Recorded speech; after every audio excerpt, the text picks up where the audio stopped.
This guy is a real god slayer, and right now he's fighting the god of battle and rage. This god is convinced he'll crush him like a worm, but Li Changxian just laughs in his face. He easily blocks the god's strongest punch and slices straight through the fist of this massive Hulk. Then he simply activates his fiery aura. The god of battle can't believe his eyes. Such incredible power is radiating from our guy, but he keeps fighting anyway, even though he knows he doesn't stand much of a chance. Suddenly Changxian dodges his attack and strikes him in the back with both blades at once. Then he just slices the god of battle to pieces. His body crashes into the water, but he's still alive. After all, killing a god isn't that easy. But Changxian knows exactly how to finish the job and simply ends him with a single stomp. For him, it was just way too easy. These gods are just pathetic evil brats. When this god's daughter learns what happened, she tracks down our guy to take revenge. She's much stronger than her father, but that doesn't help her even a bit. Changxian destroys her just as easily. She's just another one of the thousands he has already wiped out to protect Earth from greedy gods. Li Changxian was once an ordinary guy from Earth until he passed through a portal to the planet Arcadia. There, he became incredibly powerful and started hunting gods one after another. But after killing millions of them, he was eventually captured and put on trial. The gods sentenced him to complete annihilation. However, because he was human, he ended up in Hell, the domain of the god Thanatos. Thanatos offered him a deal.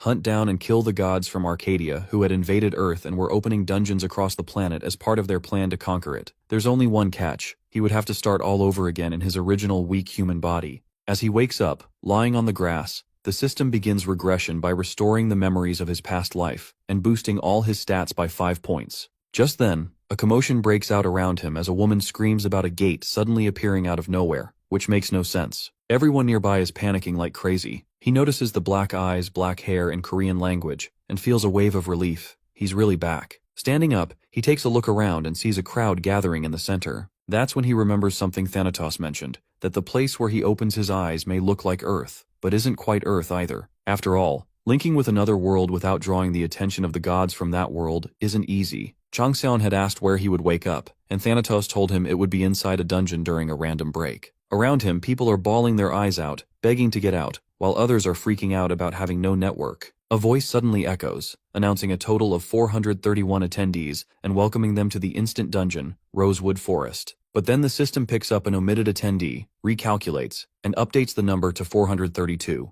Right after that, it announces the first mission, with a difficulty level tailored to test the attendee's strength. The task is to defeat the monsters hiding in Rosewood Forest and make it to the hill on the other side. The mission type is labeled as Reclamation. The Rosewood Forest is divided into 5 sections, each with different types of monsters and unique methods of reclamation. To help with the mission, all participants are granted access to the inventory, status window, and skill window, with instructions provided below. As the first section opens, a message wishes them good luck. Suddenly, a girl yells at Changxian, who's already charging straight into dangerous territory. Some people start to notice him, saying he looks familiar and wondering if he's a player or maybe even a tyrant. Meanwhile, Changxian is panting heavily, annoyed that he's already out of breath. When wanting to get a clear idea of his body's condition, he opens up the status window. When the window doesn't open, the system explains that it was only partially updated, since the status window had previously opened using administrator privileges. It turns out that the others can't view Li's accomplishments or skills. The lad realizes this whole thing is a mess. Changxian starts wondering where the gift from the king of the underworld is, the one he was promised. The window finally updates with new data. Li Changxian's divine name, Twilight of the Gods, is now unusable, and he has no title. At level 0, his stats are pretty low. Strength is 1, dexterity is 3, stamina is 2, and magic power is 0. As for his abilities, he possesses 2 authorities, Soul Extortion at level 1 and Executioner's Sword at level 1. Soul Extortion allows him to store the souls of enemies he's slain and burn them with the flames of purgatory to extort karma. It's classified as an authority-type skill at level 1, with effects that include wound recovery and strengthening of the physical body. Thanks to his power over souls, the King of the Underworld is held in high regard. Among those abilities, Soul Extortion grants a portion of that power to Changxian, letting him use the flames of purgatory. When he defeats monsters, he can extort their souls to gain extra experience. In battles with multiple enemies, it helps him avoid draining stamina and prevents injuries from piling up.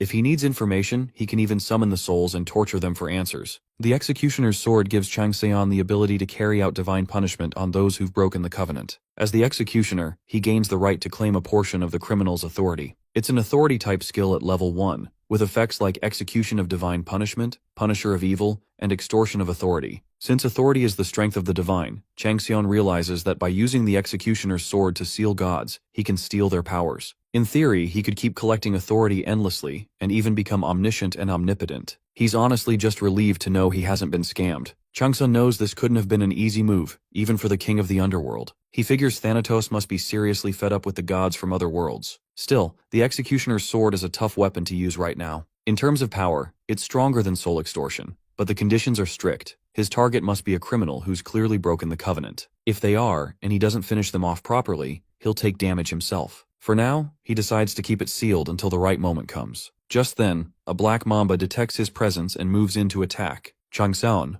armed with only a rusted dagger for beginners, plans to get stronger fast. With a single slash, he cuts the mamba clean in half, taking it down in one hit. The system rewards him by registering a low-grade dagger technique and boosting his stats as he levels up. From a distance, the divine being, good season for hunting, takes an interest in this rising being. Changsun, now fired up, is ready to become the kind of rookie that'll make even the gods drool. Changsun sees dungeons as both natural disasters for humans and a doorway to new opportunities. The same goes for gods and stars. Those beings use dungeon missions to scout potential priests or clerics to spread their gospel. From there, they choose apostles who act on their behalf. Countless humans have entered these dungeons, chasing after the power of gods and stars. Many have met their end, while those arrogant deities barely even noticed, seeing mortals as nothing more than fleeting creatures unworthy of attention. Only a few have the luck or talent to meet the strict requirements and stand out. Now, the divine being known as the good season to hunt has taken an interest in Changsun, and to him, that feels like hitting the jackpot.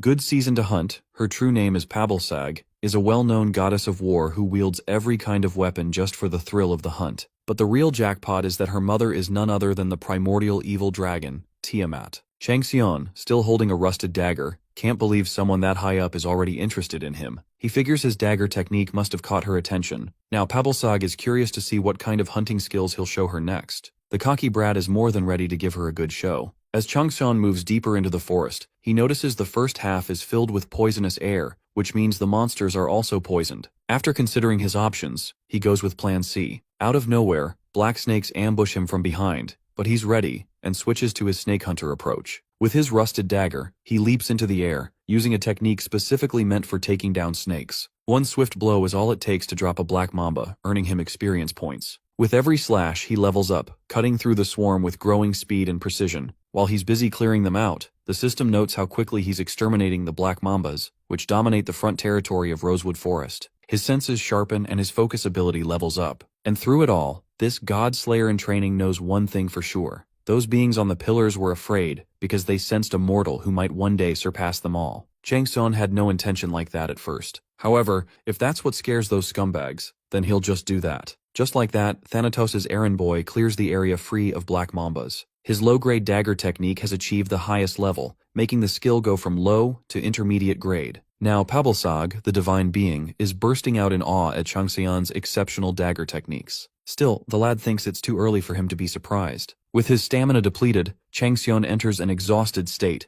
and the system advises him to move to a safe zone to rest. Instead, he activates soul extortion, storing the souls of all the monsters he's slain. This triggers the flames of purgatory, and he successfully extracts the ashes of the black mambas, recovering 5% of his stamina. The system now confirms he's no longer exhausted. Meanwhile, Pabalsag, the good season to hunt, can't seem to categorize Changsun's abilities, leaving her genuinely puzzled. But this godslayer in training is sure she hasn't figured out yet that he landed here with the blessing of the king of the underworld. It's also likely she's curious about what kind of abilities and attributes this novice will show once he goes through his first awakening. Aside from her intense curiosity, Changsun knows that Pabalsag wouldn't dare make a direct move on someone as ambiguous as him, thanks to the restraints of the principle of causality. No one in their right mind would risk breaking that rule just to peek at a novice's data. And even if someone did, he couldn't care less. As he continues wiping out the black mambas while pushing forward, he's confident the protection system granted by the underworld is solid. Otherwise, his status window would have been leaked by now. After taking down the final black mamba, he earns a new achievement for hunting 444 of them. The reward boosts his strength stat by 5 points and grants him low-grade poison resistance. Afterward, Changsun opens up the status window. He looks at his level, stats, and skills that are steadily increasing. Thanks to his achievement, the lad has gained magic power, so he should be able to begin using her skills. Also, he achieved the title of Black Mamba Slaughterer at level 6, possessing the skill of intermediate grade dagger technique. Other than that, the system informs this brat that there's a god interested in him right now. On the other hand, this misfit smirks at the thought that Pabalsag's curiosity about him has only grown stronger. After taking down a bunch of black mambas, He wonders if the red mambas or even the bloody mambas are next. He's already gained poison tolerance, even if it's low grade, which should make things a bit easier moving forward. Besides, he's convinced the bloody mambas are boss mobs that command the others. Normally, it'd be insane for a novice to go after something like that without even reaching level 10, but Chang Seon's planning to take it down solo. He sees it as the perfect way to grab the attention of other gods too. Plus, the bloody mamba's poisonous fang is a shortcut to gaining full poison immunity. After all, being outnumbered wasn't the only reason the Twilight of the Gods lost the war. It was also because he was weakened by curses and poison. Still, Changseon feels a wave of disgust at the thought of the curse of Gaia, knowing he'll need the poisonous fang if he wants any chance of beating it. Suddenly, his dagger shatters as the system announces that the durability of the rusted dagger for beginners has reached its limit. Even so, he's impressed it lasted this long. Out of nowhere, a sword crashes down and stabs into the ground right in front of him, catching him off guard. With dragon scale patterns etched along the blade, Changseon instantly recognizes it as a weapon from Tiamat. Turns out, Pabilsag has thrown down this gift as part of a bet. If he turns out to be a waste of her time and fails to meet expectations, she'll kill him herself. Now the divine being Pabilsag has made a clear bet. If Changseon turns out to be a total failure, she'll kill him. That makes things a whole lot more interesting for this Godslayer in training, knowing she meant from the very start that failure equals death. He knows how these higher beings love feeling important while treating others like entertainment, and that's exactly why he despises the gods and stars. But things have started to turn in his favor. He's confident that if he plays his cards right, he can gain a lot from this. On top of that, Tiamat's dagger could be a huge asset if he manages to claim it. Now that he's accepted the bet, Changseon is ready to move forward. The system notes that Pabilsag is laughing out loud, clearly enjoying his fearless spirit. This officially triggers a new quest, Hunter's Certification. Everyone is called to gather around, and a few people start whispering, wondering if this guy is trying to act like their boss. The man steps forward and shows his ID, introducing himself as 2nd Lieutenant Park Haseon, a C-rank player from the Awakened Force under the Military Defense Support Command. He explains that this is an emergency operation, and they're expected to follow his lead from here on out. Some feel a bit relieved knowing there's at least one player among them in this dungeon. Still, others can't help but worry about the guy who ran straight into the forest the moment the mission started. They're confused, thinking maybe that weirdo got overconfident and hoped to make a fortune from a reckless stunt. Then the gray guy speaks up, saying that the dude probably has more money than anyone here. When asked who he is, the answer drops. He's the Tyrant, the leader of the ST band. That's when it clicks for everyone. They knew the guy looked familiar. Even if he had a lousy personality, his face alone landed him a ton of ads, and he was raised with a golden spoon. Still, it doesn't make any sense for someone like him to be here. The gray guy claims he heard the former pro gamer became an alcoholic after retiring. He's not sure what happened after that, but says the guy might have tried to take his own life just from being tired of it all. Another person snaps at him, telling him to shut up and asking if he's still drunk. Suddenly, the system makes an announcement. All the black mambas in the dungeon have been killed. The crowd is stunned. Everyone's still huddled in the safe zone, yet somehow all the monsters have been wiped out. Then Park Hazen sees that the white worm has also been eliminated, along with the blue crows, and now even the red mambas are being taken down at an insane pace. Right then, the system announces that player Lee Changseon is on a rampage. Everyone is completely stunned to learn it's that guy going berserk all on his own, while Changseon is calmly absorbing the souls of the monsters he's taken down. The Hunter's Certification has been triggered as a sudden quest due to the stagnation in the divine status growth of good season to hunt. Pabilsag's interest is rapidly increasing as she actively seeks an apostle and priests to help boost the faith directed toward her. Besides, all the promising talents have already been sponsored by other patrons, leaving Pabilsag with few options. While monitoring the novices, she came across Changseon and saw potential in his hunting instincts. Now, she seriously considers him a strong candidate to become her apostle, but first, he has to be verified. For now, his task is to defeat the bloody mamba within 24 hours using the temporary dagger she provided. There are two conditions. If he fails, he dies. If he succeeds, he'll receive the evil dragon Snaggletooth and be officially considered for apostle selection. At this point, Changseon starts to understand why Pabilsag took an interest in him so early on. Her situation must be urgent. He even begins to wonder if it might be connected to the recent major conflict between Tiamat and Bel-Marduk. As is known, Tiamat is the primordial evil dragon and the mother of good season to hunt, while Bel-Marduk is the most powerful among the 12 zodiacs known as Taurus. Changseon figures there might be much more to gain from this whole situation. On top of that, the evil dragon Snaggletooth isn't just any ordinary weapon. Apparently, Tiamat tore out her own tooth for her child and forged it into a sacred dagger that carries its own personality. Although its original abilities are currently sealed due to unmet requirements, since it's only on loan, Changseon is already aiming for something greater. Thinking big, he tosses out an idea for an extra bet. Pabilsag tilts her head, intrigued. he boldly declares a new challenge. He'll kill the bloody mamba within 30 minutes for her entertainment, but in exchange, he wants a bigger reward. Pabalsag smiles wide, clearly amused by his guts, and accepts right away. Still, she warns that if he fails, his death won't be a peaceful one. With that, Changxian thanks her and charges straight ahead, only to be stopped by a white worm. He leaps high to dodge, then slashes through its entire body in a single blow, instantly leveling up and gaining 3 points in strength. Suddenly a blue crow swoops in from behind to attack, but he reacts fast, stabbing it through the head and killing it in one strike. That brings another level up and adds 2 points to his stamina. At the same time, the system reveals that his bet with Pabalsag has spread like wildfire across the heavens. Some gods are now watching his performance with suspicion, while others are stroking their chins in interest, curious about his battle instincts.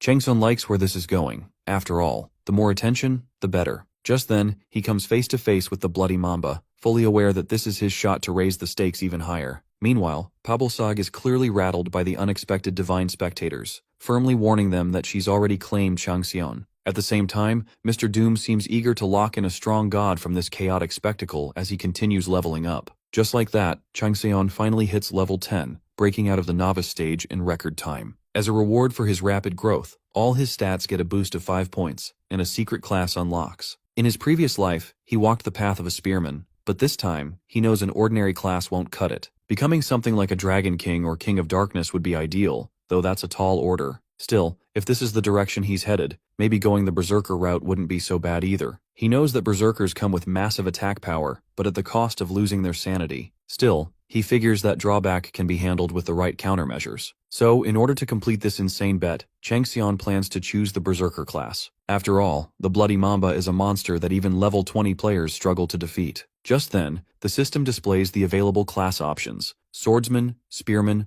Martial Artist, Child of Dragon, Wanderer of the Darkness, and Runekeeper. The list alone feels overwhelming, but things get worse when he realizes Berserker isn't even there. Now, he's got only 6 minutes left to make a choice, and the pressure's on. As Li Changxian hides behind a tree, staring down the bloody mamba, he feels completely thrown off. He had started the bet with good season to hunt, thinking he'd get the Berserker class, but it never even showed up as an option. Now, with time ticking, the divine being demands to know how he plans to finish the bet. On top of that, 3 curious gods are watching closely, eager to see what he'll choose. With no Berserker in sight, Changsun is forced to pick Runekeeper, even though drawing runes sounds like a major hassle. Still, when it comes to raw destructive power, it actually surpasses Berserker, and can help offset his lack of close combat ability. As soon as he selects Runekeeper as his primary class, his dexterity and magic power increase by 5, and 2 new stats, Intelligence and Will, are unlocked. The system also grants him 2 class skills: lowest grade rune production and rune engraving. Pabalsag is visibly stunned by his unexpected decision, while some anonymous god bursts into laughter, clearly amused by Changxian's bold move. Changxian couldn't care less as he checks out the rune production skill, which creates rune letters, with the success rate rising and production time dropping as the skill level goes up. Rune engraving lets him apply those runes to a target, and as the skill improves, that target shifts from objects to living beings, with the effect called Magic Grant. Then, Changxian knows it's exactly what he needs, and he still has 4 minutes to spare. Without wasting a second, he dumps 30 extra stat points into Intelligence and 25 into Will. Right then, the bloody mamba senses his presence and charges in to devour him. Changxian, caught off guard, dodges like a pro as rune production activates, and his boosted stats push the success rate even higher. As he leaps through the air and slashes at the bloody mamba, he can't help but think how that skill his Gramps forced on him is turning out to be a total game changer right when he needs it most. Then, the lower grade rune engraving skill kicks in as Changxian writes on his dagger using the bloody mamba's blood. With that, the rune of explosion activates and gets engraved. Pabalsag instantly catches on to what he's about to do and bursts out laughing. Once it's all done, Changxian's snaggletooth dagger ignites, and Pabalsag can't help but wonder how a rookie like him even knows about rune letters. Turns out, he hasn't failed a single rune production or engraving attempt so far, all thanks to his razor-sharp focus and iron will. As a result, his skill level rises, and he's rewarded with the Rune of Explosion becoming 5 times more effective for 1 minute. With his magic power drained, he slips into a state of hunger. Still, with only 3 minutes left, Changxian charges at the bloody mamba. For him, that's more than enough. Meanwhile, back in the safe zone, everyone knows Changxian is going wild, hearing the non-stop explosions echoing from deep within the forest. Heisan notes that the last one was louder than the rest, which makes him and a few others uneasy. Suddenly, a system window pops up, announcing that Li Changxian has initiated a boss raid against the bloody mamba. Everyone's stunned, unable to believe that guy reached the boss so fast. The gray guy angrily claims that Lunatic is trying to get them all killed, saying he pulled the same reckless stunts during matches, always doing whatever he wanted. He urges Halcyon to stop the guy, saying they're all doomed at this rate. But Halcyon firmly tells them to stay put, warning that even a small shift in their formation could get them all killed. The guy starts trembling, clearly shaken, while Halcyon quietly thinks to himself that if he's right, then Changxian's critical hit must have activated a skill effect that even surpasses logic. Whatever's going on out there, it's way beyond what any of them imagined. On the other hand, Changxian is fully locked in battle with the Bloody Mamba, going absolutely berserk. He launches himself into the air, ready to finish off the massive snake. Right after, the system announces that Changxian has cleared the quest hunt the first boss monster, Bloody Mamba. With that, he successfully completes the first section required for the dungeon mission of Reclamation. Temporary rankings are now being tallied, and the lad has earned 5,000 points, putting him at the top of the board, just 1 point ahead of Park Haitian, who holds second place. No one has made it to third yet. Rewards will be distributed based on achievements and current rankings. As all this sinks in, Changxian can't help but feel like he might be witnessing the rise of a new member of the Ten Kings. Something strange happens when everyone suddenly spots the Bloody Mamba heading their way. Jaws drop and chills run down their spines as the massive snake crashes into the safe zone. Screams erupt as panic spreads until they realize the creature is already dead. Turns out, Changxian is the one who threw it there. The second lieutenant is stunned, trying to make sense of the look in this big shot's eyes. Changxian glances over the group, recognizing them as players, and casually announces that he's taken care of the boss monster. Then, without missing a beat, he tells them to handle the remaining small fry. No, actually, he orders them to. Hasan, still stunned, considers offering Changxian a place to rest, but the lad quickly picks up on the mood and brushes it off, saying he'll find a spot on his own since everyone clearly feels uneasy around him. After he walks off, whispers ripple through the group. Some wonder if he's the tyrant, while others say he felt more like a demon. Still, they figure if he truly was the tyrant, none of them would be alive right now. Meanwhile, the gray guy stands off to the side, grinding his teeth in silent fury. Changxian hears the gossip, catching bits about how the others think he's some kind of demon, but he doesn't find it all that strange. For now, the players are given a 1-hour break before the second section of the dungeon opens up. Out of the way, Changxian carves the rune of obstruction into a torn tree, forming a barrier around himself and the Bloody Mamba's corpse. The action boosts his skill level, and with that, lowest grade rune creation hits max level, unlocking a higher ranked skill. He, deciding to organize his rewards first, checks the system prompt. 2 rewards appear, granted based on his achievements, one for spoils, and the other for ranking. Additionally, 3 more rewards from the Hunter's Certification quest are currently on standby. The achievement reward is automatically confirmed, but for the spoil reward, the system lets him choose between skills, effects, items, or achievement points. Since he's still at a low level, picking spoils now feels pointless, and he figures the evil dragon Snaggletooth is more than enough for the time being. Changxian selects achievement points as his spoil reward, earning 10,000 karma right off the bat. For the ranking reward, he goes with achievement points again, gaining another 5,000 karma, bringing his total to 15,000. He figures one thing the human world and the realm of gods have in common is that the rich always win, so he had better be ready once the shop opens up later. After that, he checks his current stats. Now titled the Black Mamba Slaughterer, he's sitting at level 15 as a runekeeper. His stats have received a solid boost, his skills have leveled up, and his poison tolerance has reached level 5. He still holds the authorities of Soul Extortion and Executioner's Sword, and on top of that, a bunch of gods have started paying attention to him. Thanks to that, he also gained 50 additional stat points. Changxian's convinced that taking down the Bloody Mamba solo was totally worth it. After winning the bet, the evil dragon Snaggletooth officially becomes his, marking the first of 3 rewards. Meanwhile, Pabilsag is eyeing him with growing covetousness, and several gods are starting to take real interest in him. Even a few stars seem amused by his actions. Then, a red window pops up showing Pabilsag issuing a clear threat to all other gods, warning them not to touch what belongs to her unless they want to face the wrath of a dragon.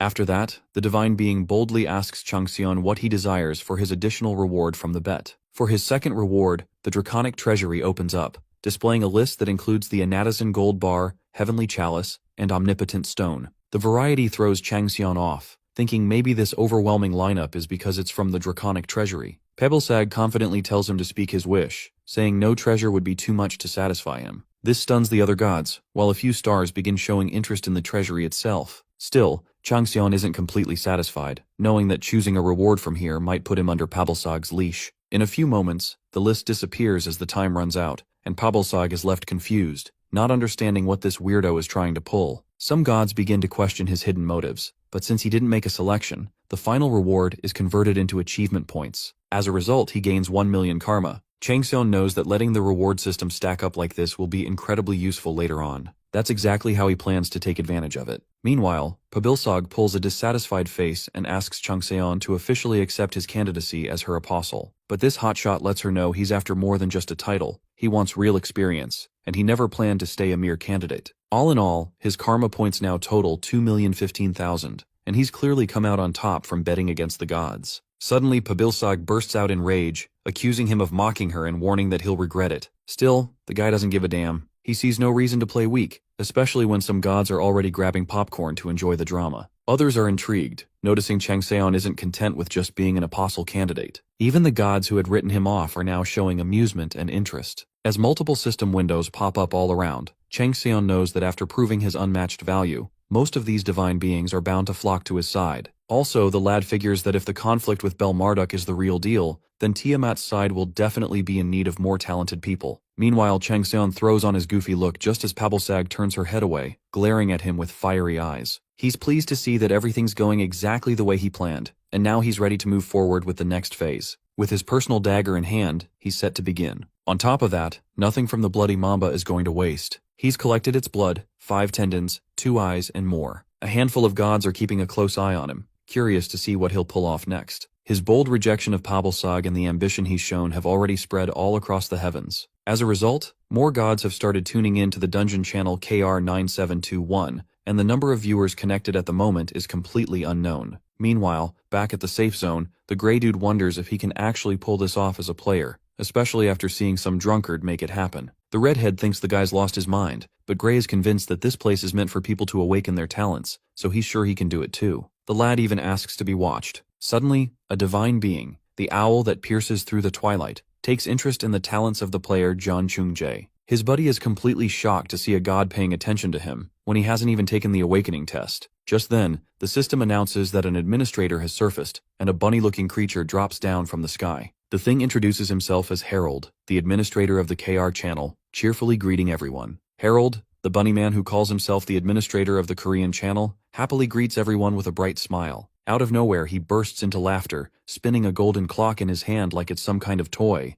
The other players stare at him, completely confused about why this odd creature suddenly showed up. Harold, still cheerful, admits that he probably interrupted their break without meaning to. He, seeing how curious they all are, goes on to say that something unusual is about to happen, and he hopes everyone can be understanding about it. Haeson is left stunned, unsure what to make of the situation. Not only that, Harold goes on to explain that while the Administrator Bureau follows a non-interference policy with a high degree of freedom, they're doing their best to stay out of everyone's business. However, he drops a bomb on them, saying the transmission rates in this dungeon channel have spiked so much that upper management is getting seriously irritated. Apologetically, he announces that the difficulty will now be adjusted. Everyone is horrified as Harold shatters the safe zone, declaring that it no longer exists. From now on, the difficulty level will be based on the achievements acquired so far. Not only that, but the monster's aggression, attack, and defense levels will all be ramped up. The whole crowd starts screaming at Harold for ruining the dungeon experience, while Haeson realizes this is exactly like last time. They're filtering people out again,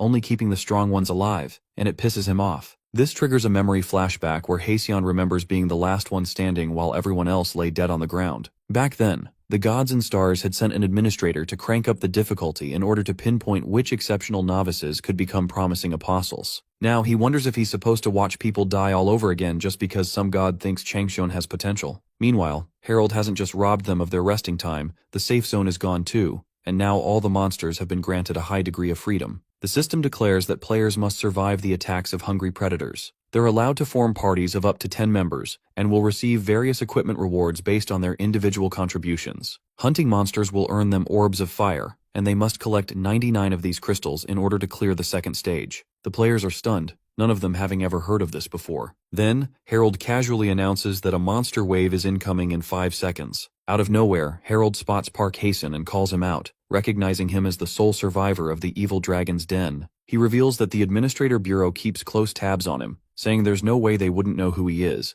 then finishes with a chilling prayer for him to stay safe. After 5 seconds, the second stage kicks off as monsters flood into what used to be the safe zone, which clearly isn't safe anymore. While most players are frozen in fear or practically pissing themselves at the sight of the terrifying wolves, Chung-jae bolts forward, seeing this as his chance to rise above the rest. The divine being, owl that pierces through the twilight, declares his blessing is with him. Meanwhile, Changxian calmly takes in the Black Mamba's poisonous fang, satisfied that he's getting closer to achieving full poison immunity. All of a sudden, the second stage kicks off, with curious gods keeping their eyes on Li Changxian and placing bets on whether he'll survive. In an instant, Changxian realizes this is the filtering process, even though he thought he had more time before it began. He figures the bet with Pabalsag might have pushed things forward, drawing too much attention and causing a massive traffic of gods tuning into his progress. After checking his stats, he's clearly bothered by how low his stamina is and considers grabbing some rest. But it's obvious things are no longer going his way. Just then, he spots a fire lizard nearby and immediately picks up that the first stage focused on organic poison, which means this stage must be all about fire poison. Changxian wonders if the next rounds will throw ice poison, metal poison, or even corpse poison at him, something weird like that. The fire lizard matches his pace, and as Changxian starts absorbing the fire energy, he grips his dagger tightly, ready to end it. With that, the battle erupts as he goes all in against the fiery beast. Just like that, Mr. Doom slashes through the snake's flesh with the evil dragon's snaggletooth dagger, slicing the fire lizard clean in half. With the creature down, Changxian finally defeats it, but he quickly realizes that hunting these things in packs would be real trouble, since their stamina is nothing like the Black Mambas. Soon after, he discovers an orb of fire and wastes no time devouring it. After swallowing the orb, Changxian gains low-grade fire resistance and collects 20,000 units of fire energy. He even ends up breathing fire like a circus freak, feeling the urge to consume more orbs. On top of that, there's a second requirement for achieving full poison immunity. The 8 trigram earns heat energy. Now that he's finally secured the embers needed for it, the lad charges downtown, launching attacks on more fire lizards. Poison immunity is one of the unique abilities of Changxian's old foe, Antares, the Scorpio among the 12 zodiacs. It grants Antares not only resistance to all poisons, but also the deadly trait of creating blood-based toxins. Even when Changxian had enough power to go toe-to-toe with him, he eventually fell victim to the curse of Gaia.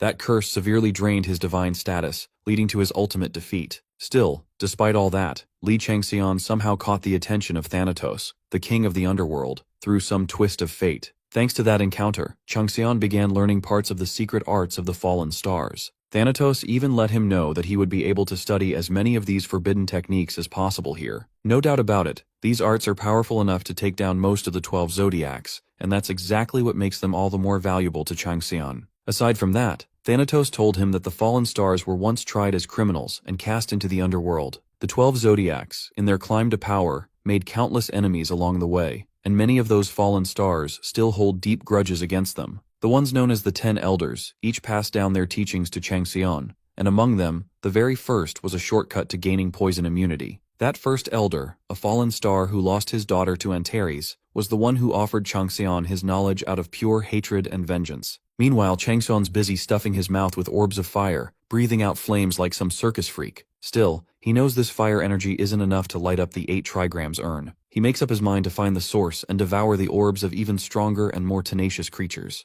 On the other hand, Chungjie is fired up, determined to match Changxian's pace. Without wasting a second, he charges forward, running wild and taking down a fire lizard of his own. He's so fired up that he desires to leave the so-called tyrant in the dust. Then the results pop up. Changxian is sitting comfortably at the top with 7,500 points. Chungjie takes second place with 565 points, and Hasten trails behind with 150 points. Chungjie is completely stunned, convinced that Changxian must be using some kind of cheat or shortcut to pull ahead like that. Right then, the divine being whispers to him that it's okay to take shortcuts too. With that in mind, Chungjie grows desperate, begging for more power to climb faster. Luckily, the divine being is more than willing to lend a hand. Meanwhile, Hasan remains on his feet while most of the players lie on the ground, completely out of breath, thinking this world really is made only for the talented. Hasan glances around and sees how drained everyone looks after 3 brutal days of non-stop monster waves. The jealousy among them is thick, and it's only growing stronger now that 2 players have powered up beyond belief. Just then, Chungjie shouts that he's unlocked a new skill, thrilled that the gods have finally answered his prayers. This way, all the players gathered here might actually have a shot at surviving the dungeon. But the Grey Dude is certain that if things keep heading in this direction, especially with something like the Queen of the Mountain lurking, everyone's going to end up dead. Chungjie mutters that the guy isn't even human, clearly talking about Changxian, who at that moment slices off a mountain deer's head and swallows another orb of fire without hesitation. Just as he's leaving the cave, something catches his eye. It's a girl being chased by a red-eyed bear, screaming like she's seconds away from being torn apart. Changxian steps in and decapitates the bear with a clean strike, saving her just in time. Calmly, he asks if she's okay, reminding her that they came into the dungeon together. so there's no reason for her to be afraid of him. Then he bluntly asks where the others are. Tearfully, she reveals that all her friends are dead, abandoned by someone named John Chungjae. While the bimbo is filling him in about that piece of jerk, John Chungjae, who tricked them all, she mentions how the guy lured them in with promises of sharing the power of a goddess, and then carved an owl symbol onto their hands. That's enough for Changxian to confirm they were seriously scammed. He figures it's the brand of a demon, not a divine being, recognizing right away that the real seal of the owl that pierces through the twilight doesn't look like that. He explains that anyone marked with that fake brand when they die ends up having both their vitality and soul taken. Vitality goes straight to the host, and the soul gets devoured by the demon. So yeah, that means Chungjae must have gotten stronger through all this. Even so, Changxian finds the brand too high grade to be something a low-tier demon pulled off, thinking it's probably the work of a greater demon, someone who even surpasses a demon king in rank. Still, he's confident it won't amount to much against him. Meanwhile, the bimbo keeps clinging to him, asking for his help without letting up. The lad is clearly annoyed by the girl tagging along, stating flatly that saving her from the firework bear should have been enough. But she's all fired up, boldly claiming she'll do anything, from cleaning to cooking, as long as it helps her grow stronger. That's when Changxian spots something different in her eyes and figures she's dead set on avenging her friends. She even offers her favorite chocolate in exchange for buying his help. He's weirded out by that but decides to test her resolve anyway. So first thing he does, he moves in to edit that brand. On the other hand, John Chungjae is getting energized all over again. The system announces that the cursed player, Xin Jingwan, has died, and according to the brand contract, Chungjae inherits all of his remaining vitality. Then Kim Mina dies too, and her vitality also flows into this jerk. He can feel his body growing stronger, rising fast. The divine being seems pleased with how much his family has grown so far. When Chungjae looks half-possessed, his buddy tries to check on him but quickly backs off. Even he's got that owl symbol carved into his hand, and it's giving off a seriously bad vibe.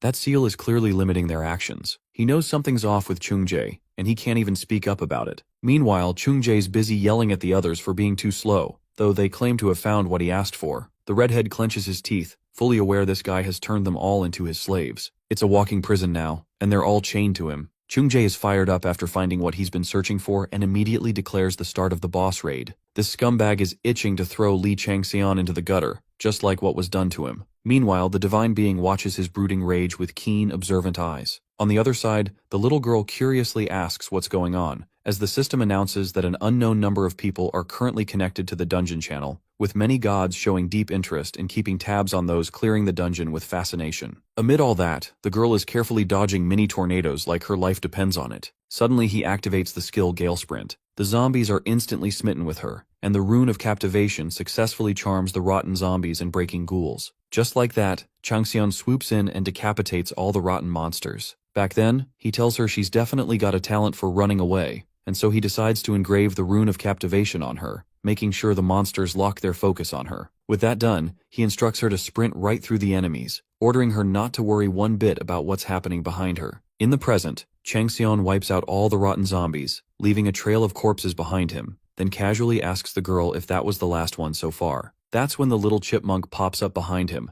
proudly announcing that she lured in every monster within a 300-meter radius. As for the preparations he asked for, she declares that everything's done and working just fine. When he tells her to get as far away as possible, he makes it clear she won't be able to do much against what's about to show up. Besides, he finds the way she looks at him with total trust kind of burdensome. Meanwhile, the lad knows if things go the way he planned, it'll trigger some serious trauma, because now, standing before him, is the final boss of Poison. A massive decomposing plague spider crawls into view, and things suddenly get real. The girl's face turns pale when she sees the monster behind him, but Changxian's already locked in, eyes glowing golden yellow as he prepares to face this giant spider alone. A horde of demonic undead with glowing red eyes and twisted faces screams in agony, their tangled bodies radiating darkness and rage. Nearby, a massive spider-like monster lets out a roar, its body crawling with clinging undead. Li Changxian steps forward, calm and focused, as the snake that wraps around the world grants him a temporary skill boost. His snake eyes evolve into viper eyes, giving him the precision of a hunting serpent. The skill, now at level 1, falls under the active category and enhances his ability to spot weaknesses and sharpen his senses. Li figures the divine being is testing him by giving all these benefits without asking for anything in return. Determined to prove himself, he locks onto the spider's leg. His low-grade poison resistance kicks in on its own and even levels up right after. The fire energy gathered in his body purges the poison, earning him a strengthened fire attribute and a 5-point stamina boost for completing the Root of Fire Extinguishing. which collected 666 orbs of fire. Moving quickly, Lee slashes at his target with clean, precise force. As he fights, he thinks about how he needs something flammable to grow the fire in the 8 trigrams urn, and he knows that venom burns best. His mind races through different types of venom, settling on the venom glands of the plague spider as the best possible fuel. Lee charges toward the spider, aiming to strike right in front of its heart. As he stabs it, he thinks about how tough the monster is, while undead figures with glowing red eyes hurl acid at him from all directions. He keeps running, feeling the pressure, and realizes that the level he gained in just 3 days isn't enough. Admitting that this challenge is too much for a starter, he decides to retreat and begins to leave the area. Not far away, a guy with light-colored hair and a blue jacket is breathing heavily, frozen in shock at the sight of countless demonic corpses scattered around. He briefly thinks of Li Changxian but quickly shakes the thought off, convinced there's no way Li could have pulled this off. It had to be something else. Suddenly, the system announces that a major accomplishment is taking place. In the dungeon ranking, Li Changxian is first with 29,550 points, Zhang Chungjie is second with 1,230, and Park Haisong is third with 550. The man in the blue jacket stares, dumbfounded. The system then issues another message, warning him that the divine being will not forgive him if he keeps dishonoring his name, despite being his chosen representative. It declares that this is his final warning. Now genuinely scared and panicking, he begins to suspect that something is seriously off. No ordinary person could rise that fast. Then a twisted thought enters his mind. Whether it's through cleverness or outright cheating, he'll do whatever it takes to be acknowledged by the goddess again. Just then, the system chimes again, announcing that player Li Changxian is currently engaged in combat with the decomposing plague spider. The guy with light-colored hair and a blue jacket grows furious after hearing the update and starts thinking about killing Li Changxian. Meanwhile, Li is sprinting from the spider as the system informs him that the decomposing plague spider is now in a highly agitated state. As he moves, Li recalls the conversation he had with the little girl who told him she had gathered all the monsters within a 300-meter radius. She said she had made all the preparations and asked if there was anything else he needed her to do. Just then, the spider falls into the trap, and a wave of relief washes over Li as he sees that his plan worked. The rune of explosion activates, igniting the decomposing plague spider in a fiery blast, and the divine being known as the snake that wraps around the world bursts into laughter at the terrifying trap Li has set. Right after, the rune of penetration kicks in,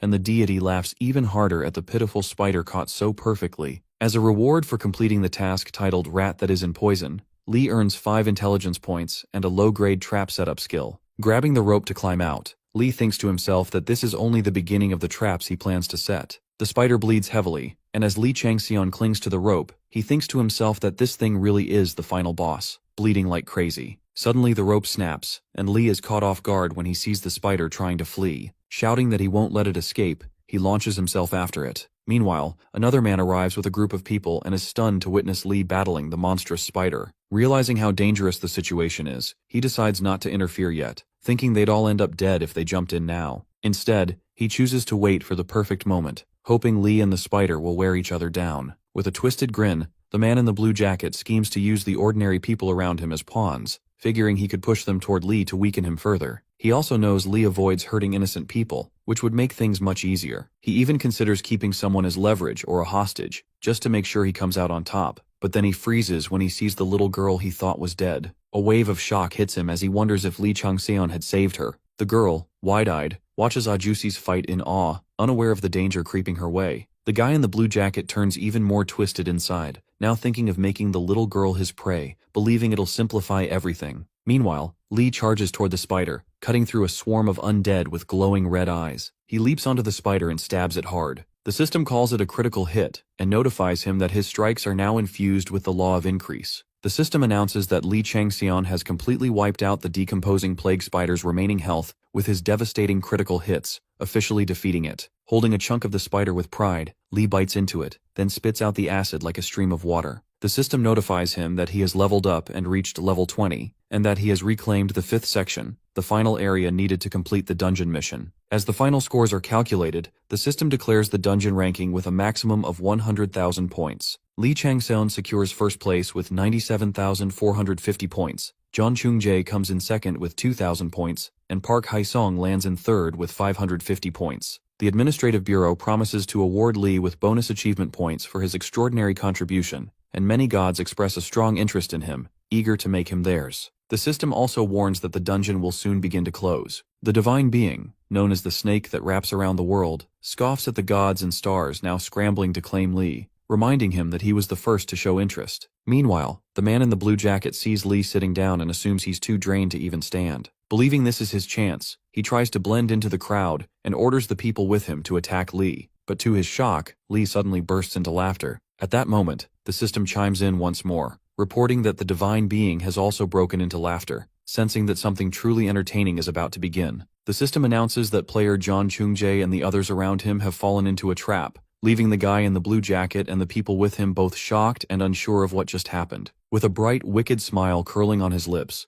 Lee Changxian calmly says it's over for them. The people with John Chung-jae rush toward Lee Changxian, determined to kill him, but Lee stands his ground, eyes locked on them, and then moves with astonishing speed, his sword flashing as it cuts down anyone in his path. Everyone is stunned by how fast and clean his strikes are. Just then, a quest notification appears, "Escape the ambush," and the divine being watches with sharp interest. As Lee cuts his way through the chaos, he zeroes in on John Chung-jae, who is paralyzed with fear, yet somehow manages to block an attack and barely dodge the next. Terrified and completely outmatched, John screams for help, demanding everyone stop Lee, but his voice shakes with fear. Park observes the unfolding chaos from a distance, scoffing to himself that John is nothing but a toy of the gods, a puppet they use just to pass the time, while Lee has clearly been the real focus all along. The people who are dying at Lee's hands start begging John to save them, but Park still sees John as nothing more than decoration in Lee's brutal tutorial round. Suddenly, the system announces the death of the cursed player Woo Jong-woon. As per the contract of Stigma, his life force should have transferred to John Chung-jae, but it fails. John stares in horror, unable to comprehend why. Meanwhile, Lee closes the gap with terrifying speed, his blades slicing through the air. John raises his sword in desperation, but Lee drives his weapon straight into John's hand, and blood pours out as John lets out a scream. John Chung-jae screams in pain,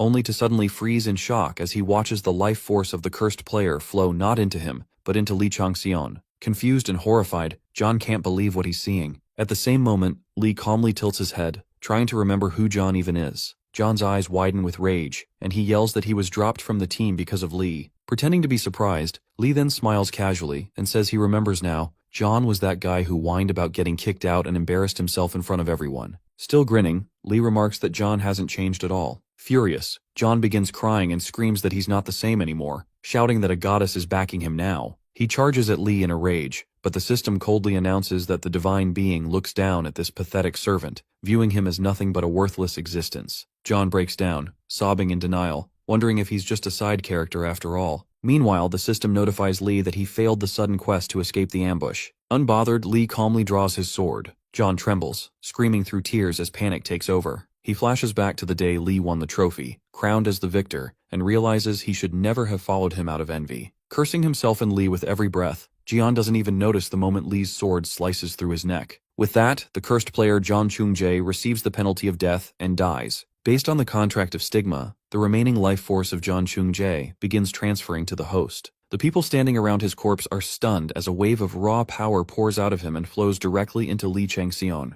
The system announces that it will take some time to fully absorb the transfer. While this is happening, Lee recalls the moment he carved a stigma onto a little girl's arm using a knife made from a monster's bone, turning her into a host, just like John. Back then, he warned her that taking in all that power at once would kill her, so he added a rune of path beside it to help her absorb the energy safely. The divine being known as the snake that wraps around the world advises Lee to take his time, reminding him that this energy is unlike what he's used to and that he shouldn't be greedy. Sometimes, he says, it's smarter to discard certain power depending on the situation. The snake god is impressed by how Lee hacked the stigma, calling his use of a low-level rune as a conduit absolutely brilliant. Meanwhile, Lee grimaces in disappointment, thinking the power tastes awful, like drinking a cheap elixir pretending to be aged for 100 years. Still, the divine being is amazed that the tutorial is playing out exactly as hoped. Lee realizes that all of this is part of a greater test. The system then announces that the divine being is selecting a gift for Lee in appreciation for such an entertaining performance, and that it will be revealed in 5 seconds. At the same time, the life force of those nearby starts draining away, and they begin screaming, panicking, and demanding help. 2 options, yes and no, appear before Lee. Watching this unfold, Park instantly understands what's happening. He thinks back to the past and realizes that if Lee Changxian had failed to meet their expectations, or had been even a little boring, they would have erased him without hesitation. Park looks into Lee Changxian's eyes and senses nothing but emptiness. assuming Li has already decided to take the life forces of the people without a second thought. To him, there's no reason to turn down a gift from the gods, especially since Li doesn't even seem to hesitate. But then, Li unexpectedly chooses no, and the countdown comes to a stop. The system announces that the divine being is confused by his decision, pointing out that he was offering Li the magic power he needed as a reward. The divine being then advises that a human life, in many ways, is a convenient tool for gaining massive amounts of magic power. But Li simply replies that he doesn't trust anyone who hides their name. At that, the system reports the divine being's initial confusion before he bursts into laughter upon realizing his name was still hidden. The system then announces that the divine being has revealed his name, the great demon who chases after the abyss, and stares at Li Changxian with a wily grin. Li freezes in place, stunned as he realizes it's Mephistopheles. That's when it hits him. He's made a huge mistake. The system follows up by informing him that the divine being is asking whether Li knows who he truly is. Trying to recover, Li denies it and says he was just surprised by the mention of Great Demon in the title. Mephistopheles is one of the strongest demons, feared even among the great demons, so powerful that even Tiamat has to make elaborate preparations just to go against him. Known for his love of solitude, he rarely appears in public and keeps a low profile. The great demon who chases after the abyss senses that Li isn't being completely honest, but doesn't seem to mind at all. Li Changxian starts wondering why someone like Mephistopheles would even show up here, trying to figure out the deeper purpose behind it all. The system then informs him that the divine being known as the great demon who chases after the abyss is now asking about his desire. At the same time, another system message pops up, reporting that the divine being called a good season to hunt is strongly protesting against the great demon and warning him not to set his sights on Li Changxian. Hearing that, Li smiles, realizing that Pilbasag hasn't left after all. He had assumed she was gone since he couldn't see her anywhere, but now it's clear she's been keeping her guard up against Mephistopheles like a protective mother. Li feels a wave of relief, glad that she's still watching over him because truthfully, he has no idea what to do next. The system suddenly announces that the dungeon closure, which had been paused, is now resuming, and tells everyone to brace for impact. The countdown starts at 10. Just then, the little girl yells, "Ajusi, stop!" and Li turns around. The system reports that the target of the Rune of Captivation has been successfully captivated. She shouts at him to give her his contact number. Without a word, Li drops the knife made from a monster's bone and she catches it. He tells her that if she takes that knife to the address written on its back, she'll be able to remove the stigma. He admits he's not the best at dealing with stigmas himself, but promises they'll meet again if fate allows it. The countdown hits 2. Li tells her to stay safe and sound while she keeps screaming for him not to go. As the countdown hits 1, a bright light fills the air, and the system announces that the dungeon has been completely destroyed, praising everyone for their efforts. The little girl slowly opens her eyes and sees people gathered around her, murmuring that there were survivors and that it wasn't an outbreak after all. Confusion spreads as they wonder how the dungeon mission was completed with only one player involved, and someone quickly mentions contacting headquarters. The girl's eyes search until she spots her parents, and the moment they reunite, they embrace tightly, overwhelmed with tears and joy that she survived. But even as people cry with relief, there's a lingering sadness, because Ajusi is nowhere to be seen. The little girl, heart-heavy, clutches the knife he gave her. Somewhere far from the noise, Li Changxian stands under the night sky, quietly watching the moon. The divine being known as the snake that wraps around the world gently remarks that while living an intense life has its thrill, there's something just as beautiful about spending the night beneath peaceful skies. At the same time, the system notifies Li that the great demon who chases after the abyss is still waiting for his answer. Li reflects that even though things unfolded differently than he expected, he has returned. The system reports that the divine being known as the good season to hunt is clearly showing aggression toward the gods who've taken an interest in Li Changxian. At the same time, the divine being called the snake that wraps around the world bursts into laughter while licking its tongue, clearly entertained by the situation.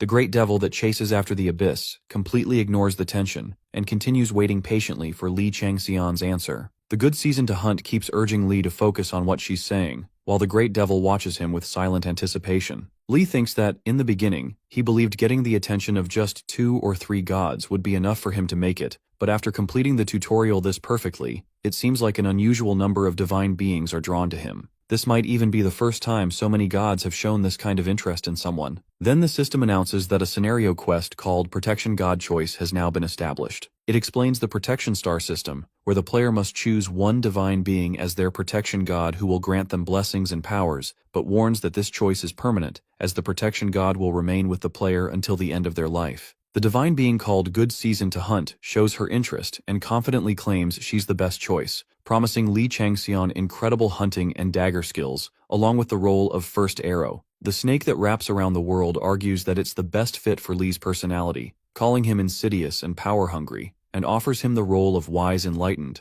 Meanwhile, the great devil that chases after the abyss stays quiet, still waiting for an answer, offering the mysterious and powerful role of the final observer. Li quietly watches everything unfold, thinking that the best candidates among them are Pabilsag, Jormungand, and Mephistopheles, deciding there's no need to consider the others since they're not as well known or influential. 4 minutes pass when he suddenly remembers another god who had shown him deep favor, Owl that pierces the dusk. Li then recalls that this divine being is actually the true owner of Minerva, the same one Mephistopheles had falsely claimed for himself. Li Changxian grows curious when he notices that the divine being who always fights for justice has taken an interest in him. He figures it must have happened when he resisted the temptation of the seal and saved others, and he feels glad about that moment, as the scale that was tilted toward evil now finds some balance. The system reports that the righteous scale stands at 40%, while the evil scale is at 60%. All the divine beings, good season to hunt, owl that pierces the dusk, the great devil that chases after the abyss, and snake that wraps around the world, are eagerly waiting to hear Li Changxian's answer. 9 gods are on edge, watching closely to see who he will choose as his protection star. The system informs him that without a protection star, he won't receive any blessings or powers, which will cause him to fall behind other players of the same level, and it urges him to make a decision soon.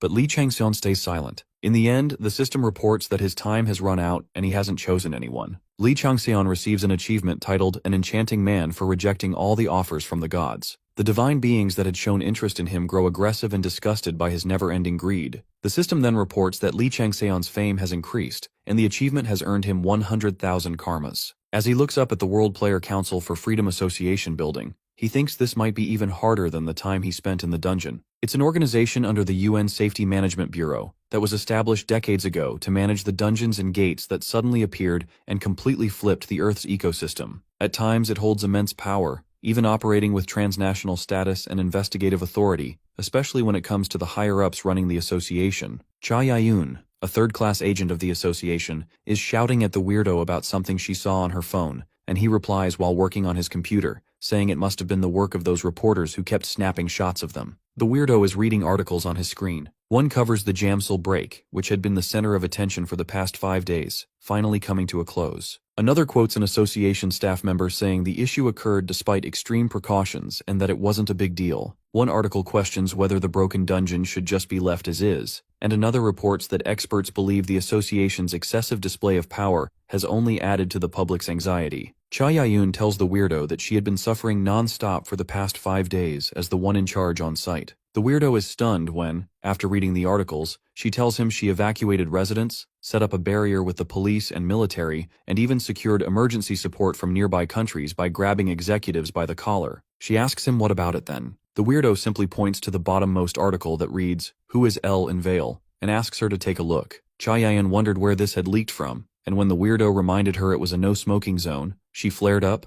told him to read the room, and threatened to shut his mouth for him. The weirdo just shrugged and gave a half-hearted apology, clearly not caring. She reminded him that she had ordered him to block all outside contact, and he replied that it wasn't as easy as it sounded. Still, he was glad the press was treating it like just another tabloid story, and wasn't even paying attention to El, since the rookie who had just shown up had closed a 2-star dungeon all by himself, and then vanished without a trace. The weirdo was in disbelief after hearing that. Cha Yayun was wondering if that citizen might be demonic and thought they needed to reach him before the clans did, but she was tense because, despite all their efforts, they still hadn't found him. There wasn't even a single trace of him on the surveillance cameras. Just then, a boy suddenly shouted that he had found him, which shocked Cha Yayun. She quickly asked where he was, and the boy casually replied, "At his home."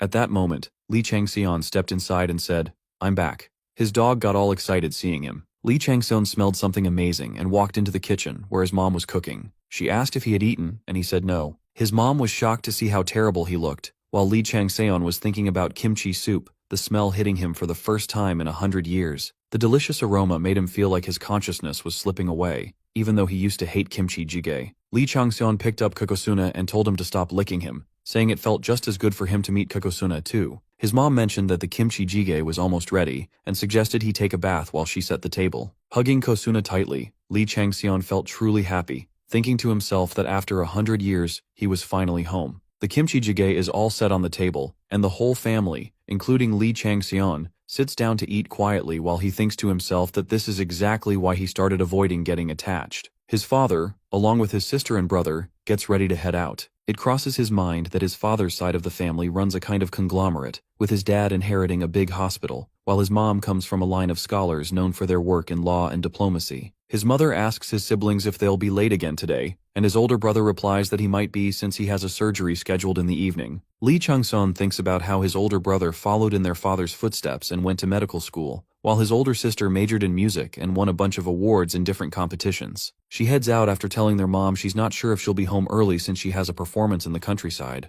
Lee Chang-seon compares himself to his siblings, thinking that he's always been super competitive since he was a kid and completely obsessed with games. He was always treated like an outsider. While eating, he thinks about how no one even seems concerned, even though he came back home looking like a beggar after being gone for days. He realizes they're just trying to hold on to the good memories, and maybe that's why this house doesn't feel like home anymore. As he focuses on the kimchi stew, he wonders if it always tasted this good. Out of nowhere, his father shouts at him for staying so quiet. His mother, clearly worried, tries to calm him down, but his father tells her to stay out of it. His father starts scolding him, saying his mother fainted when the Jamsil gate opened and that people came looking for him, thinking he might have been swept into the gate. He tells him that his older brother was so worried he called every single hospital in Seoul to check if he had ended up in an emergency ward. Still furious, his father says that his older sister searched everywhere with their mother and even canceled her overseas work trip. He's clearly disappointed that after being gone for a few days, Lee Chang-seon just shows up to eat, looking like a beggar. He says it makes him angry just seeing him still able to eat and scolds him, saying even beasts act better than he does. Then he tells him to go live somewhere else if he's going to keep acting like this and causing trouble for his mother and siblings. His mother tries to stop him and says, maybe Lee is acting like this because he feels sorry for what he did. She gently tells Lee Chang-seon to say something, reminding him that his father had really been worried about him. But his father, still fuming, stands up and leaves the house, slamming the door behind him. His mother consoles him, telling him not to take his father's words to heart since he just says whatever comes to mind when he's angry. Lee Chung-seon notices the wrinkles on her face before he even realizes it, and in that moment, he understands just how neglectful he has been. He realizes that he has always been waiting for his family to worry about him, but he never once thought about reaching out to them first. His mom gently tells him to go get some rest in his room, and when Lee Chang-seon apologizes to her, it completely catches her off guard. Lee Chang-seon then tells her that he'll be more careful from now on. He walks into his room and sees a bunch of empty bottles scattered everywhere.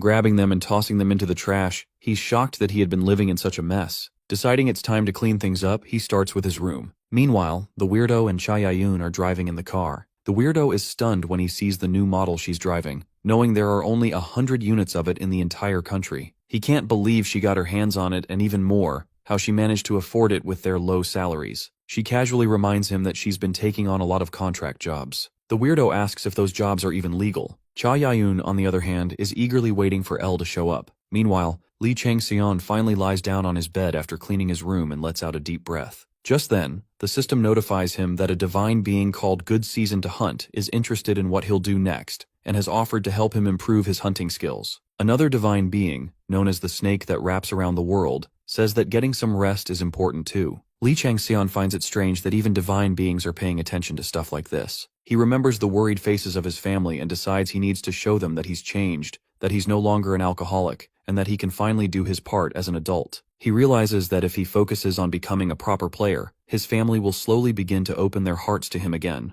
This new beginning feels way better than he expected, and it gives him the push to move forward with his second plan sooner than he had originally thought. As he settles in, Lee Chang-seon starts thinking about the monarch guy he has to deal with in the mundane world, and wonders if that guy is going to show up here too. Someone said the ruler residing in this world would undoubtedly be him. Lee Chung-seon was confused and asked who that person was. The voice replied that he knew him very well, calling him the tiger trapped in hardships. Lee Chung-seon gave an evil smile as he thought about one of his arch-nemeses, the same man who had been present at his divine punishment trial. He could still vividly remember how that man had laughed so heartily right in front of him, but getting to him wouldn't be easy. He was clever, brutal like a tiger, quick to catch on, and surrounded by a large number of loyal underlings. Lee Chang-seon saw on his phone that the White Tiger clan would be recruiting new players in a month. He realized that with the gates opening, gods and stars were starting to appear on Earth, and new groups blessed and baptized by them were rising fast. He came to understand that the Void Monarch was the divine patron of the White Tiger clan.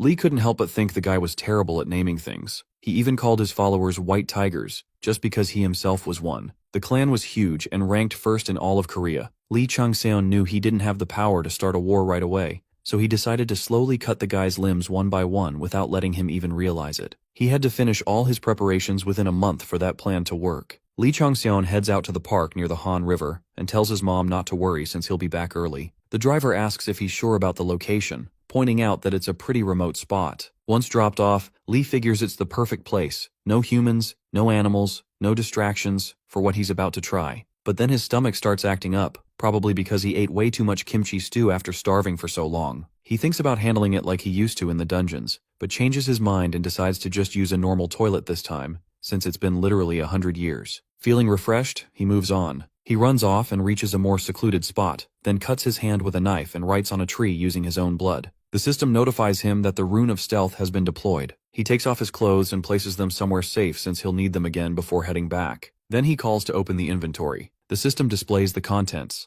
13 bone spears carved from the ribs of a firework mountain goat, 21 small shields made by crushing a fire salamander's skull, 1 poisonous fang of a bloody mamba, 9 burned toenails of a firework tiger, 1 ice poison beak from an ice kite, 2 stingers of a burrowing scorpion, and 1 poisonous gland of a plague spider, all floating in water. He grabs the plague spider's poisonous gland and eats it. As he does, he recalls a conversation among the cloaked purples where one of them had said there was nothing better than venom as a fire starter to ignite a massive blaze. Another had explained that the pure fire energy stored within Lee's body was known for pushing back poison and destroying evil. Since it was a purifying flame made to cleanse, the old man had told him that any foreign substance trying to harm his body would instantly be detected and burned to a crisp. The stronger the foreign substance, the stronger the fire would burn. Lee Chung-seon thinks that only then will the fire truly become the flame of the 8 trigrams urn. The old man had explained that as the fire of the 8 trigrams urn burns, all foreign substances and built-up waste inside the body are incinerated and purified.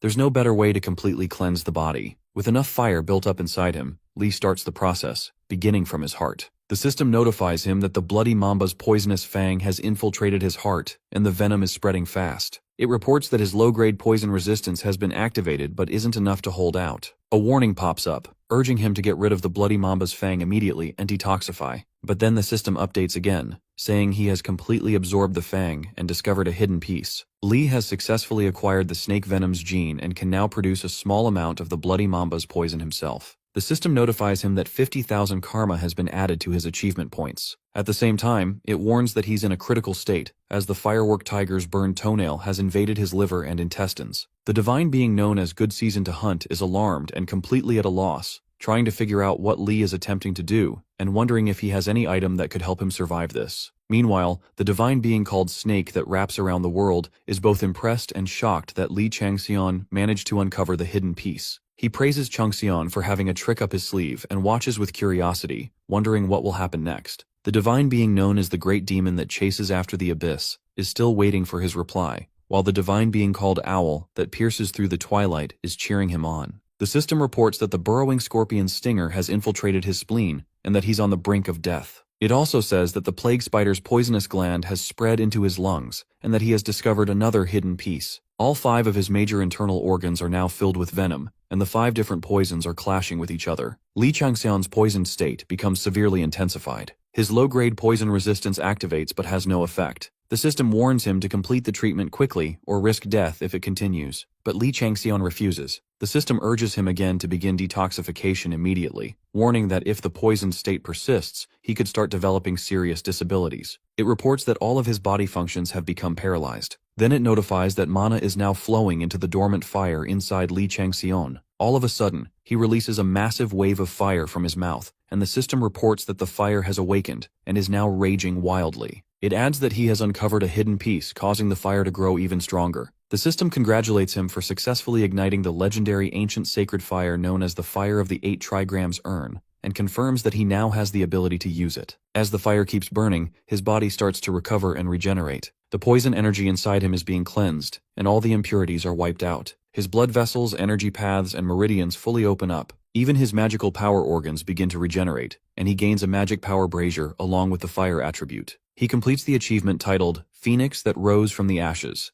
earning 15 points to all his stats and a reward of continuous purification. The system also grants him the trait of immunity to 10 poisons and a new skill called Blood Poison. With a wicked smile, Li Changxian thinks to himself that he's finally become immune to 10 poisons. He tells the system window to open, and it displays his profile. Divine name, Twilights of the Gods, currently unavailable. Nickname, Natural Enemy of Snakes. Affiliation, Underworld. Patron, None. Class, Runekeeper. Level, 20. Strength, 50. Dexterity, 48.4. Stamina, 45. Magic power, 30.9. Intelligence, 47. And will, 45.1. His skills include intermediate-grade dagger technique at level 7, low-grade rune production at level 2, low-grade rune engraving at level 1, Viper Eye at level 2, low-grade trap deployment at level 6, and blood poison at level 1. The effects he possesses are the 8 trigrams earns fire at level 1, and immunity to 10 poisons at level 1. His authorities include Soul Extortion at level 1 and Executioner's Sword at level 1. As for unique details, his body has started changing rapidly due to the newly acquired traits, and his additional stat points total 75. Li Changxian figures the next step is getting his hands on some weapons. Just then, the weirdo and Cha Yayun show up at his place. Seo Zhongquan casually comments that the association really lives up to its reputation for being slow, which clearly gets under Cha Yayun's skin. But before she can say anything, Seo adds that she still managed to arrive earlier than he expected. What really catches Cha Yayun off guard, though, is seeing Wu Yungan,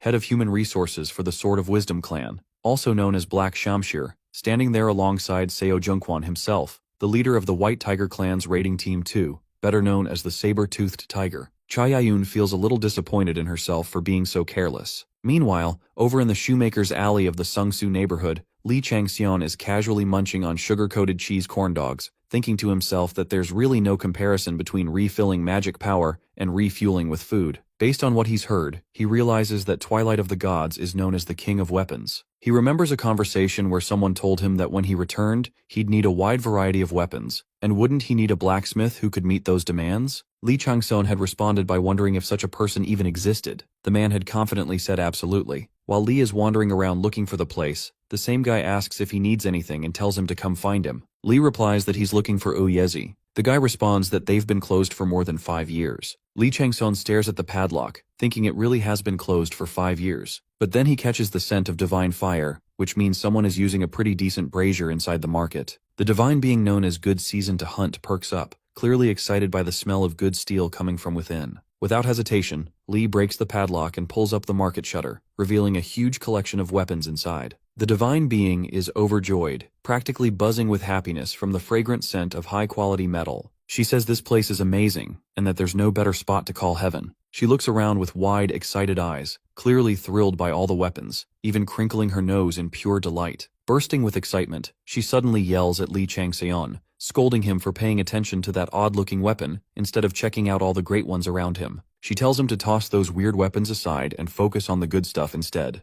Li Changxian is holding and checking out the strange weapons when a blind man appears with his dog and asks who he is. Meanwhile, Li Changxian's mother offers fruits to the guests, and everyone is struck by the graceful air she carries. Cha Yayun is thinking about how the value of rookies has gone completely crazy these days, while Seo Zhongquan is wondering if it really makes sense for things to escalate all the way from team leaders to department heads. It feels off to Cha Yayun, since these aren't the type of people who would personally show up just to recruit a rookie, unless they're talking about a true super rookie. Cha Yayun finds it odd that the representative of the White Tiger clan, known for having the strongest battle power in all of Korea, is none other than raiding team leader Seo Zhongquan, a guy who wears a fake mustache just because he believes every powerful warrior should have one. She also thinks about how the 5-Star Sword clan, which originally was just an affiliate of the major conglomerate 5-Star Group, has shot up in status and become a major clan in such a short time. Their head of human resources, Wu Yungan, is also the uncle of Wu Hieben, one of the survivors of the recent gate incident. Cha Yayun can't help but wonder if all this attention is really just for a so-called super rookie, and starts to feel like there's something different about Li Changxian. He's just one person after all. But even so, it seems like they're determined to make sure that if they can't recruit him, no one else can either. She looks at Seo Zhongquan and half-joking says he's such a busy person, then asks what brought him there. Seo Zhongquan says that if he doesn't show up,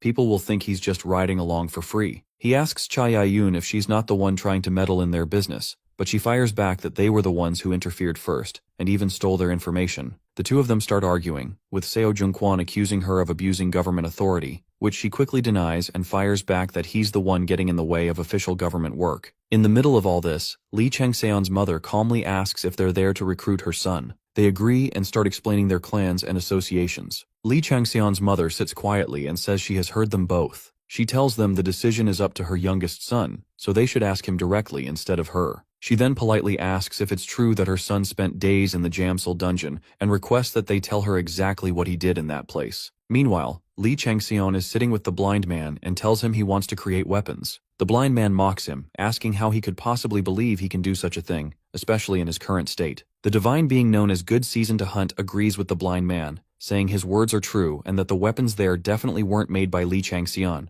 The divine being called Snake, that wraps around the world, scolds her for being too noisy and tells her to keep her mouth shut. As the blind man is leaving with his dog, Wilson, he says that if Li Changxian came just to mock him, then he has done more than enough, and that the blacksmith shop has been closed for a long time. However, Li Changxian points out that despite everything, the brazier is still warm and clearly being used, and the calluses on the man's right hand look fresh. That comment seems to hit a nerve. Li Changxian then tells him not to let his loyal companion, the one who has become his eyes, go hungry just because times are tough. He offers the blind man 10 million won for each completed request, and promises an extra 50 million won if he finishes all of them, no matter the quality. However, if the craftsmanship goes beyond his expectations, Li Changxian promises a generous bonus. He asks for the man's account number, and transfers 10 million won to his W bank account, which the blind man confirms on his phone. Li Changxian tells him it's a down payment, not an advance, and asks if the amount is enough. The blind man says to send 5 million won more since he needs to pay off his overdue rent. Li Changxian deposits the extra 5 million won into his W bank account and tells him to start calling him boss. The blind man says he's the promisee, but Li Changxian corrects him, saying he's the promiser, then adds that once he takes his money, he's working only for him. The blind man repeats the request, listing off what Li Changxian wants: 5 large axes, a small hand axe, 4 different types of swords, and a shield. Then, like he's confirming, he asks if that's everything.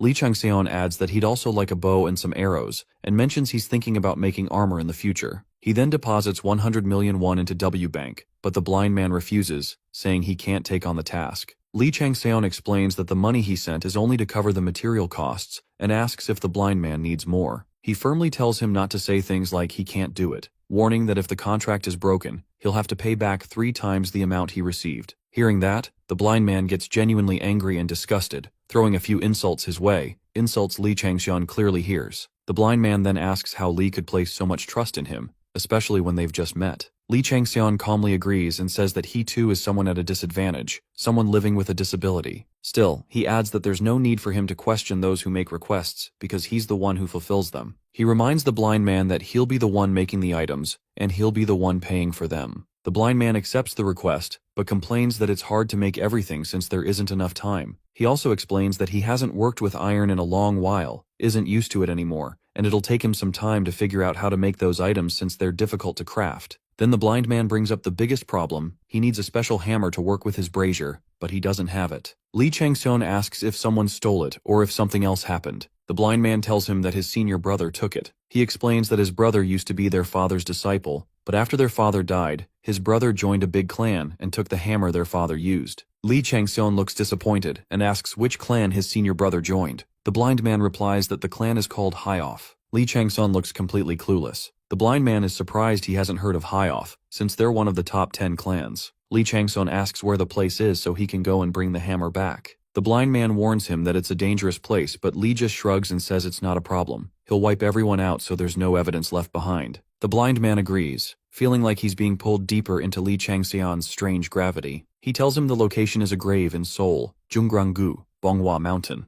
Li Changxian makes his way there, thinking there's only one reason why Highoff recruited his senior Jin Daewon to open the grave. Highoff has long been known for secretly aiming to clear a dungeon shaped like a tomb, and Li suspects they brought Jin Daewon in to unlock the final chamber of that tomb, which he figures is either sealed shut or designed like a lock. Since it's probably a hidden area, Li Changxian figures they brought Jin in because they couldn't locate or access it on their own. He wonders why the place is so hard to find, and assumes there must be something seriously valuable hidden inside. At 8:40 in the evening, he checks the time and texts his mom to let her know he'll be eating dinner outside. Then he looks up the Highoff clan online and finds out they're suspected of being involved in a long list of crimes. Li Changxian feels disgusted reading about them, and figures it wouldn't be such a bad thing if he ended up killing them all. The divine being known as the Owl, that pierces through the twilight, is pleased with his sense of justice and rewards him with unbending spirit, which comes with various blessings and benedictions, including mind immunity and an iron will. But Li Changxian thinks it's all just a misunderstanding and wishes the divine being had given him something more useful, like discerning eyes, or the goddess's blade and dagger. The divine beings, good season to hunt and snake, that wraps around the world are both excited about the battle that's about to unfold. Li Changxian puts on the Laughing Haho mask to hide his identity, a mask that works as both gear and a defensive item, offering a defense rating somewhere between 50 and 70. He equips the daggers made from Ice Kite's feathers, not because he wants a quick kill, but because he doesn't want things to end too easily. As he moves in, he stabs their heads with the daggers, instantly freezing them. Still, Li Changxian thinks scum like them deserve to suffer a little more before dying. Li Changxian uses his blood poison skill, which transforms into ice poison and seeps into the targets. He figures he probably shouldn't have used it so early, since the ice poison enhanced by blood poison makes the effect way more powerful than he expected. As he moves forward, he curses the people there to die painfully. The divine being known as the snake that wraps around the world is thoroughly impressed by his brutal method of killing and gets even more excited about what's coming next. Li Changxian then enters the dungeon known as Bestla's tomb and gains visibility by equipping the Laughing Haho mask. He assumes the blind man must have set up the brazier right in front of the boss room so he could easily forge keys when needed, and honestly, Li wouldn't mind getting his rewards there either. Just then, the system announces that the dungeon mission has begun, titled Rob the Grave. The mission is to defeat the guardian protecting Bestla's tomb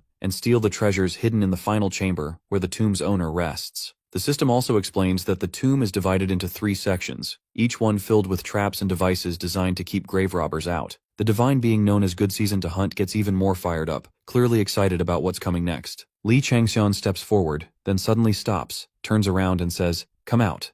Good Season to Hunt looks confused and tells him there's no one there, but Li Changxian keeps insisting, telling whoever is hiding to show themselves. He finally warns that if they don't reveal themselves, he'll hand this over to the next administrator. At that, Harold, the dungeon administrator, appears and calls Li Changxian an even more impatient player than she expected, telling him to take it easy. Harold, the dungeon administrator, greets Li Changxian with a bright smile and casually introduces herself like it's nothing serious. Good Season to Hunt stiffens in shock, clearly not expecting that kind of bastard to show up here. Harold playfully calls her mean and points out that everyone already knows he's around anyway, and that jab really hits a nerve as she shoots a sharp glare at the other gods tuning in, clearly rattled. Meanwhile, the snake that wraps around the world watches with a sigh, wondering how such a clueless god ended up in the middle of all this mess, then shakes his head with a pitying look. The divine being known as the great demon that chases after the abyss just stares at Harold in silence, while the owl that pierces through the twilight gently tries to calm the flustered Good Season to Hunt. Still, she ends up begrudgingly admitting that Harold's stealth is impressive, saying it takes some serious skill to fool even a god's authority. Li Changxian,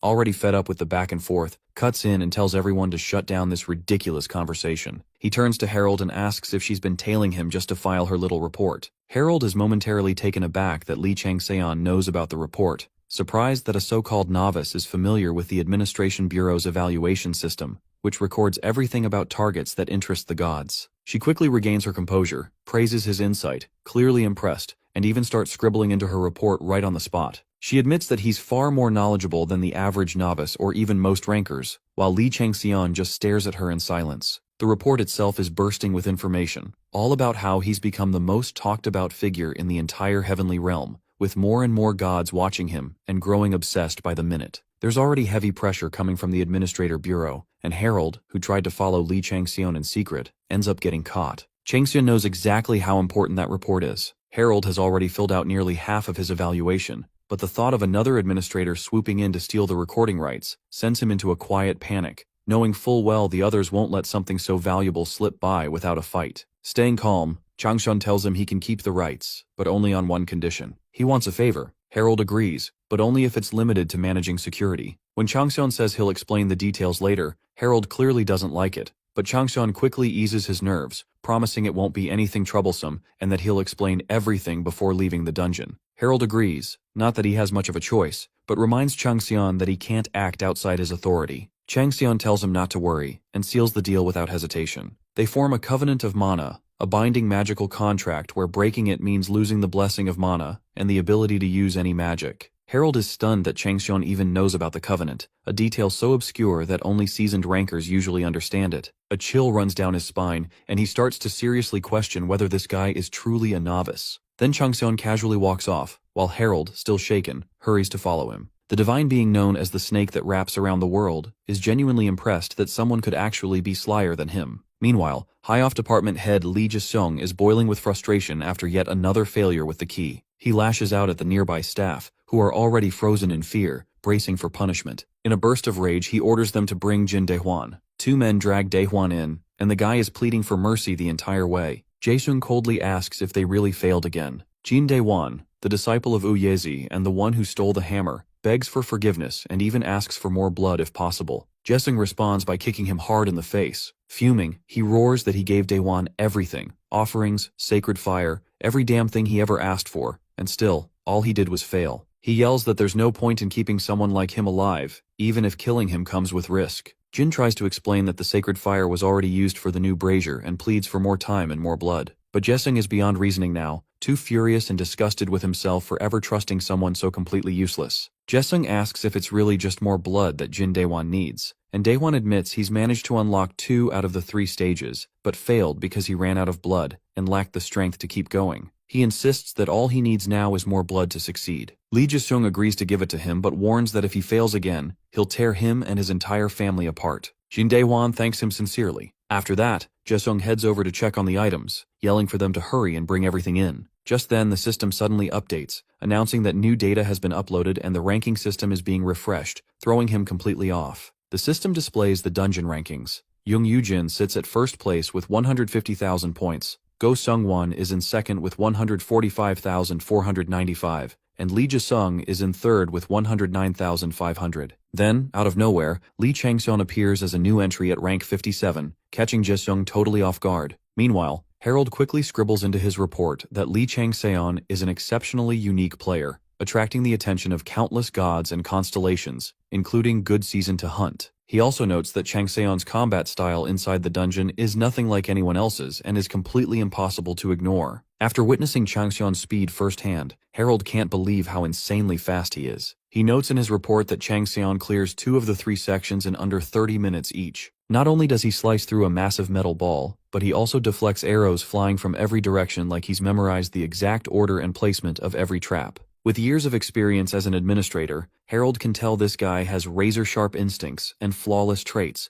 clearly marking him as gifted. Based on what he's seen so far, Harold even thinks Chang-seon might be capable of clearing Dungeon KR-921. He figures the battle between gods and constellations to make Chang-seon their apostle is only going to get more intense from here. He's certain that Chang-seon holds extraordinary potential, especially now that 12 constellations from the 28 mansions have already taken notice. As he watches him, Harold is reminded of someone from long ago, and even though he knows this report will unsettle more than a few gods, it also signals the return of a light, the twilight of the gods, a brilliance that once mocked the heavens, the one who had fallen. On the silver pillar, a man is bound by golden magic, completely unable to move. It's the Void Monarch, glaring at Chang-seon with the kind of hatred that says he'd gladly tear him apart. But Lee Chang-seon meets that stare with one just as deadly, his voice cold as ice as he demands how the Void Monarch dares to scoff at him. Lee Chang-seon drops down in style, while Pabal Sag, the divine being known as Good Season to Hunt, mutters that the air smells nasty. Chang-seon figures it must be the stench of blood, certain there's something seriously off about this place. Then the owl that pierces through the twilight warns him that evil is radiating from every corner. Moments later, he steps into a cave that's a total bloodbath, corpses scattered everywhere. The owl divine being is furious at the horrific scene and commands Chang-seon to deliver justice. He remembers hearing rumors that these people were trying to craft a key to the boss room,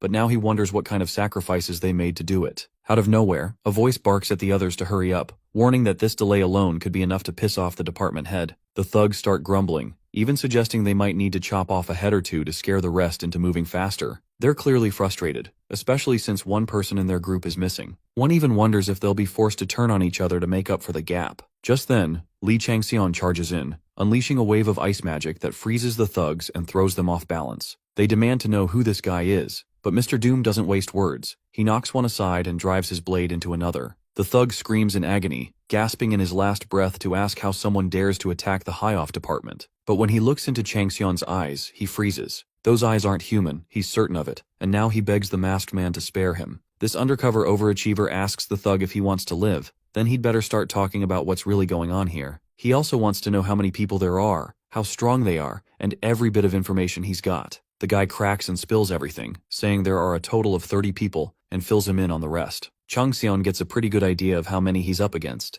and among the ones preparing the ritual, the only one he really needs to watch out for is a guy named Li Jisung. Now the thug begs to be spared, but Chang Xian pulls out his tiger's fang dagger. This plot boy coolly reminds the guy that he never said he'd let him live. Then he slashes him and levels up. The divine being known as the snake that wraps around the world finds it hilarious and totally enjoys the show. Meanwhile, the divine being called the Great Demon that chases after the abyss approves of this brat's sly move of taking the guy out. Then soul extortion kicks in, and Chang Xian absorbs the thug completely before strolling out like a total creep. Everyone's stunned by the masked figure's performance and starts thinking he might be some kind of ghost. Somewhere else, the trio is hanging out, chatting about Li Changxian, the famous pro gamer. They've heard the name a few times and figure he's the guy their boss told them to find. One of them says he heard a rumor that the guy's a vegetable, while another thinks it's probably just someone else with the same name. Right then, the undercover player zaps in behind them, and without a word, wipes them out in a single blow. Meanwhile, Jezung hears the noise from the chaos and gets annoyed, wondering what those useless guys are up to. Suddenly, the dungeon ranking updates, and it throws him off completely. Of all the results, the only one that shocks him is Li Changxian jumping to rank 11. A second later, Changxian moves up to 8, and then to 6. Jaesung starts sweating bullets, trying to figure out what the hell is happening and where his men have gone. By the time Changxian reaches rank 4, Jaesung is nearly pissing himself. Then the next update hits, Changxian climbs to rank 2, and that's when it really hits Jaesung that those idiots are already dead. Suddenly someone starts begging Jaesung to save him, and he's horrified to see assistant manager Sun in such a wrecked state, looking like he's about to vanish into thin air. With a trembling voice, Sun warns him that the ghost is coming. In the next moment, something burns him to a crisp and sends Jaesung flying. His system starts buzzing with pop-ups. He's severely burned, poisoned by corpse poison, and also hit with acid poison. The big guy drops to his knees as his stamina drains fast, pushing him to the edge of death. The only thing that can save him is a detox drug,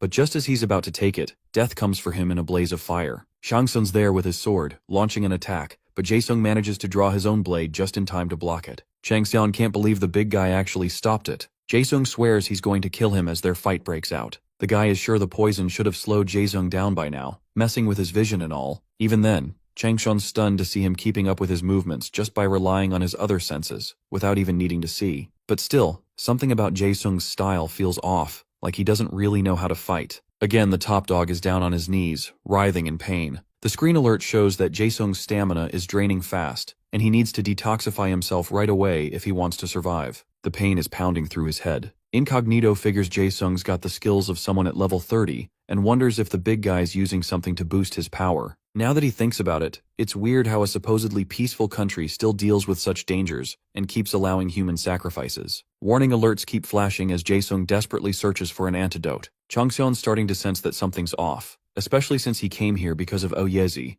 but the secrets tied to this place are making him curious. He also believes reinforcements from headquarters should be arriving any moment now, and it's time for the sacrifices to meet their end. Meanwhile, a guy bursts through a door, guiding the others to the spot the masked guy mentioned earlier. According to his memory, Mr. Incognito told them to move past 2 doors on their left, and after crossing the side alley, the 3rd door would open for them. That's where they should hide, locking the door behind them. No matter what sounds they hear, the masked guy was crystal clear. That's the only way to survive for all of them. Li Changsun is pretty sure he made things simple enough for them, so they should have hidden well by now. Anyway, back to his mission. The system notifies him that he's used 30 extra stat points on strength and another 30 on dexterity. He casually asks if Jaesung's still looking for an antidote, then tells him to go ahead and eat it up. The top dog is desperately reaching for the antidote, only to find the bottle completely empty, leaving him in total shock. That's when Changxian steps in from behind and asks if he's really dumb enough to fall for that. Jaesung's pretty pissed, cursing the masked guy under his breath. Changxian leaps into the air with his blade, launching a fierce attack. The top dog still manages to block it, but he loses his balance and ends up coughing up blood. The divine being Good Season to Hunt is loving the intensity of the fight, while Snake that wraps around the world declares that Changxian is the craftiest of them all, saying his battle play is a thrill to watch. His skill, the intermediate grade dagger technique, has finally reached max level. Now a high grade version of the skill unlocks, upgrading the dagger technique entirely. With that boost, Changxian charges forward once more, and this time, he shatters Jaesung's sword into pieces. Jaesung can barely believe it. Moments later, Mr. Incognito slays him in a single strike, leaving him bloody and broken on the ground.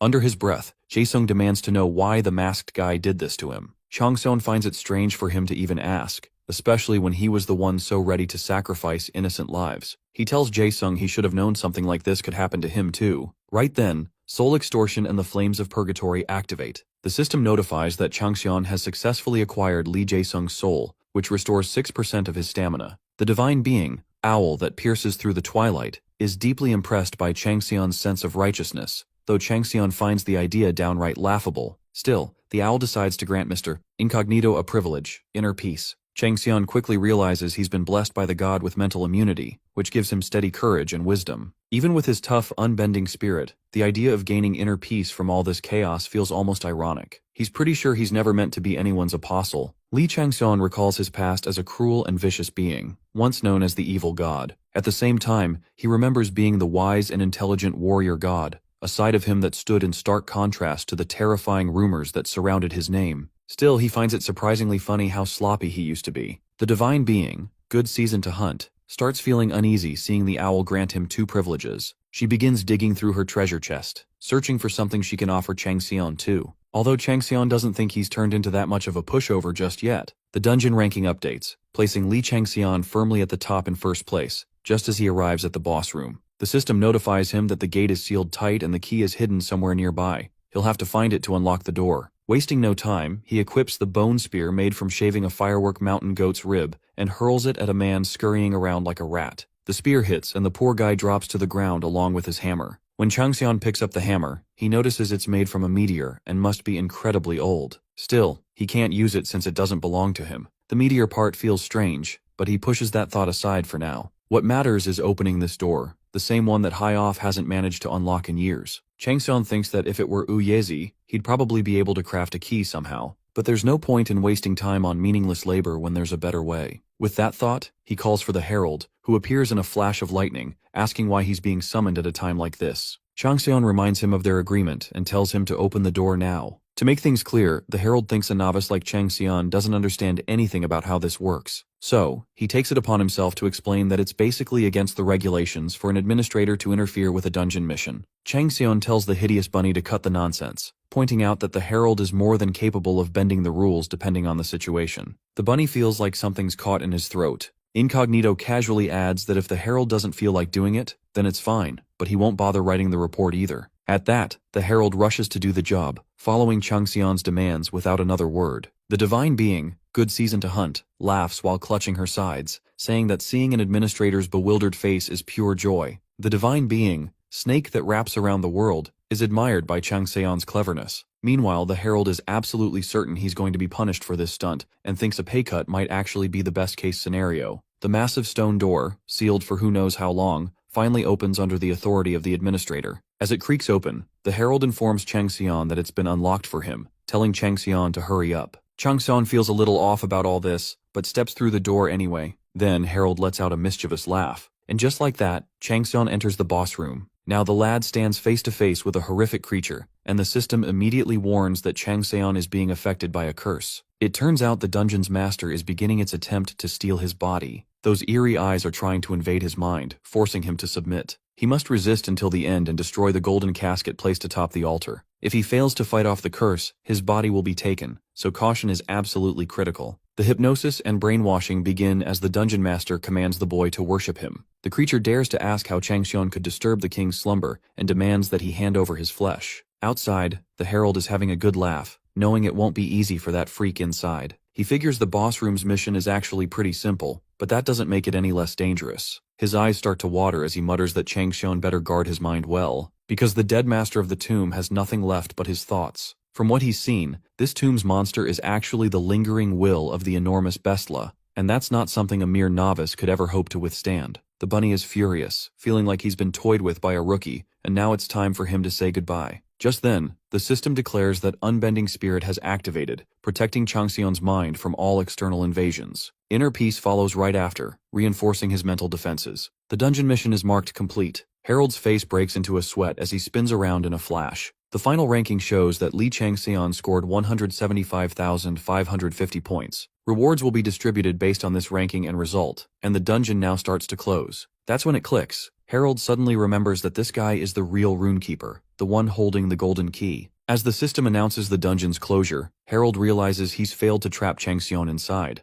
Over in Rusty, who looks just as confused as anyone watching. When asked about it, Chang Seon simply says he brought Rusty his hammer so he can finally start production. While feeding biscuits to a dog nearby, another man tells boss Chang Seon that a month won't be enough time for the job. He still needs to get a feel for the hammer again since it's been ages since he last used it, and on top of that, he's got to clean out the old brazier before anything begins. Chang Seon firmly gives him just 1 week. Choi Bu-young is horrified, blurting out that the whip alone part will take more than 2 weeks. Getting the feel for the hammer again, plus crafting the whip and the lance, will need at least a month. As a compromise, Chang Seon promises to pay him 3 times the usual amount. After noting Rusty's stunned reaction, Chang Seon decides to head out, casually grabbing something else on his way and saying he'll be back in a month. While they're still talking, he asks if this rusted piece of junk sword is for sale too, because he's taking it. Rusty's mind is absolutely blown by this guy's nerve. Rusty shouts to claim the item to be passed down for the generations, as said by his father, so it's not for sale. Suddenly, Choi gets an alert of 100 million won deposited in his World Bank account from Lee Chang-seon, and he's freaking out. Chang-seon mentions the hammer's price to be added to that sum as well, hoping it's enough now. Plus, he's been using this garbage as kindling anyway, so it doesn't matter much. Rusty doesn't get what's with this guy. Next, he enters the place where he crafts, putting the past in the past. He's ready to do this properly. Later, Lee Chang-seon figures that Uyezi might be in Seoul, so he considers tracking him down. But then he remembers all contact with him had been lost after the creation of Capricorn's divine artifact. He wonders if Uyezi was originally human instead of a god, though Thanatos doubts that, saying he'd be far too old for that to be possible. Thanatos then explains that Uyezi isn't the name of just one man. It's a title passed down through successors. Apparently, Capricorn had killed the original Uyezi right after receiving the divine artifact, without even realizing it. Still, Thanatos is fairly certain Capricorn doesn't know that Uyezi's successor is still alive. Unfortunately, many of Uyezi's secret skills have been lost over time, especially due to Chang Seon's own actions, and with the family line barely holding on, the techniques have deteriorated badly. Even so, the weapons Rusty forges, though few in number, are truly incredible. Thanatos tells Chang Seon that the modern-day Uyezi will rise again, this time through the hands of Choi Bu-young, or better, Chang Seon himself. While holding Pedro's key, Chang Seon starts wondering if the dungeon is actually Besla's tomb. Then he doesn't understand the reason for the great treasure is inside Peter's key. For now, though, he figures it's too late to dwell on it, and he's probably worrying his mother, so he hurries home. Meanwhile, the big shot Go Seung-won is losing his mind, screaming at his lackeys for failing to track down the guy who closed the dungeon gates. He orders the useless bunch to find that man, dead or alive. Seung-won, a major figure in High-Off's raid department, is furious over the loss of Pedro's key. He's determined to get it back no matter what, knowing they're as good as dead if the true owners of the Bonghwa Mountain Gate, the White Tigers, find out. Apparently, they had gone as far as performing human sacrifices to obtain the key, all under a secret contract. Without wasting another second, Seung-won barks at his underlings to get the car ready. He's heading to Bonghwa Mountain immediately. He's absolutely fuming over the dungeon being sealed and the key being stolen right under their noses. He moves fast, refusing to let this be the end of him. Especially now, he's dead certain that if Seo Jung-kwon even catches a whiff of this mess, that bastard would wipe out his entire family without blinking. It's around midnight when a man shares something with Seo Jung-kwon that completely blows his mind. Seo is furious, refusing to believe a single word of it. Miss Cha, standing nearby, tries to calm him down, but a man dressed in black, Woo Youngun, steps forward and demands to know what team leader Seo thinks he's doing. He's stunned that Seo is losing control and even considering using the Thai Green evil spirit with civilians present. Realizing how far he almost went, Seo is overcome with shame and decides to head out, convinced that Lee Chang-seon won't be coming home tonight either. Meanwhile, Miss Cha checks in on another woman, who quietly admits that the awakened live in a completely different world from people like them, and she's right. Chang-seon's mom adds that while her son may come off as brusque, he's actually incredibly delicate inside. Though she'd rather see him safe and unharmed, she knows that's easier said than done. She asks everyone to head back. Later, the group sarcastically thanks Seo for turning this into such a pain in the neck. Seo then turns to Miss Cha and Mr. Jin, asking what they plan to do next. Suddenly, Woo gets a flashback of his niece Hyebin, tearfully begging her uncle to bring back Lee Chang-seon. For now, he offers to grab coffee if Cha and Jin are planning to stick around. Jin, a level 41, jumps at the chance and orders a hot caramel, only to be smacked down by Miss Cha, a level 62, with a deadly strike. She tells him they have other matters to take care of and will have to return another time to check on Lee Chang-seon. Jin mutters to Woo that they're officially off duty now. From there, they part ways. As they walk, Jin notices Cha's serious expression and asks what's going on. Out of the blue, he receives a code red alert, which reports that victims slated to be used as human sacrifices have been found by chance at Bonghwa Mountain and are currently being sheltered. They're at a nearby police station, with preparations underway to handle the collateral damage. Mr. Jin stands frozen in shock, while Miss Cha calls out to the buffoon to hurry up or she's leaving him behind.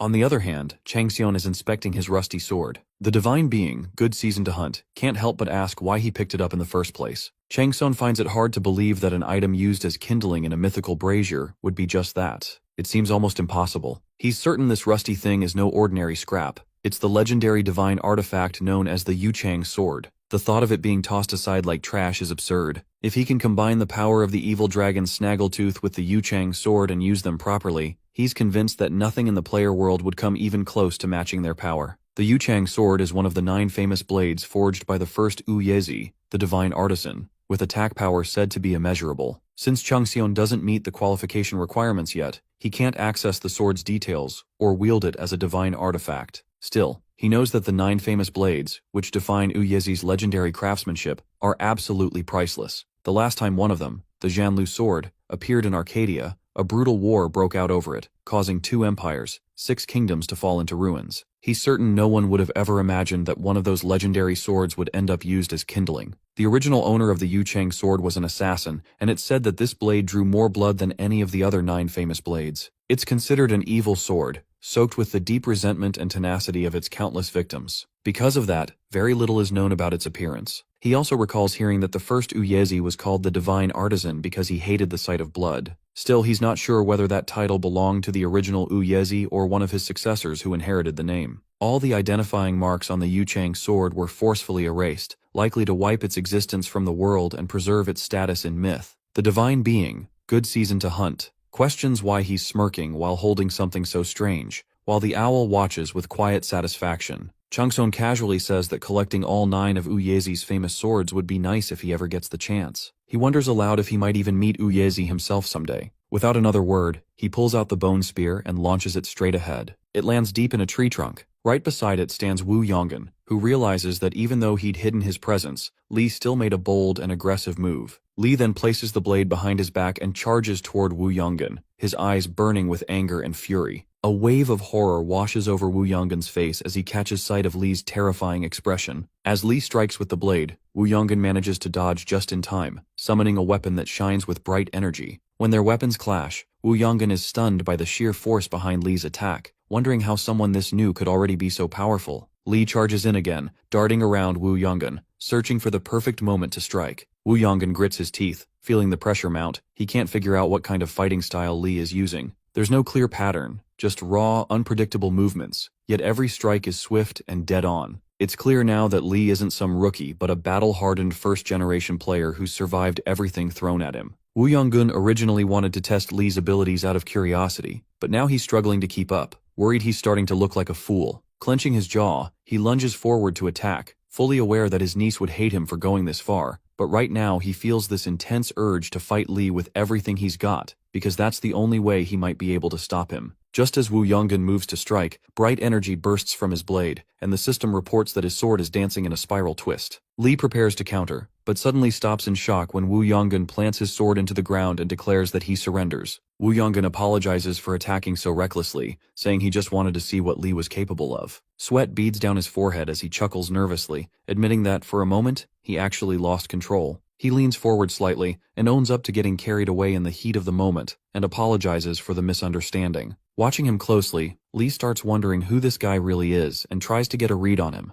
Right then, the system notifies him that the deity Hunting Time had been looking forward to an intense battle. He reaches into his pocket. Wu Yonggun pulls out a business card and, with a friendly smile, says he came here to recruit Li to his team. Li recalls that they follow the nameless giant god, also known as the King of Karma, who protects the wealth and riches of people. After a short pause, Li tells Wu Yonggun that this encounter was not pleasant at all. He then asks how Wu knew about him. In response, Wu Yonggun confesses that it is not just his group, but clans all over are keeping their eyes on Li. When Li hears this, he becomes serious. The realization hits him hard. Things are unfolding way faster than he expected, and this whole player business is not something to take lightly. Before walking off, Wu Yonggun expresses his hope that they can meet again under better circumstances and have a proper conversation next time. He understands that now isn't the right moment after everything that just happened. He also assures Li that if he ever wants to talk, he should feel free to reach out first. Just as he is walking away, the system reports to Lee that the avid hunter is angry at him for sparing an enemy, and suggests that true followers must win every fight. The World Serpent steps in and tells the hunter god to leave Lee alone, which sparks a heated clash between them. The avid hunter takes it as a challenge, but the World Serpent mocks him, making the situation worse. Lee doesn't pay them any attention. His focus stays locked on one thing. He thinks Wu Yonggan looks oddly familiar. That thought makes him tense up.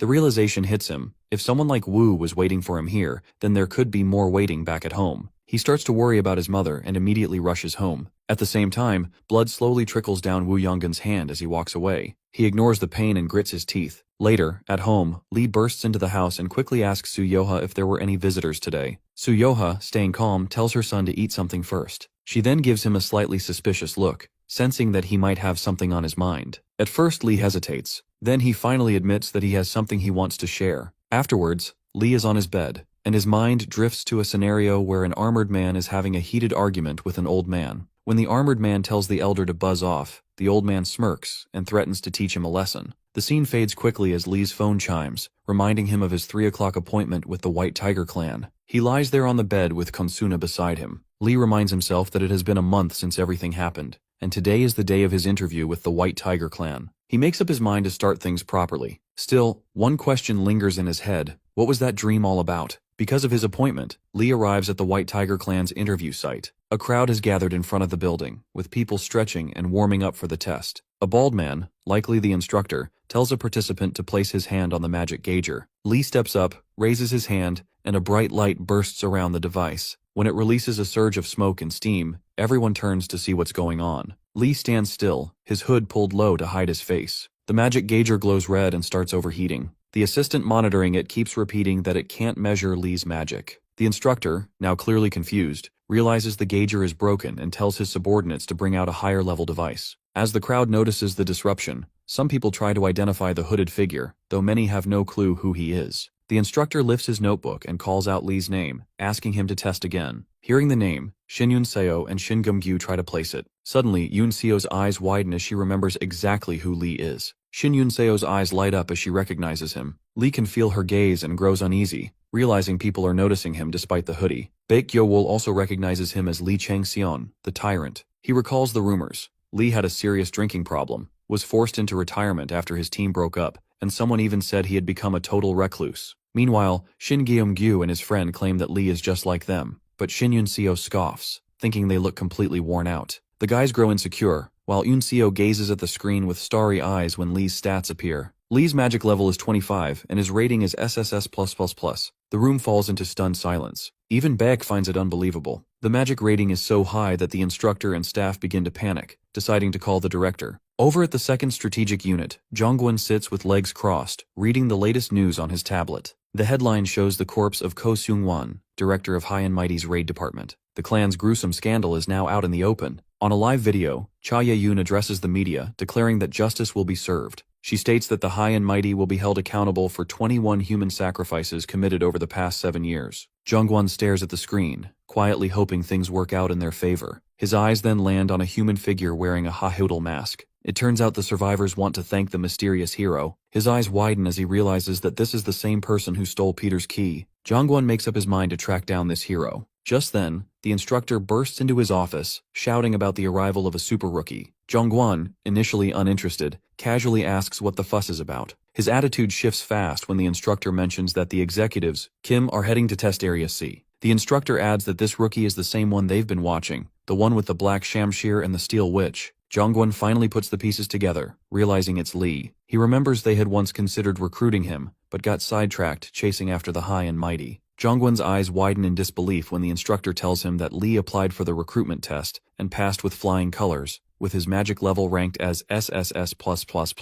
The moment he hears this, Jongwon rushes out of his office, unwilling to lose such a valuable asset. At Test Area C, the crowd buzzes with excitement, eager to see what happens next. Articles start flooding the web about the tyrant's return. As Lee stands on the platform, he hears people whispering and making assumptions about him. Some express envy over his power and skill. He glances around, and the system notifies him that the deity, the avid hunter, is pleased by the attention he's drawing. Lee quickly spots 2 cloaked figures standing nearby. Narrowing his eyes, he focuses on them. At that moment, divine energy begins to rise into the air, forming the image of a tiger. The system alerts him that the deities, the troublesome tiger, and the world serpent, seem to have ulterior motives involving him. Meanwhile, the instructor glances at his tablet and informs Lee that the exam is about to begin. He explains that Lee's task will be to hunt monsters. The instructor adds that they have plenty of creatures ready, including red orcs and two-headed ogres, and any of them can be summoned at Lee's request into the arena. Lee asks the instructors if this is all they've got, or if there's something stronger. The instructor, a bit confused, tells him they do have tougher monsters like a drake, and that it can be summoned if he wants. Without a second thought, Lee demands the drake. Within seconds, it appears inside a summoning magic circle. The creature is terrifying, with enormous horns and bloodshot eyes, drool dripping from its mouth as it locks its gaze on Lee. Lee stays rooted in place, calmly observing the beast. The system notifies him of the troubled tiger deity's thoughts, convinced Lee will die and wondering why he's standing there like a statue.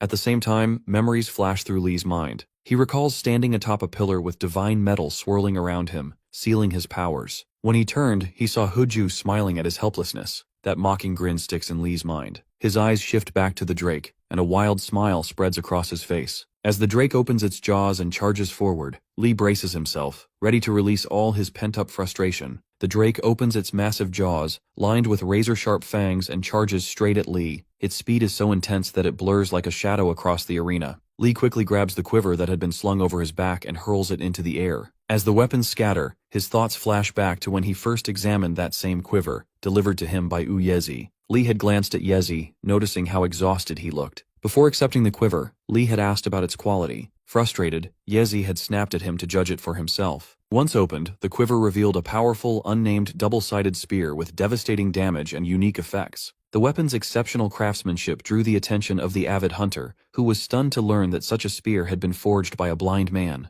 As a reward, Lee had unlocked a set of low-level spear skills, marking his advancement. Now, gripping the same spear tightly, Lee assumes his stance, ready to strike, testing the weapon's weight and balance. He holds that exact position now, unmoving, as the drake charges in with its jaws wide open. The onlookers watch with wide eyes, completely focused on Lee. In a sudden burst of motion, Lee thrusts his spear, and the tip pierces deep into the drake's flesh. Blood gushes from the wound as the spear lodges into the creature's eye, causing the drake to throw its head back with a deafening screech of pain. The strike happens so quickly and cleanly that even the cloaked figures are stunned by how effortlessly Lee pulls it off. Nearby, Park Sang-ho, the section chief of the White Tiger Clan's 1st Strategic Unit, stands beside one of his employees, eyes glued to the scene. A smirk forms on his face as he watches Lee in action. For someone at Lee's level, pulling off that kind of move is nearly impossible. As Lee darts across the arena with sharp, precise movements, Park's interest deepens. He's now fully determined to recruit Lee into his team, no matter what it takes. Meanwhile, a whip starts unraveling from the bracers on Lee's arm, glowing faintly as it becomes coated in his energy. The system notifies him that the unnamed 9-pronged whip was crafted by the successor of Gu Yajai. The weapon is soulbound, meaning it's attuned to Lee and won't function the same for anyone else. Since the whip has never been named, the system offers Lee the chance to give it one. Park watches with amusement as yet another weapon appears. Just then, Lee slightly pulls the spear from Drake's eye, making the wound gush even more blood. Despite the monster's deafening screams, Lee grabs the whip with both hands, pouring mana into it before slamming it down on the beast.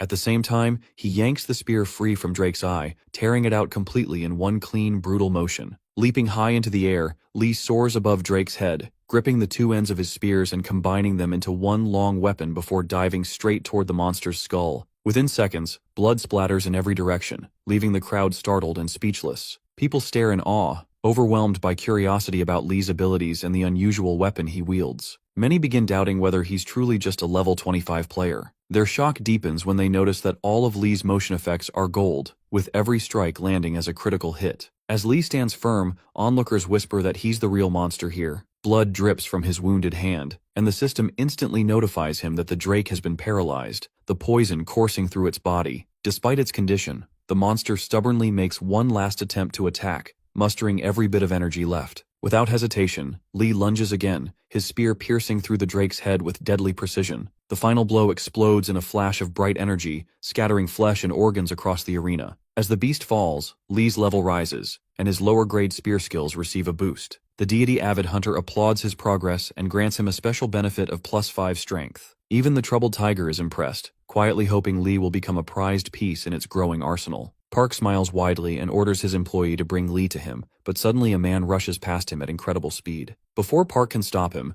Lee senses movement behind and reacts instantly, dodging the incoming energy with his weapon. It turns out to be Zhongguan, who decided to test Lee's abilities himself. Their weapons clash, and while Zhongguan blocks Tiger's peril and resists Tiger's curse, he finds himself genuinely impressed. On the other hand, Lee is utterly disgusted, unable to ignore the putrid stench that clings to Zhongguan like the rot of Huju's presence. As their spar intensifies, Zhongguan offers Lee a place by his side, promising to make him a star and teach him the true path of the tiger. Lee clenches his jaw, debating whether to strike back since doing so might attract more of Huju's attention, and he wants to save that move for the blood-red peaks. Just then, both men raise their heads at the sound of Park's voice, demanding they stop. A blade-like energy slices through the air toward both of them, and Zhongguan instantly believes Park has a death wish, but Park doesn't care and reminds him that he's still his senior. The two continue fighting over Lee, shocking everyone present, as no one expected two high-ranking members of the White Tiger clan to clash over a rookie. Watching it all unfold, the section chief of the 3rd Strategic Unit, Kang Sungwoo the Homotherium, and the section chief of the 4th Strategic Unit, Yu Hyujin, stand at a distance smirking, showing interest in Lee, but not enough to join the chaos. While the others fight, Lee casually steps back, amused by the spectacle and quietly hoping the conflict spills some serious blood. The section chiefs of the 3rd and 4th Strategic Units declare that they will be the ones taking the rookie with them.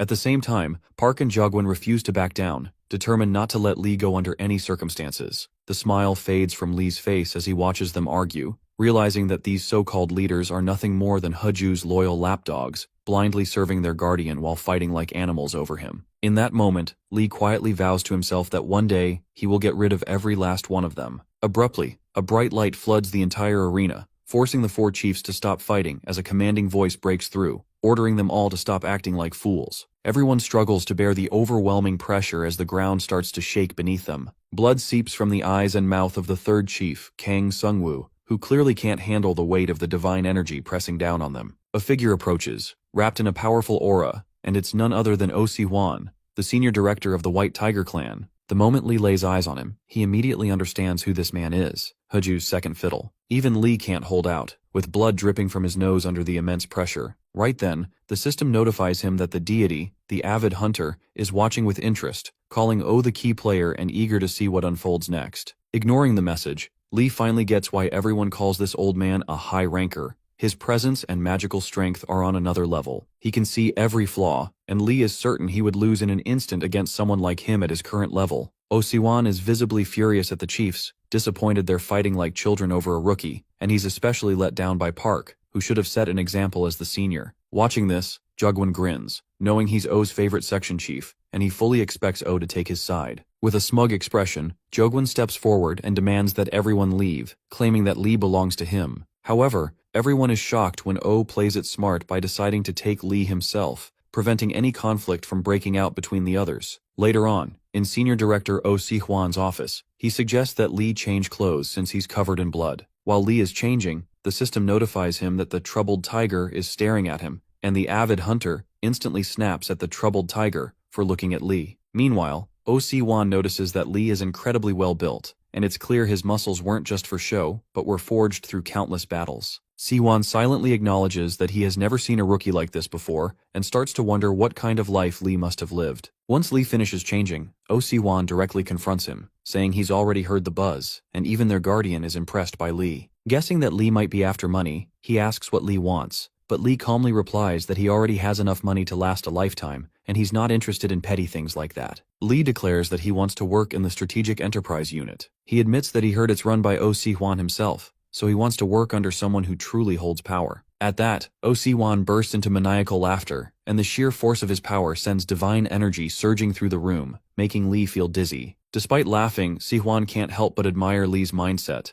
This is someone who couldn't care less about weaklings without power, and that is exactly the kind of aspiring White Tiger Si-hwan has been searching for. Si-hwan reminds Lee that the Enterprise Strategic Unit is the backbone of the White Tiger clan, and if Lee really wants to be part of it, he has to earn it and prove his worth. Curious, Si-hwan asks how he plans to do that. Lee calmly throws back a question, asking what would happen if he manages to break the record in the Bloody Mountains. He's heard that all new clan members are required to go through the Bloody Mountains during their trial period, So what if he sets a new record instead of just finishing first among his peers? Si Huan immediately picks up on Li's true intention. He doesn't just want to outperform others, he wants to raise the bar completely. And if Li does manage to set a new record, then no one will be able to object to him joining Si Huan's unit. Si Huan wants to say something but holds back, though Li senses that hesitation right away. Without waiting for the words to come out, Li volunteers to clear the dungeon entirely. The moment Si Huan hears that, a bright smile spreads across his face. After all, the dungeon is ancient, and the clan has been thinking about replacing it with a new training ground anyway. Li senses there's something deeper going on with the Bloody Mountains, and if he can figure out Si Huan's hidden cards, he might get closer to the truth. So he boldly declares that he'll take care of closing the dungeon as well. Si Huan smiles, clearly convinced that he and Li will be working closely together from now on. At that moment, Li catches a glimpse of genuine trust on Si Huan's face. Before heading off to the mountains, Li also requests access to the clan library. When Si Huan hears this, he's awestruck, realizing that Li shares the same thirst for knowledge, so he grants permission wholeheartedly. At the same time, Li's sudden comeback is trending all over the place. People are buzzing, calling him unbelievably powerful and praising him for saving lives at Jamsil Gate. Fans are celebrating while haters are quietly deleting their past criticism. Some think his return might be fake or just a flashy distraction, but many others defend him fiercely. All this hype boosts the White Tiger clan's popularity, even pushing their stock value higher. On top of that, Miss Wu Haibin's interview goes viral as she shares how Li saved her life. Watching all of this unfold on social media, Zhogwen rushes into Si Huan's office, practically begging to have Li assigned to him. He insists Li needs a mentor like him to fast-track his growth, but Si Huan doesn't get what he means by fast-track, and warns Zhogwen to stay in his lane or risk being fired. Without sugarcoating it, Si Huan explains that Li clearly stated he wants to work for the Strategic Enterprise Unit and will quit otherwise, so he has no plans of moving Li against his will. He does promise to pair Zhogwen with Li for certain missions and then tells him to leave. Before walking out, Zhogwen tries to ask where Li is, but Si Huan refuses to say anything. He's not about to let bees swarm around the honey. A few days later, Li finally steps into the Bloody Mountains dungeon. The place is massive, stretching out like an endless ocean. Standing at the cliff's edge, he makes up his mind to cleanse it all and spots his target waiting at the top of the mountain. Still, something feels off. Someone hidden in the bushes nearby is secretly watching him from inside the dungeon. A massive burst of purple energy shoots up from the top of the mountain, turning the entire sky a deep, eerie purple. Li stands at the edge of a cliff, quietly watching the scene unfold. Just then, he spots the massive figure of a monster flying away from the mountain, and a small smile creeps across his face as he locks eyes on his target. Instantly, a system notification pops up, informing him that something strange is happening in the Bloody Mountains. A powerful magical source has caused the plants and animals to mutate into dangerous forms, and the mountains are now divided into 8 zones, each swarming with unnatural creatures found nowhere else. Li's mission is to identify the source and eliminate it to restore the area to its natural state. For this task, he now has access to an inventory for storing items, a status window to track his health and stats, and a skill window to manage his abilities. As he scans the place, an uneasy feeling washes over him.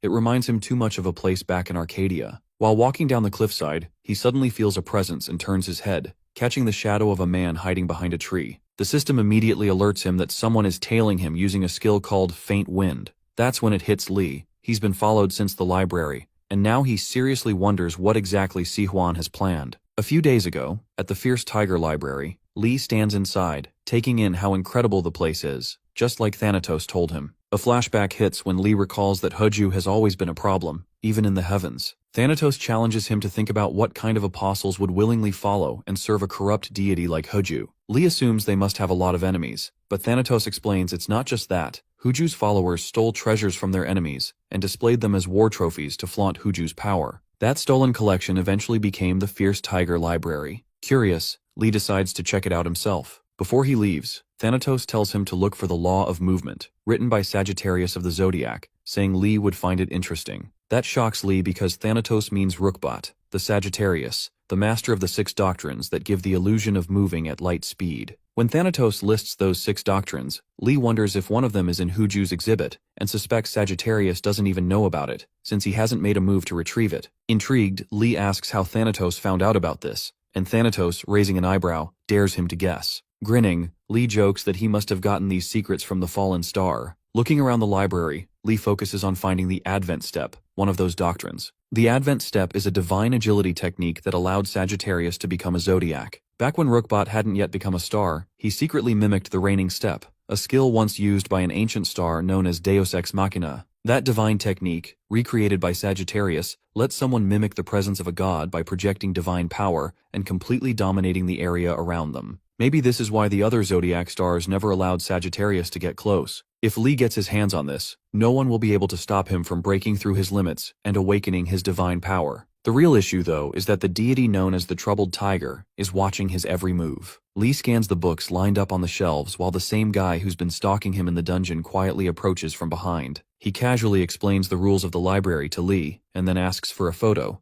but Lee ignores him, not wanting to draw the attention of Siwon or Heju. In that moment, Lee recalls what Thanatos once told him. He should look around carefully since this exhibit by Heju is a near-perfect replica of the Mokakuros tribe's military library. With that in mind, Lee closes his eyes, activates the Perpetual Heart, and instantly applies his composure skill. He starts pulling books off the shelves and reading them one by one, fully focused, while the stalker keeps watching him, baffled by Lee's choices. From spear skills to sword techniques, from movement laws to breathing methods and even ancient mythology, Lee is flipping through them all, just skimming. At least that's how it looks to the guy trailing him. Sihuan told this guy to report anything suspicious, but what is he even supposed to say now? The guy is frustrated because Lee isn't leaving behind a single hint of doubt or suspicion. Meanwhile, Lee enters a hyper-focused reading state, quickly absorbing deep knowledge. His brain starts to overload, and the system warns him to take a break. Still, he earns the title the Brilliant Mad Reader and gets stat boosts. The Avid Hunter, the World Serpent, and the Troubled Tiger are all watching him closely, equally impressed and amazed. As Lee digs deeper into learning about Heju's powers and weaknesses, he continues searching the Fierce Tiger library. By piecing together bits of information, he manages to create a new skill inspired by Heju's destructive doctrine, reshaping those teachings into something new that could either help him fight Heju or give him more power. With that, Lee decides to step away since this is as far as he can go for now in breaking down the doctrine of destruction. He wonders if he needs to unlock the first and second class shelves to complete the skill. But he knows that the Advent step isn't in this library, it might be hidden elsewhere. With 3 hours still left, Lee decides to scan the area one last time. As he touches the shelves and activates his composure skill, he finally finds a book. Lee isn't sure if this one will lead him to the Advent step, but something about it feels different. When he opens the book and starts reading in a new pattern, his eyes widen in shock. This book isn't what he expected. Inside, a person, Han Yu, is chained up and confesses that he has buried his deepest and darkest sorrows within these pages. Han Yu explains how he was betrayed by none other than Moon Sung. The moment Lee sees the name Moon Sung, he's taken aback, and an image flashes in his mind. Jeom Chunho. That man is one of the top 9 swordsmen in the world, the clan leader who founded the White Tiger clan alongside Sihuan, and also the apostle of Heju. Lee carefully examines the book, noting that the author writes as if he were Jeom Chunho's brother. He doubts Jeom ever had real friends since, from what Lee knows, Jeom is one of the rare players with a mercenary background. This guy built his own combat style through first-hand battlefield experience, and was personally chosen by Heju as an apostle. But according to this book, something seems off. Even Lee feels there's more to the story than he knew. Han Yu and Moon Sung were once close, both trained under the same mentor. Han Yu is the successor of Il Moon, a lesser-known martial arts school. One day, though, their master brought in a new student, much younger than Han Yu, Jeom. Since the master was growing old and sick, Han Yu taught Jeom everything, treating him like a younger brother, but he now regrets it deeply. He had no idea what that kid was hiding behind his innocent mask. Han Yu wishes he had realized sooner how the Troubled Tiger, the very deity they once trusted as their guardian, truly viewed their school. Heju, as his name implies, is a god who thrives on disaster and war. He saw the school's peaceful and reclusive teachings as weak and unworthy. Heju could have picked anyone else as his apostle, but because Han Yu already followed his teachings, he couldn't choose another. In time, Han Yu turned Heju's own techniques against him and used his magic to strike back. Even Lee has heard stories about how Heju's powers were weakened for a while, and now it finally makes sense. Han Yu sealed them on purpose. People thought the deity was just staying quiet and doing nothing, but that silence had to do with the school Jeom Chunho once belonged to, and Han Yu believed he needed to take action after the disaster Heju caused. Maybe that's why Heju chose Jeom over Han Yu. Meanwhile, Song Yu-jun secretly watches Lee, puzzled because Lee is holding the book upside down, but Lee pays no attention and keeps reading. Han Yu never knew how long Jeom had been plotting against him since the poison had been in his system for so long he couldn't even tell death was creeping up on him. When the moment came, Jeom didn't kill him outright. He sliced the veins in Han Yu's arms and legs and locked him in an underground cave owned by their school. From there, Han Yu watched Moon Sung rise, earn the title of Jeom Chunho, and build his clan's headquarters right where their school used to be.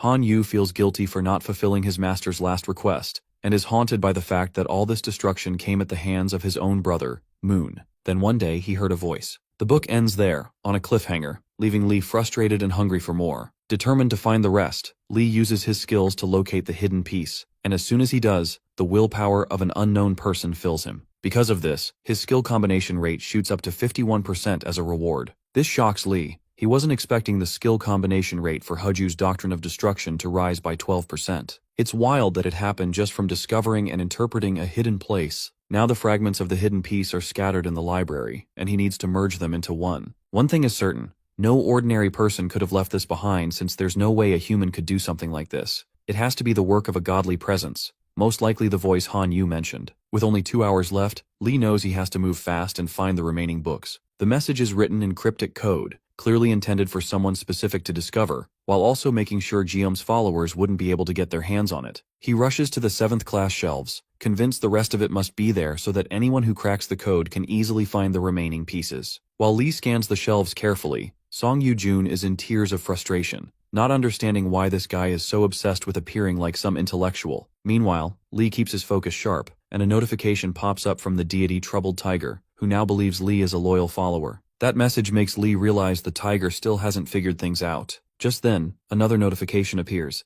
this time from the World Serpent, watching him with curiosity. Lee's mouth parts in shock, and a nervous grin spreads across his face. He's found the other parts. The voice tells Han Yu that they share the same destiny. Just like Han was abandoned and betrayed by the man he once considered everything, the owner of the voice was consumed alive by their own child, and has since become a lost soul, blindly roaming the afterlife. Both of them carry hatred toward a common enemy. Lee wonders if the child who devoured the voice's life could be Huju. Since this is a hidden record, there's a chance Huju tried to cover it up, and maybe Lee can use that against him. According to the voice, the Troubled Tiger, the very deity that Han Yu and his mentor had served faithfully for years, is actually a monster who devoured his own family members to become a god. The voice goes on to say that peace will only come when that cruel monster is brought to his knees, and promises to teach Han Yu how to kill the Troubled Tiger. And just like that, Han Yu finds the strength to rise again on his own 2 feet. Later on, Han Yu trains in secret and slowly regains his strength. With that, he's able to focus fully on healing, all thanks to the teachings and guidance of the mysterious voice. Around the same time, Moon Sung returns from his long journey,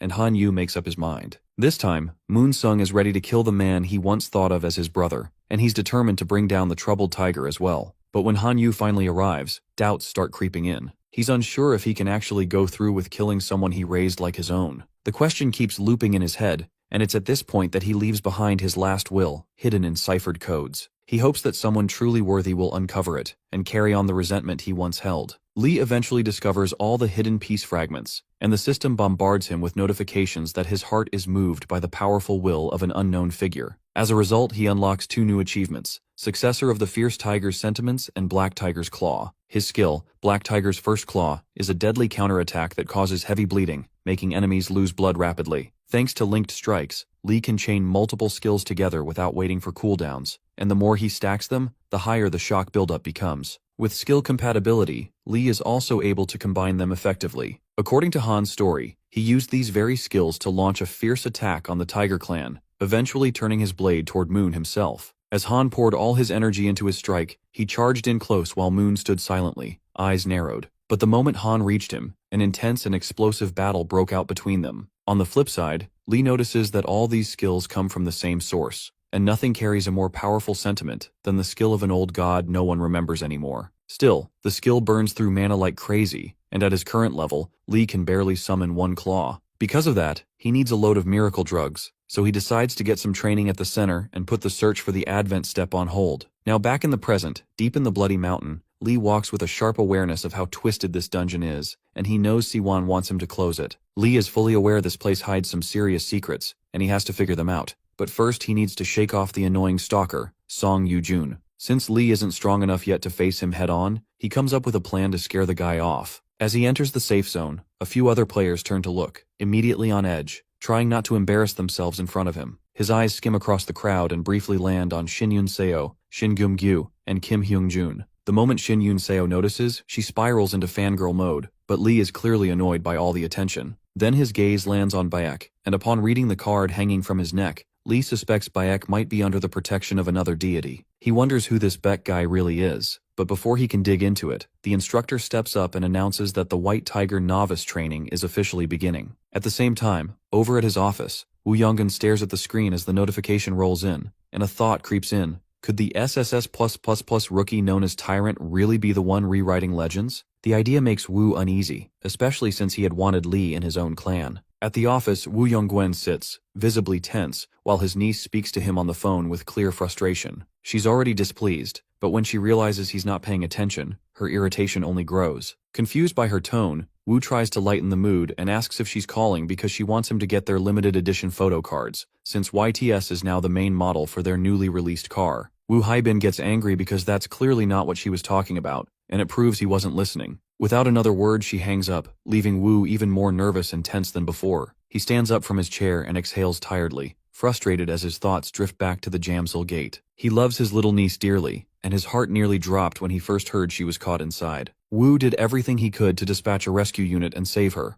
but in the end, there was nothing he could do but pray that someone would break the dungeon. He had gone to church and begged his guardian, the nameless giant, to protect her. That's when his subordinate came running in with the news that Heban made it out alive and safe. Overwhelmed with relief, Wu cried out loud. Later, when he met with his niece, he asked who saved her because he wanted to personally thank them. She told him the person disappeared immediately after the mission, most likely because they didn't want attention, and she suggested it might be better to wait for him to show up in public on his own. Wu shared what he was thinking, that he wanted to recruit the person who saved her and thank him afterward. Heban lit up with joy, thrilled by the thought of Li joining their clan. But all Wu had done was pick a fight with Li, ruining any chance of bringing him in, and because he lost his temper, they never even had a proper conversation. Now in the present, Wu regrets everything. He had hoped Li might reach out after Wu gave him his business card, but he never did. Li ghosted them for a month and ended up at White Tiger's recruiting event instead. To make matters worse, Wu just found out that Li is an SS+++ ranked player, and it hits him. Li is a real genius. At this point, Wu is frustrated with himself for thinking Li was just too strong to be a novice. Ever since that day, Haibin has been calling non-stop, telling him how much she hates him, and scolding him for letting Li slip away to another clan because he didn't try hard enough. Everyone in Wu's family sides with Haibin, even Wu's father, the chairman of the group.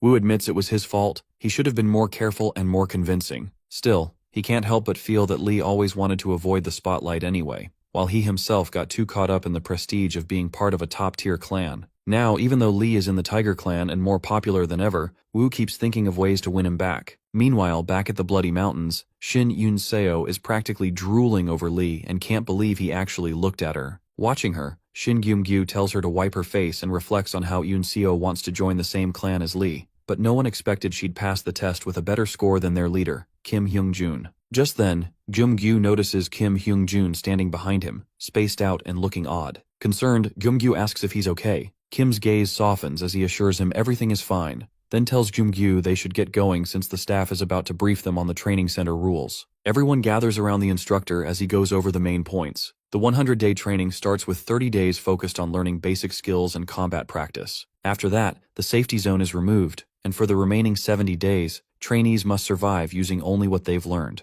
Teaming up is allowed, and defeating monsters earns points. The stronger the monster, the more points it gives. Safety guards are stationed to observe but will only step in if there's real danger, and needing their help costs points. Dropping below 0 means automatic failure. Those who pass with high scores get special rewards, and the top 5 become guardians. However, players are free to survive however they choose unless they break a law or commit a crime. Just like that, the training begins, starting with the 3 foundational skills of the clan: Tiger's Curse, Tiger's Step, and Tiger's Peril. Tiger's Curse uses magic to attack the enemy. Tiger's Step allows users to dodge or overpower just by stepping, and Tiger's Peril boosts damage like a tiger's vicious bite. When everyone receives their scrolls, they're instructed to rip them to acquire the skills. As the countdown ends, all the players rip open their scrolls and unlock the abilities. Everyone is amazed. They never imagined a day like this would come. Just as the instructors announce that a staff member will now demonstrate the skills, Li raises his hand, and the instructor immediately stops talking to listen to his question. The instructor and all the players are left stunned when Li casually announces that he has already mastered all 3 of the skills. But Li doesn't care about their reactions, and simply mentions that he heard he's allowed to move past the safety zone during his practice period if he can demonstrate the skills without any issues. The players are in shock, unable to understand how he could have mastered them so fast. Some wonder if he might have had access to the scrolls earlier, but it still doesn't make sense how he managed to perfect the postures and movements right after tearing them open. While the others stay suspicious,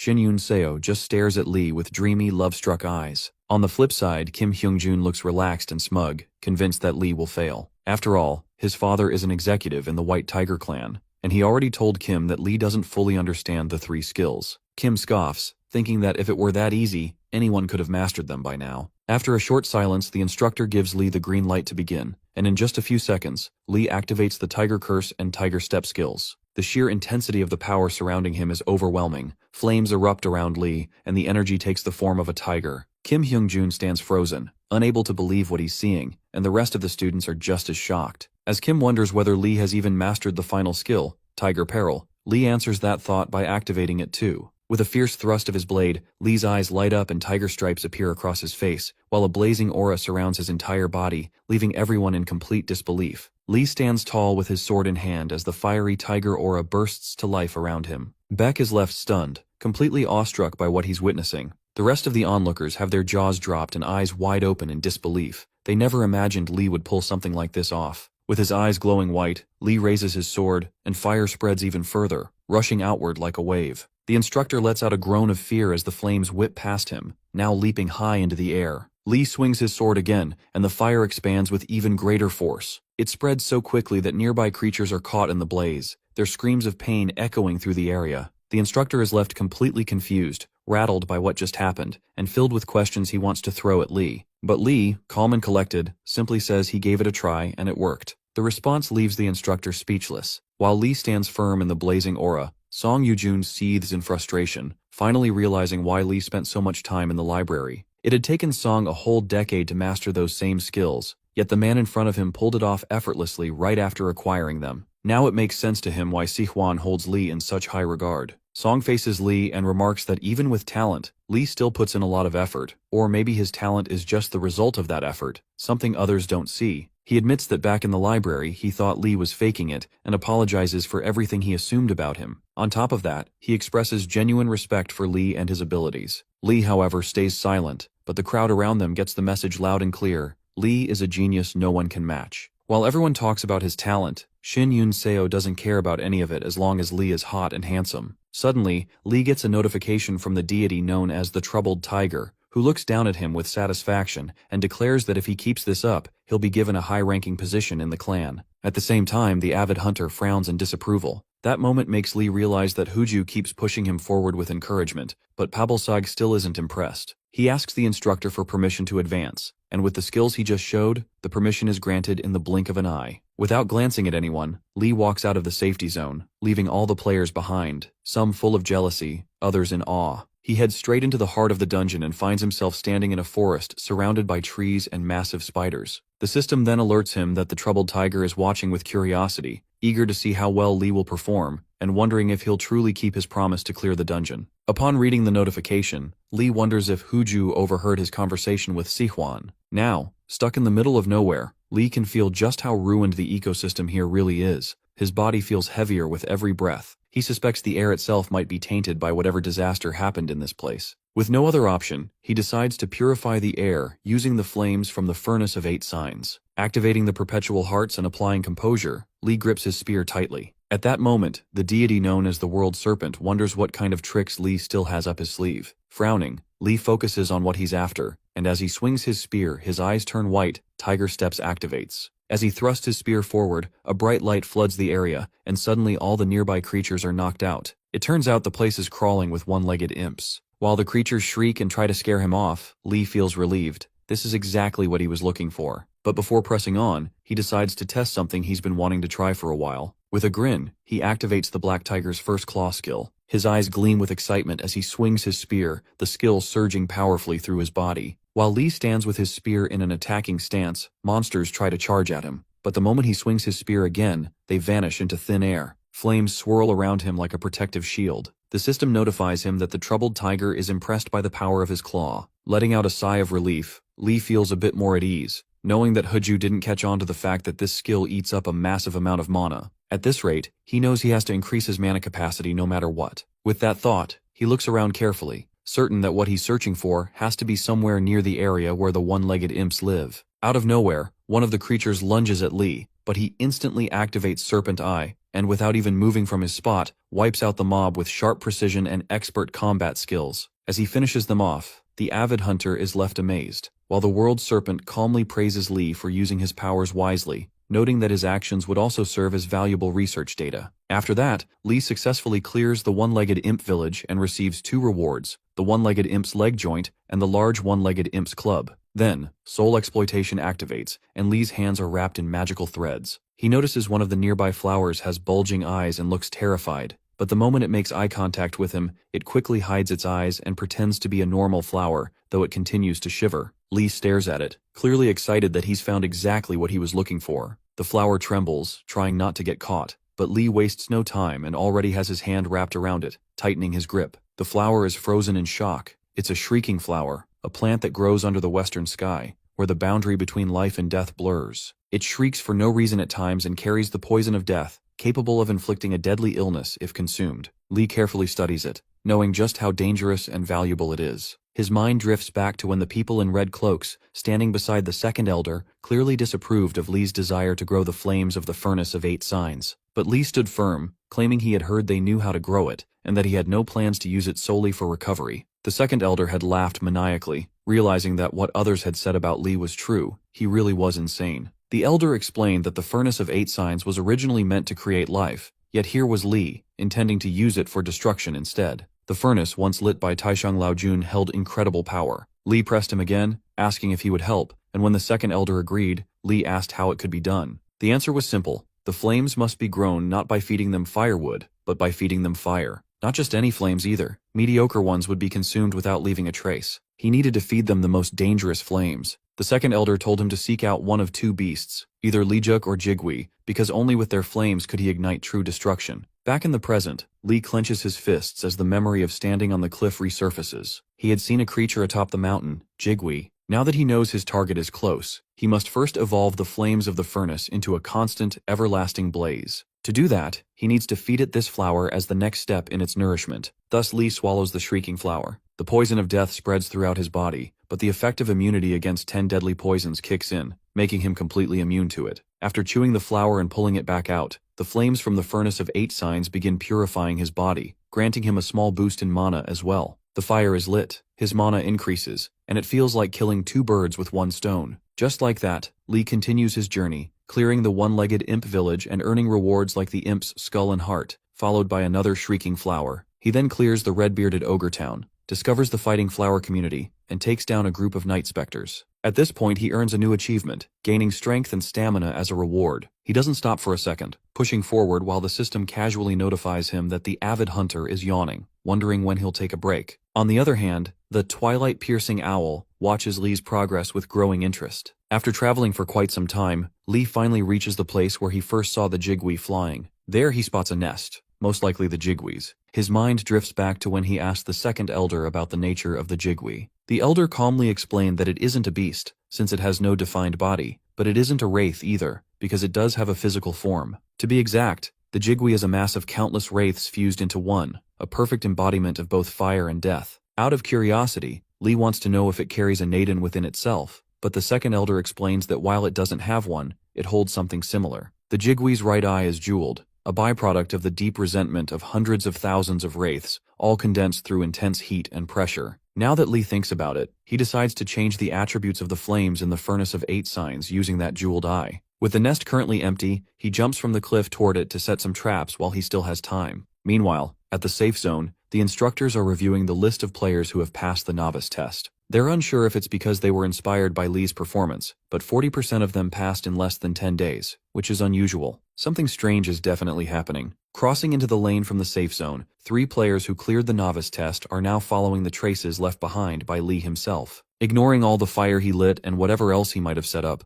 they decide to focus entirely on one thing: getting rid of Li Changxian. A mysterious light pierces through a dark, eerie forest as tension builds. 2 high-rank players talk about Li Changxian, saying he's not what he seems. The guy in the blue jacket claims Lee must have received something valuable from White Tiger, because there's no way someone perfects a skill that fast without help. Meatloaf looks tense, clearly worried the supervisors from White Tiger might find out. But the scarred guy just shrugs it off, saying that even though White Tiger pretends to care about justice and follows corporate rules, deep down they're no different. They're murderers like everyone else. Murderers usually refers to people who kill, but it's also slang for those who'll do anything for money and entertainment. The High Off clan players have their eyes on whatever great thing White Tiger might have given to Li Changxian, and even if White Tiger gave him nothing, they figure he still raked in plenty from his pro gamer days, and he's from a rich family too. The scarred guy grows greedy, thinking if they take everything Li earned, they're bound to get something valuable. Meatloaf tries to brush it off, saying nothing will happen since it's just some guy minding his own business, but the other players from High Off glare at him in anger. He quickly backtracks, explaining that they shouldn't stir up trouble or it could ruin their real goal, stealing the Drink of Illusions from White Tiger's training grounds. He reminds them how badly they need it, especially with High Off getting cornered by White Tiger. Still, the other two get even angrier, taking his words as an insult, like he's saying they can't beat Li Changxian. They threaten him, and Meatloaf panics and gives in. They threatened him,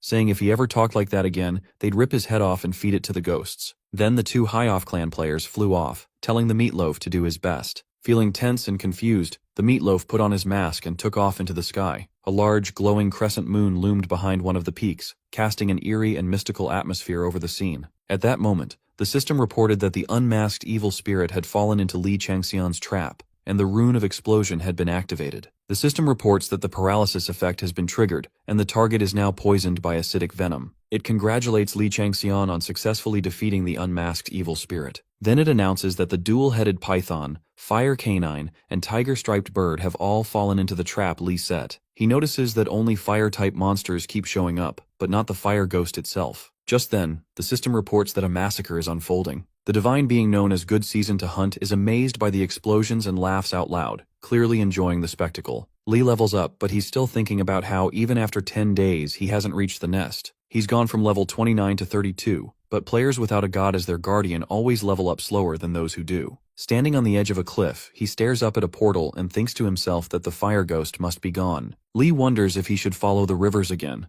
but instead, he steps into the portal, determined to take care of what he needs to. Suddenly, he's shocked to see Baek Gyeowol standing right there. Baek looks curious, his eyes drifting to the spear in Li's hand. Li asks if he's following him, but then shrugs it off, saying that even if he is, he has no choice but to kill him now since he's seen too much. Li thrusts his spear at Baek's head, but Baek quickly dodges it. They're locked in a fierce fight. Li Changxian figures that Baek Gyeowol must be around level 35 or 36, judging by how well he handles a spear that's over 3 meters long. Meanwhile, Baek notices just how fast Li is and realizes he keeps aiming for his neck. Li charges at him with incredible speed but is stunned when Baek still manages to dodge. He goes for Baek's neck again but suddenly gets caught off guard and choked, demanding to know how Baek is able to use the secret art of shadow. Baek, surprised by the question, grows curious about how Li even knows that name. Li thinks back to his past life filled with wars, where the only thing he ever relied on was the secret art of shadow, but even that left him when madness took over. He remembers the goddess of slaughter and destruction, the dragon who slept for 1,000 years, the iron-blooded lion, and the wandering shadow, Xerxes. He recalls how Xerxes used the term secret art of shadow as a collective name for all his powers and skills, and that Xerxes was the only god who had just one authority. Li always believed that term was known only to his old comrades, so now he's wondering how Baek is connected to it. The divine being known as the tiger trapped in hardships watches with growing interest, curious about the skill Baek just used. Li thinks to himself that the secret art of shadow used by Xerxes and the one an average human could use are on completely different levels, so it's better if Baek explains his version first. Baek asks how Li even knows about it, but Li reminds him he asked first. Frustrated, Baek snaps and says he'll make Li open his mouth himself. Baek Gyeowol charges at Li Changxian, launching a full attack. The divine being known as the tiger trapped in hardships watches in awe at the clash between the two, both destined to become his dependents. During the intense fight, Baek Gyeowol yells at Li to talk. Meanwhile, the divine being called Good Season to Hunt cheers Li on, telling him not to lose to some weirdo. Li thinks to himself that until he uncovers the truth behind the secret art of shadow, he has to avoid seriously injuring Baek. Baek is stunned when Li suddenly brings out a spear in the middle of battle, radiating overwhelming strength. Li begins combining skills, activating Tiger's Calamity and Tiger's Step,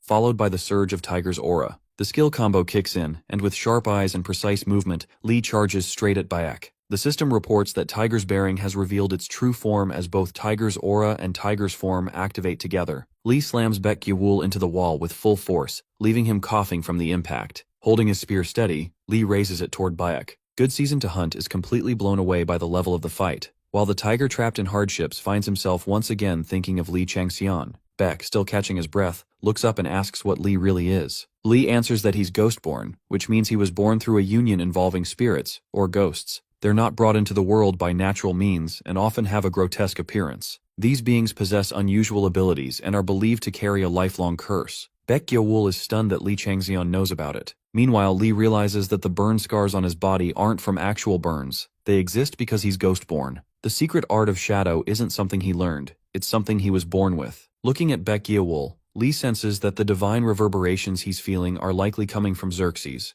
and he wonders what could have happened for Xerxes' vitality to weaken so much. Lee grows curious about how Xerxes could abandon his own son in the mortal realm, and decides he needs to keep Bayek close, since there's no guarantee Bayek even knows anything about his father. Lee tells Baek not to try curing his ghost-born traits using the eye, because it won't work. When Bayek questions him, Lee simply says he knows more than Bayek does, and it's obvious, he figured him out after just a brief exchange of blows. Lee says Baek must have assumed the scars on his face came from having a fire spirit as a parent, and that he inherited those traits. But the truth is, not even the Jigwi eyes would heal those scars. Lee tells him flat out that his parent isn't a fire spirit, and although the scars look like burns, Baek has clearly misunderstood. If that were really the case, Lee points out, he wouldn't be able to use the secret art of shadow. He explains that a Jigwi is much closer to death than to fire, and its ghastly aura is far more intense than that of ordinary ghosts. Then Lee turns to Baek and asks if he's trying to consume it. The divine being known as the snake that wraps around the world tilts his head, taking in the new information Lee Changseon just revealed.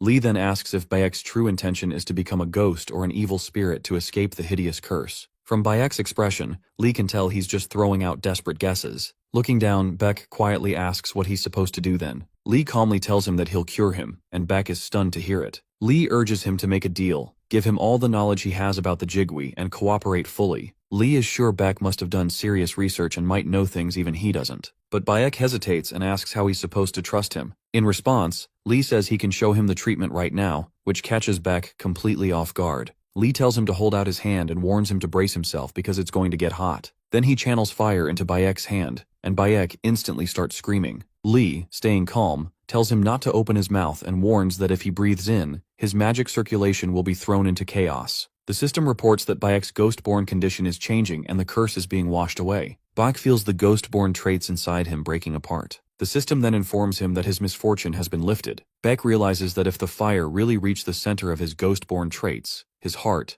then maybe the ember that kept it alive has finally burned out. As the fire fades, Lee Changseon tells him not to just sit there and to check his face. The divine being known as Good Season to Hunt was stunned to see such a positive shift, while the divine being called Snake, that wraps around the world, thought it was necessary to study the effects of the 8 trigrams fire even more closely. Meanwhile, the divine being known as Tiger that has been trapped in hardships laughed heartily, pleased to witness a hopeful change in one of his household members. Lee Changseon told Bayek that this was his current limit with the abilities he had, and even with frequent treatment, a full recovery for Bayek would still be difficult. Baek asked what he was supposed to do now, and Lee replied that if Baek helped him defeat the Jigwi, they'd gain more firepower, which might lead to his full recovery. Lee then asked if Baek wanted to form a mana pact, but Baek refused, saying he'd try to trust him instead. Lee found Baek far more useful than expected and was curious to see what he'd do next. When Baek asked how Lee planned to get his help, Lee simply told him to speak respectfully. It didn't sit right that his friend's son was being so casual. Baek was taken aback but agreed. Watching this, the divine being known as Snake that wraps around the world, clicked its tongue and muttered that Lee Changseon was acting like a boomer. Lee then told Bayek that to track down the Jigwi, they needed to understand its behavior, and asked what he knew. Baek explained that a Jigwi usually acts like a crow, and if they carefully followed its nest, they should be able to track it. Just then, they spotted a pile of gold, jewelry and swords off to the side. Lee Changseon explained that Jigwis have a habit of keeping corpses as mementos. The divine being known as Good Season to Hunt was amazed by the quality of the treasures scattered around.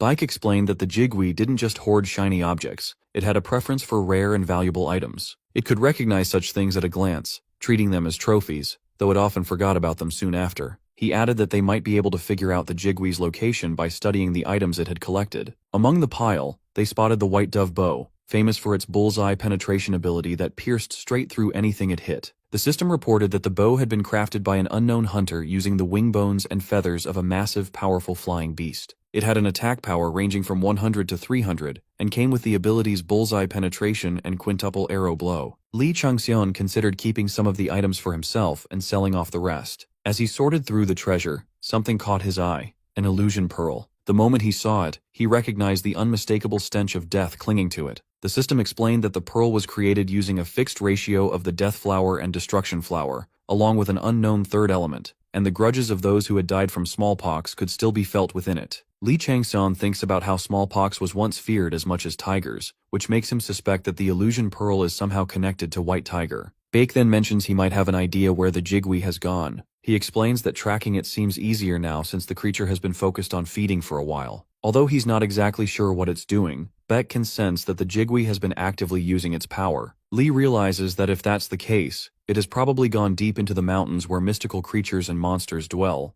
Beck agrees. Li is quietly impressed. Beck is proving to be more useful than he expected. He tells him they shouldn't waste time and need to keep moving forward. Both of them push on. 4 days later, as they're racing through the wilderness, Li remembers something the giant man once said, that the Jigui's hunger and greed are far beyond what anyone can imagine. As they pass the corpses of dead monsters, something catches their attention, and they come to a halt. The system reports that a Class 4 disaster, Jigui, is causing a drought. The divine being known as Good Season to Hunt is amazed at the sight of the massive bird and licks her lips, excited by the thought of hunting such a giant phoenix. Li Changxian activates his viper eyes and aims the white dove bow at the Jigui. The divine being called Tiger that has been trapped in hardships is proud to see 2 of his household members spreading his name and grants them a blessing. Li is surprised to find that his range of vision and sensory perception has just increased by 1 level. Li Changxian wonders if the Void Monarch's benefit is what boosted his senses. The divine being known as Good Season to Hunt is caught off guard by the Void Monarch's gift and starts feeling uneasy,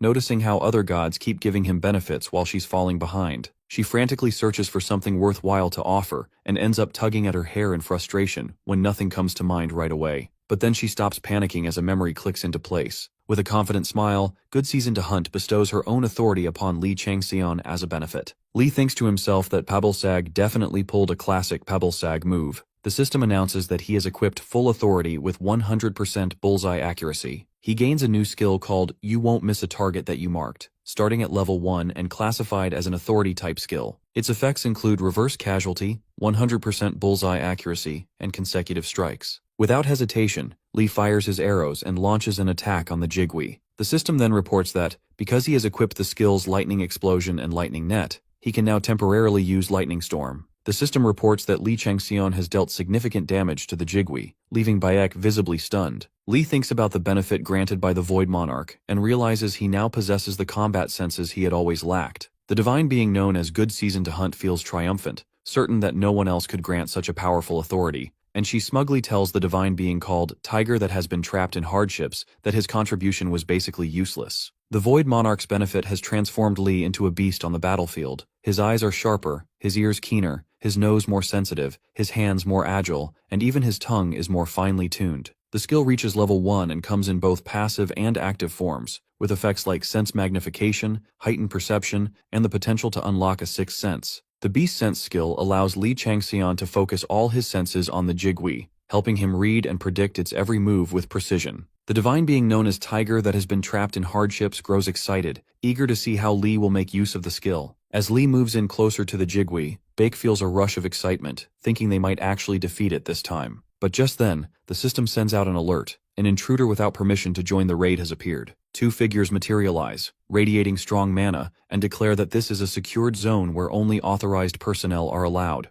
They order the trainees to stand down. Li Changxian struck the Jigui with a critical hit, and the system immediately notified that his skills, Lightning Explosion and Lightning Net, had leveled up. As the Jigui howled in pain, everyone around froze, their eyes locked on the beast. One of the guards stepped forward and told them to leave, reminding them that this was a restricted area. Beck fired back, shouting that they had been tracking the monster for 4 days, and begged the guards to let them finish the hunt. The guards stood their ground, stating that no one was allowed in except authorized personnel and ordering them to leave at once. They followed up with a final warning. If the trainees didn't comply, they would be removed by force. After giving fair notice, the guards added that they wouldn't be held responsible for any accidents that might happen. That pushed Li and Beck over the edge, both furious at the interference. Just then, they noticed the Jigui attempting to fly away. Beck shouted at the guards to get out of the way, warning that if the Jigui escaped, they wouldn't get another chance to hunt it, and urged them not to interfere. The guards responded coldly, saying that if they didn't leave, they'd be beaten down. At that moment, Li Changxian suddenly sensed someone's presence and remembered that Executive Director O had promised he wouldn't be interfered with. It became clear that this person had no clue about the agreement. Li realized that beyond this point lay White Tiger territory, and Executive Director O might be trying to cover something up by force. He started suspecting a deeper connection.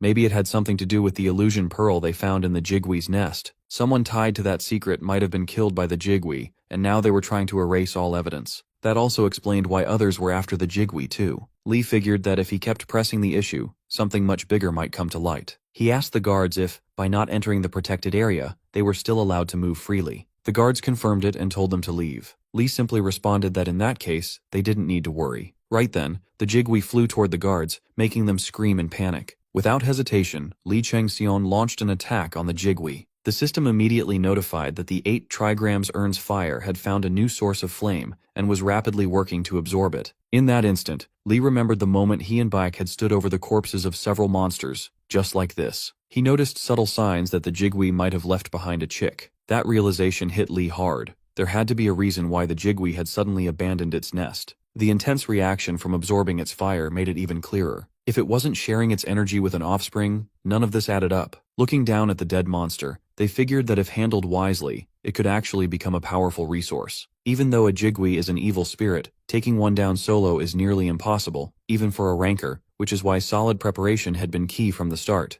Baek asked if Li had a good plan, and Li tossed the question back, asking if Baek had something in mind. Baek admitted he had prepared a trick or two in advance, though he wasn't sure how effective they'd be. Li then reasoned that if the Jigwee had indeed hatched a chick, it would be seeking nourishment for it, and that gave them a way to predict its movements. That decided it. Li would head to where the Jigwee was likely going and set a trap there. Just then, the system announced that the authority's soul extortion was actively consuming the spirit that had formed the Jigwee, and that the flames of purgatory had ignited on its remains. The fire had started spreading to other spirits linked to the Jigwee, and soon the flames consumed its entire form, burning it alive. The flames of purgatory grew fiercer by the second, blazing with uncontrollable intensity. Baek stood frozen, stunned by what he was seeing, thinking the bastard was devouring everything in sight. He recalled Li explaining that there was a specific reason behind the Jigwee's endless hunger, something that left it with no choice but to feed constantly. Li then remarked that a corpse ought to welcome a meal, which is why he planned to coat it with ice poison and paralysis poison.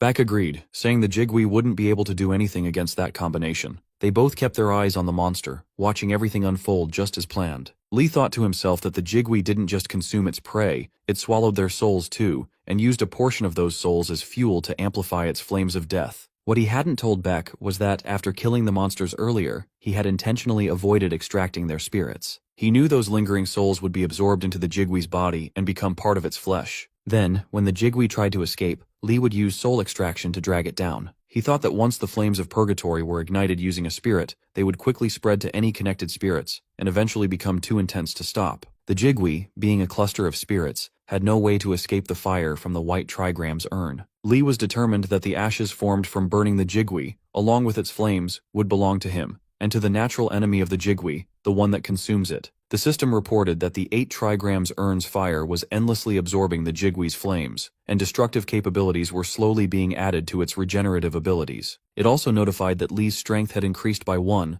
agility by 1, magic power by 4, and then again by 5, after which his magic capacity began to rise rapidly. However, the system issued a warning that uncontrolled growth could act like poison and advised Li to stop using his authority, noting that the rate at which he was absorbing the flames was steadily accelerating. The properties of the 8 trigrams urn's fire began to shift, becoming unstable and nearly impossible to control. The system then reported that Li Changxian's magic circuit was expanding and had already passed the permissible threshold. The expansion and reinforcement of the circuit had reached its limit. A shunt was installed to manage the overflow of power, but it quickly hit full capacity. A second shunt was added, but that too reached its limit. The system announced that no further components could be installed. With his current magic circuits unable to handle the full extent of his magic power, the system declared that a transformation would be attempted. An achievement was unlocked. He who swallowed the earth, and with it came rewards. Intelligence increased by 20, willpower by 20, magic power listed as unknown, and the installation of an integrated magic circuit.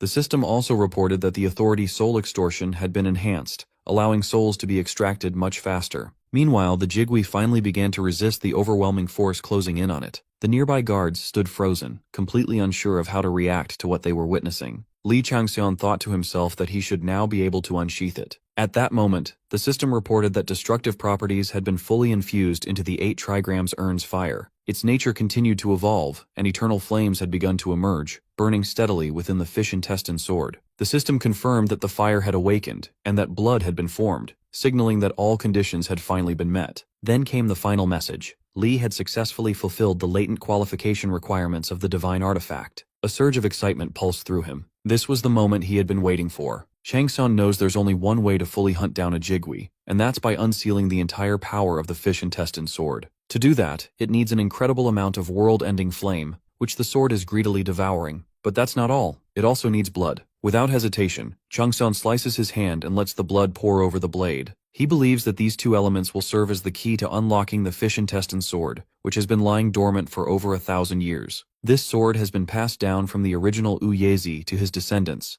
always kept close to the brazier, and with each of their marks left on it, it's only natural that fire has made its home inside. Long before it ever reached Uyezi, the sword passed through the hands of countless assassins, soaking up more blood than any other, which is why it earned the names Demonic Sword and Sword of Death. The blood that seeped into it can never be washed away. Then the system notifies that the fire has awakened, the blood has been accepted, and Changxian has successfully met the final hidden qualification to wield the divine artifact. After offering up his fire and blood, Changxian declares that the fish intestine sword belongs to him and him alone. This guy screams out, telling it to cry out. And right then, the system picks up that the fish intestine sword is engraving proof of its new owner onto the blade. With that, the sword speaks its first words, recognizing that Changxian has finally released it and asks him to hold it. Countless dark shadows pour out from the sword, all begging Changxian to look at them, but he doesn't budge. Baek is left with his jaw on the floor, completely shocked to see Changxian standing in the middle of a tornado made of ancient ghosts. Changxian's had enough, so he pushes them all away in an instant and grabs what's rightfully his. He officially becomes the owner of the fish intestine sword.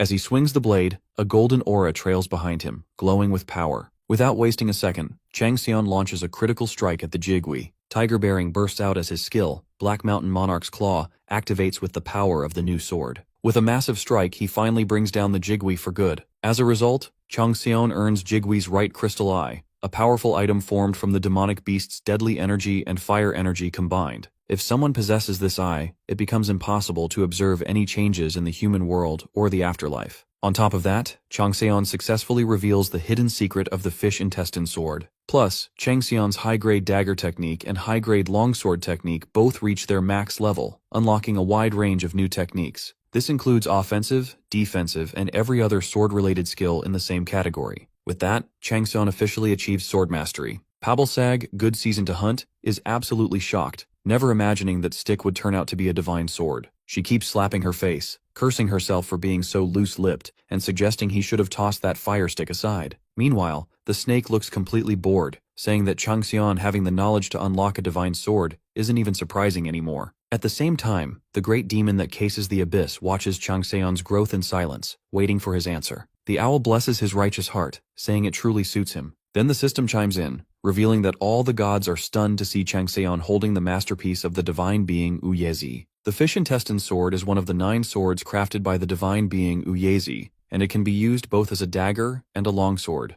It's capable of releasing sinister thoughts, and the fire left behind by Uyezi's descendant along with the blood of previous owners grants the wielder a mysterious strength. This sword is a type of divine artifact with immeasurable attack power. Still, Changxian hasn't completed all the qualifications needed to fully use it or unlock its other abilities, as he's missing another set item. Suddenly, a hidden quest called Uyezi's Secret is created. It reveals that each of Uyezi's swords was made with unique characteristics and properties, carrying the attributes of blood and fire. They aren't just dogmatic entities, but living artifacts that complement one another's weaknesses and enhance each other's strengths. The more swords one possesses, the more they will sync with each other to draw out their hidden powers. If Changxian manages to uncover the other 8 swords, they'll pull him into a mysterious realm. However, he must stay cautious, as many others will try to steal the fish intestine sword from him. Now, the quest condition for famous sword possessor is to protect the fish intestine sword, discover the other 8 swords, and unlock their abilities through imprinting. If successful, Changxian will earn the reward of being the first to inherit Uyezi's legacy. With that, Changxian's right hand absorbs the fish intestine sword,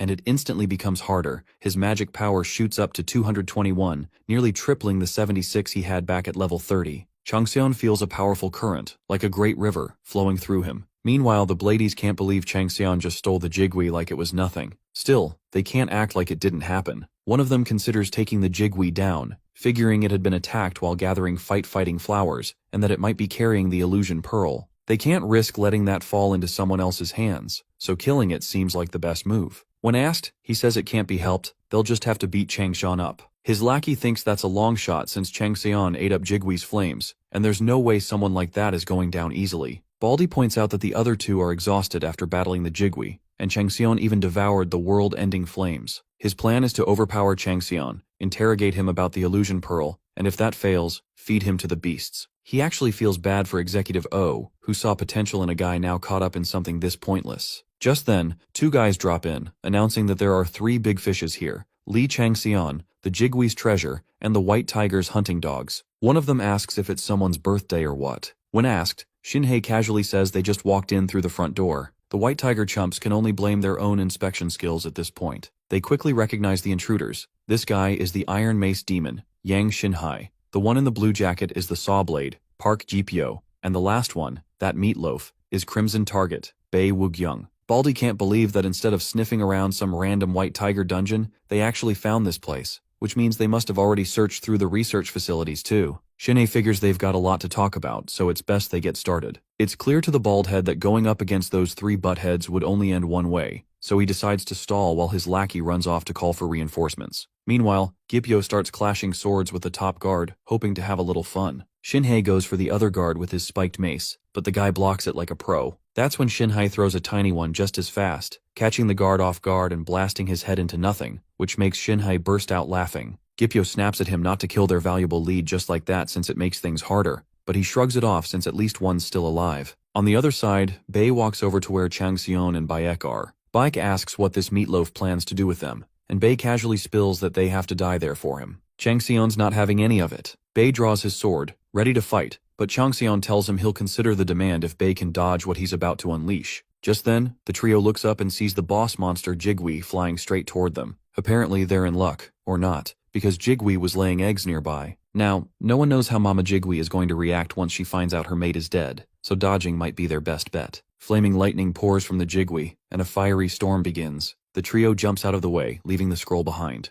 Jipyo tells Sung Chu to lure it in the other direction, but they end up cornered, and Mama Jigui burns them all to a crisp. Changxian explains to Baek that the female protects the chicks while the male hunts for food, but if her mate's in danger, it's only natural for her to show up. Baek is completely stunned by this guy. When asked what he's up to now, Changxian says he's off to earn more crystal eyes. Baek worries about Changxian's current state, but Changxian assures him that he's recovered his stamina. Still, Baek insists it's dangerous. While eating the crystal, Changxian just tells him he has his own ways. At the same time, he wonders if there is even a reason to consume the crystal eye after already absorbing Jigui's flames. He's confident his flames have grown enough to create an artifact from the crystal eye alone. Iroh then explains that it's necessary to move from attribute addition to a full core transformation. He also reveals that after swallowing the crystal eye, Changxian might actually become a Jigui himself. Right then, the system announces that the destruction and ghost attributes have been added to the 8 trigram Urn's fire. Its properties will change as all the attributes merge and evolve, creating the newly formed Ruin attribute. The 8 trigram Urn's fire transforms into the 8 trigram Urn's world-ending flames. Changsun finally becomes a Jigui, with all his stats getting a major boost. He fully grasps the specialities of a Jigui, which include Spirit Flame, Poltergeist, Pyrokinesis, and the first form World-Ending Flame. The skills start activating, including Black Mountain Monarch's Claw. Li Changxian absorbs Jigui's right crystal eye, and his magic power begins to rise. The world-ending flame from the 8 trigram urn is about to level up, which boosts both the flame and poltergeist. His overall magic power capacity increases too, making him stronger than ever and more prepared to handle the difficult threats waiting ahead. Even with all this power, Changxian quickly realizes that there are still limits. Just because he gained magic doesn't mean he can use it without restrictions. Some laws still apply, and he needs to respect them. Now that he has become Jigui's vessel, he can use its attributes however he wants. If he chooses to, he could raise the earth with flames of death. This new ability stacks on top of his already devastating flame skills, giving him even more destructive potential. With both crystal eyes now his, he holds the kind of power that can bring forest fires and droughts wherever he goes. Just his presence alone is enough to cause massive changes or destruction, depending on how he decides to use it. The crystal eyes aren't just a source of strength, they're also a clear sign of the destruction he now carries with him. His progress keeps climbing, and his dungeon rank gets updated, placing him at number 9, showing just how quickly he's rising, and how dangerous he's becoming to everyone around him. This shows how fast Li Changxian is rising and how much of a threat he's becoming to others. He assumes that chaos is about to erupt down there, especially since 2 Jigwees are seen as the rulers of the Blackish-Red Mountain Range, but their rule might soon be challenged now that he has shown up with new power and purpose. When he arrives, he demands the red-haired man to tell him everything he knows, since the guy clearly wants to die. The man looks exhausted and hopeless, and tells Changxian that the White Tiger sent him high into the Blackish-Red Mountain Range to open something. That makes Changxian start thinking about how the White Tiger suddenly began to grow stronger around 13 or 14 years ago. He starts wondering what triggered that sudden rise and what the White Tiger has been planning all this time. Changxian believes the 7 cryptic scriptures of San consist of 7 scrolls, and although the White Tiger is only after 3 of them, those 3 alone hold enough power to produce extraordinary results. These scrolls are rare and filled with ancient knowledge and strength, and anyone who possesses them might gain control over forces far beyond normal comprehension. On top of that, the White Tiger's clan leader, the Heavenly Swordsmaster Moonsung, is known as one of the most powerful swordmasters in the world, but his followers aren't anything special. They've only become famous because they've been swept up in his explosive rise, which just shows how some people get recognition simply for following someone powerful instead of earning it through their own strength. Li Changxian wants the red-haired man to tell him everything, so the man continues, explaining that each of the 7 cryptic scriptures contains different content, and every single one teaches how to draw power from a different ancient constellation. These constellations aren't ordinary. They're tied to deeper forces within the universe. Changxian realizes that gaining control over even one of these scriptures could grant him access to power beyond imagination. He then asks whether it's possible to borrow the strength of those constellations, or if the Void Monarch has been keeping it all to himself. He wants to know who exactly has been using that power, and whether he too can tap into it. The red-haired man says that 3 of the scrolls have already been unraveled, and 2 are missing, but the most important one still remains. That final scroll might hold the key to something even greater, and now Changxian's interest in finding it grows stronger. The red-haired man also reveals that he didn't come there just for terrorism or revenge. The real reason is to find the illusion pearl. He explains that to create an illusion pearl, you need wildflowers from the flower beds of Xiaqian, especially the crying and laughing flowers, which are the main ingredients, along with the strength of powerful warriors. The pearl isn't just a magical object, it requires rare elements from rare places and the might of true warriors to take form. Li Changxian figures out that there's a training institute hidden in a rugged and unforgiving environment, much like the Blackish-Red Mountain Range, designed to push trainees to their limits and find those with the potential to become powerful warriors. This isn't an ordinary school. It's a place where only the strongest survive and grow. The institute is tied to the White Tiger organization, and its real purpose is slowly being revealed. Changxian starts to notice a hidden network behind it all, something far larger than what appears on the surface. The disappearance of certain individuals and the loss of important items have complicated things for the organization, hinting that a deeper scheme is unfolding. Someone out there is trying to expose the truth about White Tiger, but needs more proof to make it happen. The red-haired man agrees with this and admits that he knows too much to keep quiet anymore. He realizes the truth has to come out no matter the risk. Changxian feels that most of the secrets have already started to unravel, but there's still more to uncover. He senses they're close to something crucial and believes stopping now would be a huge mistake. Determined to keep going, he decides to search further, thinking that the gods the red-haired man follows don't want a dying fool like him, but someone stronger and more capable like Li Changxian. Pai Qiawul gets confused when Li Changxian suddenly asks him to sit in a lotus position, saying he wants to treat him right now and won't delay it any further. Although surprised, Pak doesn't ask any questions and simply follows his lead. Changxian tells him to focus properly and take things seriously, because studying the leftover energy of a Ghostborn takes time and can easily become distracting. It's not something that can be handled carelessly. Calming such wild and unstable energy is exhausting, both physically and mentally, but it does come to an end eventually, so giving up midway is not an option. If someone even slightly loses the will to keep going, the process of turning into a monster or ghost begins on its own without warning. Changxian makes it clear that if there's even a small sign that something dangerous is about to happen, he won't hesitate. He'll remove Xerxes immediately. He will do it without a second thought, because he can't risk letting something unstable and dangerous roam free. A broken Xerxes moving around without limits could lead to a disaster that hurts everyone nearby. Pak nods quietly and assures Changxian that he understands what's at stake and doesn't want him to worry. He knows the situation is serious.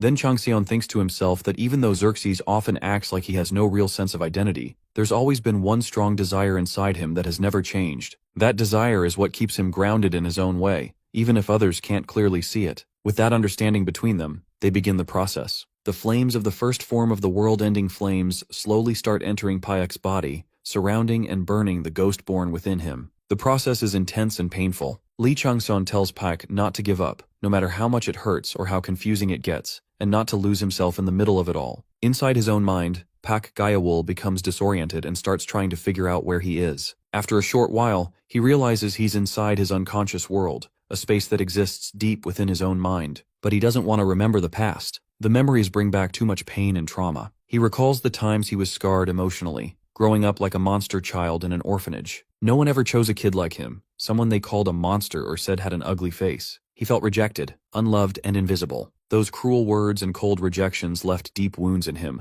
and because of all that pain, he starts to wonder if it would be easier to just die than to keep living with such heavy, unwanted memories. Then out of nowhere, a hand appears in front of him. It reaches out silently, asking him to take it and follow. The air turns cold, and the wind starts to pick up. He senses he needs to leave before the wind becomes even worse. He doesn't want to be alone anymore. He steps closer and is just about to take the hand when something inside stops him. A feeling rises up telling him this is not where he's meant to be. Without hesitation, he turns and runs away from that space, choosing not to take the hand. Deep down, he knows that wasn't the right path, and despite everything, he still wants to live. Lee Changseon, who is monitoring everything from the outside, tells Pak that they've successfully passed the most critical moment. He also mentions that the ghost born inside Pak is incredibly persistent and doesn't give up easily. Even though Changseon now has full access to the Jigwee's vessel and all the power that comes with it, he still isn't entirely sure whether Pak will win in the end. But one thing brings some clarity to the situation. Pak's father is Xerxes, and that fact alone carries serious weight. Slowly, Pak Gyewol starts catching his breath, and his breathing becomes steady again. This shows that the rune of stealth has activated once more and has reached a higher level. On top of that, a new intermediate-grade rune engraving skill has been formed, proving that progress is being made.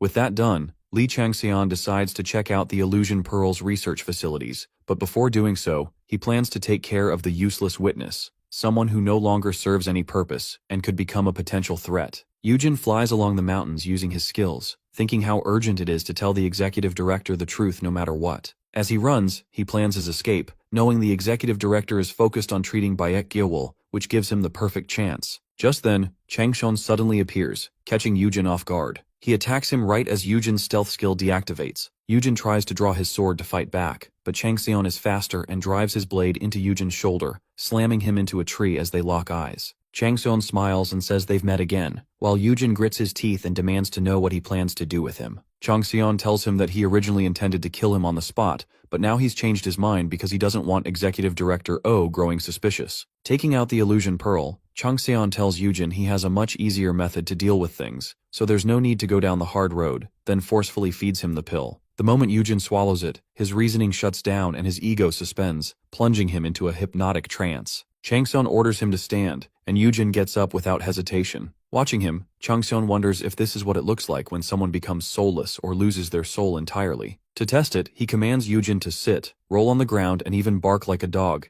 and Yujin obeys each one. Then, without wasting time, Changseon orders him to kill himself. Yujin instantly tries to do it, but before he can go through with it, Changseon quickly commands him to stop. He examines Yujin's face, admitting that they've truly created something unbelievable by drawing out this much power from one of the lowest-ranked scriptures, and wonders just how powerful the others must be. He orders Yujin to tell Executive Director Oh that there are no abnormalities related to him, and to behave as he normally would, acting like nothing ever happened. Yujin bows his head and says he understands. The divine being, snake that wraps around the world, laughs at Changseon's cunning plan, while the divine being, the tiger that has been trapped in hardships, silently watches him, showing interest in his growing ambition. Changseon tells Yujin to leave, but just as he starts using his skills to vanish, Changseon stops him. Yujin asks if there are more orders, and Changseon says he wants to know if he can learn the technique Yujin is using right now. He thinks the skill looks more useful than he expected, and might even suit Baek Gyewol well. Yujin tells him it's called the Flying Tiger's Trailing Gale, and it allows him to manipulate the wind for qinggong, stealth, or disguises. Since it's derived from the tiger's step, Changseon should be able to use it too. Standing in position, Changseon tells Yujin to teach it to him. Yujin explains that there's no skill book for it, so it could take a long time, but Changseon ignores him, saying he'll figure it out on his own. Yujin lends him his power and starts moving in circles, using the wind to demonstrate the technique. Changseon mirrors his movements, quickly generating the same whirlpool effect of the tiger's trailing gale, leaving Yujin stunned. He keeps practicing, faster and sharper each time, until the system announces that he's learned a new technique based on the foundation of the tiger's step. Fully activating it, Changxian shows off the completed skill as Yujin watches in disbelief. He lets out a surprised scream, saying it took him years to learn the technique, but Changxian managed to pick it up after only seeing it a handful of times. He bows in respect, admitting that Changxian truly is an admirable person. Changxian tells him to go. Using the wind, Changxian builds on what he learned, mastering Qinggong first, then progressing to stealth, and eventually to concealment. Not long after, the system notifies him that the divine being, good season to hunt, is impressed by how smooth and sharp his movements look for hunting,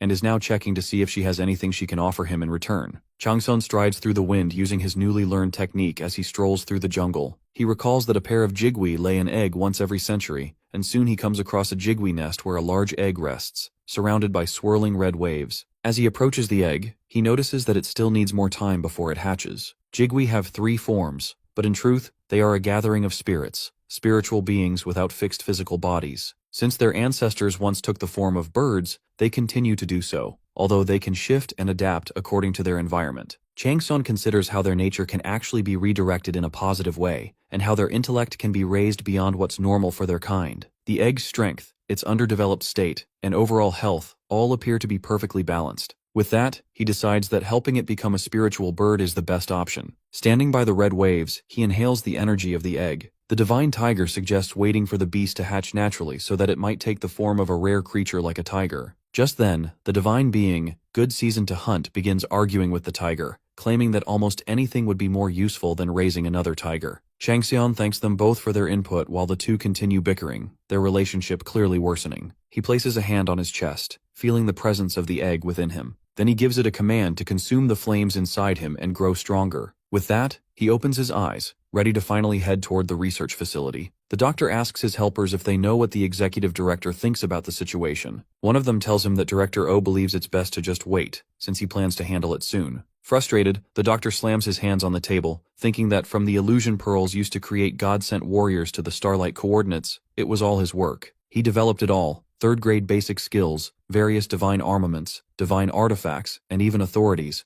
And after everything he's done for White Tiger, he can't believe they've sent the inspection department after him, just because he kept a few of his own creations. Executive Director O was the one who told him to prepare everything from the very beginning. Gritting his teeth, he thinks about how many times he's reached out for help, only to be told to keep waiting. He yells out, asking how much more he has to give after everything he's already done for them. He remembers that the Board of Inspection said the Department of Inspection would be arriving today. Quickly, he orders his workers to destroy any documents that might raise suspicion, warning them that an official from the 3rd rank directory is coming in person. He knows that the Gildal project was developed and supervised under Executive Director O's guidance, so naturally people will start asking questions. He realizes the entire organization could turn dangerous for someone like him, so he needs to become White Tiger soon in order to gain the 5-star Blade Fiend. Wiping the sweat from his forehead, he takes a breath and tries to calm himself down. He thinks about how all of them are massive conglomerate families, and maybe he could live a richer life if he plays his cards right, so he should make sure to secure something valuable for himself. Then his thoughts drift to Baek Gye-wul, and for a brief moment, he feels bad for him. After that, his mind goes to Changxian, still filled with curiosity about him. Making his way toward the glass jar that holds a floating body, he wonders where the two of them have gone,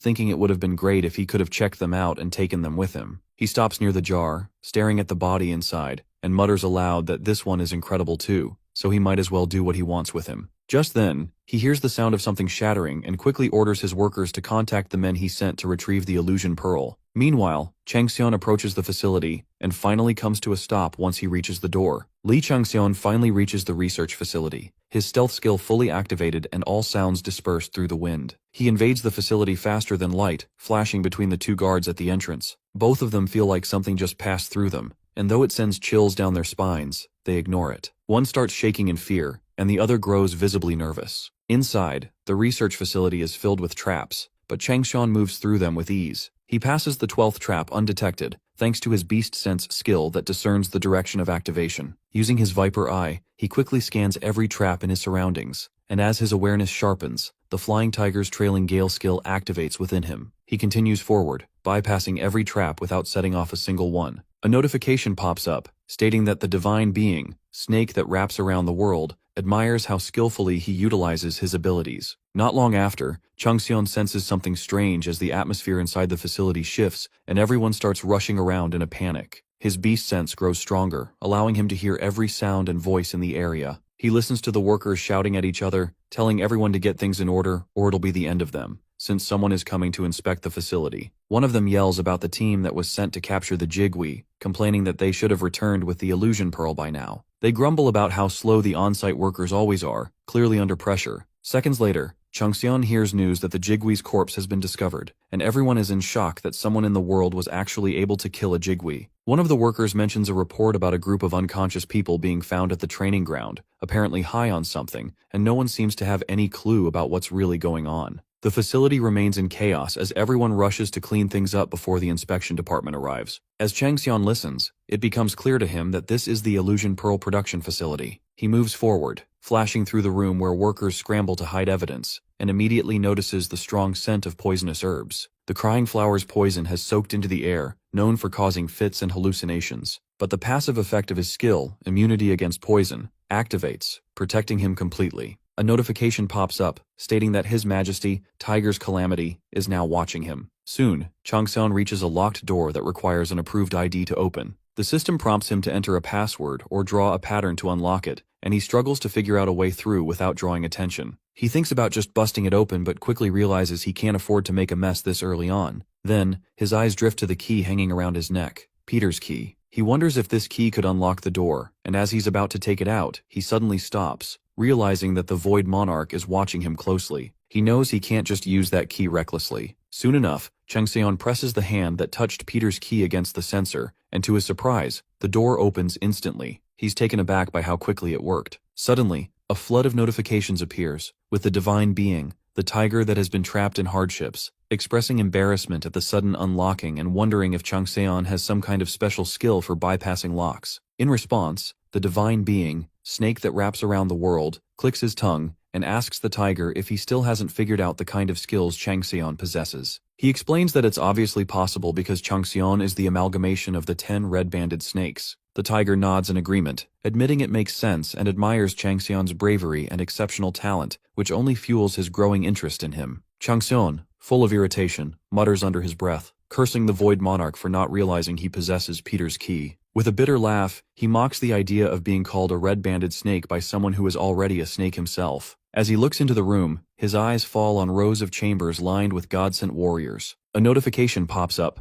stating that the tiger that has been trapped in hardships is enjoying the sight of his fangs and claws neatly arranged, which makes Changxian scoff and call him disgusting. Another notification follows, this time from the Divine Being, the owl that pierces through the twilight, who expresses her distaste toward the entire situation and sends a cold glare at the tiger. The tiger jokes, asking what she plans to do with that glare, and the owl bursts into rage, demanding that he at least serve justice in her place. With that, a sudden quest appears before Changxian titled, Owl's Plead. The Divine Being, owl that pierces through the twilight, is deeply disgusted and upset by the dark and corrupt influence the tiger that has been trapped in hardships has spread throughout the human world. Seeing how many lives have been lost to his schemes, she feels immense pity and pleads for peace and rest for those souls. The quest's conditions are simple but heavy. Eliminate all the God-sent warriors and completely destroy the Illusion Pearl research facility. The reward promises a blessing from her, one that will match the scale of his results. Changxian is stunned, never expecting the owl to act so boldly or go as far as to assign him a quest like this. He quickly realizes that a blessing tailored to his achievement likely means she's willing to grant him an authority. Notifications flood in, one from the tiger that has been trapped in hardships, curious about how he'll respond, while the owl stares at him with piercing intensity. Changxian knows exactly what's at stake. If he accepts, the Void Monarch will turn his back on him, but if he refuses, he risks losing Minerva. Frustrated, he curses under his breath, caught between two powerful beings. As he hovers over the refusal option, something stops him. A sinister smirk spreads across his face, like he's already one step ahead, and with cool confidence, he says there's something he'd like to ask of the patron god, the tiger that has been trapped in hardships. Li Changxian expresses his wish to ask the patron god, the tiger that has been trapped in hardships, a question. The Divine Being gladly agrees and waits for him to speak, already sensing the reason behind Changxian's arrival. When urged to get to the point, Changxian chooses to stay vague and boldly declares that he's going to take everything from this place, claiming that both Divine Beings need him. He reveals his intent not to let others have anything he himself cannot possess, and casually asks the tiger's opinion on that decision. As he puts forth his question, Changshun reminds himself that the Void Monarch has taken an interest in him, which means he's a strong candidate for priesthood. With that confidence, he's sure the tiger that has been trapped in hardships won't turn away from him either. As expected, the tiger smirks and shows continued interest in Changshun despite the questionable circumstances, even saying that anyone in his household who gets tricked by him is simply a fool. He promises not to get in the way of Changshun's wild ambitions. Right then, Changxian receives a new quest titled Tiger's Plunder, granted by the tiger that has been trapped in hardships. The quest commands him to loot and claim everything he sees, and if he succeeds, he will earn the tiger's blessing along with the authorities tied to the spoils. But if he fails, he must face divine punishment. Li Changxian confidently accepts the quest and casually asks Minerva for her thoughts on it. The divine being, owl that pierces through the twilight, expresses her satisfaction and says his decision is exactly what she expected. He calls her clumsy, but agrees to carry out the task, which leads to an expansion of his movement range to accommodate both sudden quests, Owl's Plead and Tiger's Plunder. He is now required to eliminate all the God-sent warriors and destroy every related facility. Without wasting time, Li Changxian dives into the mission, and as soon as he moves, his stealth is released. The moment he steps inside, the security spots him, prompting him to activate his powers. As he equips Jigui's vessel, the surrounding area ignites with Jigui's flames, throwing the guards into confusion about the fire's unexpected presence. The flames quickly spark a massive blaze in the central research building, and before the security team can reach it to contain the damage, the building explodes. In a panic, they decide to suppress the fire from a distance using ice magic, but the flames overpower their efforts and trigger another blast, completely nullifying their magic. Seeing the chaos unfold, Ya Sangwan shouts in frustration, demanding to know what's happening and where the security team is. But before he can even finish his question, he gets knocked back by a violent burst of fire. A man rushes to check on him and asks if he is all right, but Ya Sangwan, overwhelmed and furious, immediately snaps and demands to know how many people were left behind. The man hesitates to respond, still shaken from the sudden blast, which only fuels Ya Sangwan's anger. After the explosion, the workers and the security team scramble to assess the damage, trying to figure out how much has been destroyed and how many people have been killed. As the security team moves through the wreckage, they suddenly receive a notification warning them about a spreading burn infection. The warning clearly states that the infection is uncontrollable in the current area and urges immediate evacuation. But before they can even take a step, Jigui's flames surge again and engulf the entire area, setting the team ablaze. Amid the chaos, Ya Sangwan reacts swiftly and leaps out of the fire, landing near Li Changxian. Changxian's eyes light up with excitement at his arrival, while Ya Sangwan demands to know who he is and whether someone from high off sent him. He also presses Changxian about how he's able to wield the Jigui's world-ending flame. But instead of answering any of the questions, Li Changxian simply responds with calm confidence, stating only his name, Li Changxian. The chief is visibly shocked to hear Li Changxian's name and struggles to make sense of why someone like Changxian, who should be far away from this place, is standing right in front of him. But instead of panicking, he gets excited, thinking that working with someone like Changxian could help him build a clan rivaling White Tiger within 5 years. As Changxian activates his power and begins to vanish, Ya Sangwan quickly swings his blade to intercept him, demanding to know where he's going. The sudden attack interrupts Changxian's stealth, forcefully deactivating his Flying Tiger's Trailing Gale skill. The two clash fiercely, their swords clanging in a sharp burst of energy. In the heat of the fight, Changxian realizes that Ya Sangwan isn't just some average opponent, but a God-sent warrior. That revelation makes him wonder whether other executives of White Tiger have also been transformed like this. If so, then the corruption runs deeper than he expected. Still, he sees it as a perfect chance to test what a God-sent warrior is truly capable of. His integrated magic circuits begin surging violently, and Jigui's world-ending flame erupts even more fiercely. After allocating 30 extra stat points to strength, his strength climbs to 141, and with another 30 in dexterity, that stat rises to 131, readying him for a full-force battle. After getting stronger, Li Changxian lunges at Ya Sangwan and strikes, but Ya Sangwan easily blocks the hit and holds his ground, making Changxian realize that this man is no rookie. Right after, Ya Sangwan's sword begins to glow with ghost energy, and he shouts that the heavens are on his side. The tiger's death thickens, and the system warns Changxian to be cautious. Fueled by fury, Ya Sangwan swings his blade at him with intense force, each strike carrying ghost energy that feels like a tiger relentlessly hunting its prey. This confirms for Changxian that Ya Sangwan is indeed his majesty, the tiger's calamity. Barely dodging several attacks, Changxian escapes Ya Sangwan's line of sight, only to run into a group of angry security men charging straight at him. He hears one of them call out to Ya Sangwan, reassuring him of their support. But when Chung Seon looks into their eyes, he instantly recognizes the same eerie glow. These men are God-sent warriors too. Realizing he is outnumbered, he infuses his flames with blood poison and forms a world-ending fire barrier to stop them. He waits to see the effect, but to his shock, the God-sent warriors push through the flames without hesitation, still advancing on him, determined to bring him down. Lee Changseon realizes things won't end well if he keeps going like this, so he quickly shifts to a divide-and-conquer strategy. As he steps back to pull the enemies apart, the security men mistake it for an escape attempt and alert one another to catch him. In the heat of the battle, Changseon's unbending spirit activates, reinforcing his wavering mental strength. His inner peace takes hold, allowing him to assess the situation with clarity. He stops just as a small group of guards closes in, and they shout that they've caught him. But Ya Sang-won immediately catches on to what he's doing, leading the group into a trap so he doesn't have to fight too many at once. The chief yells at the guards, calling them fools, but it's already too late. Changseon's bullseye skill kicks in, and the divine being good season to hunt gets swept up in the excitement of how effectively he's using her authority. While Chung Seon is focused on eliminating the guards with precision, Ya Sang-won catches him off guard and grabs him by the throat. He shouts that he's far superior in both level and stats, so Changseon should just give up. Despite the situation, Lee Changseon stands his ground and looks Ya Sang-won straight in the eye, asking if he really thinks catching him like that means he's won. Before Ya Sang-won can fully grasp what he means, the fish intestine sword materializes in Changseon's hand, its energy surging. At that moment, twin sword resonance activates, and the evil dragon Snaggletooth begins to awaken,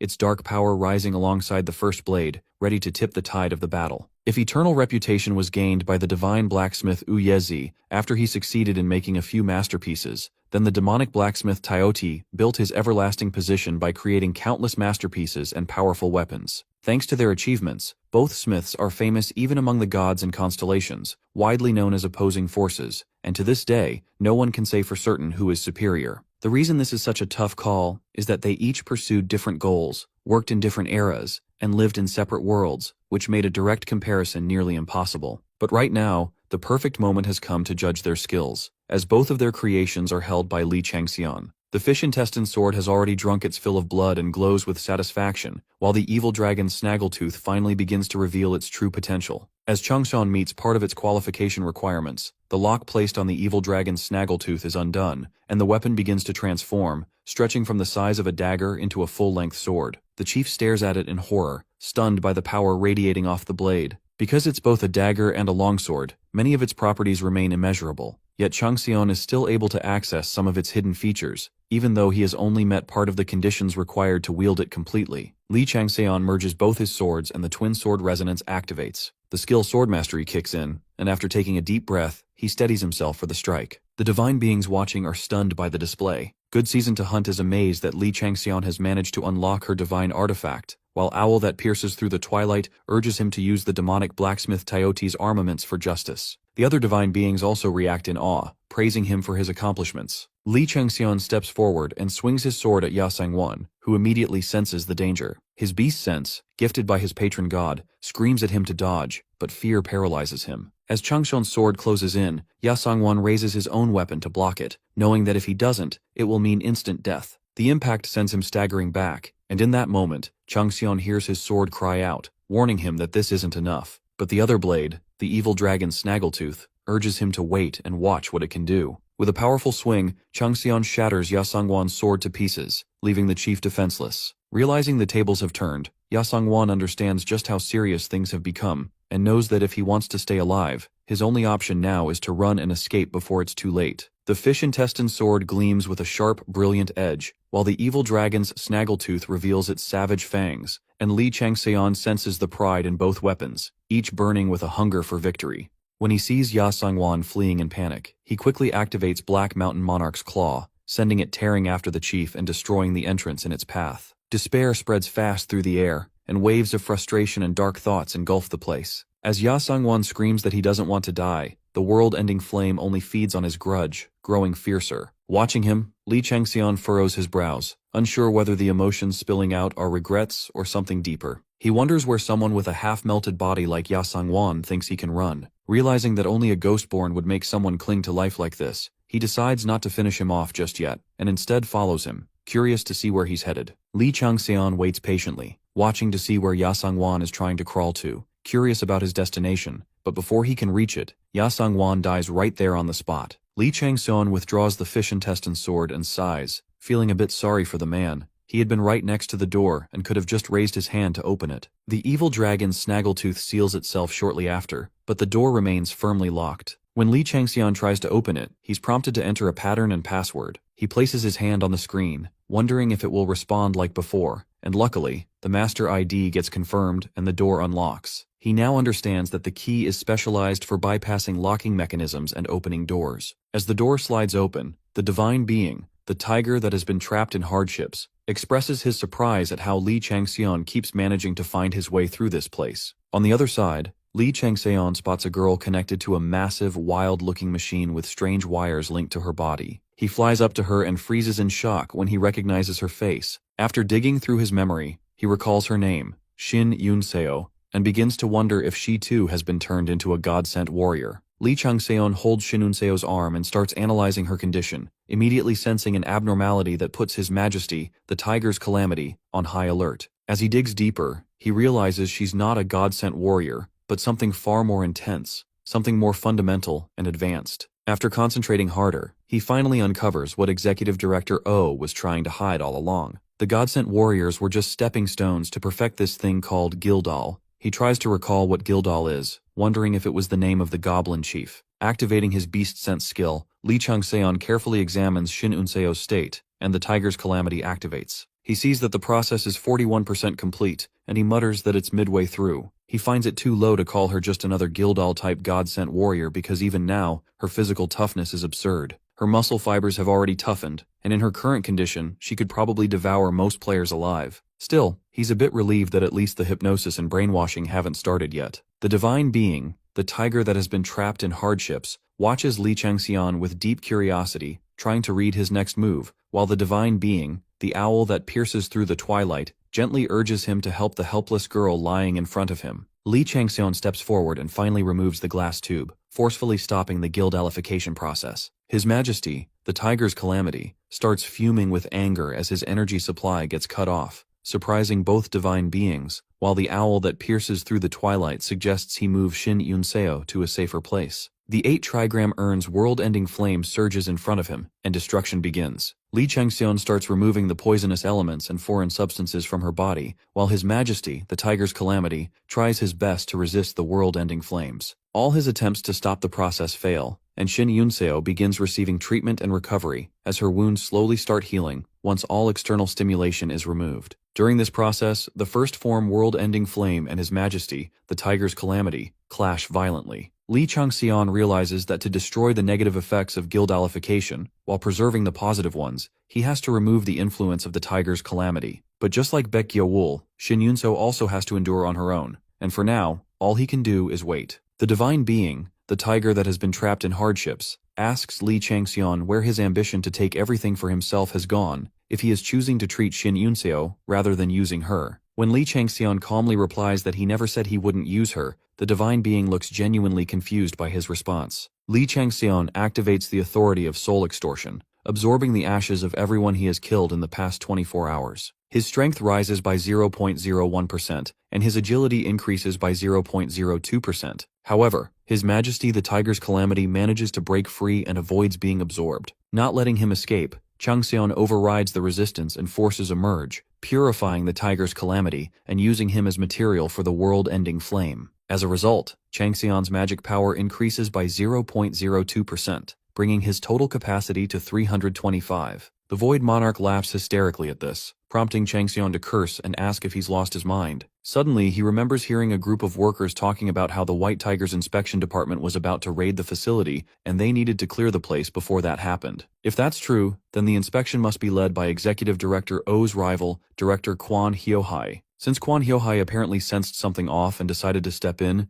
Changxian wonders if that sly Executive Director O really plans to just sit back. He recalls how O only approved closing the dungeon based on a shallow mana reading, so now he questions whether this is all part of a deeper political move. Maybe O is using the inspection as a chance to eliminate his rivals, and maybe that's exactly why the Void Monarch is laughing so crazily in the face of it all. Suddenly, Li Changxian snaps himself out of it, realizing this isn't the time to let his mind wander, and immediately equips Jigwee's vessel. He picks up Shin Yunseo and activates the skill Flying Tiger's Trailing Gale, using all his other powers to escape the facility. Outside, the security men who are still waiting, expecting Ya Sangwon to emerge, start getting anxious and question why no one has come out yet, especially now that it's been announced the inspection department has already entered the dungeon. But before they can make sense of anything, the entrance suddenly bursts open with a massive explosion. Shocked and confused, they shout at each other, but the flames and chaos are too overwhelming, and they completely fail to notice Lee Changxian slipping past them in the middle of the blaze. Quan Hiohai, known as the Old Tiger's Fangs and third in command of the White Tiger clan, stands on the cliff, staring at the raging fire below, and asks his assistant if he has figured out what happened. One of his aides reports that a lot of explosives were stored underground, and judging from Agni's yawn, the area of effect of the flames, along with remnants of the forest of fire demons, lightning bullets, and other similar traces, something serious went down. Quan mutters that it seems they were prepared to blow everything up. As the assistant continues, he explains that Jigwee's world-ending flame appears to be the source of the fire. That instantly makes Quan pause, realizing this wasn't random. It had been set up from the start to catch him the moment he stepped into the research facility. He questions whether this was a malfunction or just a tragic mistake. But the assistant quickly interrupts and says it doesn't look like that at all. That hits Quan even harder because he knows Executive Director Oh is far too cunning to make such an error. Now Quan suspects something bigger is in motion, something even Oh may have failed to predict. Still, nothing specific comes to mind. Not willing to take any chances, he orders his team to inspect the area more thoroughly, saying they can't jump to conclusions just yet. As he turns to leave, Quan throws out a cold, sarcastic warning, saying if it ever reaches his ears that someone dared to leak information, there'll be consequences. Instantly, all his subordinates bow in apology and promise to correct the mistake. A notification pops up asking if Quan wants to log out, but instead of answering, he asks the system for a hint about what really happened there. The information it provides turns out to be useless, so he decides to handle Director Oh himself, believing that's exactly what the god desires too. Meanwhile, Baek Gyewol finally wakes up and sees Lee Changxian holding a girl in his arms. He smirks and asks if they got married while he was out. Changxian replies that Gyewol must be fully recovered already if he's talking nonsense, and tells him to take a look at his face in the mirror beside him. When Gyewol sees his reflection, a tear slips down his cheek, and Changxian comments that he worked hard. A few minutes later, Shin Yunseo slowly opens her eyes. When Changxian asks if she's finally awake, she immediately jumps and lies on the ground, breathing out in relief. She can't believe she's in a place like this. It all feels like a dream, and she's amazed she made it this far. Hesitantly, she asks Changxian if he's the tyrant who saved her when she was locked up,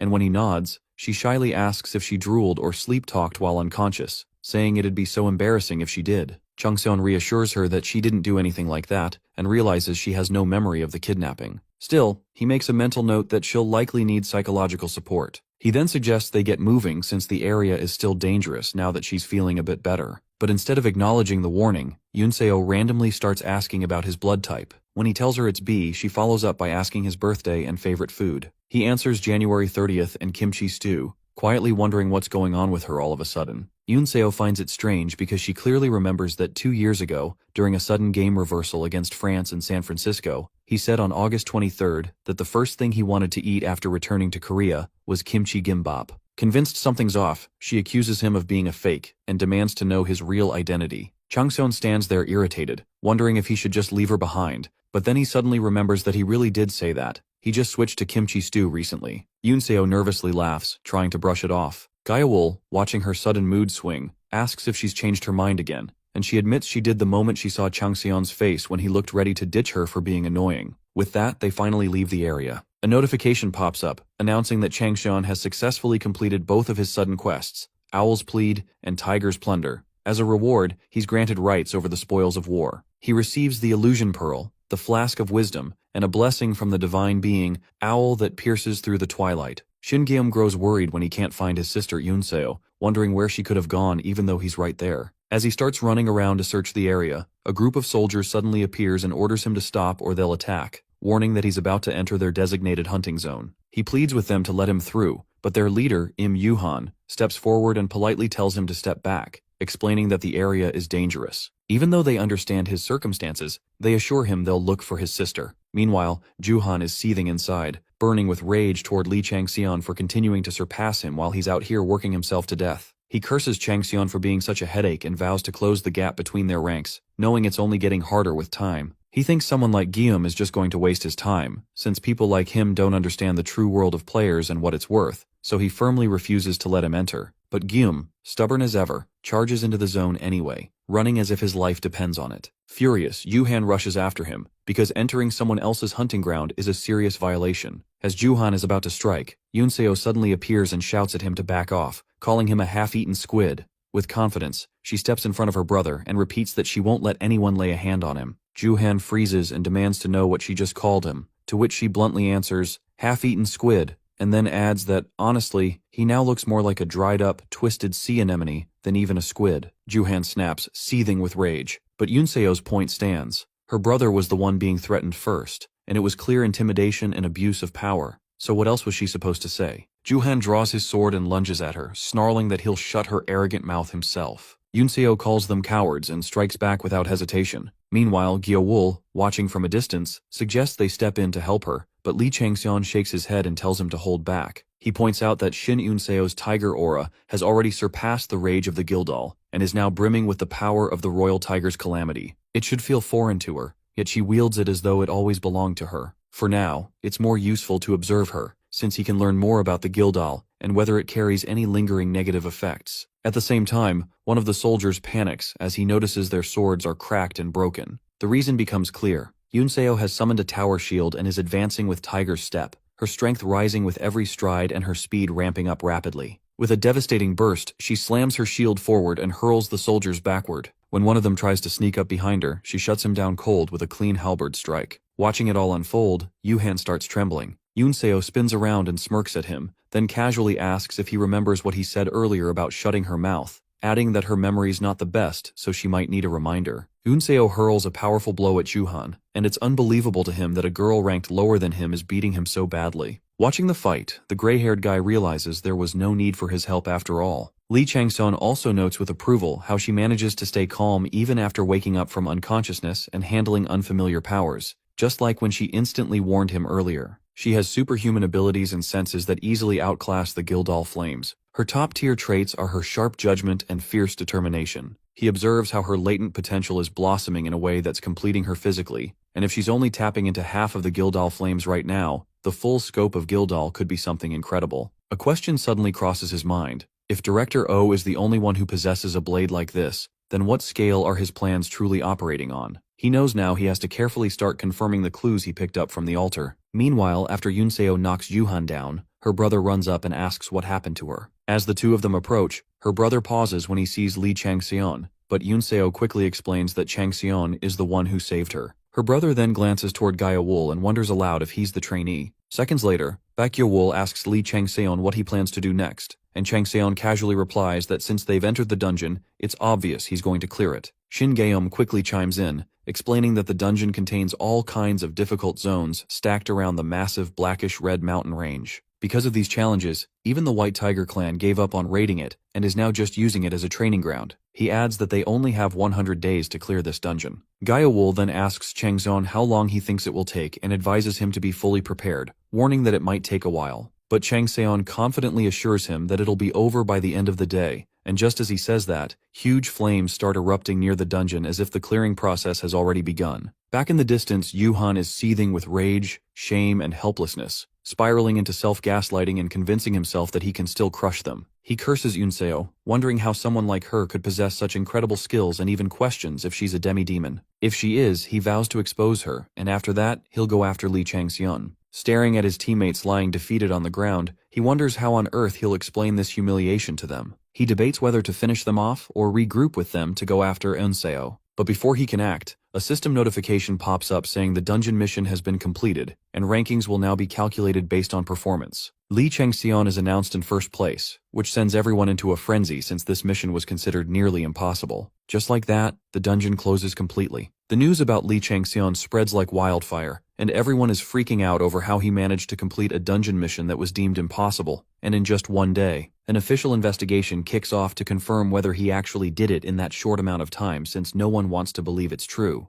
Changseon, clearly annoyed, asks the investigators if what he's done isn't already enough, and whether they seriously need more proof. One of the investigators yells at him, claiming they're not messing around, but before he can finish, a flying fist slams into his face. It's Team 2's leader, Seo Jungkwon. He warns the investigator not to raise his voice unless he wants more of those fists. The investigator demands to know why Zhongquan came personally, and Zhongquan bluntly says he came to take Li Changxian. When the investigator protests that the investigation isn't finished, Zhongquan scoffs, calls it an interrogation, and says he's taking Changxian regardless. He then orders everyone to follow him. Meanwhile, Shin Gaeum is still in disbelief, having thought Changxian was just bluffing, but now he sees that he really did clear the dungeon just as he claimed. Yongquan tells Changxian to come with him alone and instructs the other three to follow his teammates. On the way, he casually asks Changxian if he picked those three up from a training facility, and Changxian confirms. Yongquan comments that a good team starts with brains and people who get along. Noticing the direction they're headed, Changxian realizes they aren't going toward Director O's office and asks where they're actually going. Yongquan replies that they're headed to the meeting room because the clan leader, Gaeom Cheonho Munseong, wants to meet him directly.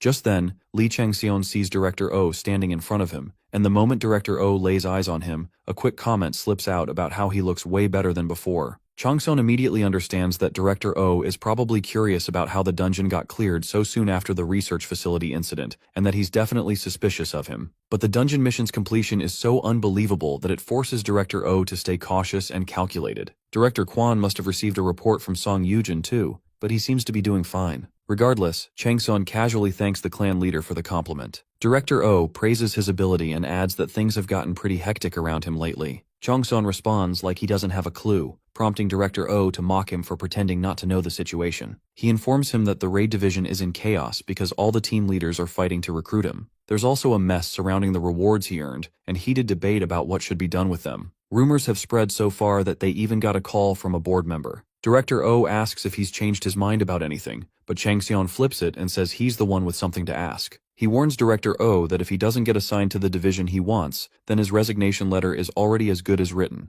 Director O agrees, saying that Changxian has already proven himself to be someone who can handle things perfectly, but he also adds that the entire company has no intention of letting him go, especially not when the clan leader himself requested a direct meeting. With that, they head off to meet the leader. Just after stepping into the area, Li Changxian immediately senses danger thanks to his skills. He realizes that the Void Monarch once mentioned raising a good apostle, but said his abilities and talent should still fall short of a patron's. Now for the first time since his return, Changxian feels like he's about to face someone truly dangerous. The place is called the Azura Flower Garden, with a long path leading to a house that gives off an eerie, witchy vibe. Director O explains that the meeting room where the clan leader is waiting is connected to another dungeon and instructs the magicians to move the gate over. A notification pops up, revealing that the divine being, the clan leader, has taken interest in the humans who crossed into his territory, which makes Changxian realize that this really is his domain. The atmosphere inside the dungeon is thick and uncomfortable. Once they arrive, Director O formally announces that he has brought Li Changxian as requested. The clan leader, seated on the edge of a wooden roof, locks eyes with Changxian and, with a commanding tone, calls him the child people are now referring to as the tyrant. He adds that it looks like their god has taken an interest in him. As Changxian processes this, he hesitates slightly, especially when the leader throws a sharp warning his way. Just as he senses the warning, Li Changxian is already prepared for the jealousy and danger that come from devotees blessed by their gods, especially since he's been attracting the attention of many gods and stars from the very beginning. He knows all too well that a god can pull shady tricks to try and take possession of him.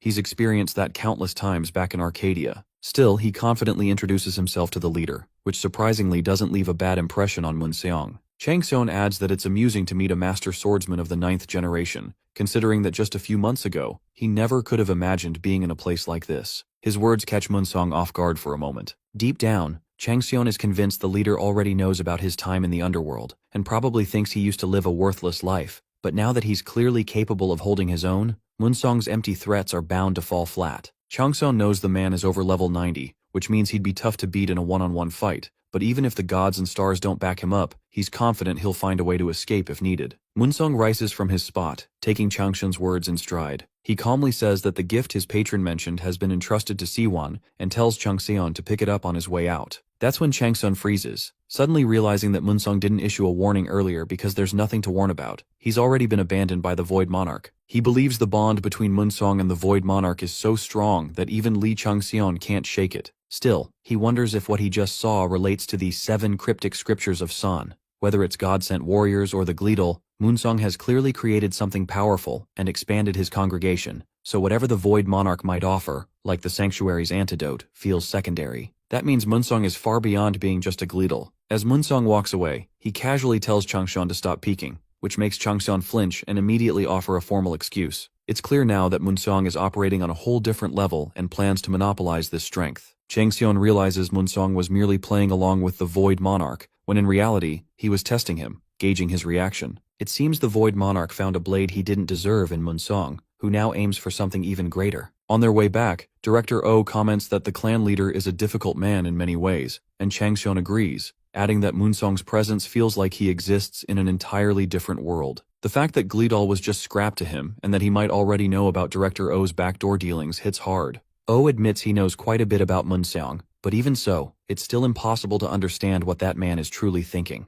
Annoyed, Junquan groans that they shouldn't call him next time for a conference hall visit because every time he goes there, he ends up with chills down his spine that just won't go away. Later, Li Changxian asks about the present he's supposed to receive. Director O tells him he has two choices, an armory and a library, both of which have now unlocked the second rank. Junquan immediately freaks out when he hears that and begs to share the armory with him. Seeing how calm Changxian is, Director O assumes he already knew he'd be getting these kinds of rewards, but Changxian assures him he's genuinely surprised. Still, he points out that he completed a dungeon raid mission given by the tiger that has been trapped in hardships, so he expected something a bit more impressive. Director O acknowledges that and asks if he's made his decision yet. Changxian replies that he wants to explore more skills since he's heard there are many explanatory works in the second rank that haven't been seen before. He firmly decides to pursue the Advent step at second rank. Director O admits he expected that answer and casually mentions he's also heard that Changxian hasn't chosen a patron yet. That shocks Junquan, who blurts out in disbelief,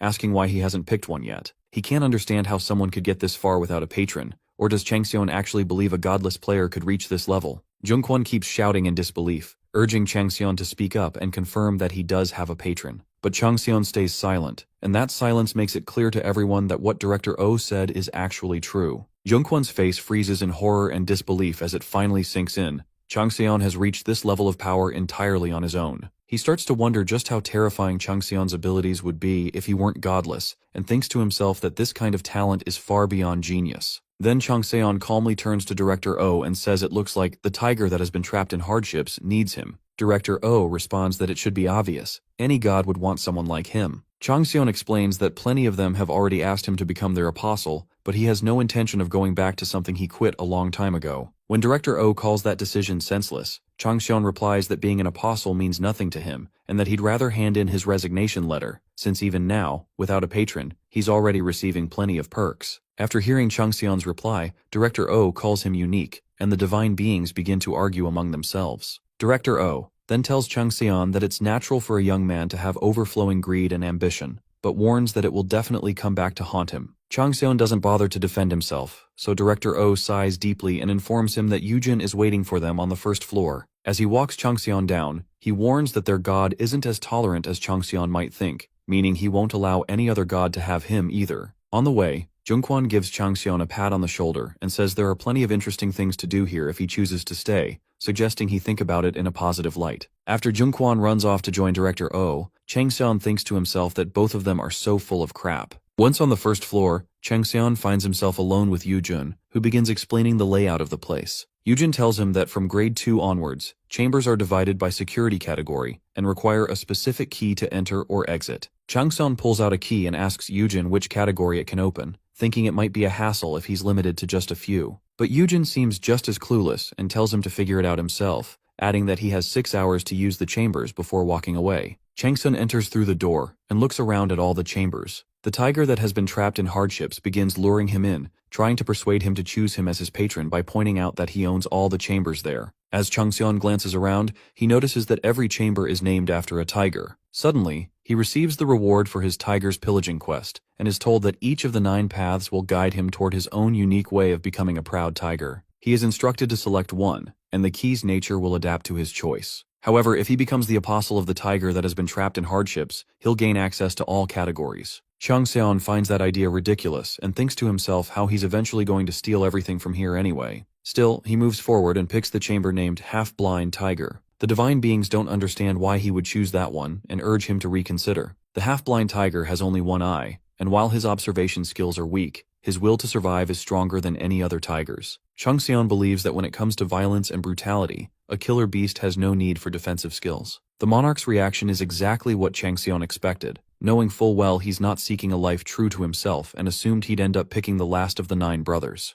The stone chamber's doors open, and Cheongsan figures that it'll pair well with Jigui and its world-ending flame, especially since it seems compatible with the Black Mountain Monarch's claw. Before stepping through the door, he considers using Peter's key to unlock the other chambers as well, but he knows the Void Monarch would never allow that. So he decides to rob him later in a way so discreet that even the Void Monarch won't notice. He enters the chamber with that plan in mind. Meanwhile, on the other side, Yunseo is panicking and keeps asking Gyeonggu where Seong-gun is, and why it's taking him so long to return. Baek Gyeowol paces back and forth nearby while Gyeonggu tries to calm her down, reassuring her that Chang Seon will come back on his own, and there's no need to worry so much, since someone like him isn't going to die that easily. When Yunseo hears him refer to Chang Seon as a tyrant, she immediately gets upset and corrects him, insisting that he's not a tyrant. His name is Seong-gun. She's practically swooning over him, and Gyeonggu glances at Gyeowol, shocked at how good-looking he has become. He starts to seriously wonder who Lee Chang-seon really is and what exactly happened between him and Yunseo. He just wants to know if whatever is going on between the two of them is a good thing, or something he should be worried about so that he can step in and properly protect Yunseo. Suddenly, Gyeonggu realizes that his thoughts are being heard by the divine being known as the snake that wraps around the world, who laughs at his cluelessness for never getting an answer no matter how much he overthinks.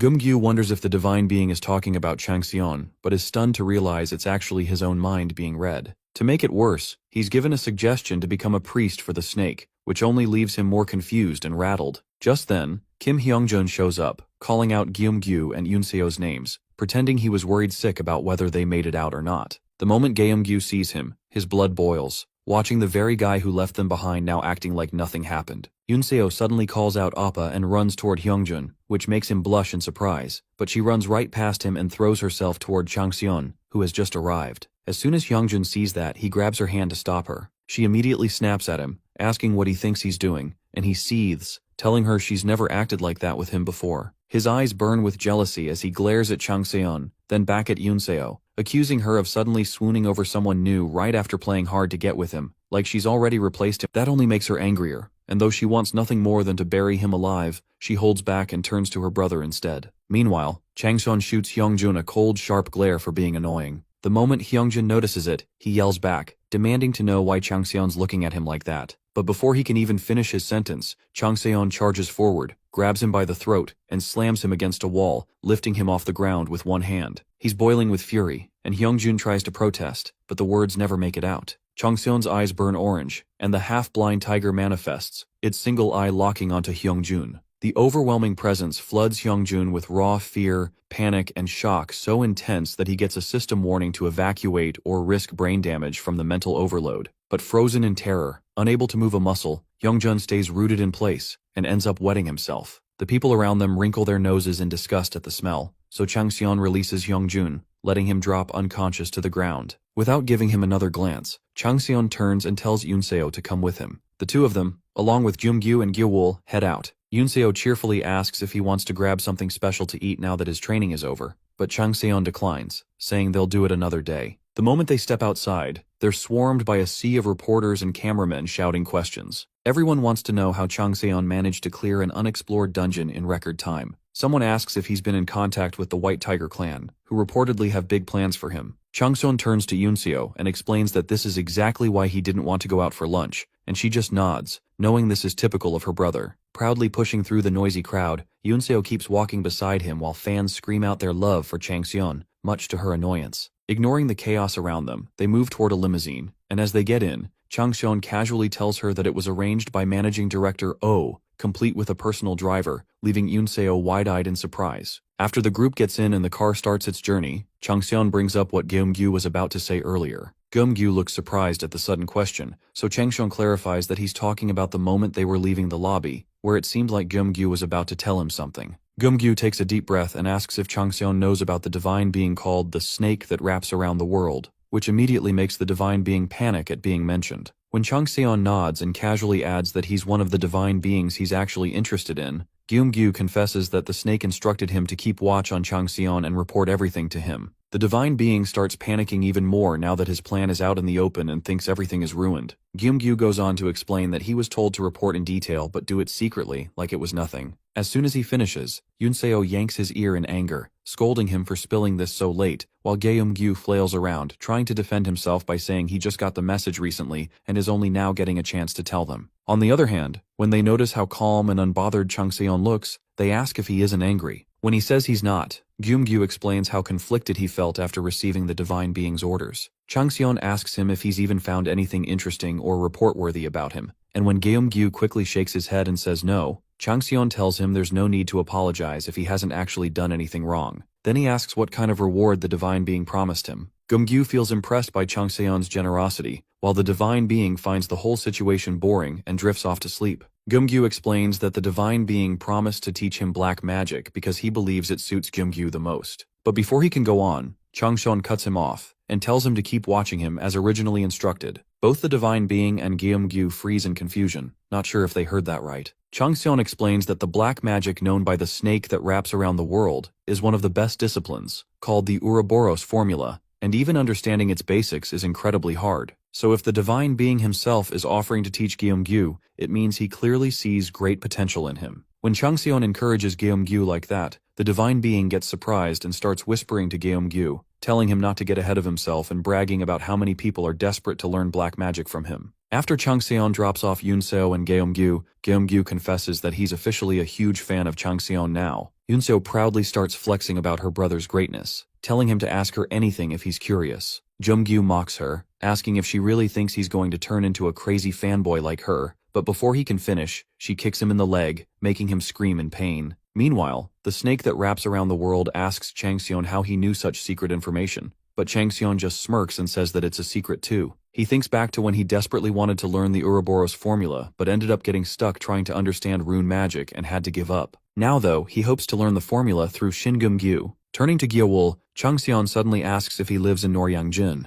When Gyeowol says yes, Chung Seon immediately accuses him of lying, which makes him defensive as he insists he lives in a tiny Goshuwon. But Chung Seon doesn't buy it, and with his fist raised, he warns Gyeowol one last time to speak the truth while he's still asking nicely, or else he'll follow him home and send his head flying if he's lying. When Gyeowol gets scared and goes silent, Chung Seon immediately catches the lie and bluntly asks if he's been homeless these days. Gyeowol hesitantly admits it, and when Chung Seon asks where he's been staying, he explains that he had to take out his housing deposit to afford weapons. Chung Seon thinks to himself about how clueless Xerxes must be to not even know what his own son is going through. Still, he decides to lend a hand, thinking this might be the best way to fully understand the Ghostborns. So he offers Gyeowol a place to stay at his home from now on. Gyeowol is completely stunned by the offer, but before he can say a word, Chung Seon tells him to go get his clothes and whatever else he has first. When Lee Cheong-san arrives home, he casually announces his return. His mom looks at him in surprise, saying she thought he'd be away for at least 3 months or more. He explains that training ended much earlier than expected, which is why he's back so soon. She shakes her head and says that if he'd told her beforehand, she would have prepared more food for him. He just shrugs and says he can order something,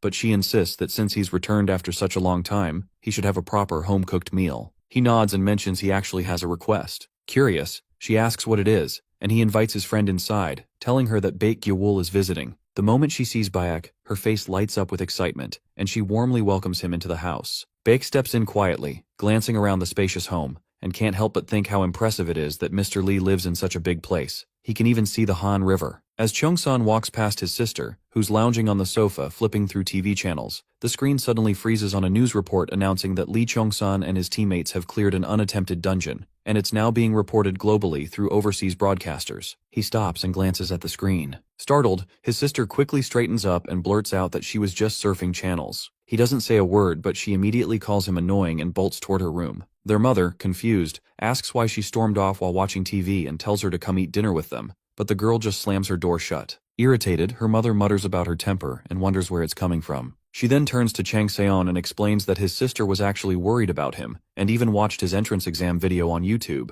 Embarrassed and annoyed, his sister yells from behind the door, begging her mom to stop saying such weird things, only to get scolded for not greeting her brother properly after such a long time. What starts as a small argument quickly turns into a playful fight between mother and daughter. While they bicker in the living room, Lee Chang-seon turns to Baek and suggests they head to his room. As they step inside, Baek is stunned. He looks around in amazement at the size of the room, which is even bigger than his entire house. Chang-seon tells him to call him brother and to make himself comfortable. Baek walks around, examining the gaming table, the trophies, the wide desk, and the plush bed, and everything excites him. Seeing his reaction, Chang Seon asks if it's his first time seeing something like this, and Baek nods, admitting he could never afford such things. Everything looks so polished and expensive. When he spots the game collection, he finds the limited edition of Ranker Who Lived 3 Lives, and Chang Seon tells him he can play it if he wants. Baek gets even more thrilled and decides to take a quick shower. While showering, the size of the bathroom and the luxury of hot water amazes him even more as he realizes just how different their lives are. When he comes to the dinner table, he's stunned again. The table is full of steaming, beautifully arranged dishes, though Lee's mother modestly claims there isn't much food. Baek can't believe she's serious. He takes a bite and his eyes widen. She asks if it suits his taste, and he eagerly tells her the food is absolutely delicious. Watching him eat so joyfully, she smiles warmly, knowing she put a lot of effort into making it. He keeps praising the food with stuffed cheeks and wide eyes, which makes her chuckle. She teases Chang Seon, telling Baek that she wishes others could learn from him, to which Chang Seon awkwardly mutters that the food seems good. Then she jokingly suggests they should adopt Baek. Baek pauses for a moment, looking between them, but she quickly adds that she's only joking. Still, he smiles. She heads off to bring him more food while Lee mentions again how good the food is. Baek, hearing this, suddenly feels a flash of emotion. Memories of his own mother come rushing back. Her laughter, her warmth, and a bittersweet smile forms on his face. Lee notices and wonders if something is bothering him. Later that night, the two of them get ready for bed. Lee sleeps on his bed while Baek lies down on the floor with a cozy stack of blankets and pillows. Lee suddenly asks if he can't sleep, and Baek admits that he can't. Lee asks if it's because the floor is uncomfortable,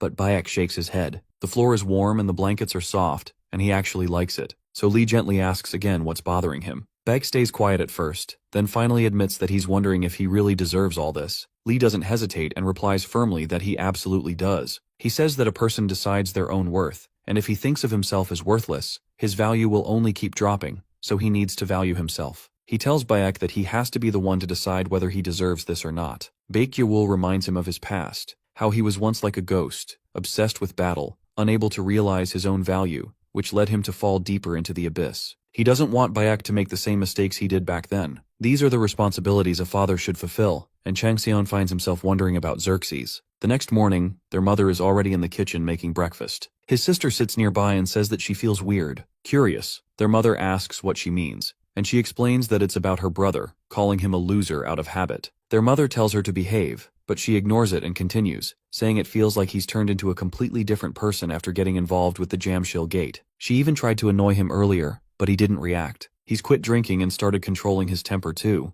Their mother points out that as his older sister, she should be proud of him. Still, she finds it strange. He suddenly seems older, more mature, talks less, and is way more talented than before. She insists that he never really had any friends, and now out of nowhere, he's brought one home, and jokes that the friend he brought is actually really handsome. Frustrated, their mother scolds her and starts hitting her lightly, telling her not to say such things about her little brother. She tries to stop her mom, claiming there's more to it, and confidently tells her to ask if that guy has a girlfriend since he's totally her type and has a great personality. Embarrassed, her mom freaks out and hits her again for saying such nonsense. Meanwhile, the boys come out of the room, announcing that they're heading out for training and will eat outside. Their mother reminds them not to overdo it with a warm smile. Chongsan casually says goodbye as they leave, and Baek bows politely, saying they'll be back later. The sister calls after them, reminding them not to work too hard and to take care of themselves. As they walk toward their destination, Baek turns to Cheongsan and asks where exactly they're going. Cheongsan replies that they're going to change their weapons.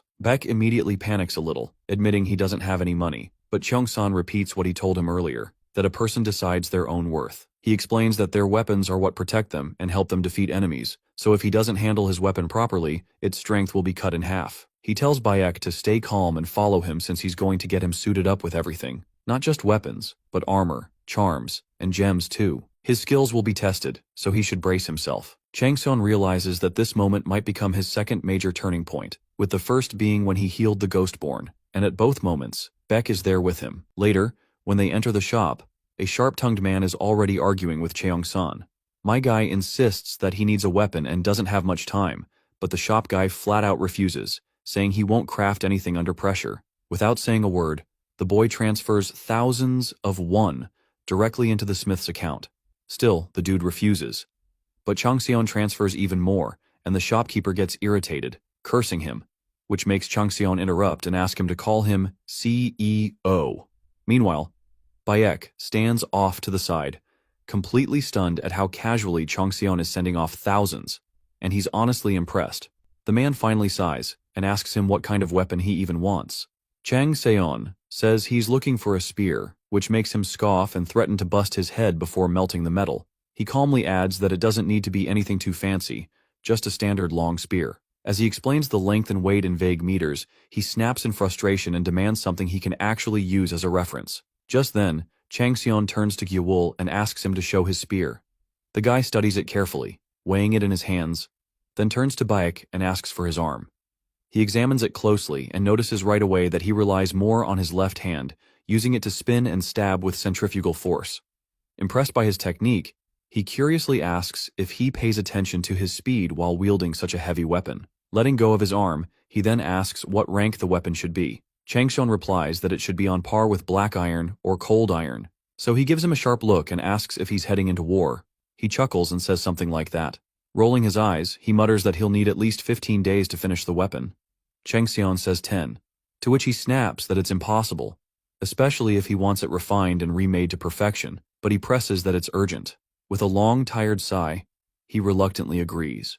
Later, at the training ground, Baek catches himself smiling. He's going to have his own custom weapon, his first real one. Chang Sun notices and interrupts, asking what he's thinking about. Baek replies that he's just nervous. Chang Sun tells him to relax, because being nervous will only hold him back from training properly. Suddenly, a prompt appears in the air. A divine being is watching them with pure fascination. Another notification follows. The divine being owl is preparing rewards. Cheongsan grins slightly. Then comes a third one. The divine being tiger, who is surrounded by hardships, says it isn't fun unless it's a fight to the death. Cheongsan mutters to himself that if that's what they want, they're going to be in for a real shock. Turning to Baek, he asks how much spirit energy he plans to use. Baek hesitates and stutters, unsure how to respond. Cheongsan tells him that his energy shouldn't be used like regular magic. Still confused, Baek listens as Cheongsan explains that a ghost-born child is the offspring of a ghost and a shaman, making them what people call half-man, half-ghost. That means Baek carries the temperament of a devil, but there's a complication. He's no longer a ghost child. Because of that, the way he uses energy must shift. His breathing, his attack patterns, everything needs to evolve. Cheongsan warns him that if he really wants to fight properly, he'll have to reconfigure his entire flow. Then he realizes that Baek possesses shadow energy and needs to turn it into his core strength, his signature talent. With that in mind, Cheongsan decides he'll raise Baek like his own son. Suddenly the air shifts and the atmosphere around them grows heavy and dark. Changson turns to Baek and tells him he has to become his shadow.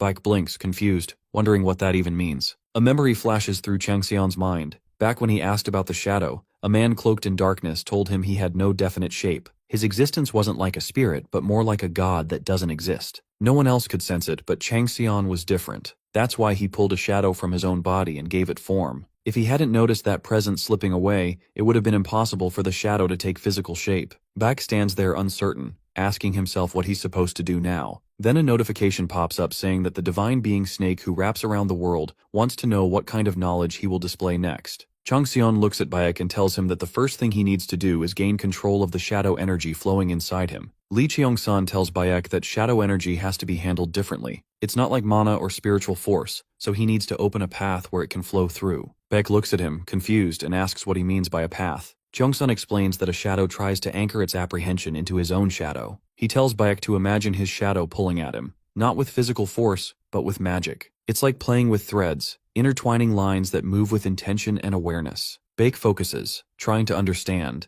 and as he looks into Cheongsan's eyes, he starts to see them, black threads, shadows weaving and drifting slowly toward him. But he loses focus when he hesitates, the creeping shadow starting to unsettle him. Cheongsan stays calm and tells him to get a grip and not lose concentration. Baek tries again. Shadows begin curling around him, moving like mist under pressure. Cheongsan warns him not to let himself be swallowed by the shadow, and says he has to suppress it with every ounce of strength he has. Notifications pop up in the air, one after another, saying the shadows are beginning to tangle, another reporting that shadow energy is being exerted. Baek screams as pain shoots through him, and his body trembles from the intensity. He finds it unbearable, never imagining the fish shadow he captured would turn into something like this. But it can't be helped. He has to push through and help out for now. Another notification appears, informing that the shadow is merging, and Baek Gyewol has succeeded in gaining the upper hand. He should be fine now, especially since he chooses not to just follow Changseon blindly, but to take responsibility for whatever trouble comes his way. His eyes widen as he finally gets it and accepts things as they are. More notifications light up the air. His skills are being updated. New abilities have been granted. Shadow Puppet unlocked. His grades are rising. A special trait has awakened. His system keeps processing, displaying updates about his current level, power, and other stats. His details now imitate the player Li Changxian. The system instructs him to steal as much information as he can from that player to further improve the imitation. Chongsan explains that shadow energy is a unique force that copies, so it's necessary to create something it can mimic. That's why he needed Bayek to take on the shadow himself. The more deeply one understands the object being imitated, the more precise and powerful the shadow becomes. Chongsan leans in and tells him to start copying everything he sees from now on. He picks up his spear and begins moving it, spinning it in his hand with perfect control and force. Bake tries to follow, and the shadow responds, mimicking his movements, but the weight of it quickly becomes overwhelming. He starts struggling to keep up, and though he tries to imitate those motions, the sheer force behind them feels impossibly heavy. He can't wrap his head around it no matter how hard he tries. Chongsan spins again, performing a wide sweeping move through the air. Notifications start popping up, showing that the divine gods are praising Changxian's skill and watching him with full interest. The gap in level between the Shadow's owner and Bayek is massive, far greater than Bayek's own strength, and he can't help but stumble and struggle to keep up.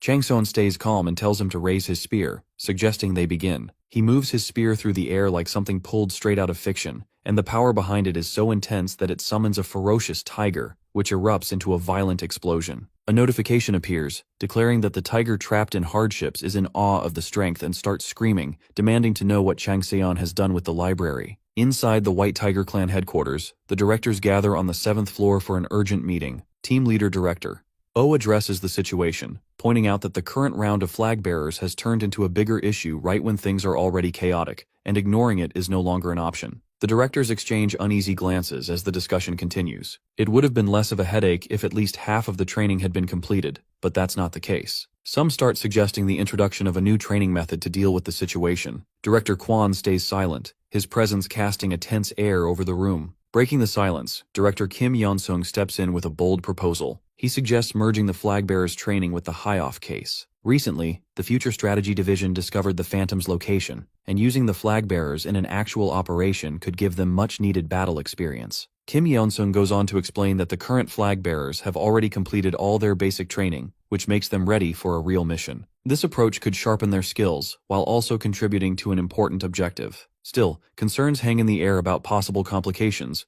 and the atmosphere in the White Tiger Clan's boardroom grows tense as Director Kim lays out his plan. He clarifies that only the executives at High-Off know about the sensitive ties involved, so there's no risk of any secrets leaking. The trainees will only face minor enemies, and even if rumors spread, no one will believe the words of demonic beings who commit unforgivable atrocities against gods and humans. Their credibility holds no weight. Director O turns to Park for his thoughts, and Park responds without hesitation, saying the plan sounds solid, though the risks are real. Then he cuts through the doubt, declaring that if the trainees can't handle this mission, they don't deserve to be called tigers. With that, the decision is made. The remaining training will be replaced with the High-Off Annihilation operation. Each trainee's score will depend on their performance, and those results will determine their future roles. Another directive follows, stating that Li Changxian, the one who cleared the dungeon, will separate from the group and be transferred to the Future Strategy Division. His path now moves beyond what ordinary recruits will face. As the meeting wraps up, Executive Director O signals Kim to stay behind. Kim bows deeply and speaks with steady conviction. Normally, subordinates are tools to use and throw away, but this time is different. Director O has found a sword he values too much to let it break, and the idea of losing it makes him uneasy. When asked if he can be trusted, Kim answers that he will clear every obstacle, make every preparation, and protect this blade with everything he has. His loyalty is unwavering. Then, with his voice low but firm, Kim asks not for trust out of weakness, but because this weapon is everything to him.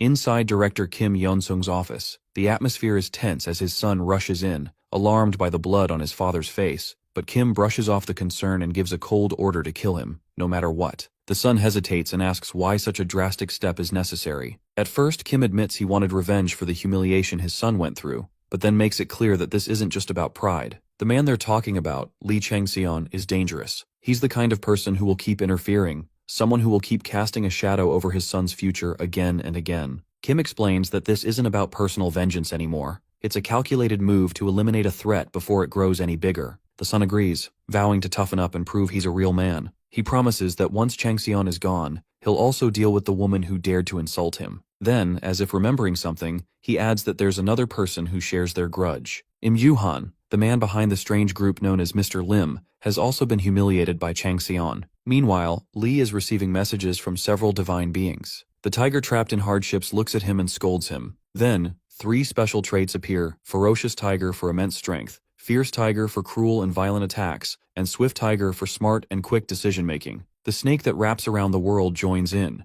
warning that Li should have thought things through, because if he offers something, it will take everything else. The tiger grows even more serious. Other divine beings like the owl, the great demon, and good season to hunt also react, some with agreement, others with confusion. Li sighs and thinks these idiots might actually have a point. Still, he knows they're not completely wrong. Because of that, the tiger becomes even more obsessed with him and refuses to let go. Meanwhile, Baek Gyeowul is copying Li's split tiger skill. Shadows spread across the area as shadow treading and shadow play activate, and Li is genuinely surprised that Baek is pulling it off so well. Watching this, Li decides it might be the right moment to check the special item he got from the Silver Fox research facility. He pulls out the unknown scroll and prepares to see what it actually does. Now, he realizes that this is the 4th fragment of the 7 cryptic scriptures of San. He already has 3 pieces from the White Tiger clan, and with this one, the missing part starts to make sense. Director O must have secretly found this 4th scripture and kept it hidden. Likely the reason Gildal was even possible to forge. Still, the question of how these texts were interpreted in the first place remains unanswered.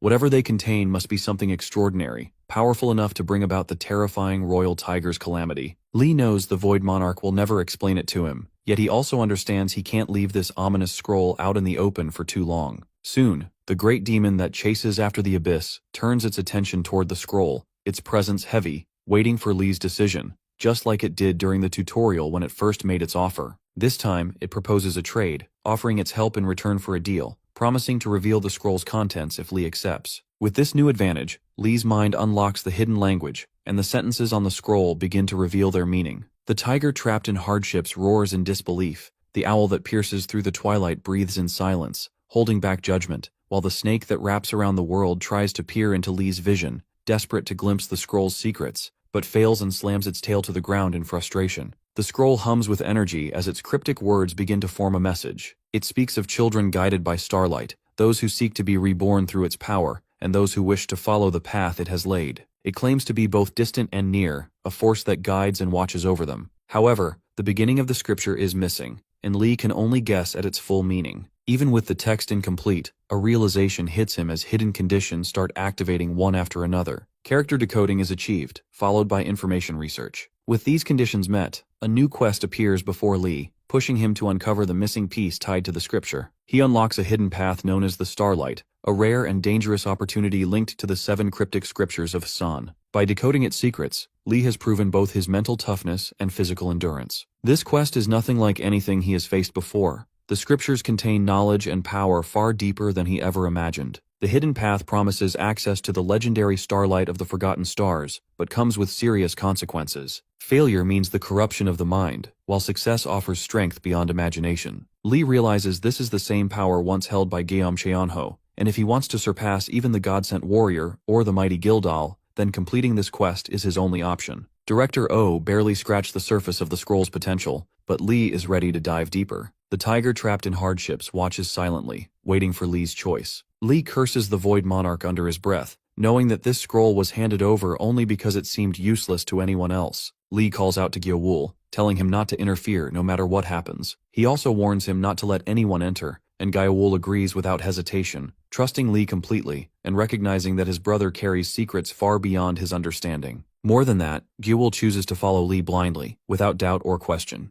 The quest is accepted, and the royal tiger's calamity begins to stir once more. The owl that pierces through the twilight grants him long-awaited rewards, merging the trait of unbending spirit with a deep sense of inner peace. Li takes a steady breath and steps forward, fully prepared for what's to come. An authority awakens within him, and in the blink of an eye, he's transported into an instance dungeon known as the Reckless Demon Cave, where the trial begins. If Li Changsun could turn back time, he would return to that moment when the crimson pillar of light split the sky and hurled him into an unknown battlefield. Back then, survival was the only thing that mattered, but as time passed, his existence became nothing more than an endless cycle of combat. He kept fighting, not for peace or honor, but simply because fighting was all he had left. Eventually, Li Changsun grew so powerful that he brought down countless gods and constellations, earning the fearsome titles of the God of Combat and the Wicked God. Yet, this relentless devotion to battle pushed away everyone he cared about. His comrades abandoned him, unable to walk the blood-soaked path he chose. Even Ithaca, the woman he loved, withered while trying to shield him from the chaos he dragged into their lives.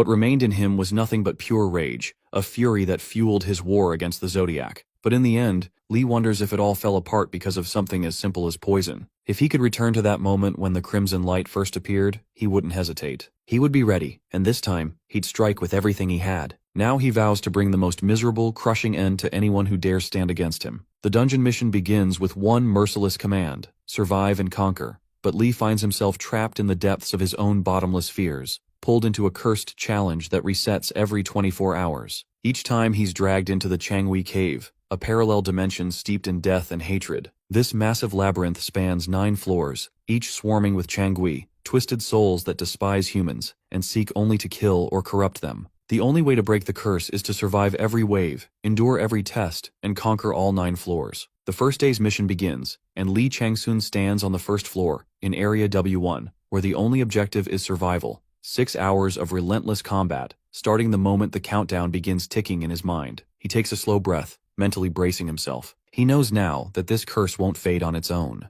Every day, for 6 hours straight, he'll be thrown into this nightmare until he breaks it. As he scans his surroundings, he recalls what he's learned about this place. The bottomless spheres are fragments of leftover starlight energy from their original owners. Those consumed by this energy lost their souls and became Changui, their bodies twisted into ghostly warriors or monstrous forms like Gildal. Lee realizes this must be how Jim Cheonho once gained his strength, by surviving this very trial. Somewhere above, the constellation Tiger Sunken in Turmoil watches him with sharp interest, waiting to see how Lee will claw his way out of this dungeon. Normally, 6 hours of non-stop fighting, repeated every single day, would crush a person both mentally and physically. But Lee isn't like most people. He has something that sets him apart, something Minerva gave him, a gift that might be perfectly made for this situation. He sees a single Changui standing in front of him, twisted and rotting, and the constellation, a good season to hunt, mocks the creature, calling it ugly and foul, and urges Lee to finish it quickly. But Lee isn't worried at all. One enemy is nothing. Then he activates Minerva's authority, Kalokagathia. It's not just a skill but a divine blessing that fills him with powerful willpower, unwavering courage, and the strength to endure any hardship. As the energy surges through him, Lee thinks about how incredible this ability is, far beyond his older ones like Inspect or Goddess's Spear. Seeing this, he understands just how much Minerva must believe in him to grant him something so powerful. In long battles, most fighters grow tired and slow, but Kalokagathia wipes that problem away. As Lee uses it, the constellation owl that pierces through twilight grants him its blessing for the difficult journey ahead. The Changui laughs, calling him a tasty human, and warns that even if Lee blocks its attacks now, its poison will seep into his body, eating him from the inside until he collapses and becomes a Changui too. But Lee grips his weapon tightly, eyes focused, because he feels no fear, only the confidence to end this fight. He even expects the poison to work, but nothing happens. His skill, Effect, Inhibitor of 10 Poisons, completely neutralizes it. Lee laughs at the Changui, wondering if they're all this weak, because the fight feels almost too easy. The system announces that Lee Changsun has defeated the lesser Changui, Death, and gained the bottomless sphere it held. His body shifts slightly as the fear merges with him, though the transformation isn't complete yet. Lee needs to defeat more Changui to collect even greater amounts of bottomless fear. If that fear overwhelms him, he'll become a ghost warrior, or even a Gildal. But if he conquers and absorbs it, he can carve a new path just like Guillaume Cheonho once did. Lee has no plans to stop here because he now sees the bottomless fears as another form of energy, something he can shape and control. Effect: First stage Aeonic Fire activates. His flames swirl together with the dark fear energy, purifying it from within. The fears fight back, resisting the fire's touch, but the Aeonic Fire burns hotter and stronger until every trace of fear is completely ground down. A new type of fear is born from the fusion, and Lee gains the achievement of Fear that swallows bottomless fears, boosting his intelligence and willpower. The constellations react with shock, and the tiger sunken in turmoil stares in disbelief, unable to process what just happened. A good season to hunt spins in confusion, muttering that she doesn't understand any of this. The serpent wrapped around the world watches closely, fascinated by how the starlight of the Forgotten Stars has taken on a new form. Lee feels his mana shifting, now carrying the traits of the Biwi, a mythical creature known for hunting and devouring tiger monsters. He's caught off guard by this transformation, realizing it makes him the natural enemy of the Ruler of Emptiness. The system updates his location, Floor 1, Area 12J, and the countdown for the first day's mission shows only a few minutes and seconds remaining. In the distance, someone spots him and shouts in fear, ordering others to stop him. Lee senses the rising tension and smiles to himself, knowing that things are about to get interesting. The boss falls and the area falls silent. A good season to hunt feels refreshed and genuinely happy after witnessing the victory. At the same time, the tiger sunken in turmoil watches every sharp, precise move Lee made during the battle with growing interest. The power of ferocious tiger awakens with a roar that echoes like a wild wave crashing out of control, and its strength surges through Lee. A new achievement appears, showing the defeat of the Changgui's true enemy, and this grants a significant boost in strength tied to the hidden power of Biwi. With this victory, the first floor is officially cleared, and the path to the second floor opens. Darkness creeps in as fear spreads and chaos stirs, making the air thick with tension. A strange creature appears, far from anything human, but before anything more can happen, the time limit ends. The first day's evaluation comes in with the highest rank, SSS. Rewards begin to prepare based on his outstanding performance, and the return process to the real world activates. Lee Changsun finds himself back, standing where he was before. Gaiawol rushes over, calling Lee's name in shock, and Lee blinks, wondering if 6 hours really passed because, to him, the battle felt almost fun, and far too short. He realizes he hasn't moved an inch, as if no time passed at all. Gaiawol looks confused, reminding Lee that he just told him not to let anyone touch or enter. Lee pauses, puzzled, and then it hits him. Time flows differently between the real world and the dungeon. That realization sparks a new thought. Maybe he can use this time gap to his advantage, taking breaks between fights or escaping the battlefield when injured. As the idea settles, his mind drifts to the remaining 6 scrolls, wondering what curses they carry, and whether he'll be dragged back into the Changgui cave or sent on a completely different mission next. The constellation Tiger sunken in turmoil grows more curious, eager to see how Lee will handle the curses hidden within the cryptic books. Gumcheonho has already collected 3 of them, which means 3 are still missing. For now, Lee's top priority is finding the remaining ones before anyone else does. He starts to wonder if the higher-ups in HIOF know anything about their locations, since it would be far easier if he could just track down where the books are hidden. Not long after, Managing Director Oh calls for Lee Changseon, and they meet at a bar in Nanhyundong. Before heading inside, Lee tells Gaiawol to wait for him for a bit. Director Oh notices Gaiawol and asks who he is, and Lee introduces him as White Winter, someone he worked with during the training sessions. Director Oh questions how trustworthy he is, and Lee replies that he can count on him without a doubt. Oh raises an eyebrow and comments that Lee is already gathering subordinates, but Lee believes having extra hands is always helpful. Still, Director Oh reminds him that what he really needs are tools, people and methods he can use when needed and toss aside when they're no longer useful. Putting that aside, Director Oh keeps his earlier promise and officially places Lee under his command. A formal personnel notice is issued, assigning Lee Changseon to the Future Strategy Division of the White Tiger Clan under Acting Chief Oh Si-hwan. Lee asks if there's any mission waiting for him, and Director Oh explains that the new trainees will be showcased tomorrow. Unlike Lee, they're still inexperienced and haven't even taken their first real step. Their mission will be to track down and eliminate the remaining members of HIOF, whose hideout has already been located. Lee quietly considers how this mission might lead him to more information about the 7 cryptical books of Hassan. He asks if it isn't risky to send only trainees, and Director Oh explains that the main strike team will also be involved, along with support from the association and other clans. The trainees are just meant to handle the weaker enemies so they can gain real battle experience. Unlike them, Lee is given a separate role. He'll join the strike team tasked with hunting down the top leaders of HIOF, a mission with far greater weight. Hearing this, Lee feels like the conversation is finally hitting its real purpose. Director Oh adds that the strike team will be made up of highly skilled fighters, and that he personally pushed for Lee to be included, despite hesitation from the board of directors, because he believes someone with Lee's proven ability should never be treated like an average recruit. Beneath the official appointment notice is a file containing details about the discovered enemy hideouts, and the operation is scheduled to launch in 5 days, giving Lee enough time to make the necessary preparations. Director Oh promises to give him the full details when the time is right.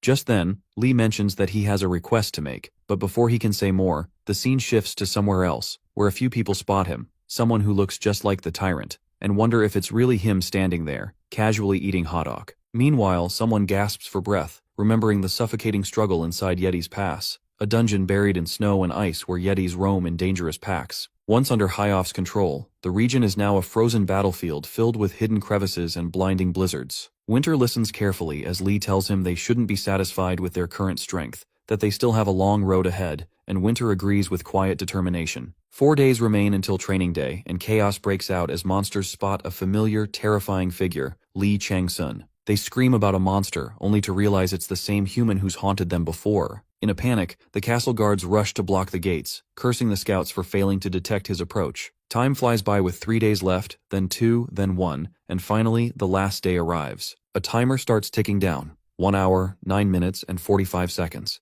Li stands firm, scanning the battlefield, uninterested in weak enemies. He's searching for the real threat, the one opponent worth his attention. He releases an arrow with perfect precision, and it cuts through the air, glowing with explosive lightning. The arrow strikes the monster leader dead on with a burst of raw power. Far off, the leader watches and addresses Li, calling him Majesty. He speaks with amusement, fully aware that Li has found him, and the thought of this challenge excites him. With a grin, he calls for his weapon and armor to be brought forth. The monster leader, now revealed as Jin, orders all his subordinates to retreat, deciding to face Li himself because he believes only he is worthy of this fight. Jin begins to speak of his past, once belonging to the noble Frisia family, a respected name within Arcata, but that identity has long since faded. Cursed by the 7 cryptic scriptures of San, Jin has become nothing more than the Crimson Murderer. Though his body has weakened over time, his hatred and thirst for revenge burn stronger than ever. He declares his ambition to take full control of the Ghoul Den and collect the remaining starlight of the temple, aiming to ascend once again as a god. Moving forward, Jin locks eyes with Li, recognizing him as the one bold enough to challenge him. His blood boils, not with strategy, but with the thrill of battle. He proudly introduces himself as Jin, a descendant of the Frisia bloodline, relatives of a powerful demon family, and he claims that once he kills Li Changxian, he will become king of the Ghoul Den. Hun watches in disbelief as Jin, the Crimson Murder King, steps into battle. Even Hun has been summoned to join, but the sheer pressure of Jin's power sends others running in fear. The boss of the second floor has fully revealed himself, and his presence shakes the entire area. The divine being a good season to hunt calls on Li Changsun to defeat this arrogant demon, while the sharp eyes of the split tiger fix on the battlefield, ready to lend their strength. Jin charges in with immense force, his blade pulsing with Hun's spirit, but Li blocks it cleanly, leaving Jin surprised. In that moment, the split tiger's status shifts, turning into the ferocious tiger, and with a sudden surge of energy, the ferocious tiger manifests around Li, cloaking him in a wild, feral aura. Jin studies Li closely, calling him more than just a warrior because he sees a fighting ghost in him, someone completely consumed by the thrill of combat. Around them, the monsters whisper in disbelief, unable to accept that a mere human is standing toe-to-toe with their king. Suddenly, Jin unleashes a deadly skill. Lightning net explodes across the field, crackling with destructive force, but Li's beast sense kicks in, warning him just in time. His instincts scream that blocking won't be enough, and he knows the situation is turning lethal. Flying Tiger's trailing gale activates in a flash, and with the sudden burst of speed, Li's body becomes lighter as the body lightning technique triggers, letting him barely dodge Jin's attack. Jin grits his teeth, thinking he almost had him, while the system flashes a warning that Li's stamina has dropped below 15% and urges him to rest. Li breathes heavily, fully aware that only 3 minutes and 28 seconds remain. The fight feels like smashing into an unmovable wall, and for a moment, Li questions what to do, admitting he might not have enough power to completely take down the Crimson Murder King. But stopping isn't an option because this fight is too thrilling, too intoxicating to walk away from. Jin eyes him curiously, sensing something off in Li's attitude and wondering if he's trying to provoke him into using his full power. But Li's only response is a single honest thought. He just wants to have fun. With a roar that mixes anger and excitement, Li yells for Jin to cry and scream as he prepares to crush him. In that moment, Li's dual blades resonate and glow with a fierce light, while the ferocious tiger bares its fangs, its wild power fusing completely with Li's fighting spirit. Jin feels the shift and grins, knowing the real battle is only just beginning. Li's swords, Evil Dragon's Snaggletooth and Fish Intestine Sword, start glowing in sync as their power resonates with each other. At the same time, the ferocious tiger's fangs emerge, but its energy surges out of control and transforms into the Savage Tiger. The Savage Tiger unleashes its chaotic slash, a strike so fast it tears through the battlefield like a raging storm. The energy shifts once more, turning into the Split Tiger, and its piercing fangs shoot forward, shredding everything in their path. Jin's creature Hun can't withstand the force, and with one final brutal strike, Hun is defeated. Right after, a system message appears, informing Li that he has obtained Hun's rib, the leash of the Crimson Murder King, and a large amount of the Royal Tiger's calamity. Li turns his gaze to Jin, expecting some sign of fury over the loss of such a loyal companion, but Jin doesn't even flinch. He stands calm, unshaken, and completely unfazed, as if Hun's death means nothing, and this cold reaction makes Li realize that Jin is far more dangerous than he first believed. A powerful attack suddenly closes in,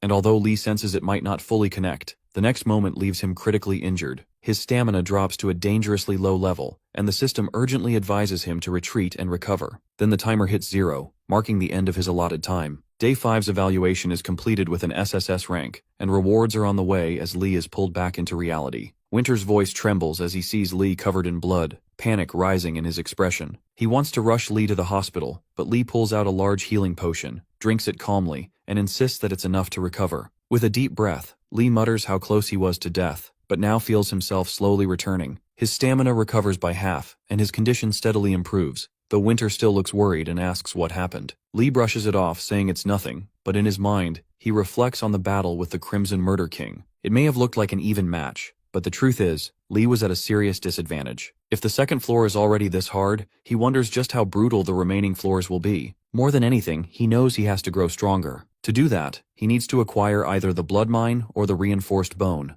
Unfortunately, with no unicorns nearby, getting the blood mine isn't an option right now. That leaves the reinforced bone, and if Lee can obtain it, he might reach a state close to indestructibility. But the real problem is the battle looming ahead. He must face the Crimson Murder King again in just 24 hours. Lee begins thinking about strategy and recalls the Hill of the Abominable Snowman, located in the snowy region. He decides to focus on that first and tackle each challenge step by step. Just then, a message arrives from Director O, instructing Lee to reach the destination by 7 in the morning and to complete all preparations beforehand. Lee takes it as a firm reminder to think his plan through carefully. Another message follows from the obedient blacksmith, letting him know that the forging of his weapon is finished, and asking him to visit the workshop after training. Meanwhile, cameraman Kim Soo-hyun shouts that Lee is coming, eager to meet him, maybe out of greed, maybe out of curiosity. He even mutters that he needs to get this done to recover from a failed corporate bribe. Kim Soo-hyun rushes forward, excited to capture Lee on film, but the moment he gets close, his camera suddenly bursts apart from the overwhelming energy radiating off Lee. He freezes, stunned,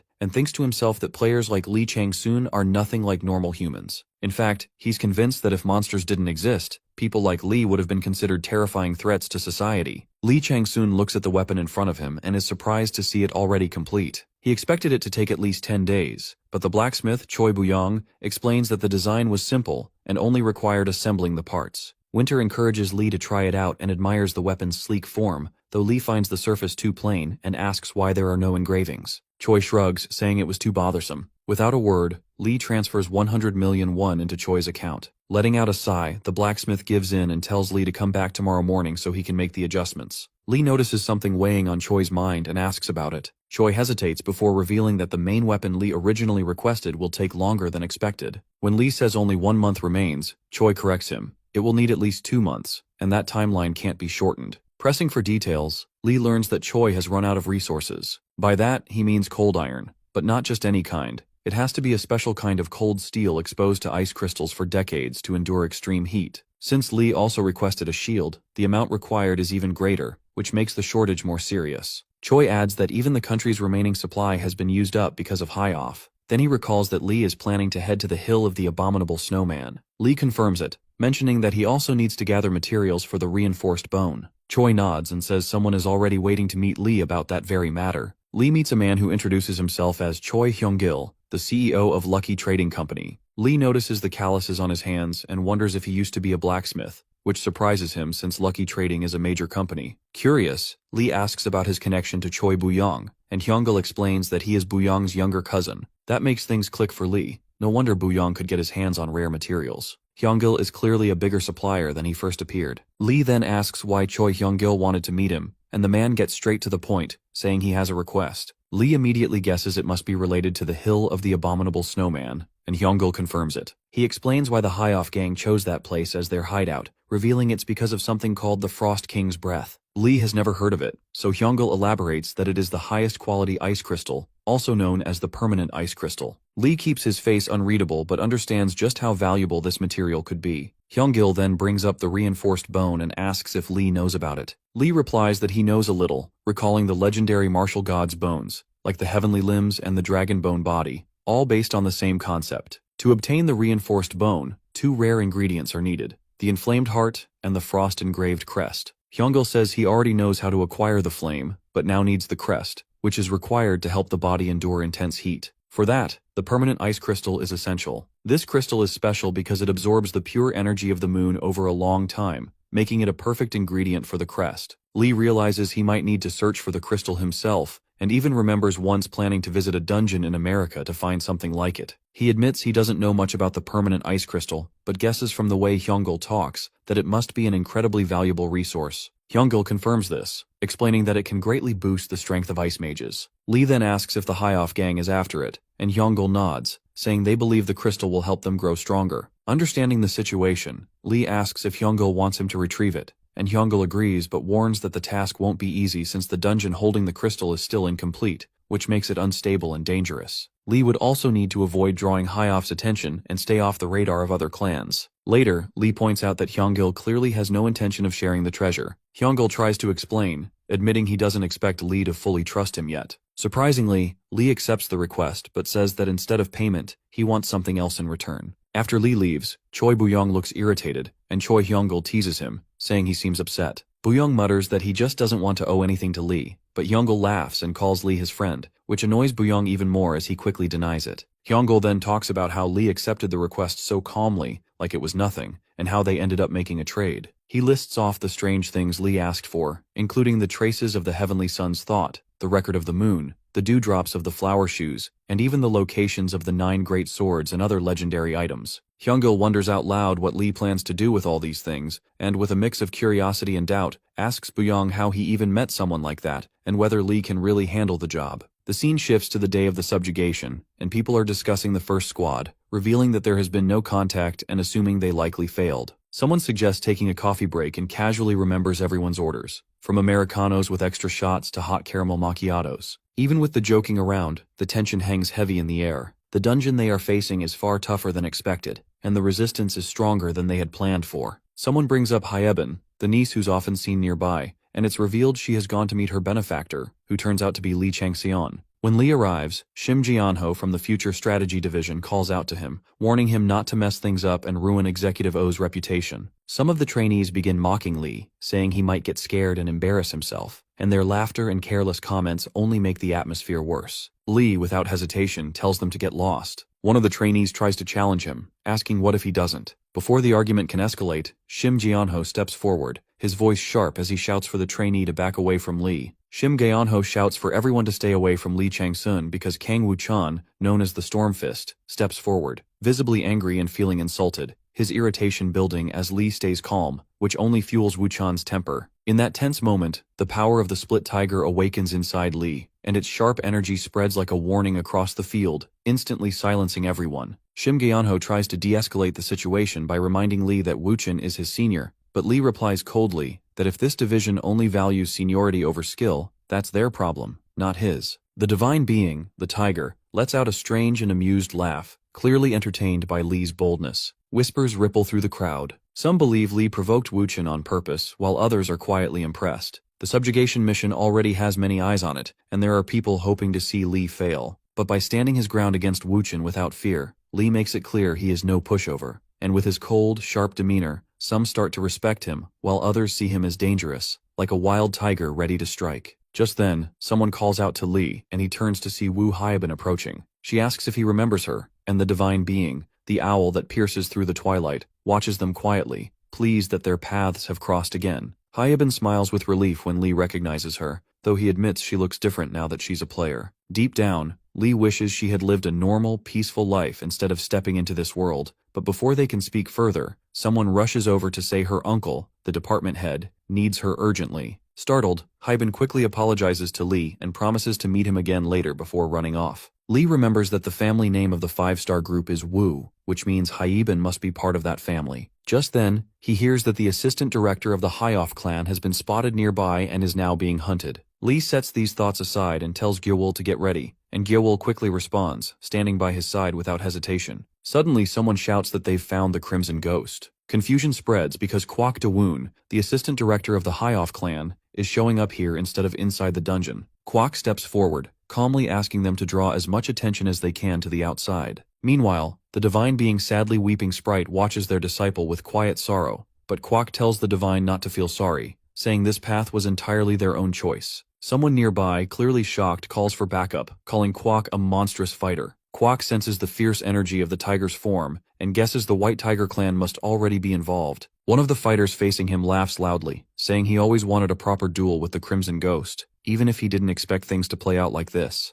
Kwok De-woon starts to panic, wondering why this insane lunatic is here instead of the regular team leaders. With too many casualties already, it becomes clear that Kwok cannot be allowed to escape. Still, he smirks, remarking how the White Tiger and the 5-Stars sword have become names worth fearing. To him, this feels like a grand welcome from the country's most talented fighters, and with a mocking grin, he says he wants to test their strength. Lee senses something off and moves fast, activating Flying Tiger's trailing gale, which lightens his body and boosts his speed. At the same time, Viper Eye scans the area with sharp focus. Gaiawol looks confused when Lee suddenly warns him that Kwok is not the real threat, and he realizes that the Crimson Ghost is only a distraction. One of the fighters yells at Kwok Do-woon, demanding that he surrender, but something feels wrong because Kwok stays far too calm, like he's been waiting for this exact moment. Then, with a twisted expression, Kwok says it's not over yet and vows to drag them all into the same hell he has endured. Suddenly the trap activates. The skill's spherical disguise begins to distort the environment, and the illusory maze seal unfolds like a living shadow, swallowing everyone inside. Panic erupts as they realize they've been tricked, and that the Crimson Ghost was just bait meant to lure them straight into Kwok's illusion. Someone screams at the team leader not to get caught in the phantom, warning that once trapped, escape is nearly impossible. Inside the illusion, disturbing voices start whispering cruel and twisted things,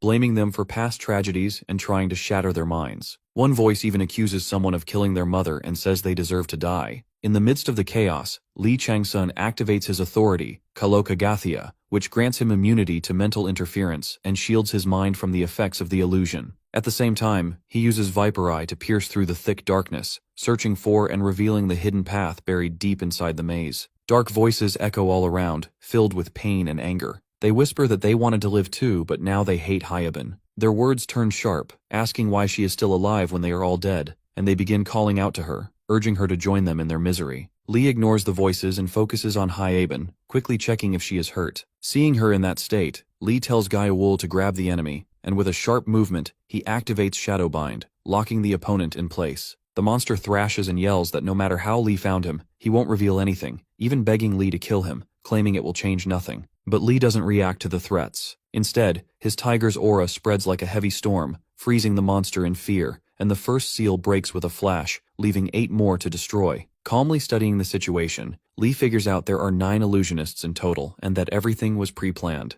The divine being, the tiger trapped in hardships, lets out a dark laugh, amused by Lee's relentless determination. Lee also senses the permanent ice crystal hidden somewhere nearby, and he knows that without marking the locations beforehand, he might have failed already. The divine being, the snake that wraps around the world, shakes its head at his cleverness, while Good Season to Hunt eagerly waits for his next move. Afterward, Lee turns to Hyabin and asks if she wants to come with him. She nods quickly, saying she feels safer by his side. The owl that pierces through the twilight watches silently, clearly pleased with his choice. Hyabin stares at Lee with wide eyes, calling him amazing and wondering when she'll become as strong as him. Lee looks at her quietly and asks why she thinks he doesn't notice anything. Then, a strange voice praises him, saying how splendid and strong he has become, and for a brief moment, it feels like someone close to him has finally found peace. Lee's heart trembles as a memory of his grandfather flickers through his mind. Suddenly, a warning pulls Lee Chang-sun out of his thoughts, telling him to stay calm. His mind clears, and his power, Kalokagathia, returns to its normal state. Lee gives a slight smile and tells Hyabin and Gaiawol that they should get moving. Elsewhere, a man in a black coat shouts Hyabin's name, clearly worried something has happened to her. At the same time, team leader Seo is trapped in an illusion, struggling to keep his thoughts straight. One of the black-clad team members yells at him to stay focused and act like a leader. Hidden in the shadows, Kwok Do-woon smirks, confident that his dark energy is enough to confuse and break them. He plans to crush whoever survives. As Kwok rises with overwhelming force,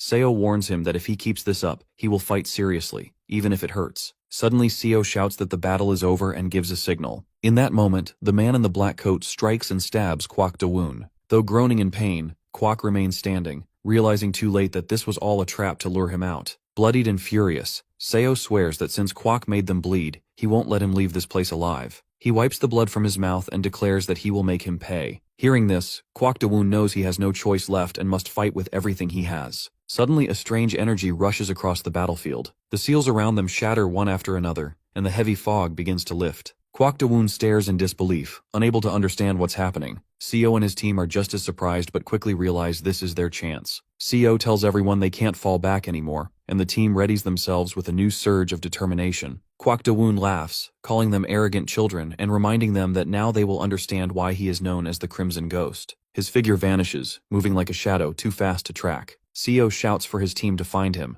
while from a distance, the divine being sadly weeping sprite watches with sorrow. quietly warning that this path is dangerous, and if Kwok hopes to atone for his past and honor his mother, he must abandon the thought of returning safely, because this battle might cost him everything. With a heavy heart, the sprite prepares to witness Kwok De-woon's final moments. Accepting his fate, Kwok decides to burn the last of his strength if it helps his side reach their goal. Suddenly, the ground beneath him shifts, and Kwok realizes he has stepped into a hidden trap. His eyes dart around, searching for whoever set it. From the shadows, a masked figure appears, and the moment Kwok sees the mask, he freezes. Lee Chang-soon steps forward, revealing himself as the mastermind behind the entire operation, the one who has been pulling the strings from the very beginning. Kwok De-woon realizes that everything about the subjugation plan, his clan, and even his current weakened state has been carefully manipulated by Lee Chang-seon. The maze runes scattered around them glow to life, trapping him completely. Moreover, Kwok De-woon cannot believe that someone who doesn't even appear to be level 40 would dare to corner a high-level fighter like him. His anger boils over and he charges forward, determined to tear Lee apart. Yet, as he attacks, he notices something unsettling. Lee is smiling, as if he had already predicted every move. Kwok unleashes the destructive Jade Fist, a powerful blow worthy of a sacred item, but Lee's aura explodes like a storm and overpowers him in an instant. The energy radiating from Lee Chang-seon is unlike anything Kwok has ever faced. Despite being a near top-ranking fighter, Kwok finds himself struggling, unable to suppress the growing fear tightening in his chest. He realizes that if he doesn't defeat Lee right now, this man could bring disaster not just to him, but to his daughter Yu-jin as well. He scans the battlefield, but Lee has vanished from sight. Panic sets in as he admits to himself that this man is no ordinary opponent, and feels more like a monster born from despair itself. Kwok's thoughts race as the name of his daughter, Yu-jin, flashes through his mind like a ghost from the past, but he quickly shakes it off. What truly unsettles him is the fact that Lee hasn't even mastered a single one of the 7 cryptic scriptures of San, yet his strength already surpasses what most high rankers can even dream of. Kwok De-woon, broken and defeated, mutters that Lee should never fall into the hands of the Void Monarch. The divine being, the owl that pierces through the twilight, praises Lee, declaring that evil men must be punished.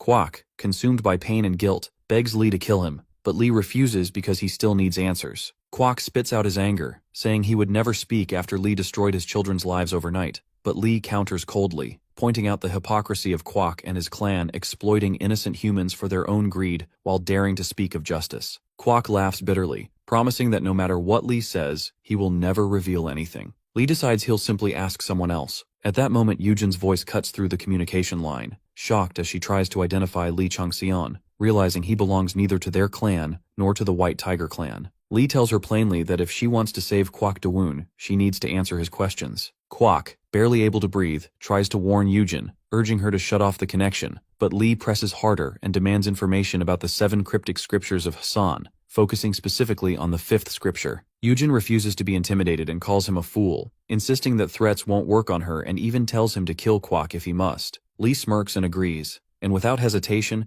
acts as though he's about to finish Kwok, leaving Yu-jin stunned and furious. This is exactly what Lee wants because provoking Yu-jin like this will force them to come after him, giving Lee the upper hand even if things don't go exactly as planned. Lee's ability, Soul Extortion, activates and pulls in the ashes of Kwok De-woon, and because the absorbed soul's level is much higher than his own, the power of Soul Extortion evolves. Lee gains Kwok De-woon's unique skill, Destructive Jade Fist, which is perfect for him since he needed a strong hand-to-hand combat technique. But the moment is not without consequence. The divine being, the sadly weeping sprite, becomes furious at Lee for stealing the power of her disciple. Realizing this, Lee understands that Kwok must have been under her guidance. He also recalls that she didn't join the 12 Zodiacs during the Great War, so he decides he'll have to apologize if their paths cross again. Her cries of anguish echo as her connection to her disciple is severed. Meanwhile, news spreads quickly that survivors who were trapped by the High-Off Gang's illusionary seals report how Lee dismantled every formation and saved them all, including Wu Yungan and his niece. People whisper that his success is unbelievable, and his nickname, the Tyrant, seems even more fitting now. Shim Gyeon-hu, however, remains hostile and warns Lee not to act arrogant, saying that people like him often lose their heads on the battlefield due to stray swords. Lee returns the jab by telling him to be careful of his own head too, leaving Shim gritting his teeth. Just then, someone addresses Chief Shim, saying there's something important he needs to report about Lee Chang-seon.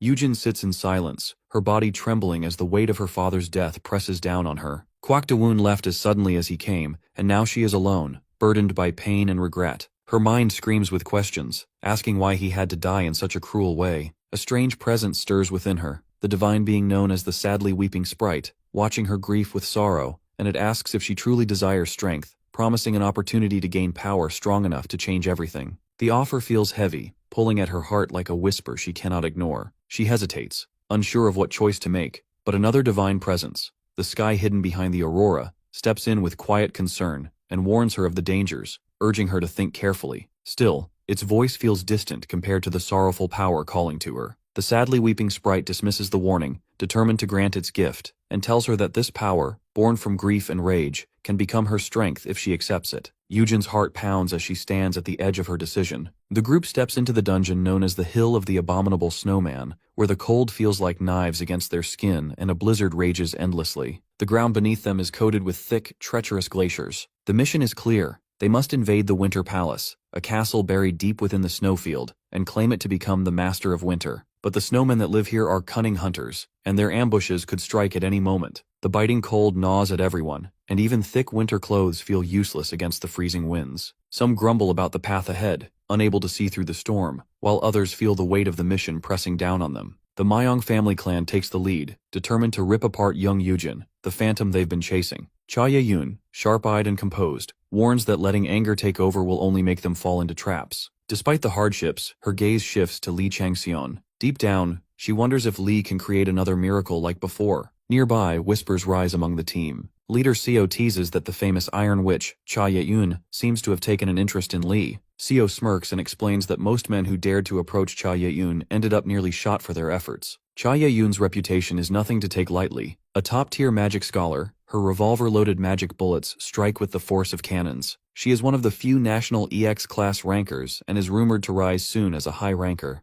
With her influence even reaching the president of the Korean Association, not even the biggest clans dare to cross her. Li, however, shows no reaction, and without wasting words, he announces he'll be parting from the group due to the director's orders. Before anyone can stop him, his skill Flying Tiger's trailing gale activates, and his speed leaves leader Seo stunned. Further ahead, Seo watches him go, and his own greed sparks as his mind races with thoughts that he must claim Li's strength for himself before his rival, Brother Siwon, makes a move. The Winter Palace is buried under heavy snow, and a harsh blizzard makes it nearly impossible to see. The High-Off forces shout orders at the snowmen, demanding they hurry and find the permanent ice crystal. They claim the Snow King will not be freed until the crystal is recovered. The snowmen, though exhausted, stay loyal to their king. A tall snowman general refuses to obey the humans, declaring that his only duty is to serve his king and wait for his safe return. Still, with the king held hostage, the snowmen have no choice but to fight, and they prepare to strike the human forces. Meanwhile, Li's search rune glows, signaling that the crystal is close. The divine being, good season to hunt, is pleased and comments that hunting becomes easier with such tools, while the snake that wraps around the world warns that tools are useless unless truly understood. Li ignores both, keeping his focus locked on the mission. The High-Off group is holding the Snow King inside the Winter Palace, and beneath it lies a hidden mine where the permanent ice crystal is buried. With both the High-Off soldiers and the snowmen blocking the path, Li Changsun knows he has only 3 hours to resolve it all, so he charges forward without hesitation. Suddenly the snowmen spot him, and their furious growls echo through the cold wind as they rush toward him, ready to kill. Li gets annoyed at the interruption. Fire swirls around him as he steps forward through the snowstorm, daring the hidden enemy to come out and face him. The enemy is stunned that Li Changsun saw through their plans. They whisper among themselves that Li is far stronger than they were told, and decide they'll demand extra payment for this mission. Still, they're confident that their dark method will kill him. Staying hidden, they wait for their assassins to strike. Juhan, the one trusted to handle the job, is confident he'll finish it, and the Blood Wolf unit is considered ruthless enough to pull it off. Even Division Chief Shim Jianho gave them a dangerous weapon, so they think success is guaranteed. But Li sharpens his senses with beast sense and quickly detects every assassin nearby. He counts about 30 in front and 50 more behind, and the scale of the ambush makes him smirk, impressed that they're going this far just to kill him. Without wasting time, he calls Gyewol and orders him to locate every last one of them. As the blizzard rages, Li moves like the wind, activating Flying Tiger's trailing gale along with his stealth technique. He strikes first, hitting the assassins before they even realize he's there. In panic, they try to trigger their trap, but it backfires and sets off an avalanche instead. Snow crashes down, burying them alive. Screams echo through the icy air as some are crushed. Others lose limbs and beg for help, but it's already too late. Li stands alone by the end, the battle already finished. The divine beings react to his performance. Good Season to Hunt watches with sparkling eyes, enjoying the intense fight, and the snake that wraps around the world shakes his head, calling Li's tactics more cunning than the devil's. Meanwhile, the tiger that has been trapped in hardships laughs mockingly. saying the assassins were buried alive like fools. The defeated men beg for their lives, crying that they will do anything if spared. Im Yuhan tries to shift the blame, claiming he didn't want any part in this plan and that the other man forced him into it. Their argument quickly turns violent as they accuse each other of hiring the Blood Wolf unit. In the heat of panic, Im Yuhan blurts out that the other's father is director Kim Yeon-sung.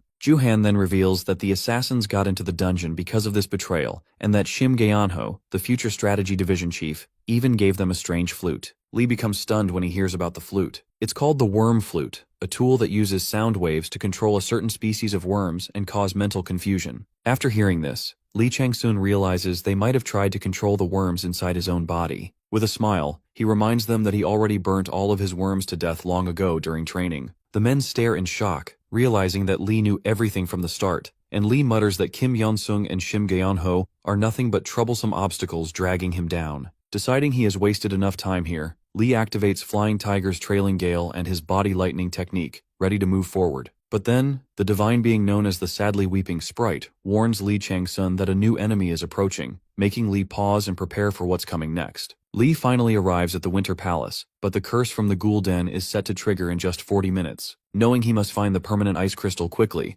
Lee pushes forward despite the freezing air. The divine being, the snake that wraps around the world, questions what Lee plans to do with his magic and lightly criticizes him. Lee activates his magic and a wave of warmth spreads through him, making the cold just barely bearable. The divine being sighs softly, as if unimpressed. Nearby, others struggle with the temperature. Complaints rise about how even powerful artifacts fail to block this bitter cold. Someone mutters that this is exactly why the 5-star sword hasn't acted yet. Another comments on Shin Yunseo's resilience, surprised that she doesn't even look cold. The group can't help but admire her strength. Meanwhile, questions arise about Lee's whereabouts, and a kid reassures himself that with Lee and Yunseo together, things will be fine, and they just need to focus and not falter. Suddenly, Leader Seo shouts Ebile's name sharply, realizing something is off because the silence around them feels unnatural. Moments later, a warning rings out that an ambush is coming. The snowmen, loyal to Hyoff, charge toward them like a storm. The Mayong family warriors roar for revenge, calling for blood to honor their fallen comrades. Cha Yet-yoon tries to keep order, warning everyone not to get separated, but the chaos is already building as the snowmen close in.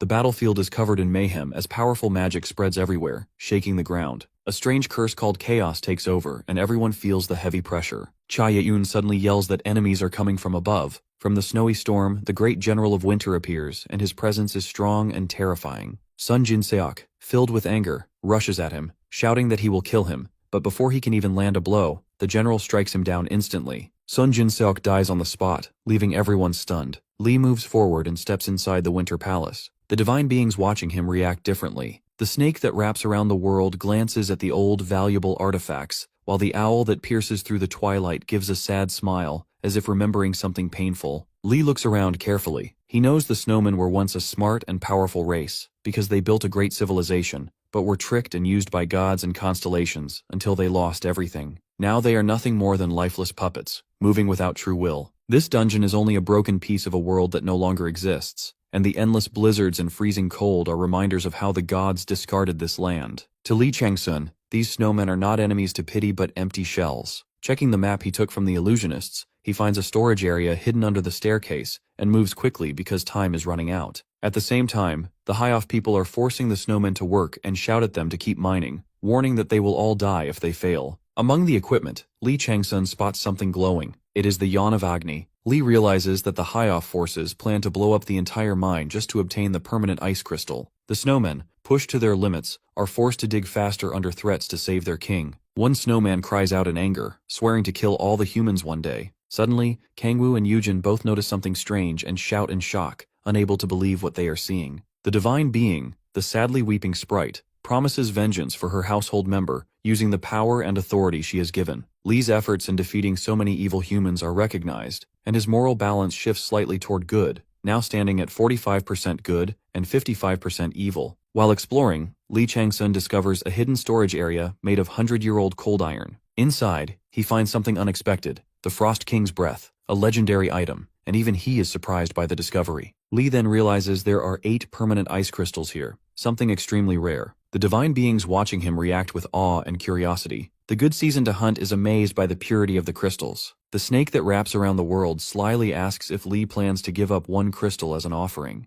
The tiger that has been trapped in hardship suggests that offering it to a king who grants blessings would be natural. Meanwhile, the owl that pierces through the twilight coughs lightly, hinting that the crystals look tempting, while the great demon that chases after the abyss simply stares at them with deep curiosity. Lee, however, has no intention of giving away even one, and decides that these crystals would make excellent ingredients for creating divine tools. He finally understands why Highoff was desperate to obtain the Sword of 5-Star, even though it seems weak, and the intense cold that fills the area comes from the permanent frost energy, and if it weren't for the destructive power of the world-ending flame, his task would have been much harder. The divine beings react with excitement. Good Season to Hunt watches with twinkling eyes. The snake that wraps around the world drools at the incredible power of the flame, and the owl that pierces through the twilight observes with high expectations. Suddenly, a chilling frost poison rushes through Lee's body. The Frost King's breath, a treasure left behind by the ancestor of the snowmen, begins to resist his control. It constantly emits icy energy and a blue glow, and anyone unworthy of its power risks being frozen solid. It is both a rare ingredient and a deadly weapon of cold proliferation and permafrost.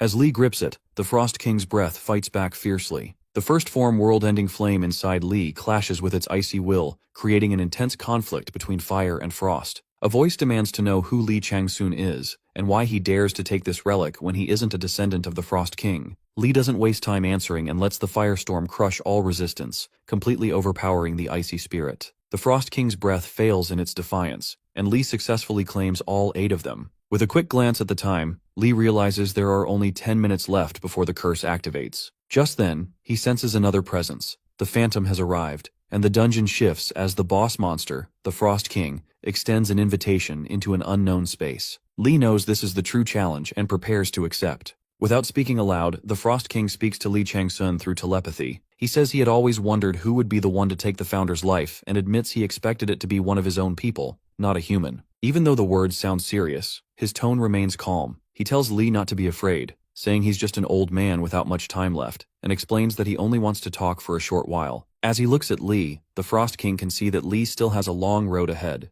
There is no threat in his words, no hidden danger. Li has already accepted the invitation, and now stands at the heart of the Frost King's home. The Frost King thanks him for coming and smiles, saying Li must be a kind person to listen to someone like him. But when Li checks the Frost King's level, he's shocked to see that this quiet old man is actually a high-level boss, level 90, and that kind of power cannot be ignored. Far above, the divine beings watch closely. The snake that wraps around the world laughs and calls the Frost King a frozen old fool. The owl that pierces through the twilight calmly nods in agreement with the king's wisdom, while the tiger that has been trapped in hardships smirks and jokes that Li isn't a good man, maybe just a good bear instead. Many divine beings begin to react strongly to the presence of the Frost King. Despite saying he's close to death, the king laughs, claiming that his senses still work just fine. Li watches him carefully and realizes this old being is far more powerful than he appears. When the Frost King used telepathy earlier, it confirmed Li's suspicion. This isn't just some fading creature. This is someone of the highest rank. If Li looks confused, it's not because he's weak. It's something much deeper. Afterwards, Li Changsun points out that the Frost King doesn't seem to be suffering from hallucinations at all. The Frost King chuckles again and says that while he might appear young on the outside,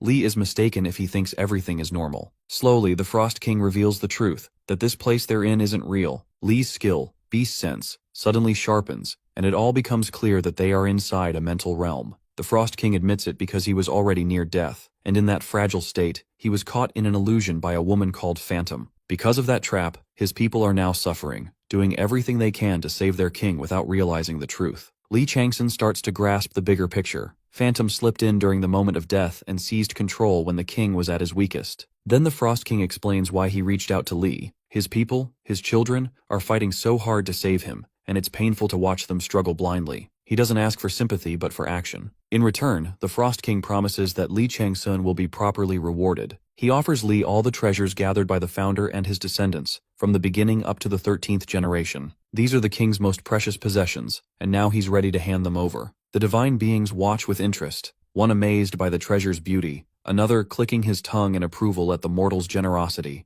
But Li refuses the reward without hesitation. The Frost King wonders if the rejection is because they are just fragments of a broken world, soulless shadows left behind. And Li Changsun understands this completely. Everything in this place is just a leftover trace, a memory of something that once existed. The monsters inside dungeons may seem intelligent, but they do not know they aren't real. And even if they begin to realize it, the system forces them to forget. trapping them in the illusion. Moreover, these dungeons are pieces of a world that has already ended, and the creatures inside are nothing more than echoes. That's why dungeons must be destroyed, because they are unstable and no one knows when they might collapse. If that happens, a dangerous seed from the ruined world could slip into the real one like poison. Even if the Frost King's story is filled with sorrow, the Hill of the Abominable Snowman must also be closed. Plus, if Li Changsun tries to save the snowmen, the dungeon won't shut down, and the risk will only grow. The Frost King feels a deep sadness as he looks at himself and wonders how he can be fake when he is still breathing, thinking, and speaking. Still, the truth remains. The real Frost King has already died. What stands now is just a fading shadow. In his pain, he asks what that makes him in this false world. Li, unsure and unwilling to lie, admits that even he doesn't fully understand it and simply says he doesn't know. But he tells the Frost King that if he exists here and now, breathing and thinking, then he is still the Frost King. Who else could he be? The divine beings react in different ways. One finds it too confusing to follow, while another senses a deeper meaning in Li's words. The Frost King laughs quietly, realizing he may have overthought everything, because if he exists in this moment, then yes, he is the Frost King. Even after all the years spent training his mind, he sees now that there's still more to learn. With that clarity, he makes one last request. He no longer wishes to be tied to the system's forced mission. Instead of being erased by outside control, the Frost King wants to pass away by his own will. Li agrees to help, understanding that this is truly the Frost King's final wish. The Frost King is grateful and says inviting Li was the right choice. As the lair begins to collapse, the system announces that the boss monster, Frost King, has been defeated, and Li gains a large amount of experience and levels up. One of the divine beings gently comforts Li, who stands silently in thought. With the Frost King gone, his command over the snowmen breaks, and they fall into confusion, leaderless and lost. Another divine being, filled with sorrow, lingers quietly by Li's side, sharing the weight of the moment. Meanwhile, from above, Yujin senses something shift in the air, and angrily guesses that Li Changsun is behind all of this. The snowmen cry out in pain and anger, feeling betrayed. They say they followed Yujin's words because she promised their king would be saved, but now their king is dead and flames are all around them. The song of hellfire burns everything, and the heat makes them scream louder. Yujin stands in the middle of the fire while the divine being, sadly weeping sprite, quietly watches over him. The snowmen shout that their king is gone because of Yujin and scream that she should die too. But Yujin doesn't step back and yells back at them, calling them monsters and vowing to kill them all one by one. Then, a masked figure appears, and Yujin's fury grows even more. She blames the masked one for the Frost King's death and swears she won't stop until he's dead. The fire roars louder. Li finally steps forward in front of the furious snowmen, his face hidden behind the mask, calm and unreadable. In contrast, Yujin trembles with rage, but Li quietly holds her hand. Yujin starts shouting again, certain that Li Changsun won't get away with what he did. Li doesn't argue, only saying they'll understand soon. Right then, the system suddenly announces that the 24 hours are over and something new begins. The Curse of the Ghoul Den. Without warning, Li and Yujin are pulled into a dark and eerie place as a new mission starts, requiring them to survive in the dungeon for the next 24 hours. A large timer appears and begins counting down. Outside, the snowmen lose control now that the Frost King is gone, and his command over them has vanished.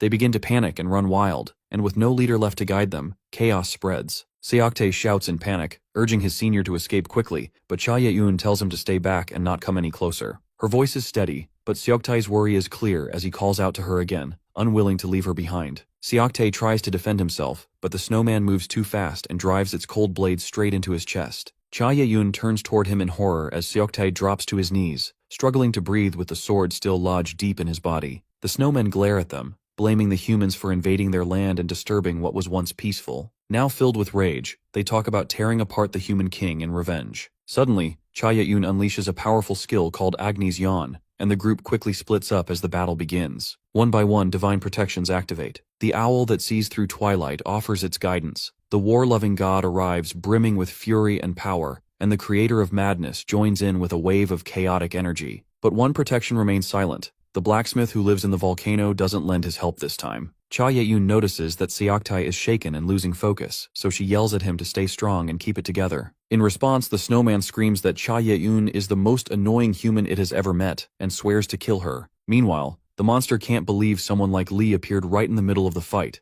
bold and confident as ever. As the monsters mock Yujin, saying she might have brought something useful, Yujin quietly prepares to shut them up for good. Li remains calm while the rune of stealth activates, hiding him from view. He's relieved the enemies aren't cooperating with each other, which makes his task easier. Even though Li didn't expect Yujin to be using Lamashtu's dangerous skill, the Song of Hellfire, he has already made significant progress. He has taken the Frost King's breath and gathered enough rare material to complete his reinforced bone weapon. The battle rages on, but Li is already thinking one step ahead. Li consumes the Frost King's breath, and instantly, a powerful frost spreads through his body. The extreme cold poisons Li Changsun, and despite his activated abilities, First Form World-Ending Flame and 10 Poison Immunity, the frost poison proves too strong. His body tries to fight it, but the magic within him begins to clash violently, and the detoxification fails. The magical conflict inside him only grows worse. The divine beings watching react in their own ways. Good Season to Hunt grows nervous, sensing how critical the situation has become,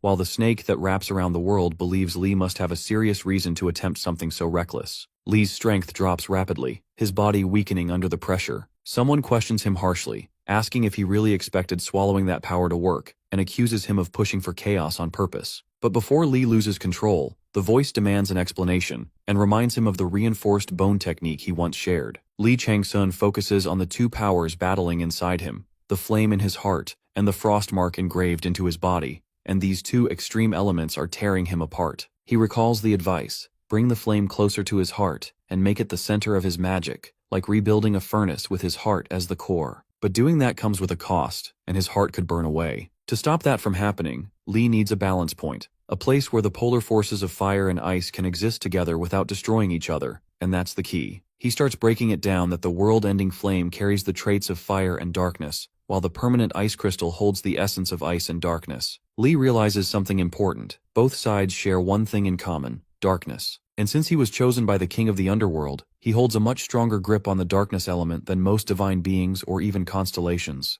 That shared darkness might be the bridge that allows fire and ice to settle within him. Li's heart now becomes the center of his magic, with the powerful flame burning deep inside while the cold magic of ice spreads through his bones, reinforcing every inch of his body. His system begins to find balance, correcting itself. Now, Li's body becomes as solid and unyielding as ice, while his heart remains as lively and burning as a flame. This strange harmony awakens something entirely new inside him. Because of this reconstruction, Li starts gaining talents he never had before, and his senses, thoughts, reactions, and very nature are reshaped. His body is now built to handle the fire and frost within. Moreover, Li completes a perfect balance known as the Flamed Heart and Frost Crest. This grants him a new trait called Reinforced Bone, which fuses the power of fire in his heart and frost across his body, keeping only the strongest qualities of both. Li becomes resistant to pain, fatigue, and even physical harm. His body can heal on its own, and his heart and lungs can endure extreme conditions without slowing down. As the transformation settles in, divine beings and constellations begin reacting wildly. Good Season to Hunt is overjoyed and sees Li as her chosen student.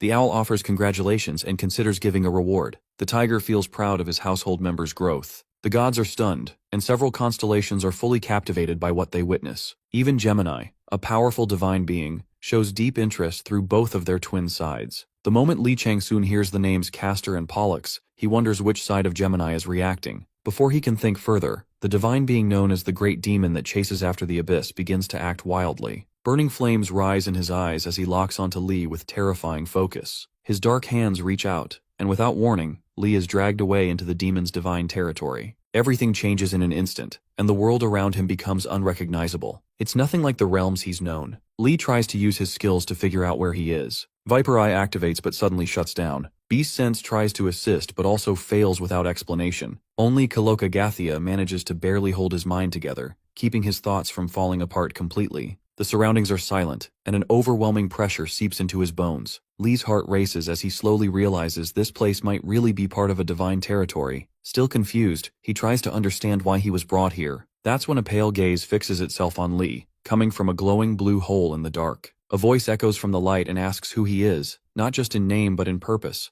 The voice repeats strange words and questions about what he is, and one word stands out more than anything: abyss. The word rings through his mind, as if something deep below is slowly starting to awaken. Then, a strange and powerful presence emerges, known as the owl that pierces through the twilight. Her name is Minerva, and her presence feels heavy and sharp. When Minerva sees Li Changsun, she makes it clear that he doesn't belong here, and that this place isn't meant for a human like him. However, a voice from the glowing blue hole ignores Minerva and speaks with broken determination, refusing to stop. Minerva grows angry and warns that what's happening is wrong and goes against the laws of the universe. She tries to protect Li Changsun, insisting he has nothing to do with what the voice is after. Suddenly, the strange space begins to collapse, and the connection to that realm is forcefully severed. Everything freezes for a moment, and then Li's system restarts. Lost data floods back, and he's pulled back into his original space. The divine beings watching over him react instantly. The goddess of hunting panics and rushes to check if he's injured. The snake god is shocked and confused, wondering how Li managed to break such a fundamental rule. The tiger god is left speechless, realizing he almost lost someone precious. Meanwhile, Li Changsun stands motionless, shaken and pale, and deep inside, the only thing he feels is pure disgust. The title Jewess Vessel awakens within Li, filling him with a strange pressure, but instead of pride, Li Changsun feels embarrassed. He wonders what it even means to complete the reinforced bone trait if he still can't defend himself against someone like Mephistopheles. The truth is clear, he's still far too weak, and if Li wants to survive, he doesn't just need to recover his old strength, he has to go beyond it. Looking around, Li decides to devour everything in this place to grow stronger at any cost. His skill, Viper Eye, locks onto his target, John Eugen. She's a mage, skilled in spells, but her opponent is the Crimson Murder King, a deadly martial artist. The fight isn't going in Eugen's favor, and she's starting to slip, her movements falling behind. Li knows he can't let her die here because she holds critical knowledge, the 7 cryptic scriptures of Hassan, and he still needs answers. With just under 20 hours remaining, time is running out. Eugen struggles to keep up, frustration boiling inside her, and though she's already borrowed divine power, she's still getting pushed back. The divine being, the sadly weeping sprite, watches with disappointment, questioning why Eugen can't do better despite carrying her power. She even wonders if Eugen truly belongs to her disciple's bloodline. Eugen knows she has to defeat the Crimson Murder King and take the Haho mask, but he reads her moves too easily. Every attack she tries is countered like he's a skilled player fighting a boss, not a regular enemy. The pressure builds, and just when she thinks she's found an opening, her body gives out. Blood spills and pain strikes deep as she's badly hurt. The Crimson Murder King mocks her, calling the fight enjoyable and preparing to make Eugen his next vessel. As he steps forward to end it, something shifts and Li appears. The Crimson Murder King pauses. Li claims Eugen as his, stepping between them with a new weight in his presence. The Crimson Murder King notices it too, pointing out Li's growth. But Li says it isn't just about getting stronger. Things are far more complex now. The Crimson Murder King is stunned, unable to believe what Li has done. His voice trembles with confusion as he demands to know the truth, suspecting that Li has gone outside beyond the limits of this world. Li doesn't confirm it directly, brushing off the question with a casual tone and shifting the topic, asking if the Crimson Murder King knows the structure of the Ghoul Den. The Crimson Murder King admits he once endured terrible curses inside it and tries to dismiss the idea, saying that even if Li had left, it could have only been for a day, and that shouldn't be enough time to gain such overwhelming strength. But Li's transformation is undeniable, and not just anyone could grow this much in such a short time. The Crimson Murder King becomes obsessed with the idea, calling Li worthy and declaring that he won't let him go, convinced that Li must be made into his household member. One of his loyal followers, shaken by Li's power, hesitates to speak, but the Crimson Murder King brushes them off with laughter, finding thrill and purpose in this unexpected fight. He talks about his past life, back when he was human, when he was Jean, the successor of the Friesta family. Fighting like this reminds him of his days as a warrior, and the rush of combat returns to him, and he admits it's exciting. He regrets using up most of his strength fighting a witch earlier, but now he turns to Li, eager for the next round, and demands to know how Li Changsun plans to entertain him this time. Li unleashes one powerful attack after another as the Black Mountain Monarch's first and second claws tear through the air. The attacks explode with force, and the Crimson Murder King is stunned. He sees the shape of a massive tiger's claw and laughs, saying it suits Li perfectly. At the same time, something deeper stirs within Li, and the system announces that Li Changsun has obtained a large amount of BY's power. One by one, all of BY's elemental properties are now in his hands, and with that, the BY is finally complete. Li now holds the authority to choose someone to carry the title of BY. Whoever Li Changsun chooses will become part of his household. Realizing this, Li understands the weight of what he's gained because he now has the power to make someone loyal to him forever, completely bound to his command. Li comes across a spiritual creature known as the Gluttonous Baboon, a beast infamous for devouring tigers and spreading chaos. It's sly and constantly tests its master, but once it submits, its loyalty runs so deep it would even offer its soul. Realizing this, Li Changsun is struck by the thought that he could turn such beings into his followers. Besides, he now understands the larger picture. If Li builds an organization like the 12 Houses of the Zodiac, or the Empty Ruler, and raises its status, his followers could ascend with him, evolving into gods or stars. Eventually, this group would transform into a full-fledged society. The Gluttonous Baboon's power seems to have reached its peak and taken a spiritual form. Li wonders what to do with it because he knows the creature will need close management to prevent rebellion. On top of that, he'll have to share experience points with his followers, which is risky, especially since he hasn't selected a divine throne, making his own leveling up harder. Plus, Lee already has Gaio Ul to deal with. Still, he has learned from experience that there's a limit to what he can accomplish alone. With that clarity, Lee decides to assign the title of Gluttonous Baboon to the King of Tiger-Mangled Ghosts. The Crimson Murder King awakens, surprised by what's happening. Sensing Lee's intentions, he asks if Lee plans to make him a follower, and Lee looks at him, realizing that this man is powerful, and to Lee, it only makes sense. Inside the cave where only the strongest survive, the Crimson Murder King acknowledges his defeat. This place, after all, is meant for the winner to take everything, and Lee has won. However, surrendering his pride is another matter. Even if the Crimson Murder King is lost, he has no intention of bowing to anyone. Lee senses the defiance still burning in the Crimson Murder King, and if this man wants to rest forever, Lee won't allow it. Instead, he offers something different, a way out, and asks if the Crimson King has ever thought about going back to his homeland. After hearing this, the Crimson Murder King is shocked. Lee Changsun doesn't beg for loyalty, he simply asks him to follow. Lee won't promise an instant return home, but he does promise that one day, he'll take him there, and that promise, he seals with flames. The Crimson King asks what he's supposed to believe in, and Lee suggests that maybe it's better to trust willingly rather than be forced. It's less painful to follow a tiny hope than to remain trapped and helpless. The idea seems crazy to the Crimson King, but he can't help admitting that feeling the breeze outside sounds better than rotting away inside a cold cave. He gives Lee a warning that he doesn't take orders well and despises being beneath someone else. Lee welcomes the challenge, saying he'll be expecting that spirit from him. The Crimson King watches Lee closely because there's something unusual about this man, and it's definitely more exciting this way. Finally, with a half smile and a sense of something new stirring inside, the Crimson King accepts his rebirth. As a symbol of that change, the Crimson Murder King asks his new master for a new name. Lee gives him one, Jin Frisia. Jin is no longer the same person, and he accepts that he has changed, and now belongs to a strange but powerful master. As the Gluttonous Baboon, Jin is now Lee's follower, and his role is clear, to protect Lee and fight for him like a sword by his side. Jin Frisia looks at his master and asks what his first order is, and Lee Changsun simply points to a group of enemies and tells him to wipe them out. Jin is a little surprised because those enemies were once his own followers, but now he has to kill them himself. Still, Jin finds it exciting, seeing it as the perfect chance to test how strong he's become. Now starting at level 1, Jin needs to reach level 10 to rise in rank. Without wasting any time, he uses his clan's special spear techniques and easily takes down the enemies, ending the fight quickly. But another problem soon appears. Lee turns and spots Yujin, and at that moment, the lone eye of the Cyclopean tiger locks onto her. Lee knows she's connected to something important, and he must ask her about Ishan's 7 secret sacred scriptures. Just then, the sorrowful crying spirit turns her angry gaze toward Lee, her eyes filled with pain and betrayal, and begins to curse him once more. Lee feels the heavy energy surrounding him and sighs, already knowing what's coming because she's starting again. The divine throne called the sorrowful crying spirit grows even more furious and declares she'll take revenge on him,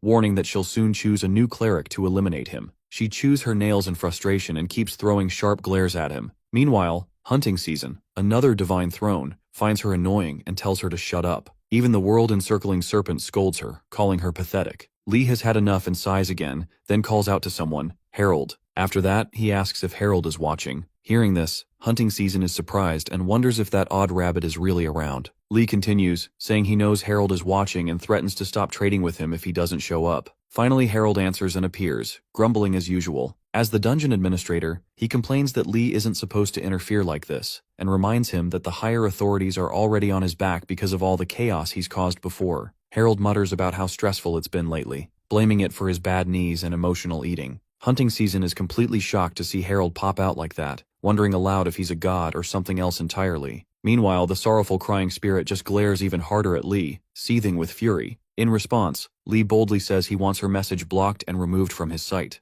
Harold is left speechless for a moment, stunned by the sheer madness of a mortal demanding the removal of a god's message, thinking it's beyond daring. It's flat out insane. The god named Sorrowful Crying Spirit glares at Lee and growls in anger, but Lee calmly repeats that he doesn't want to see her message anymore and wants it completely gone from his sight. Harold is stunned, unable to believe a human is talking like that to a god, and calls Lee Changsun absolutely crazy. Still, Lee stays firm, and even offers to pay Harold with some of his achievement points to make it happen. While all this unfolds, hunting season bursts into laughter and rolls around on the floor, finding the whole thing far too hilarious. World-encircling serpent steps forward, towering and serious, mocking the god who's being humiliated by a mortal. Even Tiger, submerged in hardship, smirks as he enjoys the show. Lee asks Harold again that if it's not impossible, then what's the holdup? And Harold panics, explaining that it's not that it can't be done, just that there are risks involved. But Lee doesn't care and tells him to stop wasting time and block the message already. Harold screams in frustration, overwhelmed by the madness of it all, even considers lying and saying it's against the rules, but knows that if someone finds out later, his punishment will only get worse. So Harold gives in and starts doing what Lee asked. At that moment, the abyss-chasing great demon, who had been looking elsewhere, slowly turns his eyes back toward Lee, now curious about what Lee plans next. Harold blinks in surprise, realizing Lee might actually be serious. As Lee watches the situation closely, wondering what the powerful being will do, the divine throne called Sorrowful Crying Spirit suddenly feels an intense pressure and starts panicking,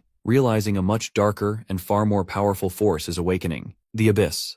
Chasing Great Demon at first looks uninterested, but then slowly reaches out his hand toward the space he's focused on. Sorrowful Crying Spirit quickly tries to raise her divine power to defend herself, but it's already far too late. The moment turns so serious that hunting season falls completely silent, and even the world-encircling serpent and the tiger submerged in hardship say nothing, unable to believe what just happened. The great demon casually brushes off his hands like it was nothing, and looks down at the lower world again, saying the annoying one is gone now and telling them to carry on with what they were doing. Harold lets out a long sigh and mutters that nothing is ever peaceful when Lee Changsun is around, but he admits the problem is handled and decides to leave. At the same time, the twilight-piercing owl finally notices the situation and lets out a tired sigh, while another divine throne, Gemini, starts showing a lot of interest in everything that just unfolded. Jin Frisia stands beside Lee, surprised and amazed that his master is even more incredible than he thought. Yujin stands quietly, looking lost and powerless, and Lee sees there's no need to hurt her anymore because she's already completely broken. As the dust settles, Lee feels proud of what he's gained from this battle. It wasn't just about winning because now he holds something far more valuable, the location of the 5th sacred scripture from Ishan's Hidden Seven. With that knowledge, Lee plans to negotiate with the White Tiger clan,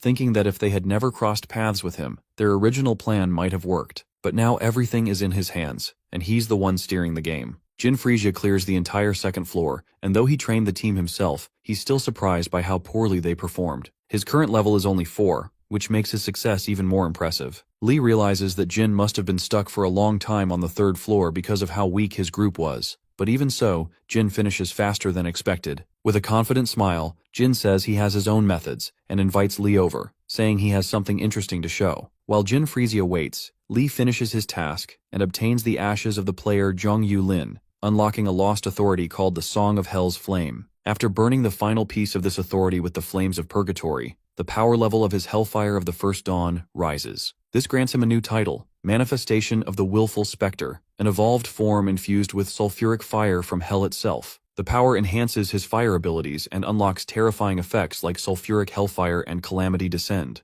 Now, Lee Changsun stands as a rune sorcerer at level 41, bearing a fearsome title and even greater strength. Afterward, he heads over to Jin. When they meet, Lee notices something odd and asks about the strange presence around them. Jin Frisia points to the gluttonous baboon Lee gave him earlier and says it's something special. Instead of explaining with words, Jin decides to demonstrate. He activates a skill called Tiger-Stricken Ghost Resurrection, and Lee is shocked, demanding to know how Jin managed it. Jin casually admits he isn't completely sure himself, saying he just had a feeling it might work and decided to try it out. It reminded him of the time he was king of the tiger-mangled ghosts, and the process felt familiar. When Lee asks for a clearer explanation, Jin begins describing how the tiger-stricken ghosts operate. He explains that the ghosts were once foolish humans lured in by a mysterious starlight. When someone enters the cave and dies, they become followers of the ghost who killed them, and that ghost absorbs the human's essence to grow stronger. Lee wonders if Jin's gluttonous baboon works the same way. Jin says it does, but not nearly as well as when he was a full tiger-stricken ghost. Now, as the gluttonous baboon, there's a strict limit to how much essence he can absorb.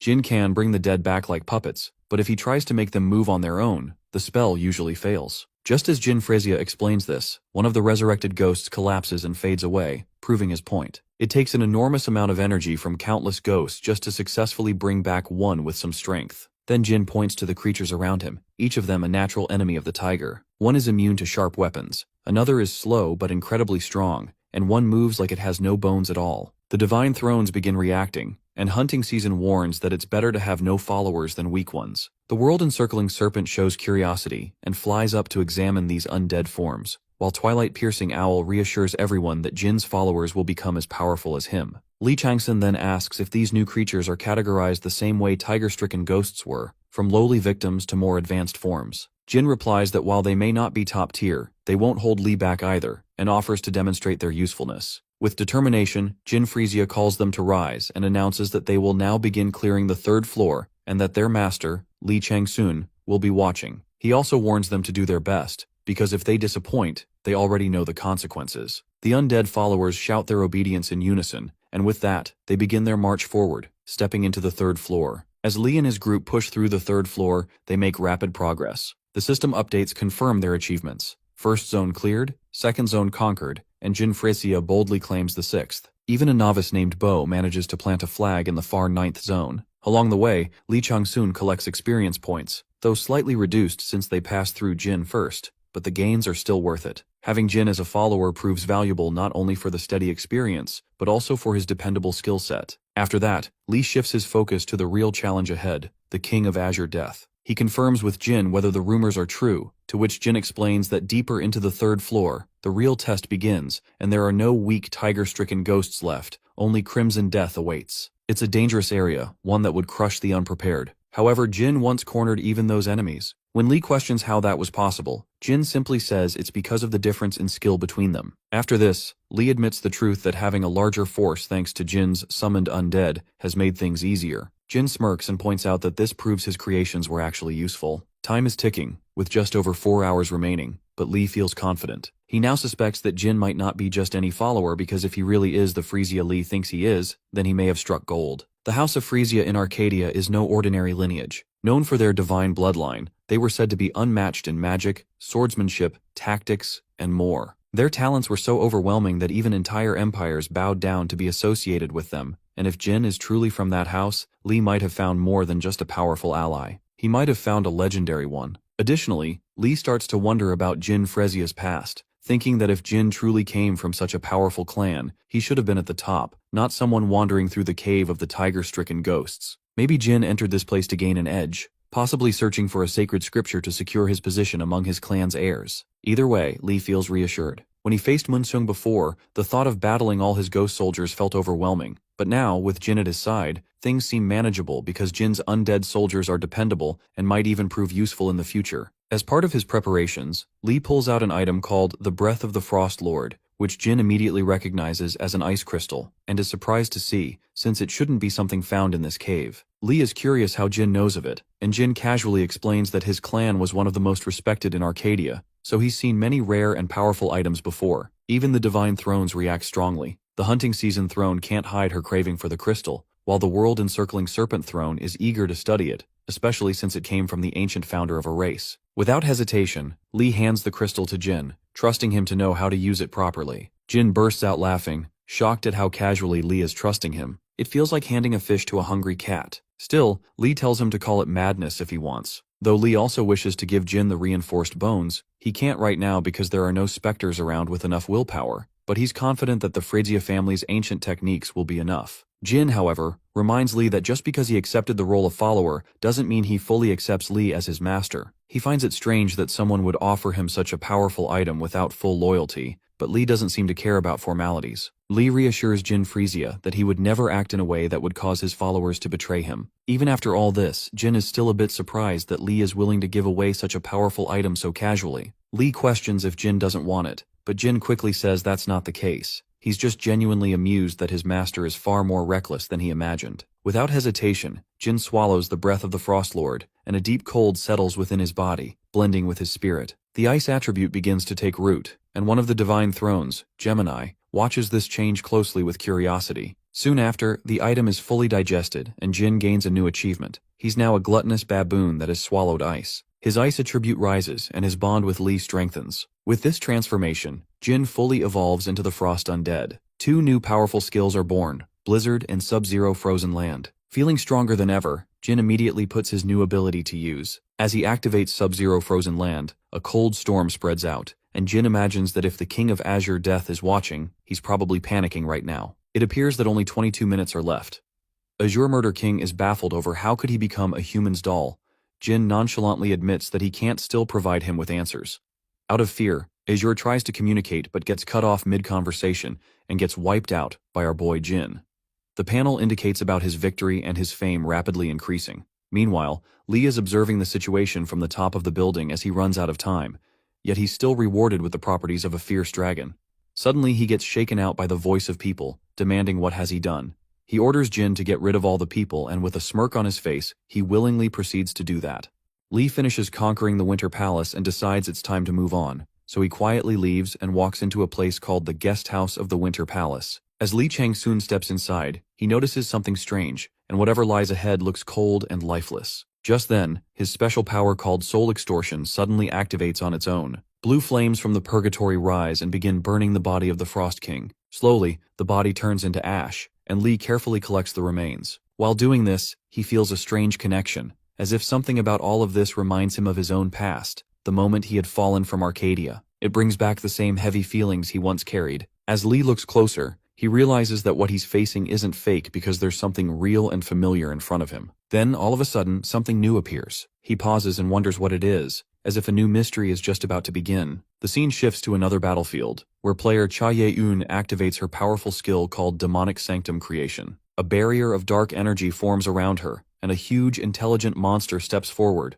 clearly different from the usual dungeon creatures. It recognizes Cha Ye-eun's strength and speaks to her, saying she's the first human strong enough to be acknowledged. In the past, it ignored all intruders because they were too weak, but this time is different. The snowman is confused by human titles and asks if Cha Ye-eun is a king outside the dungeon. When she denies it and attacks, the snowman grows angrier, unable to understand why someone so powerful isn't considered a king among humans. Furious, it declares that if Cha Ye-eun isn't the king, then it will keep attacking until the real human king appears. It vows to destroy everyone inside and outside the dungeon. Suddenly, a system alert flashes, and a sudden quest called Kingslayer activates. The monster, once a general under the Frost King, has inherited its master's rage, and now commands a powerful authority known as General's Command, and its fury is starting to leak into the real world. If this threat isn't stopped, it could cause massive destruction beyond the dungeon. The quest's objective is clear: defeat the Frost King's great general and eliminate every snowman-type monster. If they fail, the dungeon will collapse and release these creatures into reality.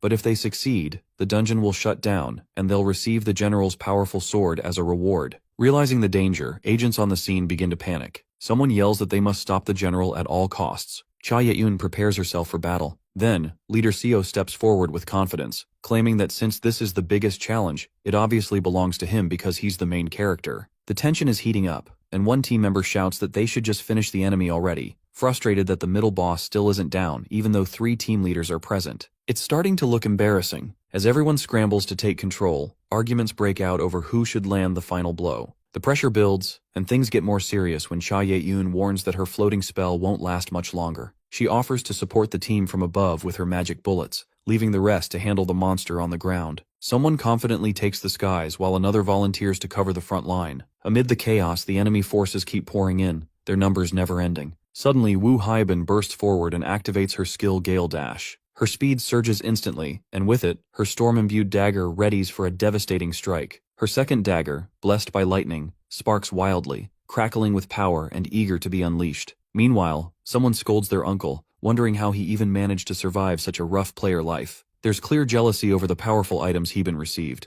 2 legendary daggers and priceless artifacts gifted by her grandfather. It's obvious Haibin was favored more than his own son, stirring a mix of pride and envy. Watching from above, a divine being known as Good Season to Hunt observes closely. Impressed by Haibin's skill, she showers her with praise, regretting not recognizing her talent sooner and even offering to train her personally in dagger techniques, hinting that this rare opportunity might not come again. At the same time, another divine being, the Nameless Giant, feels a bit uneasy seeing Haibin's attention shift toward a different god and finds it slightly uncomfortable. Afterward, Haibin starts wondering who this new god is, curious if the others know more about them. Haibin launches herself high into the air, mimicking the exact move she once saw Mr. use. Her leap is so powerful that the divine being Good Season to Hunt is left speechless, jaw hanging open at her incredible jumping skill. Every motion Haibin makes grabs the god's attention, from her precise dagger work to her quick, flashy kicks. The goddess watches in awe, but there's a hint of concern too, as if she fears Haibin might get too caught up in the moment and slip.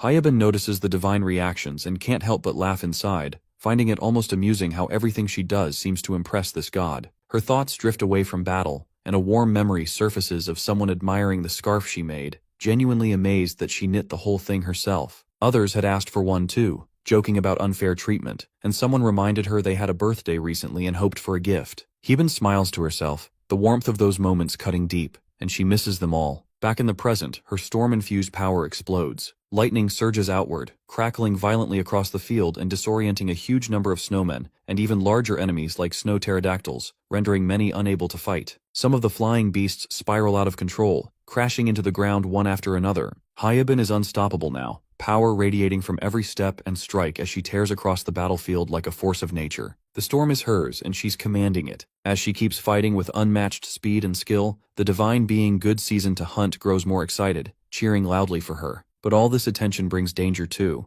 The great general of the Frost King suddenly notices Hyabin and recognizes her as a real threat. Without hesitation, he orders all the snowmen to focus only on her, and in a flash they rush toward her from every direction, trying to bring her down. Shin Gumgyu quickly acts and uses a special skill called Ouroboros' formula to create a trap that might slow the enemies. His god, the snake that wraps around the world, is proud and shakes his tail happily, clearly pleased to see his follower doing something useful. Then Yunseo jumps in to help, activating his tower attack skill to form a large shield, but he looks drained and weak because the shield isn't strong enough. Gumgyu yells in frustration, and Yunseo explains that he hasn't eaten and has already burned through too much energy. Just when things start to feel hopeless, a peaceful light surrounds Yunseo. The divine being known as the owl that pierces through the twilight watches over him with care and blesses him for his bravery and strength. Thanks to a blessing called Gildal, Yunseo's energy and strength return instantly. Feeling renewed, he quietly thanks the goddess and prepares to fight again at full power. Now recharged,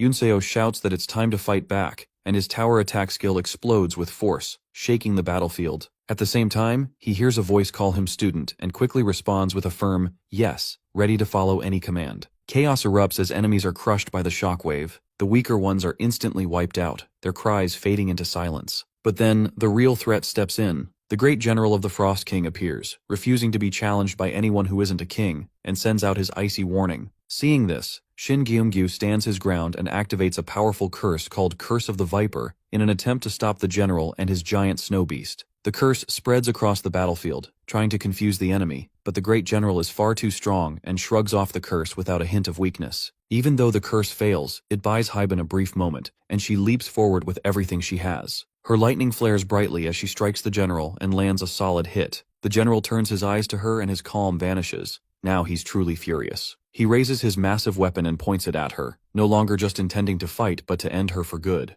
Hyben feels fear rising, her body trembling and drained of strength. Tears well up in her eyes as the weight of the moment sinks in, and she realizes this could be her final breath. Still, her thoughts go to the people she wanted to protect, and with every ounce of her spirit, she closes her eyes and makes a wish. In that quiet second, she calls out to the god who had been watching her all along, and a voice gently answers from above, telling Hyben that what she did was already more than enough. The player Lee Changseon enters the battlefield with a badass entrance, falling from the sky like a meteor and landing at the top of the mountain. His impact sends flames flying in every direction, and people around him stare in shock, wondering where the fire is coming from. Out of those flames, Lee Changseon steps forward and lands near Hyben. She looks up at him with teary eyes as he stands tall, completely wrapped in fire, now face to face with the snowman general. The snowman glares back, icy steam rising from his body, and demands to know who Lee is. Lee smirks and casually throws the question back, asking what the snowman thinks. Enraged, the snowman shouts that Lee is the bastard who killed their king.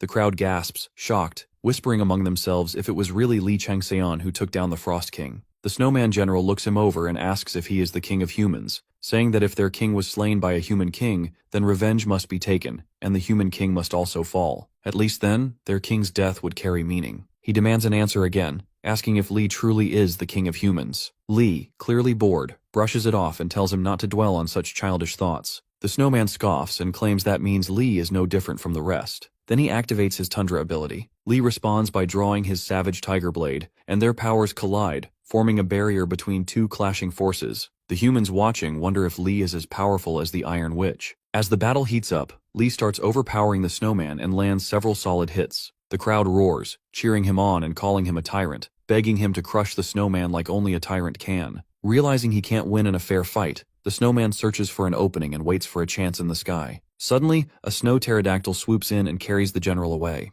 Lee instantly calls out to Gaiawul, who uses his shadow footprint technique to strike the pterodactyl mid-flight, slicing off one of its wings. Another snowman on a pterodactyl swoops in to rescue the general, grabbing his hand and taking him even higher into the sky. As they fly, the new snowman asks if the general truly knows who Lee Changseon is. The general reassures him not to worry, claiming that since they're in the sky, they have the advantage. But that assumption quickly falls apart when Li Changxian suddenly appears behind them with massive wings made of flame. The general turns in shock and demands to know how Li is flying. Without answering, Li unleashes his split tiger fangs and strikes. A blinding beam flares in the sky as Li steps on the general, both of them consumed in roaring fire as they plummet toward the ground. With a massive explosion, they crash into the earth, and the impact shakes the battlefield. The general takes severe damage but still refuses to die, clutching his body and growling that he cannot fall here, not yet. He insists he has to avenge their fallen king. Li stands tall above him and questions why he's so obsessed with the word king. The general drops to his knees, staring at the ground. He says it's the only way he can become one himself. To earn that title, he must avenge their king and slay the king of humans.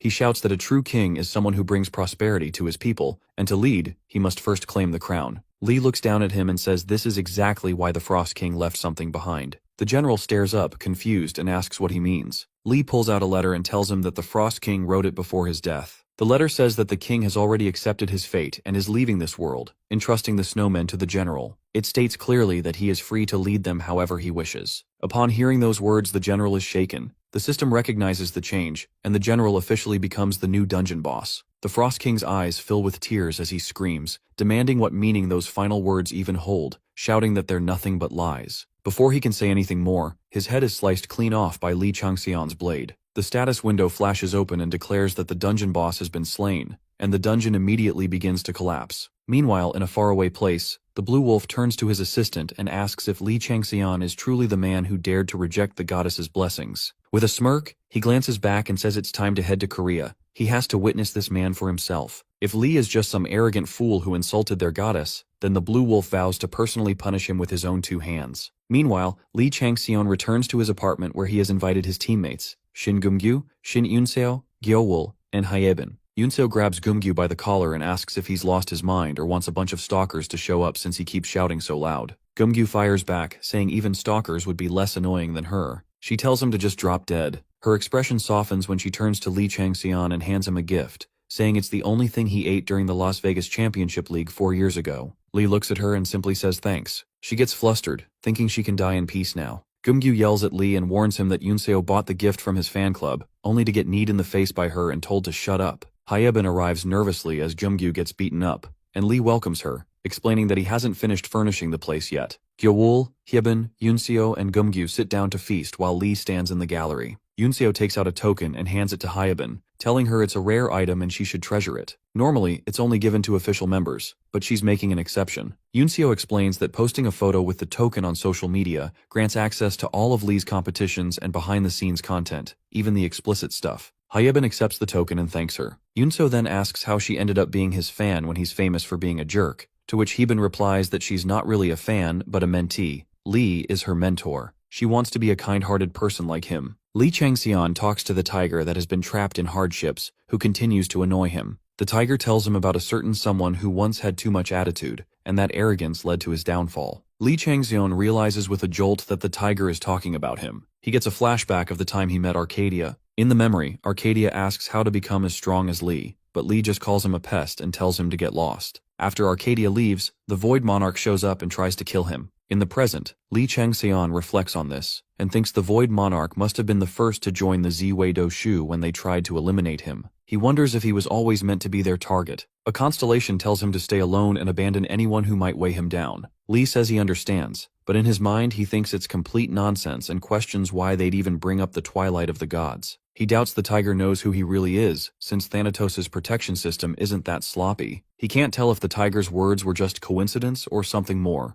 The tiger then asks what he's planning to do next. Li says he needs 1 month, and after that, he'll become a ranker. The tiger asks if that's possible. Li thinks it's honestly pretty easy, but he tells the tiger that it might be difficult with just his current strength. That's why he plans to get the 5th scripture. Once he has that power, becoming a ranker will be a piece of cake. The tiger raises a concern, asking if it's okay for him to take on more curses. Li says the more hardships he goes through, the more he gains. The tiger acknowledges the logic and praises his courage, then bestows another benefit on him as a reward. Meanwhile, Levi is behind the wheel of his car, crying as he drives fast down the road, shouting that his Hyebin went and joined Li Changxian's team. He screams in frustration, still heartbroken that she called him a nuisance. The next day, Li Changseon walks into a store and tells the shopkeeper that he wants the unnamed spear and Gyawul's spear reinforced with the crystal he's holding. The shopkeeper glares at him and complains that he just finished crafting those weapons after 3 full days of hard work, and now Li wants them remade. Without blinking, Li deposits 10 million won into the guy's account and tells him to get to work. He then opens the king's treasures and asks the weaponsmith if the materials he's brought are enough. The weaponsmith stares at them in disbelief and says Li has brought something outrageous. He picks up the cold iron and realizes it's not just any cold iron, it's 1,000 and even 10,000 years old. Just a piece the size of a fingernail could make a top-tier weapon, and Li has brought enough to craft every remaining weapon they need. Fired up, the weaponsmith vows to create a masterpiece no one else in the world could ever replicate. Li simply asks if he's going to do it or not, and the weaponsmith firmly replies that he will, no matter what. After that, Li heads out to meet with Executive O. Chief Shim announces Li's arrival and gives him a look full of annoyance. Executive O waves him off and tells him to go handle the business trip preparations properly. As Shim leaves, he grits his teeth and mutters to himself, trying to figure out what's really going on. First Li Changseon shows up, then this sudden business trip, and now the elders are involved. He wonders if Li is planning something with those monsters, and thinks he better check in with Director Li before things spiral. Meanwhile, Li hands over the Frost King's breath to Executive O. O examines it and admits it's even more impressive than he imagined. Since the constellations are practically drooling over it, he says there's no need to evaluate its worth any further. He then asks if Li has any questions about how to use it. Li Changseon says he'll definitely find a use for it, and if there's any important information he should know, he trusts Executive O will fill him in. O smirks and compliments him for being remarkably intelligent. Then he asks if Li Changseon is curious about the secret he's been keeping. Li nods and says he is. O Shawan claps his hands and activates an illusory domain. The constellations immediately start murmuring about the strange domain, and Li Changseon thinks it's no wonder O is called the only grand demonic magician in the White Tiger clan. When he looks behind him, he sees an entire army standing there and wonders if there are always that many soldiers. He senses faint traces of the fourth scripture and starts thinking maybe O detonated the Silver Fox research facility because he cracked the cryptic scripture's code. O turns to him and asks how it feels to see his soldiers for the first time. Li says they're impressive, and O chuckles, saying he knew his judgment was right and that Changseon is cut from the same cloth. Then O powers up, transforming into his demon form, and asks what Changseon thinks about the clan's rank in the world. Changseon responds honestly and says he figures they're somewhere in the top 20s. In his mind, he notes that it seems O has started to trust him more,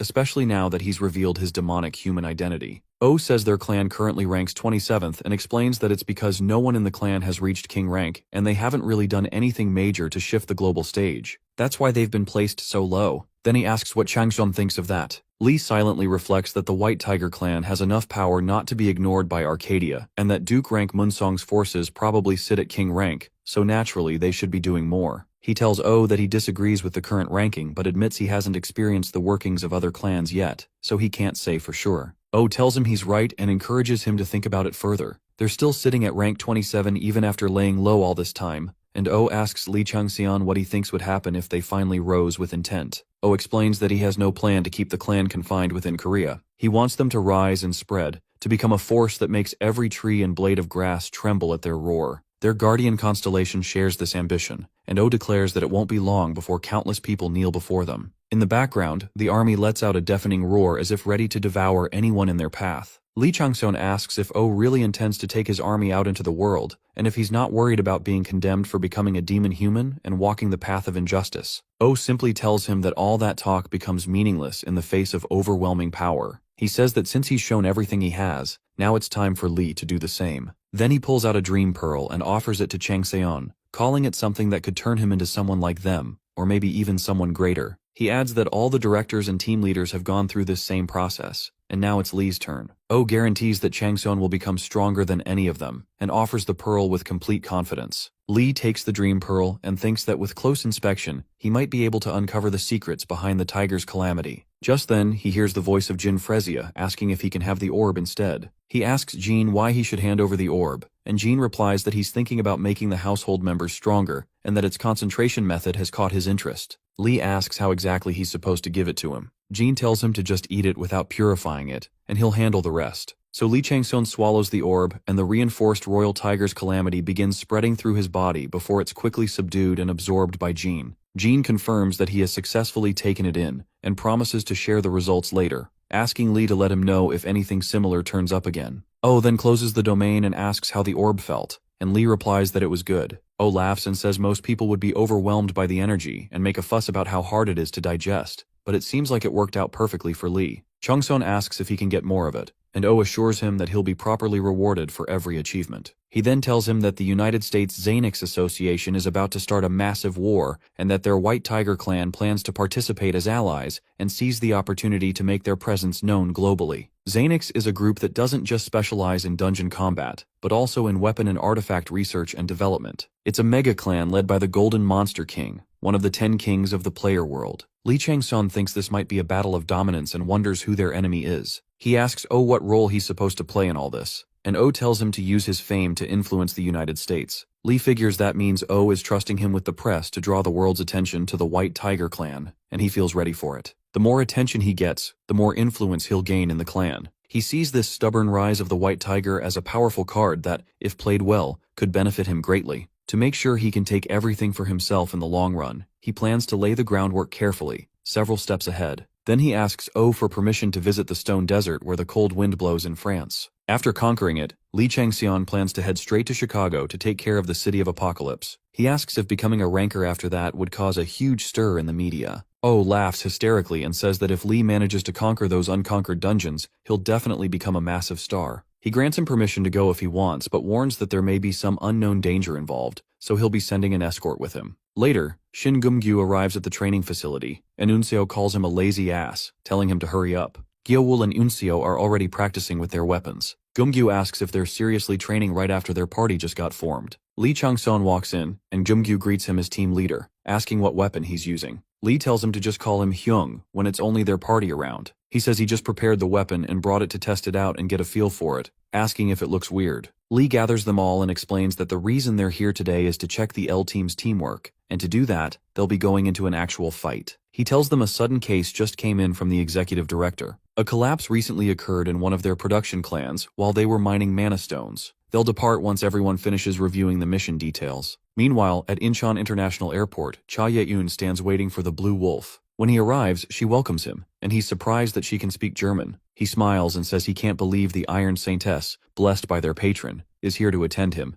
and mentions that he has a good feeling about this trip. He asks to meet the tyrant. Cha Ye-eun quietly thinks that the elders must have known about this already, and Li Changxian is starting to feel more distant. On top of that, the White Tiger clan is completely blocking all access to him, and she's not sure what she's supposed to do. She tells him that meeting Li Changxian right now might be a bit difficult. The clueless guy nearby, clearly out of the loop, chimes in and says it sounds like Blue Wolf is looking for the tyrant. He adds that the tyrant is currently on a rescue mission for a mine collapse incident in Huaqian. Cha Ye-eun internally snaps, frustrated that she wasted an elixir on saving this moron, but forces a polite smile and asks Blue Wolf to follow her. She reminds herself that no matter her personal feelings, she can't afford to neglect a high-ranking guest who's come from so far. Still, she can't shake the feeling that something is deeply wrong. Every time she sees Li Changxian, her instincts scream danger, like her life is at risk. Meanwhile, Li Changsun and his team arrive at the entrance of the dungeon. The nearby workers glance at them and whisper that they're just a group of newbies, wondering what a rookie team like that can even accomplish. The L team steps through the gate and finds themselves on what appears to be a vast, beautiful beach, but Li Changseon warns everyone to stay sharp. They have no idea what might be hiding or ready to strike. Gumgyu lights up the area with his light ball while Yunseo readies her shield. Suddenly, an arrow flies out of nowhere and strikes Gyeomgyu directly in the temple, dropping him instantly. Yunseo screams his name, eyes wide and filled with panic, but Li Changseon immediately snaps at her to pull herself together. Before anyone can catch their breath, a volley of arrows rains down from a distance, signaling the start of an ambush. Yunseo activates her shield extension and blocks the incoming barrage with ease. At the same time, the glowing orb Gyeomgyu released earlier begins to spark and fires lightning in all directions. Out of nowhere, Gyeomgyu comes back to life and casually pulls the arrow out of his skull. He says the patron warned him that the magic core would protect him, and clearly it did. To mess with Yunseo, he mimics the way she shouted his name. She yells at him to stop being ridiculous and starts hitting him, asking how he's still alive after taking a hit like that. Meanwhile, Li Changxian calls out to Gyeowul, who quickly disappears into the nearby forest and returns after taking down the attacker with clean precision. Both Yunseo and Gyeomgyu are impressed by how effortlessly he handled it.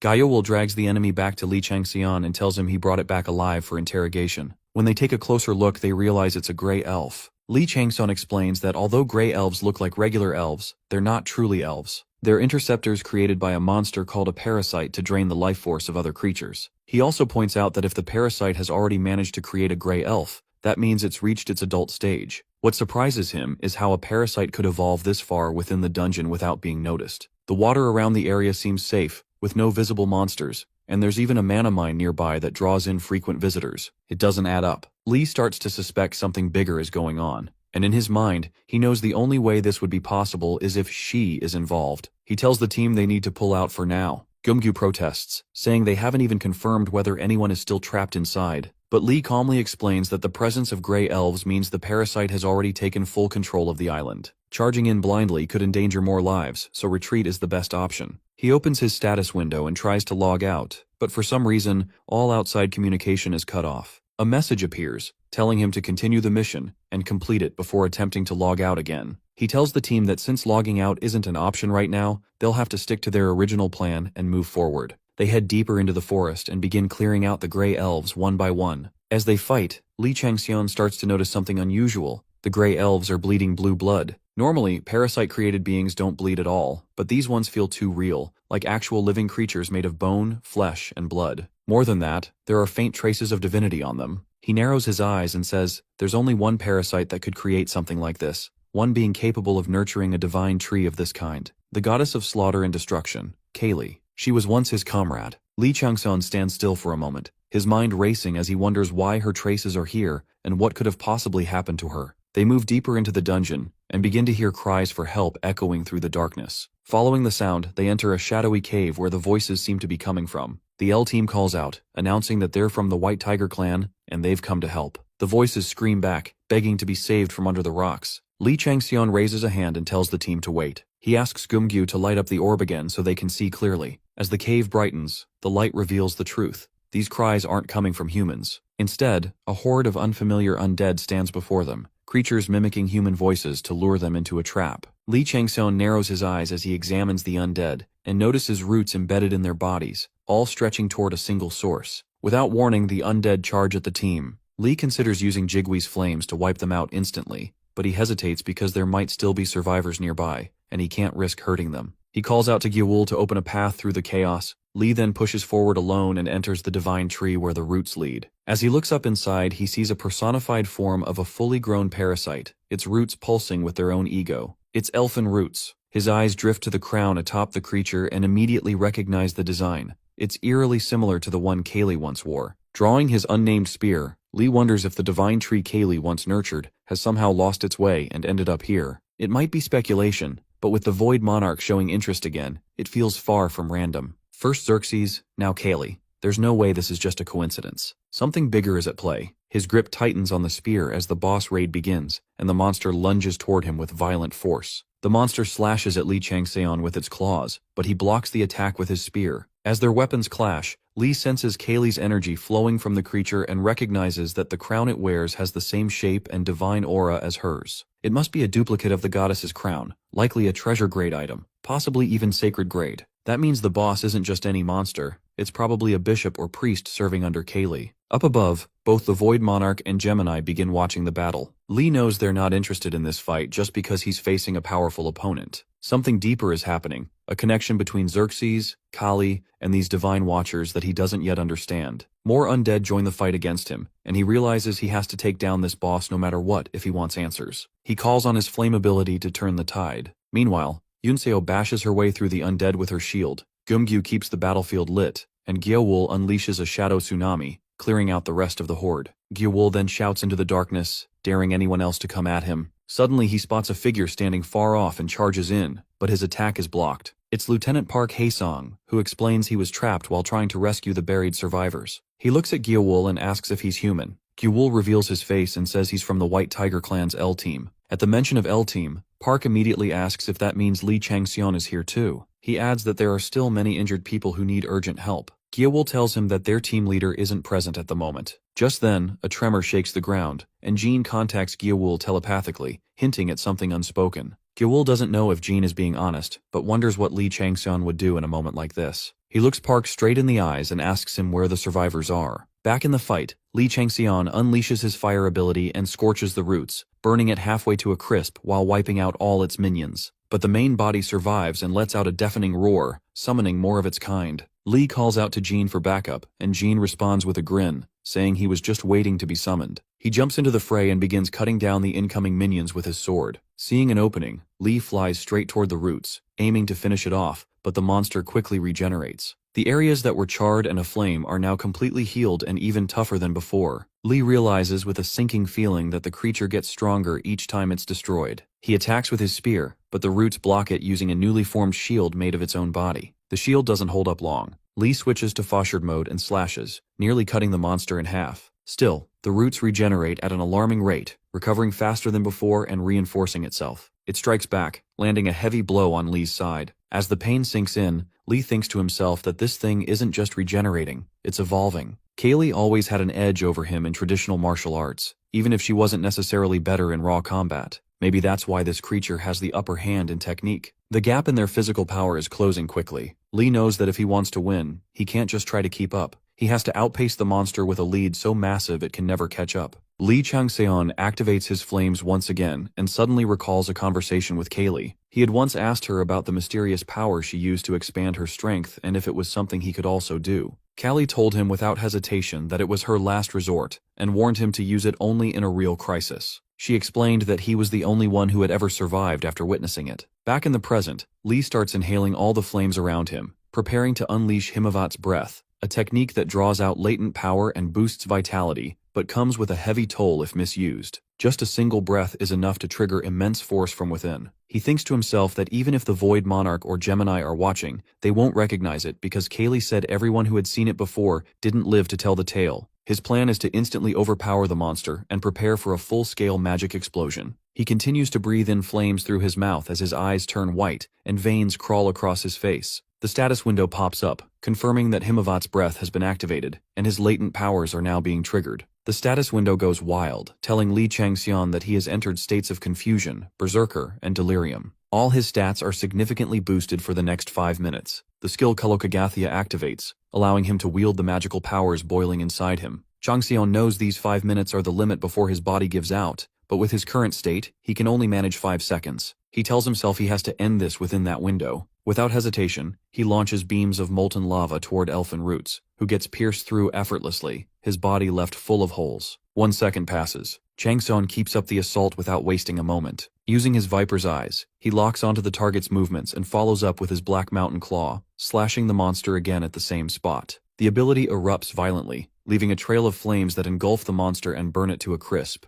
Now floating above the nearly dead body of Roots, Changseon finally exhales a breath of relief. The status window informs him that he has successfully terminated Himavat's breath, but has lost 45% of his stamina and 61% of his mana. He's drained. Elfin Roots lies there on the brink of death, and Changseon can't believe he used Kaylee's technique on one of her own priests. The constellations start discussing the battle in awe of his performance. Changseon thinks that now that he has subdued Roots, he needs to figure out what happened to Kaylee after he was sent for the Divine Punishment trial. But with Gemini and the Void Monarch keeping a close eye on him, he knows he can't just start interrogating him openly. Suddenly, Elfin Roots rises, and his eyes start to glow bright red. Changseon stares, stunned, trying to understand what's happening. Then Roots begins to laugh psychotically. He calls out to the gods and curses them, calling them filthy and disgusting. He says their twisted little game won't last much longer, and that his dead god will rise again to wipe them all out. The apocalypse they fear so much, along with the twilight, is coming for them. As he speaks, his roots and energy start to spread wildly. Changseon immediately receives urgent warnings to flee, so he takes off without a second thought,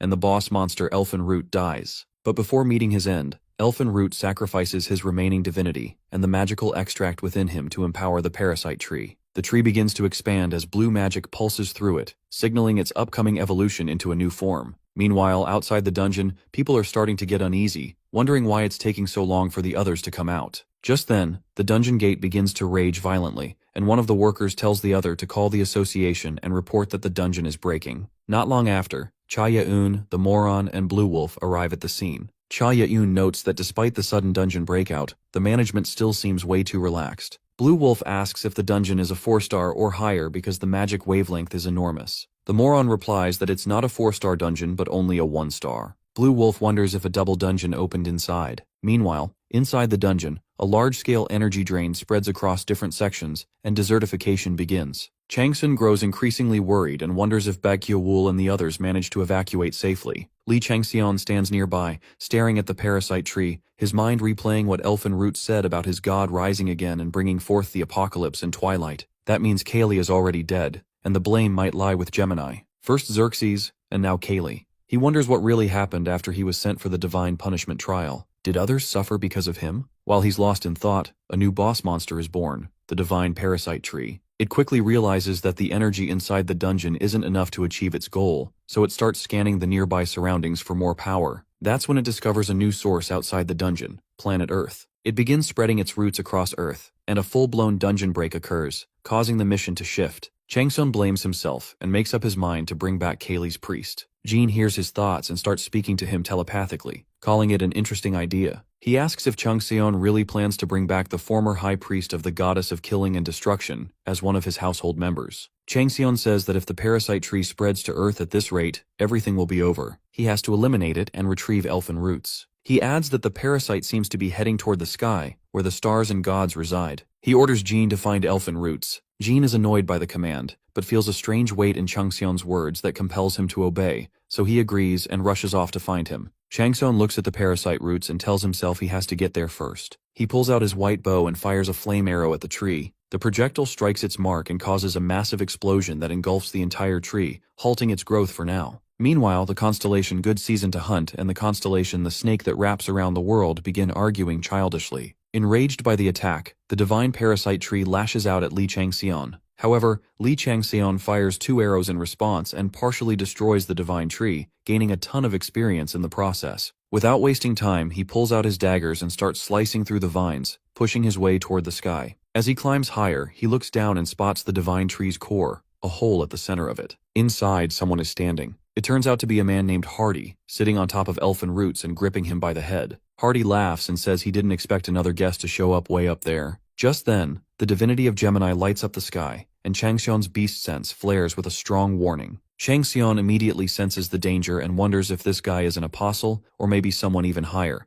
like a chief-level figure or an archbishop. Whatever he is, his rank is clearly up there. Hardy starts drooling and says he'll give Changxion a clear demonstration of the consequences of blaspheming against his patron, and maybe even grant him the honor of spreading his patron's doctrine where he lives. He begins attacking elfin roots, most likely trying to extract his remaining divinity. Changxion knows deep down that even if he were in peak condition, he wouldn't stand a chance against this guy. Still, he can't stop thinking if there's any way to beat Hardy and save elfin roots. Jean tells Li Changxion that there's still that method he can use to kill the enemy, and urges him to retrieve the pure demonic cure first. Changxion knows it won't be easy, but now that he has a way, he's determined to follow through. He activates the Commanding Tiger status to accelerate his thought process, and then triggers the Colokagathia ability to push all his stats to the max, temporarily closing the gap between himself and the 2 enemies. Hardy turns around and sees a burning Li Changxion speeding toward him at incredible velocity. Changxion unleashes his latent power by using Himavat's breath again and enters a berserk state. He pulls out his daggers and closes the distance between them. Meanwhile, Blue Wolf and Cha Yun enter the dungeon and immediately notice the tree engulfed in flames. Blue Wolf stares in disbelief and wonders what in the world is going on. He opens his status window to check the divine tree's level, only to find that it's still growing. Cha Yun realizes this is no ordinary dungeon break and notes that even the monster continues to grow. She shudders at the thought of what could happen if the tree crosses into Earth through the gate. Just imagining it makes her sure that something catastrophic would follow. She starts to question what they could possibly do to stop a monster of this scale. At that moment, the tree flares up even brighter than the sun and flames burst out everywhere. Blue Wolf asks what's happening all of a sudden. Cha Yun gets a notification saying that the player Li Changxion is going wild. Blue Wolf mutters that this must be the tyrant. Taking off his glasses, he admits he didn't think he'd end up in a raid after flying all the way to Korea for a business trip. Still, he knows he has to deal with this dungeon before he can get what he came for. He activates his werewolf transformation skill and turns into a wolf, lifts Cha Yun onto his back, and the 2 of them get blessed by different constellations. Blue Wolf says that the Saintess's blessing is far more powerful than that of most chief priests, especially since she's blessed not only by the goddess, but also by the great god of Olympus and everything tied to him. Cha Yun picks up on a survivor's signal and quickly informs Blue Wolf. He tells her to hold on tight because he's not going to catch her if she falls. Meanwhile, Li Changxion activates the Black Mountain Monarch's first clan and second claw skill,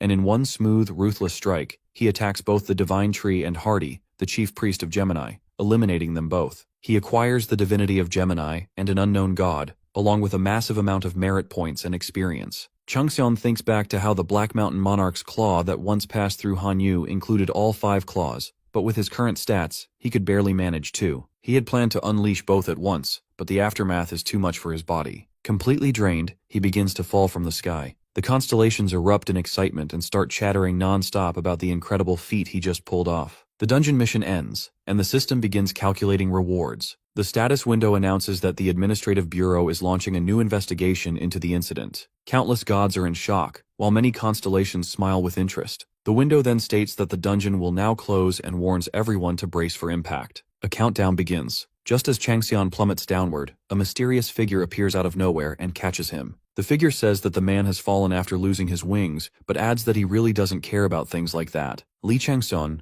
completely spent, closes his eyes and seemingly faints. Li Changxian wakes up in a hospital and finds Gaiawul sitting beside him, holding his hand and asking if he's finally coming back to his senses. After a while, Gaiawul brings up Lieutenant Park Haisong and asks if Changxian remembers him. Changxian wonders if he's the same lieutenant he met during the tutorial, who must have gotten promoted since then. Gaiawul starts explaining what happened during the Divine Tree's evolution. He says that when the parasite tree started growing, they were moments away from being overwhelmed by its vines, but then a huge wolf and Agent Cha Ye-yun came in and rescued them just in time. Changxian asks why she was even there. Gaiawul tells him she had come to meet with him but ended up entering the dungeon after seeing the dungeon break, and she was the one who gave him emergency first aid while he was passed out from exhaustion. Changxian thinks back to how high up he was when fighting Hardy, and is surprised she managed to sense his mana from that far. He starts to wonder just how high her mana affinity really is. He recalls their earlier encounter at the Hill of the Abominable Snowman, and remembers sensing multiple blessings from different gods on her. It's hard for him to think of her as a normal human, especially with that other face hidden behind her mana and blessings. It felt like something massive was writhing behind the scenes, watching him, and he's certain of it. He decides that meeting her and thanking her properly might not be such a bad idea. Lying back on the bed, he tells himself it's better to wrap things up for now and get some rest, since that's what matters most at the moment. Somewhere in the divine realm, the constellation Gemini watches him closely, and Changxian starts to wonder how he'll react after losing such a high-ranking household member. Meanwhile, the moron and Cha Ye-yun are driving somewhere. The moron jokes that hearing the tyrant say thanks is no small thing and teases her, asking if she was just too shy to hear it herself. She responds by smacking him in the throat with a clean chop to shut him up. The constellations begin murmuring among themselves, and Cha Ye-yun quietly thinks to herself that she's sure Li Changxian saw it, and wonders just who he really is. Meanwhile, the curse of the Gul'dan activates, and Li Changxian is suddenly teleported to a dungeon where he must survive for 48 hours. Inside the Gul'dan, he meets Jean, who takes one look at him and says his condition looks rough, asking if he's alright. Changxian replies that it doesn't matter how he's doing because his enemies aren't going to wait for him to recover, so he doesn't have much of a choice. He immediately asks what happened to the pure demonic core. Jean chuckles and says he knew something like this might happen, so he came prepared. Changxian tells him to cut the small talk and get straight to the method he's figured out. The constellations, now fully hooked, begin chattering more as they take interest in the conversation. Jean explains that all Changxian has to do is feed the demonic core to one of his household members. Then Jean asks how Changxian created all his household members in the first place, including Jean himself. Changxian answers that he created them using purified starlight, which means the household members don't possess fixed elements or traits. They're basically empty vessels. As their master, it's up to him to decide how much to fill those vessels and what with. Changxian thinks to himself that he was right to entrust this to Jean. Back when he held the title of Twilight of the Gods, he was more of a solitary existence without other gods or household members, so he never had the chance to study such matters deeply. Jean assures him that he's skilled at crafting strong vessels, so there's no need to worry. Changxian reflects that Jean, having learned kingship from a great family and once ruled over thousands of ghouls inside the ghoul den, must be quite experienced. Jean's own household member Zabek steps forward and begins absorbing the pure demonic core. The merge is successful. Zabek's possessed divinity starts to awaken once more, and all of his stats begin to change and redevelop. Elfinroot's true nature begins to awaken inside Zabek, and the assimilation rate shoots up rapidly, bringing with it the memories and identities of his past lives. Without warning, Zabek lunges at Li Changxian in a sudden attack. Changxian figures this was bound to happen. Since Zabek was once Kaylee's high priest, he must still harbor a deep desire for revenge. He expected something like this, especially after what happened with Jean. He turns to Jean and asks if he plans to just stand there and watch. Jean immediately grabs Zabek by the head, glaring at him with fury, and says how dare he bare his teeth at their master. He snarls that he'll make sure Zabek never pulls something like this again. Changxian watches and reminds himself that Zabek was created as Jean's household member, and now that his body has been borrowed for rebirth and his stats redistributed, there's definitely a limit to how much he can resist Jean's control. A status window pops up, asking if Changxian wants to name the new household member. He agrees and names him Elfen Root. The naming completes, and Zabek's identity officially changes. Changsun turns to him and asks if he still carries the divinity of a dead god. He figures that if the deity trusted him enough to make him a high priest, the god's divine rank must have been incredibly high, so why does he keep dying? He adds that he knows Elfen can talk, so he better start speaking clearly. Elfen Root asks why he's so curious. Changsun tells him that it's because he wants more power, especially since he doesn't have a patron of his own. Elfen Root thinks that unless this is connected to horoscopes or Zeiwei Shu, there might still be a path forward, even if it's one drenched in darkness. He begins to speak of the past, saying that before everything was crushed, there was once a star called Twilight of the Gods. That being fought countless stars, including the 12 zodiacs, and was eventually sentenced to the Divine Punishment Trial, where he died. While most stars agreed to put him on trial, there were a few who voted against it, one of them being the very goddess Elfen once served, the goddess of slaughter and destruction. Elfen gets a flashback of his final conversation with her, and in it, she gently says that Twilight was definitely the silly friend who left her side. She says that despite everything, he was a friend she should never have let slip away. She understands what he's trying to say, but she can't overlook what happened, because in the end, it all began with the 12 zodiacs. She asks him to leave. Elfen refuses, saying he can still fight alongside her, but she insists and tells him that she dismisses all her priests, including him, and with that, she walks away. Elfen watches her go and admits he still doesn't know if that moment was fortunate or tragic. The goddess wasn't alone. Others stood by her side, but she never revealed who they were. He has no idea how things turned out for her and those who stayed with her. All he knows for sure is that their defiance enraged many stars in the sky, and eventually, the goddess died. Li Changxian stays silent, his rage simmering just beneath the surface. Elfen Root lowers his gaze and says it seems those who supported the goddess also met terrible ends. Since then, he's been drifting through fragments of the shattered world, wandering aimlessly until he finally woke up in a place overflowing with magic. Changxian clenches his fists, thinking those 12 zodiacs are bastards, and that the tragedies that happened to Kaylee and Xerxes all trace back to them. No matter how powerful Kaylee was, she would have been severely outmatched by the 12 zodiacs and the entire horoscope that rules the heavens. He knows he abandoned them, yet they still tried to save him. He asks Elfen Root what his true goal is. Root replies that while revenge is part of it, his main priority is to resurrect the goddess. Changsun asks if that's even possible. Elfen Root shouts that it doesn't matter whether it is or isn't. All that matters is that he tries. It's the inevitable wish and duty of a true saint. Changsun thinks that gods are beings bound by providence and laws. As long as there are believers offering faith and priests gathering divinity, resurrection isn't entirely out of reach. That's why the underworld doesn't kill gods or stars, but seals them instead. So in theory, a god's resurrection isn't impossible, but in practice, it's a different story. Once a divine being's status is shattered, their power and divinity are essentially gone. Changsun asks if it's true that the more of a dead god's divinity he collects, the stronger he becomes. Elfen Root nods and says it's true, and that his goal is to reach the level of an apostle. He says that Changxian may not have a patron, but it's clear that a lot of stars are paying attention to him. He adds that while he doesn't want Changxian's help, he'd prefer if Changxian didn't interfere with him either. Since Changxian is after power, Elfen says he can guarantee it, so it's a fair deal. Li Changxian responds that he'll help him until then, but in return, Elfen must fully submit to him. After all, he can't escape and can't do anything without Changxian's permission. He asks if it wouldn't be better for Elfen to rely on him and take a chance on the future.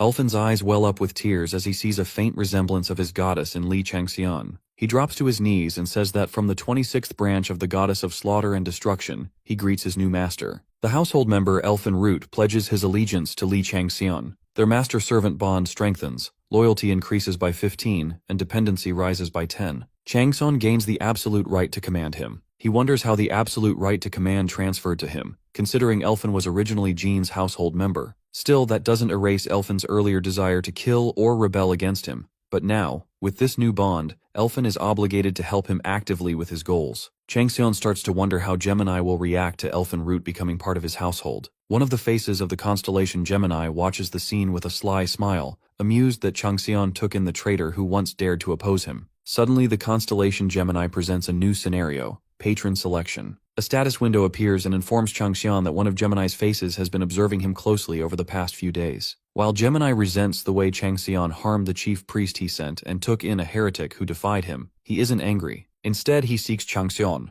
Gemini offers him a proposition. He wants Li Changxian to become his apostle. If he accepts, he'll be granted the highest status on Earth as the representative of the 12 zodiacs, and he'll be able to grasp everything he desires. But as proud as Gemini is in extending this offer, he also gives a warning. If Changxian refuses, he'll punish him for what he did to his priest. The proposition quickly spreads across the heavenly realm. The 12 zodiacs are stars among stars, each leading powerful cults even in Arcadia, great beings said to have come closest to the emperor himself. Changxian had always been sure that one day the 12 zodiacs would take interest in him, but he never expected them to offer apostleship so soon. The gods and stars are shocked by the offer. Changxian realizes that if he accepts, he'll instantly break free from the limitations of being human. He might even surpass low-ranking gods as a demigod. He smirks, thinking Gemini has made an outrageous offer. The name Li Changxian spreads across the heavens. His fame skyrockets by 1,000, and he earns 15,000 karma points. The administrative bureau is overwhelmed as countless gods and stars bombard them with questions about him. Elfenroot is stunned, realizing that if his new master becomes Gemini's apostle, they might still fall under Gemini's control, even if they succeed in resurrecting the goddess. The constellation.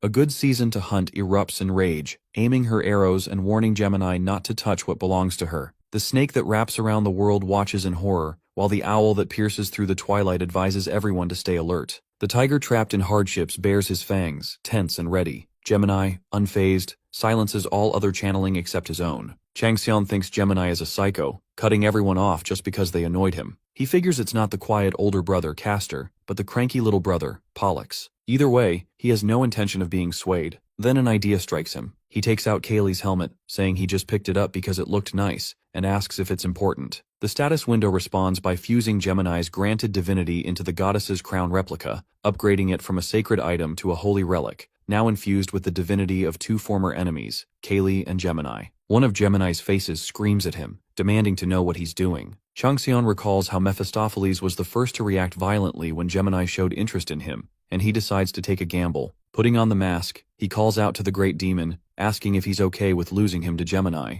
One of Gemini's faces freezes as he realizes Changxian's intent. The pallid sanctuary opens, and the great demon who chases the abyss lifts his head. Changxian smiles, knowing his guess was right. Mephistopheles, who claimed to have no interest in worldly matters, is clearly drawn to him. The demon stares silently at a certain star, and Changxian knows that not even Pollux can act recklessly in his presence. Mephistopheles is a power even the 12 zodiacs hesitate to provoke. Seeing the situation spiral, the other face of Gemini steps in and declares war. The radiant light of the completed constellation spreads across the world as thousands of light spears rain down from the sky. Pallid Gaze retaliates with his power, and darkness and light clash fiercely. Li Changxian feels his skin tingle just from the sheer energy of two stars colliding. Channeling, which had been cut off, is now restored. The constellation Good Season to Hunt aims her bow angrily at another constellation, baring her fangs and screaming that she will never forgive them for the disgrace they've brought and vows to tell her mother. Changxian smirks, realizing that even the primordial evil dragon Tiamat is involved, preparing for war with Taurus, the leader of the 12 zodiacs, and technically at odds with Gemini as well.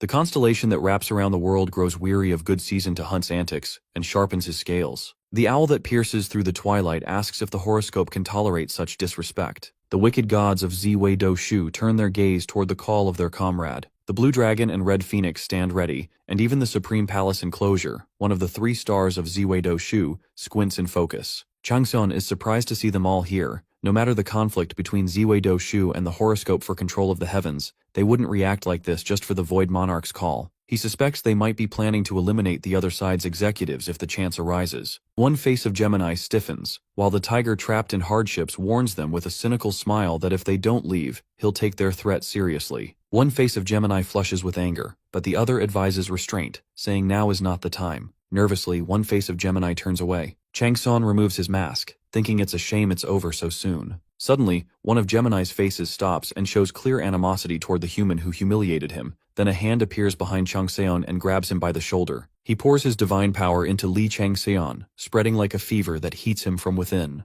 The divine heat burns fiercely, and Li Changxian screams in pain, unable to withstand it. His current body can't handle the power of the 12 zodiacs. Even 10 poison immunity and first form world-ending flames won't help. The tiger trapped in hardships growls, confused by the overwhelming force. One face of Gemini says he's merely granting a fitting privilege to the mortal who holds his divine power. He warns that if Li Changxian can endure it, he will gain remarkable talent, but failure will melt his soul. Li Changxian's body burns uncontrollably, wild flames of divinity consuming him. From the silent pallid sanctuary, the great demon who chases the abyss watches and bestows a new privilege. A stigma imprints on Li Changxian's shoulder, extinguishing the flames. Pallid gaze says this will make it easier to watch over him, then vanishes. Jean checks on Li Changxian, asking if he's alright. The constellation. Good season to hunt complains about others eyeing her treasure, but the snake that wraps around the world tells her to calm down. The gods who came to watch quietly disappear, their excitement fading. Stars who witnessed the legendary Great Demon's intervention chat about the entertaining show. Li Changxian is stunned by the cosmic tug-of-war. Thanks to the goddess's crown, he barely keeps himself together. He returns the crown to Elphin, saying he doesn't want to become a parasite or control the trees. He prefers to manage his own domain and suggests Elphin do the same. He thinks the trouble was worth it since he gained a stigma, a divine mark crucial for spirit training. The owl, that pierces through twilight, watches him with pity and wonders if she can help the one who faces hardship at every turn. She invites Li Changxian to dinner, but Good Season to Hunt fiercely objects, warning that it's always the quiet ones you need to watch. Jean tells Li Changxian he respects him and can't believe he got an invitation from a battle god only known in stories. Li Changxian tells him to cut the small talk and orders Elphin to stay with Jean and help raid the ghoul den. He accepts the invitation and heads out. On the way, Jean asks him to bring ice cream, making Li Changxian wonder where he picks up these things. Entering the owl's nest, Li Changxian thinks about how the owl is known for defeating the twilight of the unknown and irrational, shining the light of civilization upon them. The military goddess who blesses heroes and warriors enduring hardships rarely makes public appearances. Li Changxian wonders why she suddenly invited him to dinner. He expected the gods to seek him out eventually, but not this soon. He thinks Mephistopheles doesn't seem to mind, though calling a mortal to the sanctuary breaks the principle of cause and effect, so this must be a serious sign of approval. Looking at the castle, he expected something grand or majestic, but is surprised by what he sees. When he arrives, the door is massive, and he wonders if he has to enter alone. Just then, a butler opens the door and welcomes him inside, saying the goddess awaits and asks him to follow. Li Changxian thinks this sanctuary is a perfect mix of austerity and freedom, the best he's visited so far. They reach the room where the goddess invites him in. Inside, he sees many heroes who have received her blessing. The goddess is Minerva, pleased to meet him. The other heroes watch Li Changxian closely. Minerva smiles and tells him to take his seat so they can eat before the food gets cold, while the other heroes keep a sharp eye on him. Gandalf and the witch argue over some technique related to mana. Gandalf insists they need to spiral the mana over a narrow surface and release it all at once, while the witch snaps back that doing so would make the magic form into grains, so it has to be spread over a wider area. She calls him a moron and the two of them get into a heated dispute. Li Changxian bites into the food and asks if it's really okay to let them keep going like this. He finds the food not only tasty but also incredibly effective. It boosts his permanent stats by 0.5% with just a single bite, and heals all his wounds, including the ones from his fight with Gemini. Minerva smiles and says she was worried he might not enjoy the food, but it looks like he does. Batu grumbles that he asked Minerva several times to let him speak first, and she tells him she set up the meeting so he could ask for himself. Batu turns to Li Changxian and says he has a question. Li Changxian looks up and casually asks what it is. Batu bristles at the lack of honorifics, thinking how dare this mortal from the lower realm speak to him like that, but decides to wait for his answer first. He asks how Li Changxian was able to recognize the fish intestine sword, pointing out that from the outside it looks like nothing more than a bronze blade or scrap, yet he acted as if he knew exactly what it was. Li Changxian replies by asking what makes him so curious. Batu smirks and says it's because they have one as well, then asks if he knows about the guiding sword. The fish intestine sword reacts to his words, confirming he's not lying. A status window appears, informing Li Changxian that he must find the guiding sword to unlock new secrets of the fish intestine sword. Li Changxian smirks, thinking he never expected to get a lead on a hidden quest he wasn't even sure was real in a place like this. Minerva tells him that clearly he doesn't know much about the owl's nest. In simple terms, she says the nest has its own arsenal, and the members share weapons and lend them as needed. Rewards from dungeons, loot from wars, and byproducts all belong to the nest, and among them, Batu made the most significant contribution in discovering the guiding sword. Li Changxian thinks there's nothing strange about Minerva having a great sword like the guiding sword. In fact, given her status and reputation, it would be odd if she didn't. Minerva explains that Batu went through a lot to obtain the guiding sword,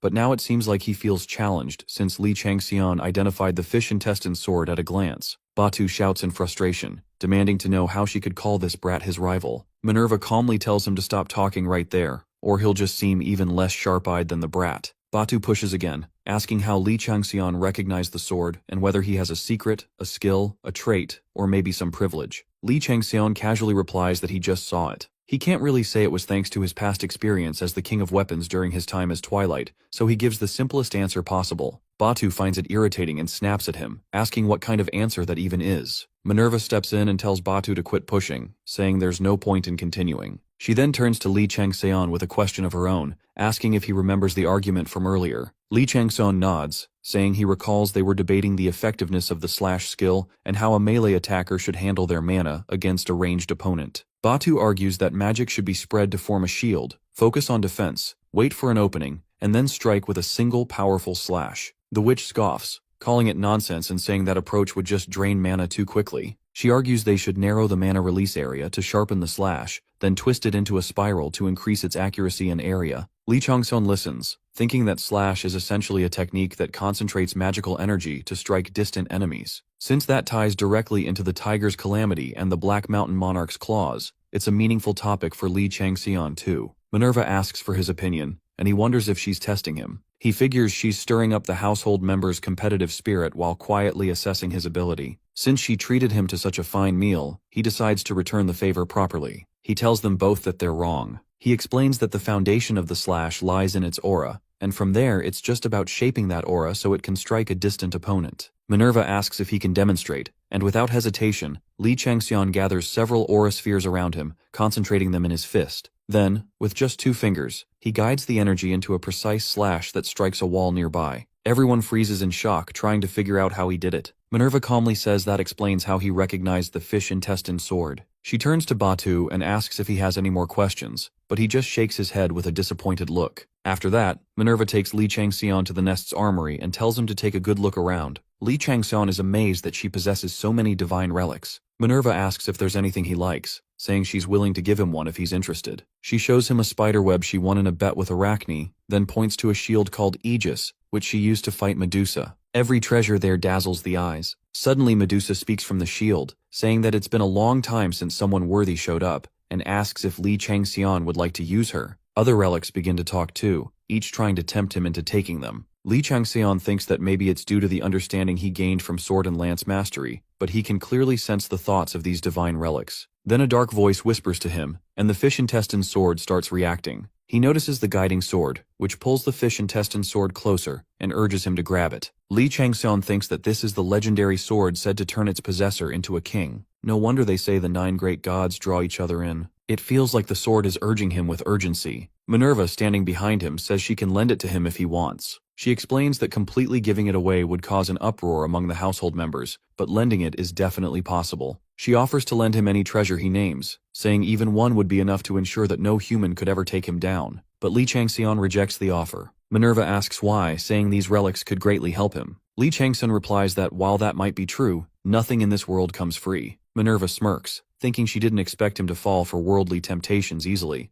but it was cunning of him to avoid such an obvious trap by playing dumb. Li Changxian thinks that the most valuable thing he gained today is knowing the guiding sword is here, and as long as Minerva still wants something from him, he'll always have a shot at getting it. He says he has an important question for Minerva, and asks if she knows why Mephistopheles is so obsessed with him. She smiles, saying she expected that question the moment she invited him to the sanctuary. She explains that she brought him there specifically to talk about it. She tells him he looks extremely similar to someone Mephistopheles has been searching for. She adds that he's deeply familiar with death, plays with fire like it's second nature, is darker than the dark itself, and has a natural gift for combat. Li Changxian wonders if she's referring to his past self as the Twilight of the Gods, but realizes he never had any encounters with Mephistopheles back then. Minerva tells him he resembles the Abyss, which is why he was bound to catch Mephistopheles' attention. She says that's the reason he tested him during the first tutorial. Li Changxian asks who that person really is, but Minerva's words get censored mid-sentence. She sighs and says it was obvious that would happen, but confirms that someone like that did exist. Li Changxian thinks to himself that it's rare for the system to block knowledge like this, which means he either needs a tremendous amount of causality to become aware of that person, or must first gain the right to approach him. This implies that whoever it is, their existence is so powerful that the laws of causality operate differently around them. The Abyss, he knows, is a fragment of the universe from before the beginning of time, buried in the deepest corners of existence. He wonders how something like that could resemble him. It frustrates him to think that the things he dismissed as trivial during his time as Twilight are now coming back to bite him. He considers that if he can restore his channel with the underworld and ask the king of the underworld directly, he might be able to get a better idea. He says this is hard, and Minerva gently tells him not to stress over it too much, and to just keep following his own path. She adds that there's one thing she can say for sure: he is fundamentally different from the Abyss. Suddenly, a portal rips open and the butler rushes out, urgently warning the goddess that the enemy has appeared. Li Changxian quickly realizes that the Owl's Nest is clearly Minerva's domain, a sanctuary protected by someone with high divine status in Olympus. He can't believe anyone would dare to trespass in a place considered heaven's forbidden land, where even a mistake in entry could trigger disaster. Outside in the sky, the constellation Gemini begins to descend toward the sanctuary. All of Minerva's household members step outside and look up at the sky as the invasion begins. Minerva is furious and demands to know how Gemini dares to do this. She accuses him of trying to vent his anger and asks if he's so terrified of Mephistopheles that he'd dare invade her sanctuary just to steal her guest. Polius' shield unfolds and blankets the sanctuary as Minerva shouts, asking how he dares look down on her, Minerva, a great divinity of Olympus.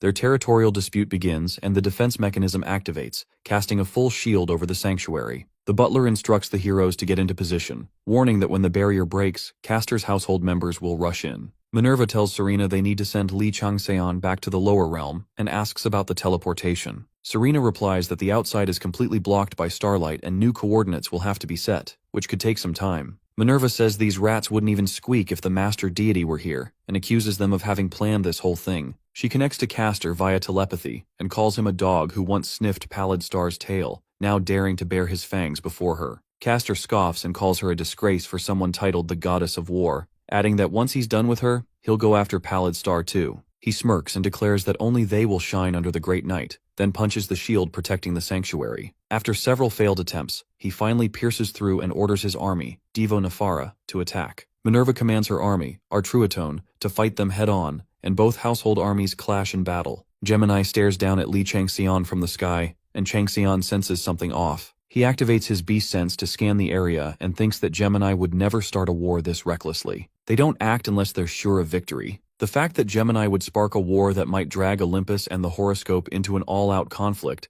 means this isn't just about anger or retaliation. They're absolutely confident they'll win. Plus, Pollux is nowhere to be seen, and those two are always together when doing something big. Minerva calls out to her artifacts and prepares to fight. Li Changxian hears the guiding sword calling again and turns around to find Batsu holding it. In an instant, Batsu launches an attack and a black orb hurtles toward Minerva. Changxian activates his quick thinking ability and realizes that the attack is aimed directly at her. Given his current condition, blocking it alone would be difficult, so he decides to draw power from an external source. Without hesitation, he steps in front of Minerva and activates the stigma imprinted by Mephistopheles and Gemini. Channeling both their divinities, he intercepts the attack and holds it in place, then uses Slash to redirect and deflect it back toward the attacker. He succeeds, but the effort leaves him drained and his hand bleeding. He thinks to himself that he's never pulling a stunt like that again. Minerva furiously demands to know what Batu is doing, then unleashes heavenly punishment in response. The disguise breaks, revealing that it wasn't Batu, it was Pollux all along.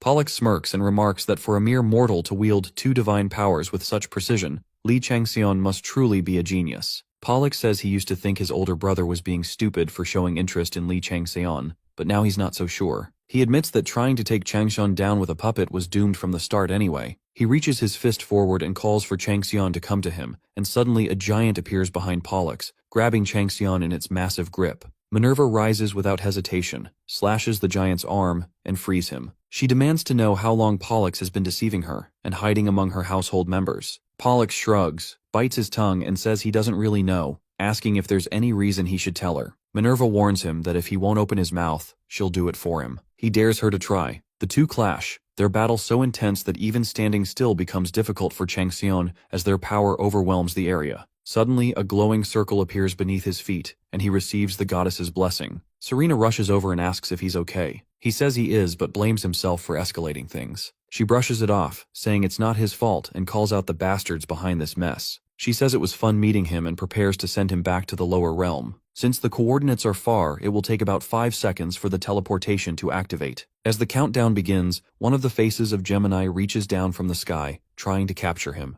Changxian curses them under his breath, thinking it's insane that they went this far just to get him. He considers messing with them before he leaves and thinks about using pitch black darkness. Even if that earlier slash drained all his energy, he still has this left, and it's the one thing Gemini fears. He activates Kalokagathia and focuses. Minerva said he's similar to the one Mephistopheles is obsessed with, and he figures pitch-black darkness must be one of those similarities. Li Changseon unlocks the benefit granted by the tiger that has been trapped in hardships, evolving his beast sense into the path of a demonic beast. Alongside pitch-black darkness, he also unlocks a new stigma. Activating Inferno Sight, he looks up into the sky, and Gemini is stunned that a mere mortal has access to pitch-black darkness. Pollux scoffs, confident that Pallid Gaze has no time to help him now. Minerva interrupts and scolds Pollux for being distracted mid-battle, slicing off the arm holding the guiding sword. Li Changseon calls out to Elphin, who catches the sword mid-air. Smirking, Changseon mocks Gemini for not only showing up to see him off, but also for handing over such a great gift. He promises to make proper use of the guiding sword and vanishes, teleporting back to the ghoul den. Jean stares at him and says he's really pulled off something outrageous. Changseon is pleased, satisfied that he's completely humiliated Gemini. One face of Gemini roars in fury, while the other rampages, destroying everything in sight, unable to stomach the disgrace of being outplayed by a mortal. Jean warns him that he's basically declared war on the 12 zodiacs and asks if he still doesn't feel threatened. Meanwhile, a warning order spreads across the Society of Gods. Horoscope and Olympus closely monitors the fallout. Tension skyrockets between Horoscope and Olympus as Minerva declares punishment for the ones who defiled her sanctuary. War breaks out between her and Gemini. Changseon shrugs it off, saying they're not his enemies, just gods even more interested in him now. And he's right. 241 constellations send patron offers, and 19 even ask to make him their apostle. He tells Elphin to bring the sword and praises him for a job well done. Elphin, filled with renewed faith, believes that if he follows Changseon, he might truly be able to resurrect the goddess, and he swears absolute and unconditional loyalty to his master. He always knew Li Changseon had guts, but not to this extent. Changseon grips the sword and says the hold feels great, though he still can't quite use it. It was rowdy in Pollux's hands, but now it's calm, like it's cautiously testing its new owner. With this, the number of renowned swords he owns becomes 2. He partially unlocks the hidden features of the fish intestine sword, and gains partial rights to the guiding sword. A new option, Bloody Storm, gets added to the fish intestine sword. Looking down at his hand, tattoos start to emerge, and he wonders if this skill uses blood to enhance fire. Just holding the guiding sword has already boosted his progress, and he starts imagining what it'll be like once it fully recognizes him as its master. He gets excited about using twin sword resonance with both god swords and figures he needs to show off his strength to earn the sword's approval. Jean tells him that while he was off at the Owl's Nest, he and Elphin took over the entire 4th floor, but warns that things won't be so easy starting from the 5th. That's where the ghoul leader's territory begins. Changseon recalls that while the Crimson Murderer was good at physical combat, the ghoul leader possesses innate blood-based powers. The ones they encountered on the 3rd and 4th floors were already stronger than Crimson Murderers and Reapers, clearly adapted to this environment, which explains their high numbers. He nods, understanding now why Jean said things will get tougher. Jean adds that this area is crawling with blood clans who use blood magic. These clans are organized by the ghoul leader, each with its own unique specialty, meaning they'll all have to be handled differently. Li Changseon says that judging by how much Jean knows, he must have tried to become the ghoul leader himself. Jean replies that those bastards were the ones he always knew he'd have to face someday, and he didn't build an army for nothing. Changseon then asks if Jean knows anything about the layout or the forces on the 5th floor,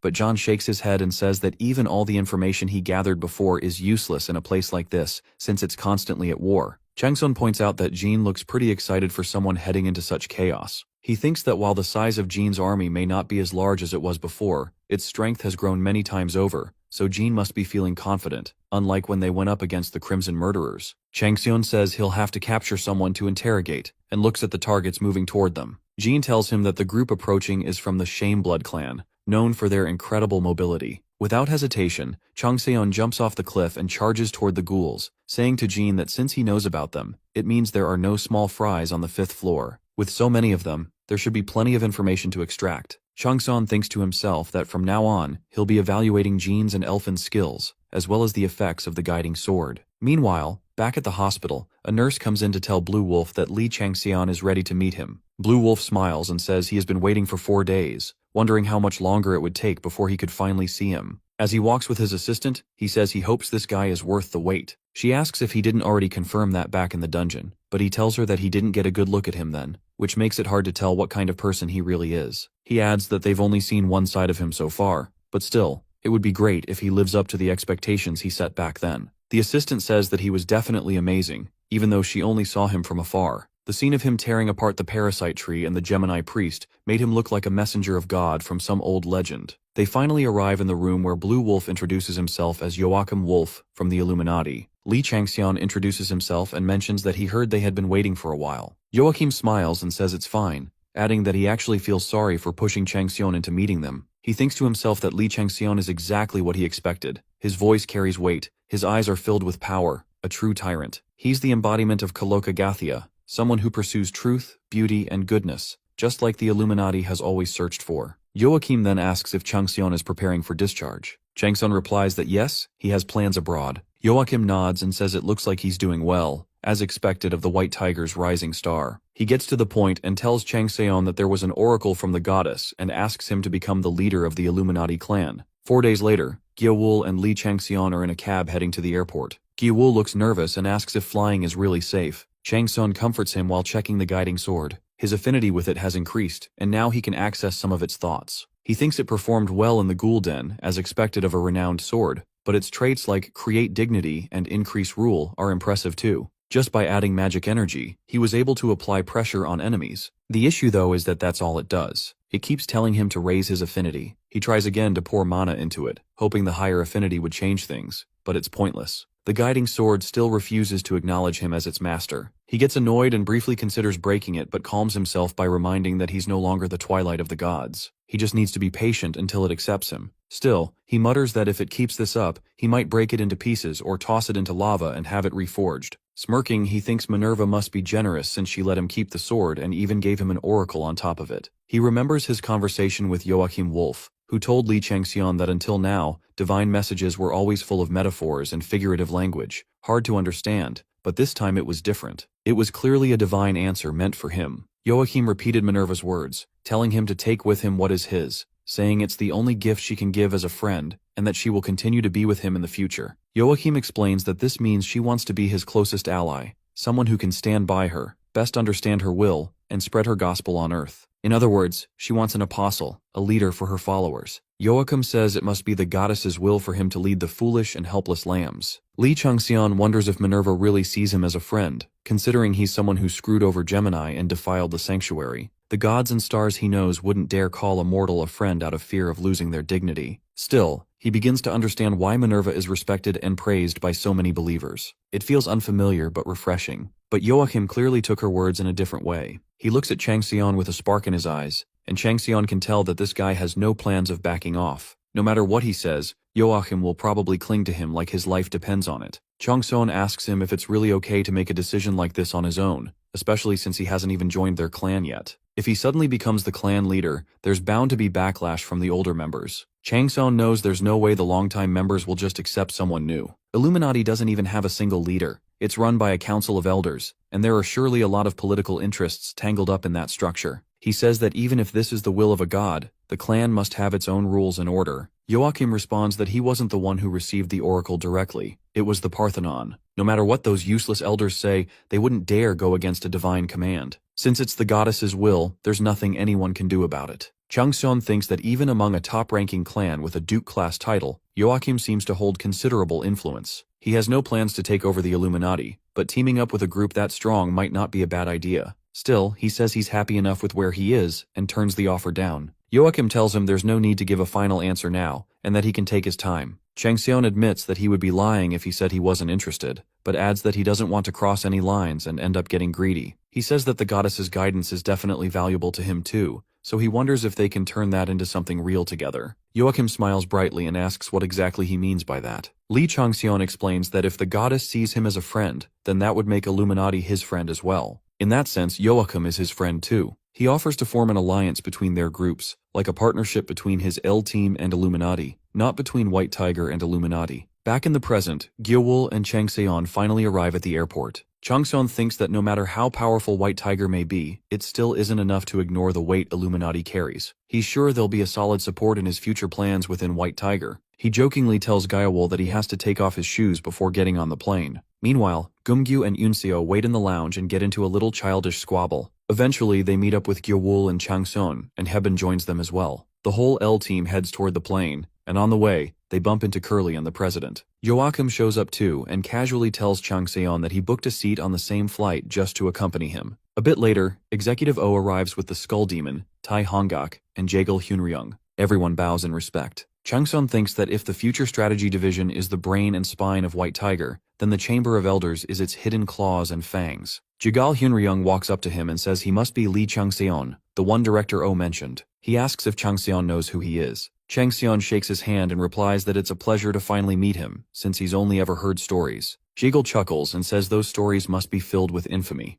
Changseon responds that if anything, it just means he's lived a committed life. Jaegil smirks with a hint of menace and says Changseon must have walked a similar path, and that should have been a good reference. As he speaks, he starts to radiate an overwhelming aura, but Changseon remains calm and activates his Kalokagathia ability, setting up a firewall that cancels it out. Jaegil Hyunryung and Lee Changseon shake hands, and Changseon immediately senses the mix of Royal Tiger's calamity laced within Jaegil Hyunryung's mana. He quickly gauges that Jaegil's skill level is about the same as Joachim's, Duke rank, and his overall rank is likely in the 80s or even higher, the highest he has seen so far. Jaegil's expression twists into something demonic as he grins at Changseon, who stares right back, silently wondering how many lives were sacrificed to create monsters like this. He thinks to himself that people like them should never be spared. Executive O steps in and says the introductions are over and that he'll give them a quick rundown. He explains that this trip is meant to build strong ties with Europe before their clan makes a move toward America. He adds that the 3 individuals present will be supporting them throughout, but warns them not to mess anything up. With a chuckle, he says he wants to see all their names splashed across tabloids once they hit America. Standing nearby, the general watches O and thinks to himself that even Executive Director O is ignoring him now. He can't believe how far Lee Changseon has come in just a few months. Frustrated, he mutters that he can't delay it any longer and pulls out 2 letters. Curly stands behind him, and the general asks if he remembers what he told him before. Curly asks if it's about the letters. The general nods and says one of those letters is for the Illuminati, since they aren't exactly thrilled about Lee Changseon either, and he's thinking of lighting a spark there. The other letter is for the Dark Method, a message addressed to the Murder King of Tsarna Ruka. He warns Curly not to screw anything up and instructs him that after delivering the letter to the Murder King, he is to burn everything the Murder King gives in return. The general looks toward Lee Changseon and thinks about how he wiped out the Murder King's disciple, Hong Janam, along with the Black Ghost's army on the hill of the Abominable Snowman. Even someone like Lee Changseon won't escape the world's greatest assassin alive. The general knows that to fight fire, sometimes you need a bigger fire. If Lee Changseon manages to escape from the Murder King's grasp,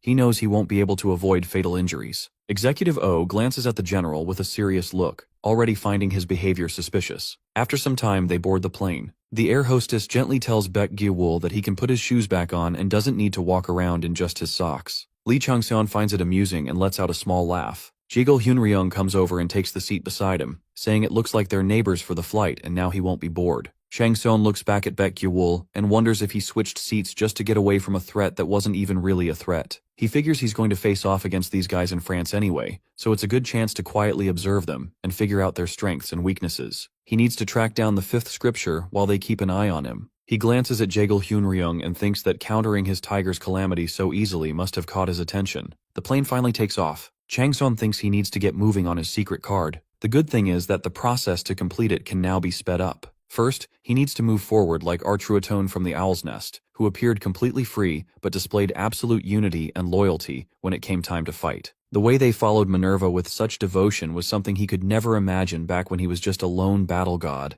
or even as an evil god. The only way for him to quickly gather his household members is through the Ghoul Den. If he can unravel the secrets of the 4th scripture, he knows he'll have a real chance. At the same time, he needs to double his current martial power before he can awaken Blood Lightning. To do that, he has to master Inferno Sight. The moment he first used that pitch-black darkness, he felt it in his bones. It's the second power he absolutely needs alongside Blood Lightning. Even the Gemini is afraid of it. It's a trump card that can boost his power by up to 4-fold, and he knows he needs to get in touch with Mephistopheles first. Suddenly, the Ghoul Den Curse quest activates, and he gets teleported to Area 1 of the 5th floor. As he jumps down into the swarm of monsters, he thinks that while he might not uncover the full identity of the pallid star that Mephistopheles is searching for, he's certain he'll find something useful to meet him. If he plays his cards right, he's bound to gain the method to control pitch-black darkness. He gets 3 days in the Ghoul Den this time, just as he expected. The duration keeps increasing. When he lands, he meets up with Jean, who tells him he'll show him something great once he returns.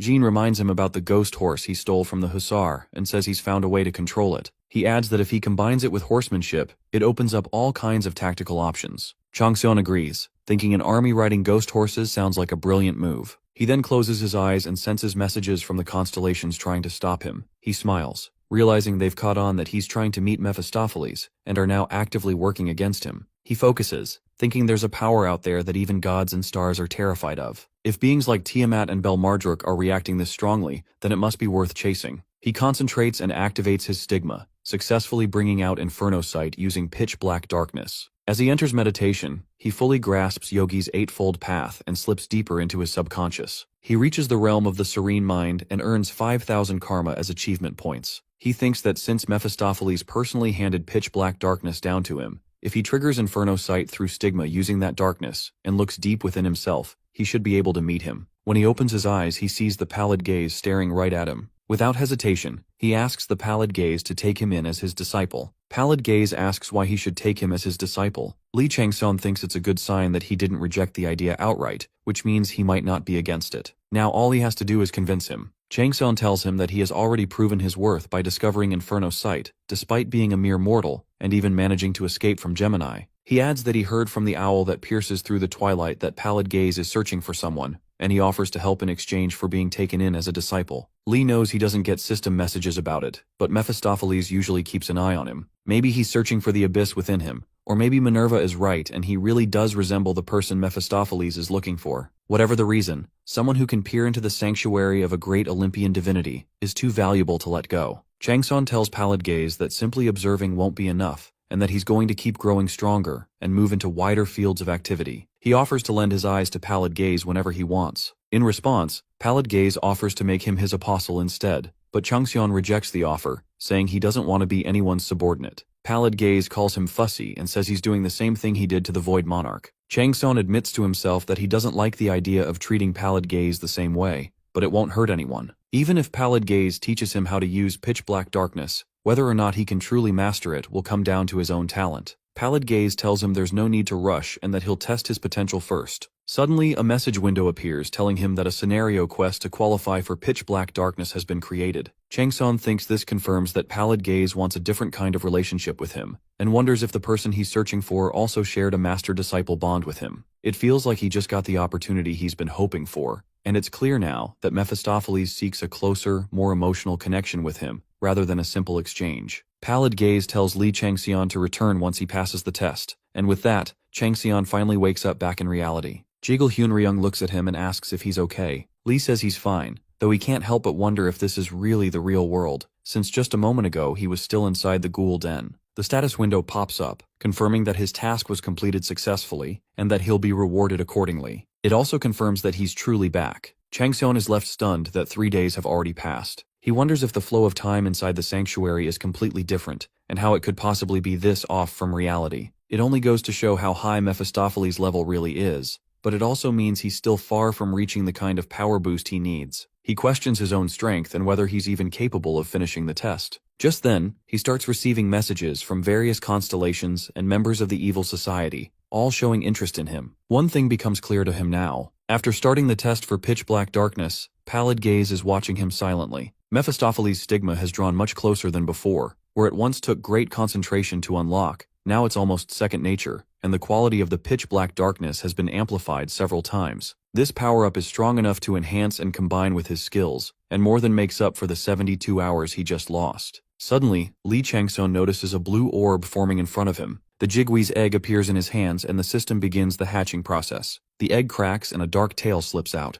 Changxian is confused because the Jigwee is supposed to be a divine, supreme bird that gives buffs and courage to its master and allies. Instead, a tiny black flame within the pitch-black darkness emerges from the egg, and a small dragon stares up at him with joy. The constellations begin to comment on the dragon as it hops around happily. Other passengers on the plane gather to see what's going on. Wu Haibin asks what that cute baby is in his hands, and Li tells her that it's a divine beast's egg that just hatched. The air hostess approaches to scold him for disturbing the other passengers, but the moment she sees the dragon, she melts at the sight and says she'll talk to the other passengers to let it slide. A message window appears, telling Li Changxian to find prey for the dragon to raise its trust level. Being on a plane, there's no prey to offer. Wu Haibin tries handing it a cookie, but the dragon refuses to eat. It grows hungrier by the second and starts throwing a little tantrum. Then it turns back to Changxian with a pitiful look and dramatically pretends to die of hunger. Li Changxian thinks that all he really knows about dragons is that they're highly intelligent from the moment they're born, and that the great ancient dragon, known as the Dragon in 1,000-Year Sleep,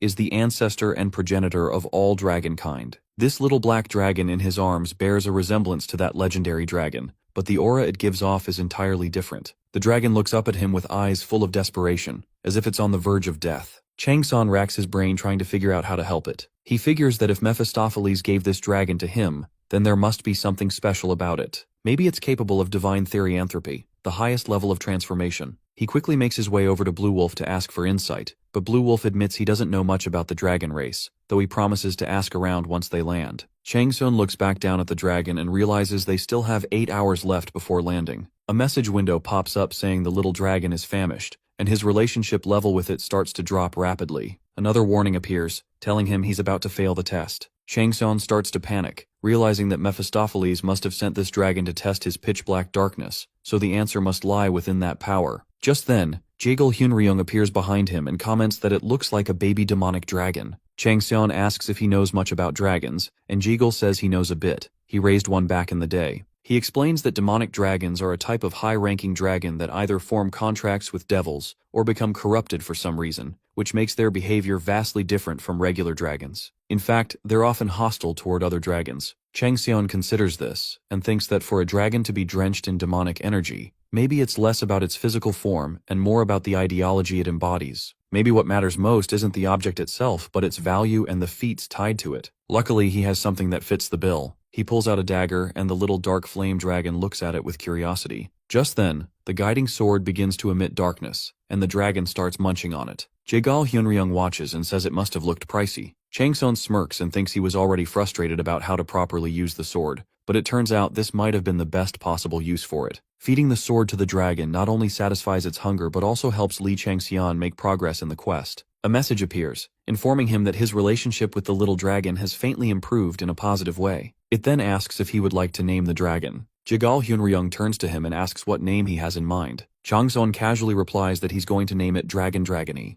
Jaegul Hyunryung, the others nearby, and even the constellations are visibly embarrassed by his naming skills. Noticing their reactions, Chang Son smirks and asks if he should go with Rari instead. Shin Yunseo asks if he's seriously considering those names. The constellations begin making fun of his choices, throwing out even more childish suggestions. Yunseo tries to be diplomatic and says that names like Rari or Dragon Dragony might suit it for now since it's just a baby, but reminds him that the dragon will eventually grow into a mighty and gallant figure, and such names feel way too insincere. She then asks him what his family dog's name was. Chang Son answers that it was Barky. She laughs and says Barky is cute and clearly someone else in his family must have named it. He defends himself and asks what the big difference is between Barky, Dragon Dragony, and Rari. At that moment, the little black flame dragon pouts in frustration, clearly unhappy with the name he's about to be stuck with. A message tells Chang Son that his relationship has dropped by 15. Everyone around him tells him that even the little dragon doesn't like those names and insists he change it immediately. Taking their advice to heart, Chang Son thinks seriously about a better name for his new companion. Finally, he decides on a cool name and names the dragon Cadmos. As soon as he does, the dragon's eyes sparkle with joy, and everyone agrees it's a solid, fitting name.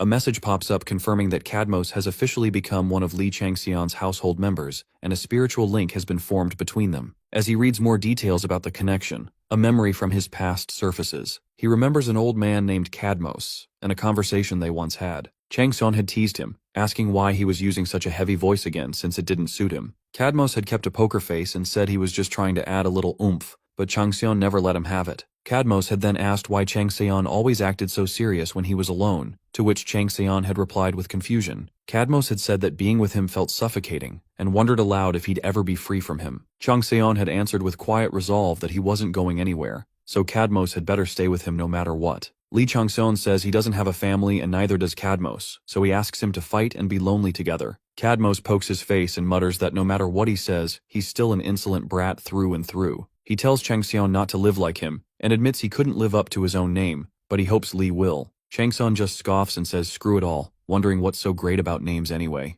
Later, he finds out that Cadmos is a name that traces back to a hero from the Silver Age of Arcadia, a man connected to dragons, loved by countless gods and stars, who helped them and eventually became the king of a nation. That hero's legacy included slaying an evil dragon and planting its teeth into the land, which gave birth to the Spartoi. In the present, Chang Son thinks that name isn't meant for someone like him, someone who's always just scrambling to get through the day without the time or room to sacrifice himself for others. But since the name is tied to dragons, it suits the little black fire dragon that now carries it. The plane finally lands at Paris Charles de Gaulle Airport. Shin Unseo slips on her sunglasses and Wu Hyabin asks her why she's doing that. She replies it's so she can make it out alive and tells him to wear some too if he wants his pictures to come out decent. Just then, the plane door opens, and a wall of camera flashes hits them, almost blinding, and suddenly it makes sense why Yunseo insisted on the shades. As they step into the crowd, a reporter named Adrian Nadal steps forward and asks Li Changxian how he feels about arriving in France. He shrugs and says he just woke up from a nap, so he's not really thinking much, and tosses the next question to the red-haired girl beside her. That girl, Anne, asks if there's any French rookie he considers a rival. Changxian doesn't hesitate and says they're all below him, so there's no reason for him to bother thinking about it. Another reporter steps forward and says that Henri Blanc has publicly expressed his desire to have a match with Li Changxian, and they want to hear his response. Changxian simply replies that he's never heard of Henri, which leaves everyone present shocked. Someone quickly jumps in and explains that Henri Blanc is France's top rookie, personally selected by the future king. He's the one who successfully raided the previously unconquered dungeon, the Skeleton Dragon's colony, and even acquired the Bone Wyvern. Changxian tells them he doesn't have time for all this and asks them to get to the point. The reporter insists and says he just wants to know Changxian's thoughts on the proposed duel. Changxian replies that since he doesn't even know who Henri is, if the guy wants a duel, he can come find him right away. He adds that doing so will only ruin Henri's career as a player. The reporter silently thinks this guy is outright provoking all of France. Then another reporter, Camille Blanche, asks if Changxian has any special plans since he announced that he's going to raid France's long-standing headache,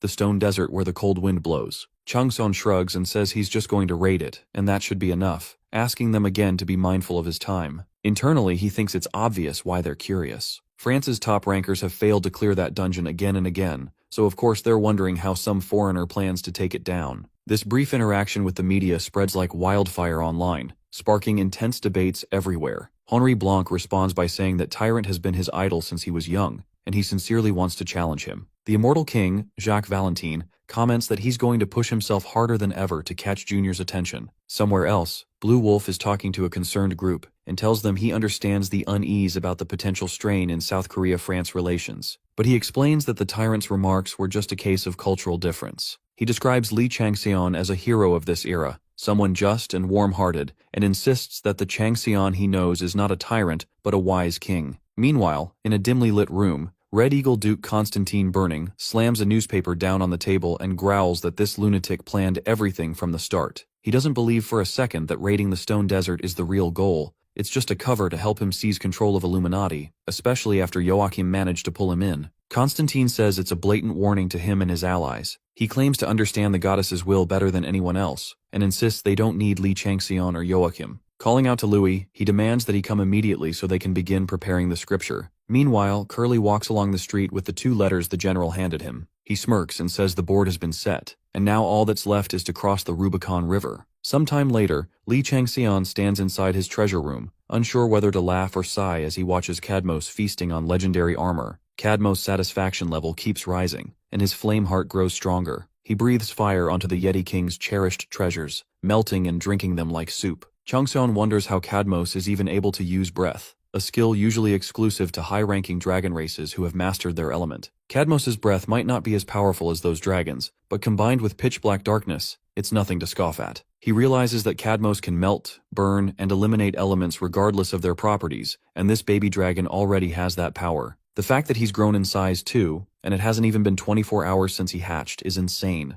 Cadmos bounces over to play with Changxian, who thinks the dragon is devouring a bit too much, but it's worth the investment. He believes that creating pitch-black darkness is the same as creating divinity, and continuously generating it enables the use of multiple techniques, just like Mephistopheles. That's the core requirement to become Mephistopheles' disciple. Jean shows up behind him wide-eyed and says it's his first time seeing a real dragon. He reminds Changxian that he promised to give him something once he returned. Changxian asks if he's talking about the ghost horses. Jean nods and summons the Chilly Horse of Death, level 6, but the spell seems unstable and the horse goes berserk. Jean starts panicking, unsure of what went wrong as he tries to reverse the summon. Suddenly, Cadmos zips past Changxian and lets out a sharp roar at the horse. The beast freezes in place and lowers its head like a scolded pup. Jean is stunned that Cadmos, even as a newborn, can exert pressure and unleash a dragon's fear. It's hard for him to believe that among all the spear ghosts, this one was a king, a leader of its bloodline, yet it crumbles before Cadmos in seconds. He says it took him 2 full nights to tame that horse, and Cadmos did it in the blink of an eye. Changsun casually tells him it's no ordinary dragon, it's a demonic dragon.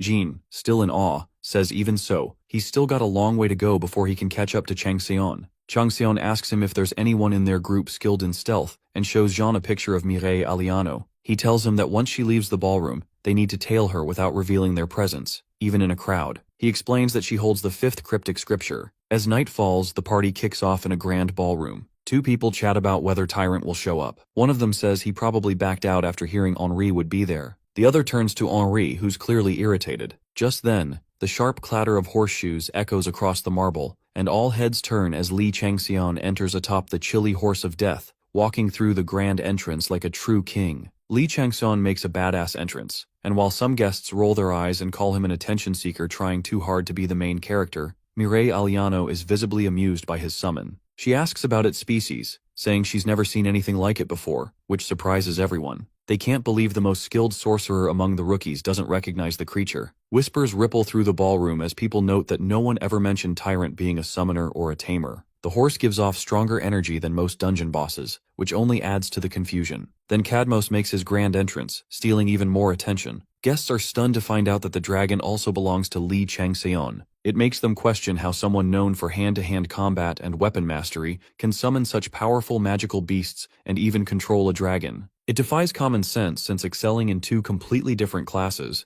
especially at that level, is nearly impossible. Fang arrives and greets Cadmos, calling him Moss, saying she gave him a nickname. She then asks Changxian about the horse, and he casually tells her it's nothing special before reversing the summon, making it vanish in smoke. That move creates just the distraction he needs to hide his household members in Mireille's shadow. Changxian recalls that Jung Yujin once told him at the Ghoul Den that Mireille Aliano possesses the 5th scripture. He didn't get any more details, so he has to uncover the rest himself, but at least he managed to bait her, and that's a solid first step. He knows Mireille is the fiancée of Henri Blanc, who's often compared to him in France and is extremely competitive. His plan is to provoke Henri through the media and let Mireille join the reaction naturally. Fang asks if he's really learned summoning arts, and Changxian jokes that he thought Cadmos would feel lonely otherwise. She gives him a deadpan look, not buying it, and says he wouldn't bother with something so sentimental. He reminds her that he's not originally a warrior class and reveals that he's a mage, more specifically, a rune sorcerer. The gang is floored, and Fang asks how someone with a mage class can fight better than most warriors. Jaegal Hunryung shows up and casually mentions that baby dragons like Cadmos are always hungry, no matter how much they eat, and asks if Changxian is struggling to find enough food for him. He then offers to introduce him to a few people at the party and leads him over. Changxian follows, still wondering who Jaegal Hunryung really is,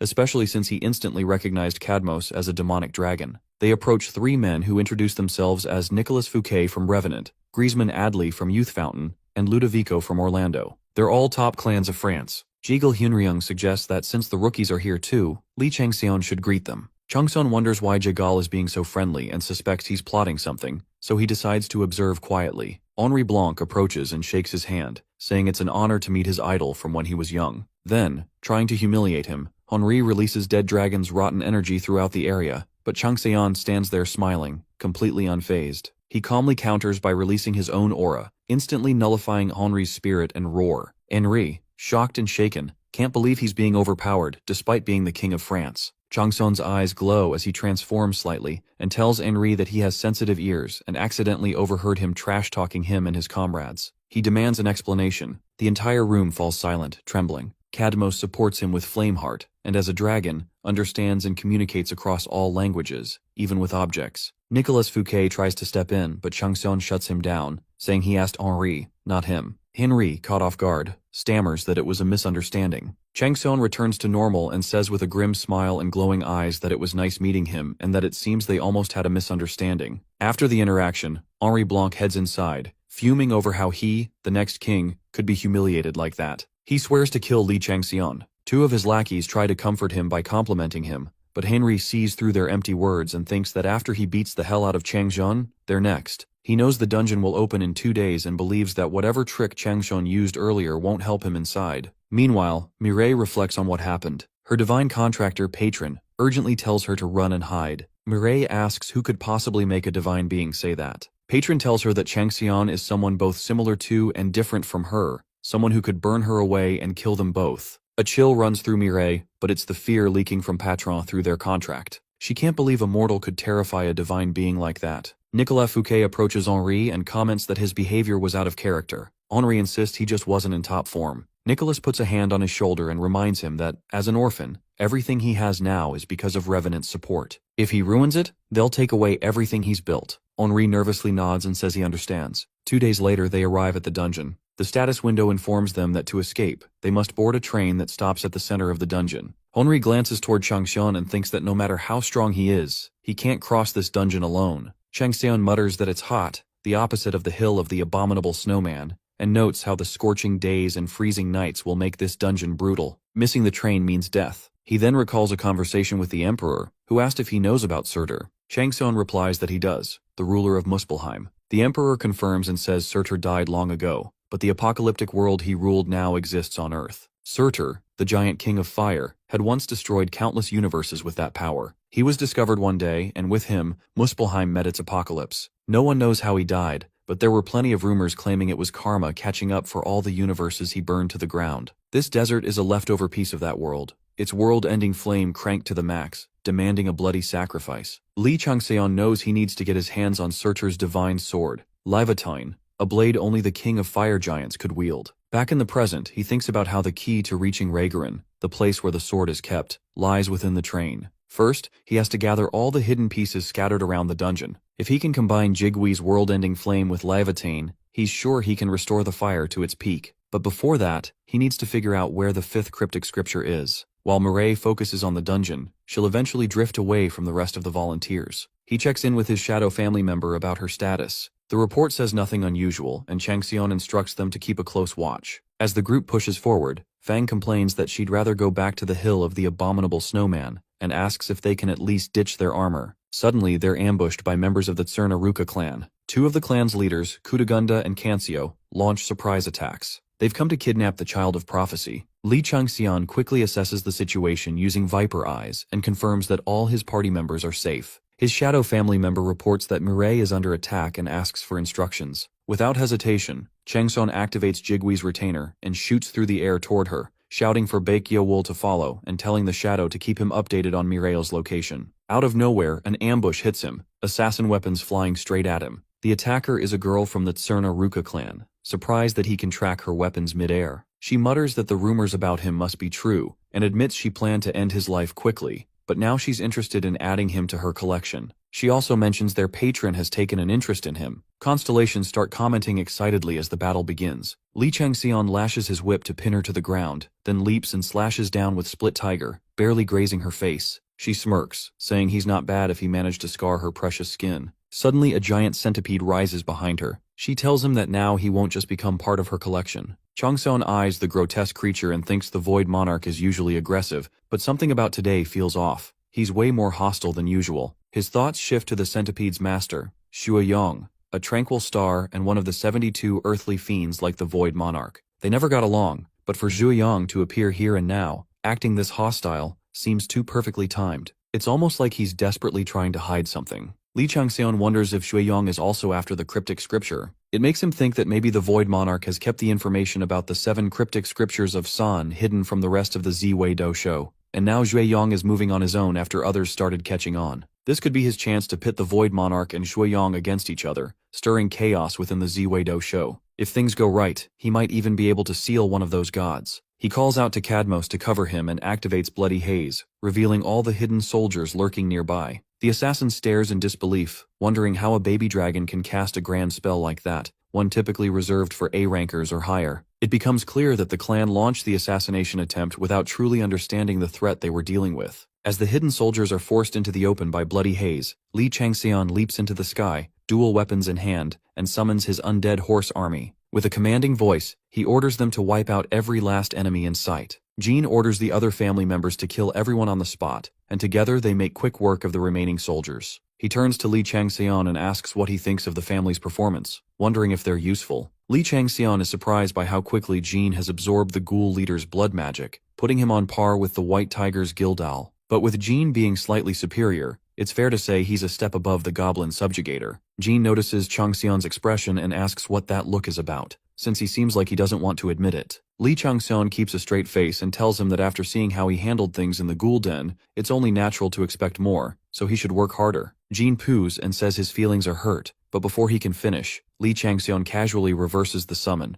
making Jean and the horses vanish. The wounded assassin begs him to kill her and end her misery, but Chang-seon's attention shifts to the argument breaking out between the giant bug and the tiger. He thinks the members of Ziwei Shu haven't changed at all. They still treat their priests and clerics as disposable tools to boost their own wealth and status. Now they're showing interest in him just because they believe they can expand their congregation through him. He can tell the Void Monarch has taken the bait, and honestly, he doesn't mind if that monarch keeps the tiger, who's been trapped in hardship, in check. Since the Void Monarch has recently stopped hiding his obsession with him, Lee Chang-seon considers pushing him into cracking the foundation of Ziwei Shu itself, maybe even dragging a constellation down with him. As he flies off, he remembers the assassin's words about their two targets, kidnapping Mireille and assassinating him. He finds it almost laughable that two separate clients hired them for this. He suspects Kang Wuchen, but even if he arranged it, he's likely just a middleman. The real culprits are probably Division Chief Shim Jianho or Director Kim Yeon-sung. What catches him off guard is that the Illuminati tried to target him too, even after he rejected Joachim's offer. Maybe the order came from the opposing faction. Either way, as he continues flying, he knows one thing for sure. It's going to be a headache, but he's not about to let it slide if they come after him like this. Lee Chang-seon spots the resting area oasis and looks down to find some Tsurna Ruka clan members carrying Mireille. Since his mission is to rescue her, he activates his stealth and carefully hides his presence. He moves swiftly through the crowd, burning the enemies to a crisp one by one,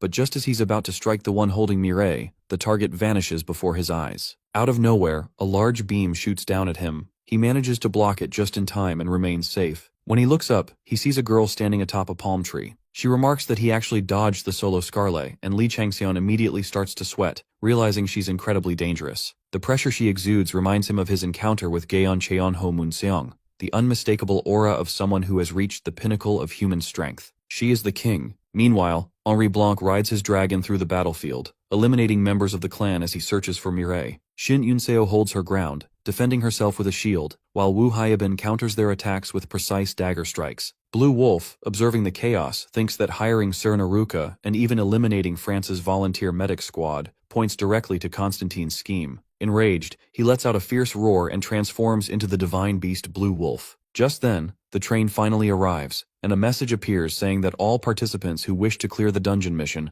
must board immediately. Back at the fight, the murder queen Chenstokoa says that judging by his face, it looks like he's figured out who she is. Lee Chang-seon recognizes her as the murder queen Chenstokoa, the Black Holy Mother who guides the dying to a peaceful death. He thinks about that terrifying demon face skill that once gave him a massive headache back when he was the twilight of the gods. She can easily unleash Shuiyong's traits and authority, demon face. He starts calculating his chances of winning. Even if he were to squeeze out every bit of the Stigma's divinity, resonate and unlock the magic of the fish intestine sword and the evil dragon Snaggletooth to their limits, and summon his household members to fight many against one, he would still lose to her. A high ranker at Duke rank might stand a chance, but the human limit of King rank is still too much. The murder queen taunts that it looks like he's already got his tail between his legs. She was looking forward to a good match after a long time. Lee calmly tells her that's because he doesn't plan to be the one fighting her. She raises an eyebrow and asks if there's another opponent besides him. He closes his eyes and says it's about time for him to show himself, and adds that Mireille Aliano has a cryptic scripture. Suddenly Jaegil Hyunryung rushes in like lightning and appears next to Lee. He asks how Lee knew he was there. Lee replies that it's obvious, since Jaegil always follows him, knowing wherever he goes, the cryptic scripture will be nearby. Jaegil laughs and compliments Lee on his sharp observation skills, then asks what to do next. Lee tells him to buy him some time while he finds Mireille. Jaegil thinks he's probably dancing to Lee Chang-seon's sly tune again, but he doesn't mind it. He says he can't refuse if Lee asks like that and thinks that Lee might have already figured out who his patron is. The divine being with nasty golden eyes, the Buddha, opens his eyes and boosts Jaegil's power as he transforms into the Monkey King. Lee Chang-seon grins in excitement because he didn't expect him to have such a powerful patron. Considering that the power of gods and stars comes from mortal faith, the Monkey King is one of the few truly significant figures. If Jaegil is the apostle of someone like that, then why is he pretending to be a household member of the Void Monarch? Regardless, one thing is clear, he's nothing short of king rank. The queen puts on an angry mask and sneers, wondering how an old man whose name she doesn't even know could be a threat. Jaegil smirks and tells her that she must have hearing problems, then asks if she's the type to blast music through her earphones at full volume. Lee Chang-seon sees the opening and orders his household member to kill the one carrying Mireille. The target is swiftly taken down, and the member reports that the task is done. Baek Gye-wol appears right after to shield Mireille. The queen screams in fury and charges in a rampage, demanding that Jaegul Hyunryung step aside, but he casually replies that her hearing really must be broken, and reminds her that the young man clearly asked him to stop her. The two clash again, their battle shaking the area.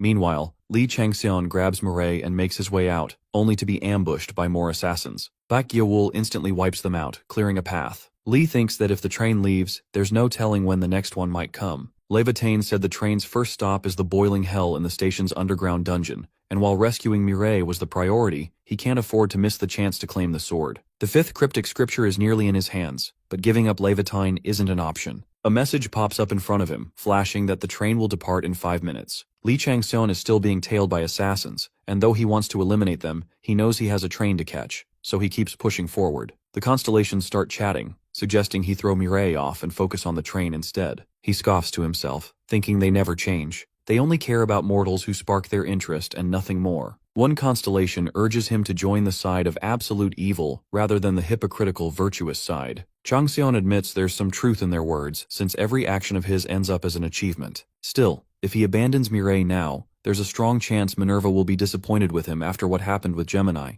and since he hasn't benefited from her support yet, he needs to maintain that connection a little longer. Mireille finally wakes up, and Lee Changseon tells her that given the circumstances, he'll be brief, and asks why Tsernaruka is targeting her. She says she's not entirely sure, but he insists that there must be a reason for them to come after her this relentlessly. She suddenly recalls something from 2 years ago, how she followed her archaeologist father into a mysterious ancient ruin and found a ring. That day she heard a voice and formed a contract with a patron. Since then, she, who had absolutely no talent before, gained a natural ability for summoning sorcery. The problem was that her father began treating her like a thief who stole something precious and even tried to kill her. That's when Henri Blanc saved her. Lee Changseon realizes that must be the key. If her father turned on her, it means he was likely possessed by a calamity. He asks if she can give him the ring, since that's what the clan is after, and without it, they might leave her alone. She refuses, saying the ring is sacred, and connects her to her patron. He activates Inferno Sight and warns her that if she won't give it up, he has no choice but to abandon her. Terrified, Mireille looks into his eyes as he calmly asks her again what her decision will be. She hesitates, then slowly hands over the ring. Just then, her patron calls out, begging her not to give it up, but before she can change her mind, Lee Changseon takes the ring and tosses her down. He tells her that he'll return it after dealing with the ones chasing them. Baek Gye-wol rushes in and catches Mireille just in time as the boarding deadline hits and the train starts to depart. He calls out to Lee Changseon, but Changseon tells him to go ahead, promising he'll catch up after finishing things on his end. As Baek Gye-wol heads toward the train with Mireille, Changseon stays behind, slipping the ring onto his finger. He mutters that they were only after the ring, but they're already too late. The ring responds to Peter's key and unlocks, allowing him to acquire the fifth of the 7 cryptic scriptures. Just then, a violent gust of wind blows through the area, swallowing everyone into it and dragging them into an instant dungeon known as Tempest Hell. Forgotten starlight floods the space, and under the sheer spiritual pressure, all the lesser enemies are instantly crushed. The dungeon master awakens, and the divine being known as the Tempest-hating daughter reveals herself. Lee Changseon receives a quest to kill her in order to complete his mission and lift the curse. He activates Inferno Sight and mutters that this entire situation is absolutely insane. Lee Changseon thinks that he's only facing the residual thoughts right now and wonders just how terrifying the main body of Tempest must be. Tempest looks at him and says she's impressed a mortal like him is still standing. She adds that she smelled Palilad's star on him and asks if that's what helped him survive. He asks if she knows Palilad's star, and as he pieces things together, he realizes that if she can sense the pitch-black darkness, she must also know Mephistopheles. Tempest says she definitely knows her, calling Palilad's star the absolute will of their night and a pitiful existence who was constantly hunted during that dark era. Lee Changseon recalls the cryptic message from the battle between Minerva and Gemini about day or night that he hadn't fully understood back then. Tempest licks her lips and says if she hadn't smelled Palilad's star on him, she would have killed him already. But since he hasn't formally taken Palilad's star as his patron, she says she's still free to kill him. Lee Changseon summons Jean, who appears and immediately says he's out of his mind for fighting the shadow of a star. Jean notes that she's radiating energy similar to ghouls and says that if he can devour her, he could easily rise several ranks. Tempest, now furious, calls them cocky bastards and unleashes her world-ending Tempest Whip. Cadmos bursts onto the scene, drooling, and tells Lee it looks like he's found a tasty snack. Cadmos casually opens his mouth and swallows the entire attack like it's nothing, raising his progress to 21.6%. He grins and says he'll reward Lee for the meal, then gathers a huge fireball in his breath and fires it at Tempest, instantly disintegrating half her body. Drooling, Cadmos stares at her and says she looks delicious. The divine beings begin whispering again about Cadmos as he bites into the Tempest and starts devouring her alive. Her screams echo in agony, but Cadmos doesn't stop. Li Changxian watches in disbelief, thinking that Cadmos is truly a dragon that devours stars. Even if Tempest was just a fraction of her true self, she was still a real threat to him and the household. Yet Cadmos treated her as if she were just another snack. It makes sense now why he had such an appetite for the king's artifacts, which all carried the weight of divine histories, legends, and heroic tales. With that kind of hunger, it's no wonder the gods and stars are reacting this way. To them, Cadmos is a living threat to their pride and very existence. Cadmos's progress shoots up to 26.9% as he keeps devouring Tempest piece by piece. Jean comes up behind Li Changxian and nervously asks if he's ever wronged him somehow, saying he'll fix it if he did. Changxian glances at him and says it's because he's scared Cadmos might start drooling over household members now. Jean quickly tells him this isn't something to joke about and asks how he can allow his pet to eat one of them. Changxian reassures him with a smirk that he has no intention of abandoning the household after everything he did to build it. Meanwhile, Tempest starts fleeing in terror, screaming at Cadmos to stay away, but the baby dragon just chases after her, drooling and looking hungrier than ever. Li Changxian wonders if Cadmos has always been this powerful, but realizes it could be a matter of compatibility. Cadmos's element is pitch-black darkness, and since darkness naturally devours light, this match is in his favor. Cadmos's progress shoots even higher, hitting 42.6% as he begins to swallow Tempest whole. Changxian opens his inventory and pulls out a snowfield rapier, saying it's a shame to use it like this, but he needs a weapon of that level to channel pitch-black darkness properly. He infuses it with blood manipulation and poisons it, transforming the rapier's form as it completes the arrow of the Demon of Destruction. Without hesitation, he fires it straight at the Tempest. The arrow strikes Tempest and shatters her other arm, making her scream in rage and agony. She yells at Li Changxian that she'll kill him, but before she can say more, the roots wraps around her from behind and shuts her mouth, telling her she's not allowed to act like that. Jean leaps into the air and slices her in half, and Changxian follows up with a clean strike from the evil dragon's snaggletooth, finishing Tempest off for good. A system message appears. He's achieved something unbelievable, gaining of the starlight. Flameheart rapidly surges and reaches 69%. He receives a wave of rewards for defeating Tempest, and the constellations and gods are in shock. 32 of them now want to appoint him as their apostle. He also gains the ability to combine world-ending fire with world-ending Tempest. Cadmos flies around joyfully, surrounded by flames, and Li Changxian feels his status has significantly risen. Now it's time to aim for emancipation and transcendence, the necessary steps to becoming a transcender. He successfully deciphers the 5th cryptic scripture of Hassan and unlocks its secrets. His level hits 50, finally qualifying him for the second-class change quest. Clenching his fist, he thinks he's waited so long to hear those words. His household members level up too, evolving into new forms. The second-class change quest begins, and Changxian tells himself that this time he's going to complete it methodically, no matter what. After unlocking the system, he understands that depending on a player's actions and results, various achievements can be composed, divided into 5 categories: myth and legend, the highest tiers that only gods and stars can reach; folklore, for demigods seeking emancipation and transcendence; folktale, the realm of superhumans aiming to break past human limits; and finally, ordinary achievements earned by regular players for outstanding feats. He earns his first major achievement, Gaining of the Starlight. The beginning of his folktale is complete, and its narrative officially starts. Changxian explains that a folktale is a story deeply imprinted in people's minds and passed through generations. It's the foundation for shaping belief systems and the structure of the world. Those who give birth to such stories are called heroes, and in today's terms, Ranker is just a modern name for that same title. He thinks it's good that he just earned one of the 4 achievements that make up a folktale, and now that he possesses the world-ending Tempest, it'll be easier to conquer the 4th cryptic scripture. The instant dungeon begins to close. Meanwhile, Baek Gyeowol pants heavily as he barely manages to board the train, having nearly used up all his magic trying to catch it. Henri Blanc rushes to Mireille,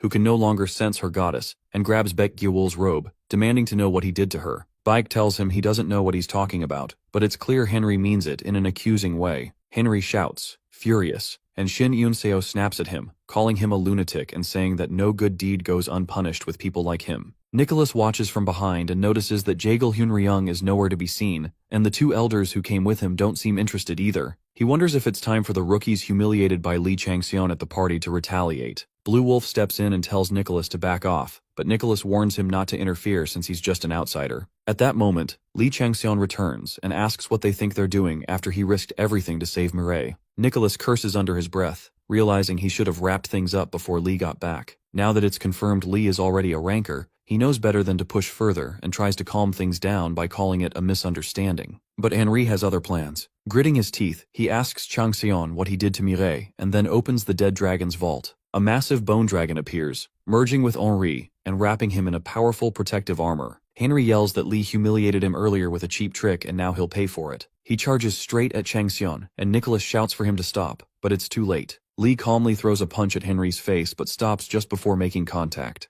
The shockwave alone shatters Henri's face mask. Changxian looks at him and says coldly that he just called his teammates trash again. Li Changxian keeps beating Henri within an inch of his life, landing blow after blow without giving him a moment to breathe. His face turns into a swollen, bloody mess. Nicholas watches and thinks Li has gotten way stronger than before. When Changxian turns to face him and pulls out his daggers, Nicholas braces for battle, thinking there's no way someone can grow this powerful in just 3 days. He figures Li must have been hiding his ranker-level skills all along. Otherwise, the skill monster's Crimson Heart wouldn't be ringing this loud. He activates the monster's Crimson Heart and charges at Changxian, telling himself that now that it's come to this, he just needs to crush him. No matter how talented a rookie Li is, he's still young and only a team leader. Nicholas thinks if he proves Revenant is stronger than White Tiger right now, it'll put an end to these disturbances and finally put that smug Jeagle Hyunryung in his place. As their weapons clash, Li dodges his attacks with precision, and then in a single opening, he activates Viper Eye and 100% Bullseye to break Nicholas's core. He asks if all Revenant's higher-ups are this pathetic. He glares down at the other clan members and unleashes his tiger's aura, warning them that if anyone else wants to come at him, now's the time.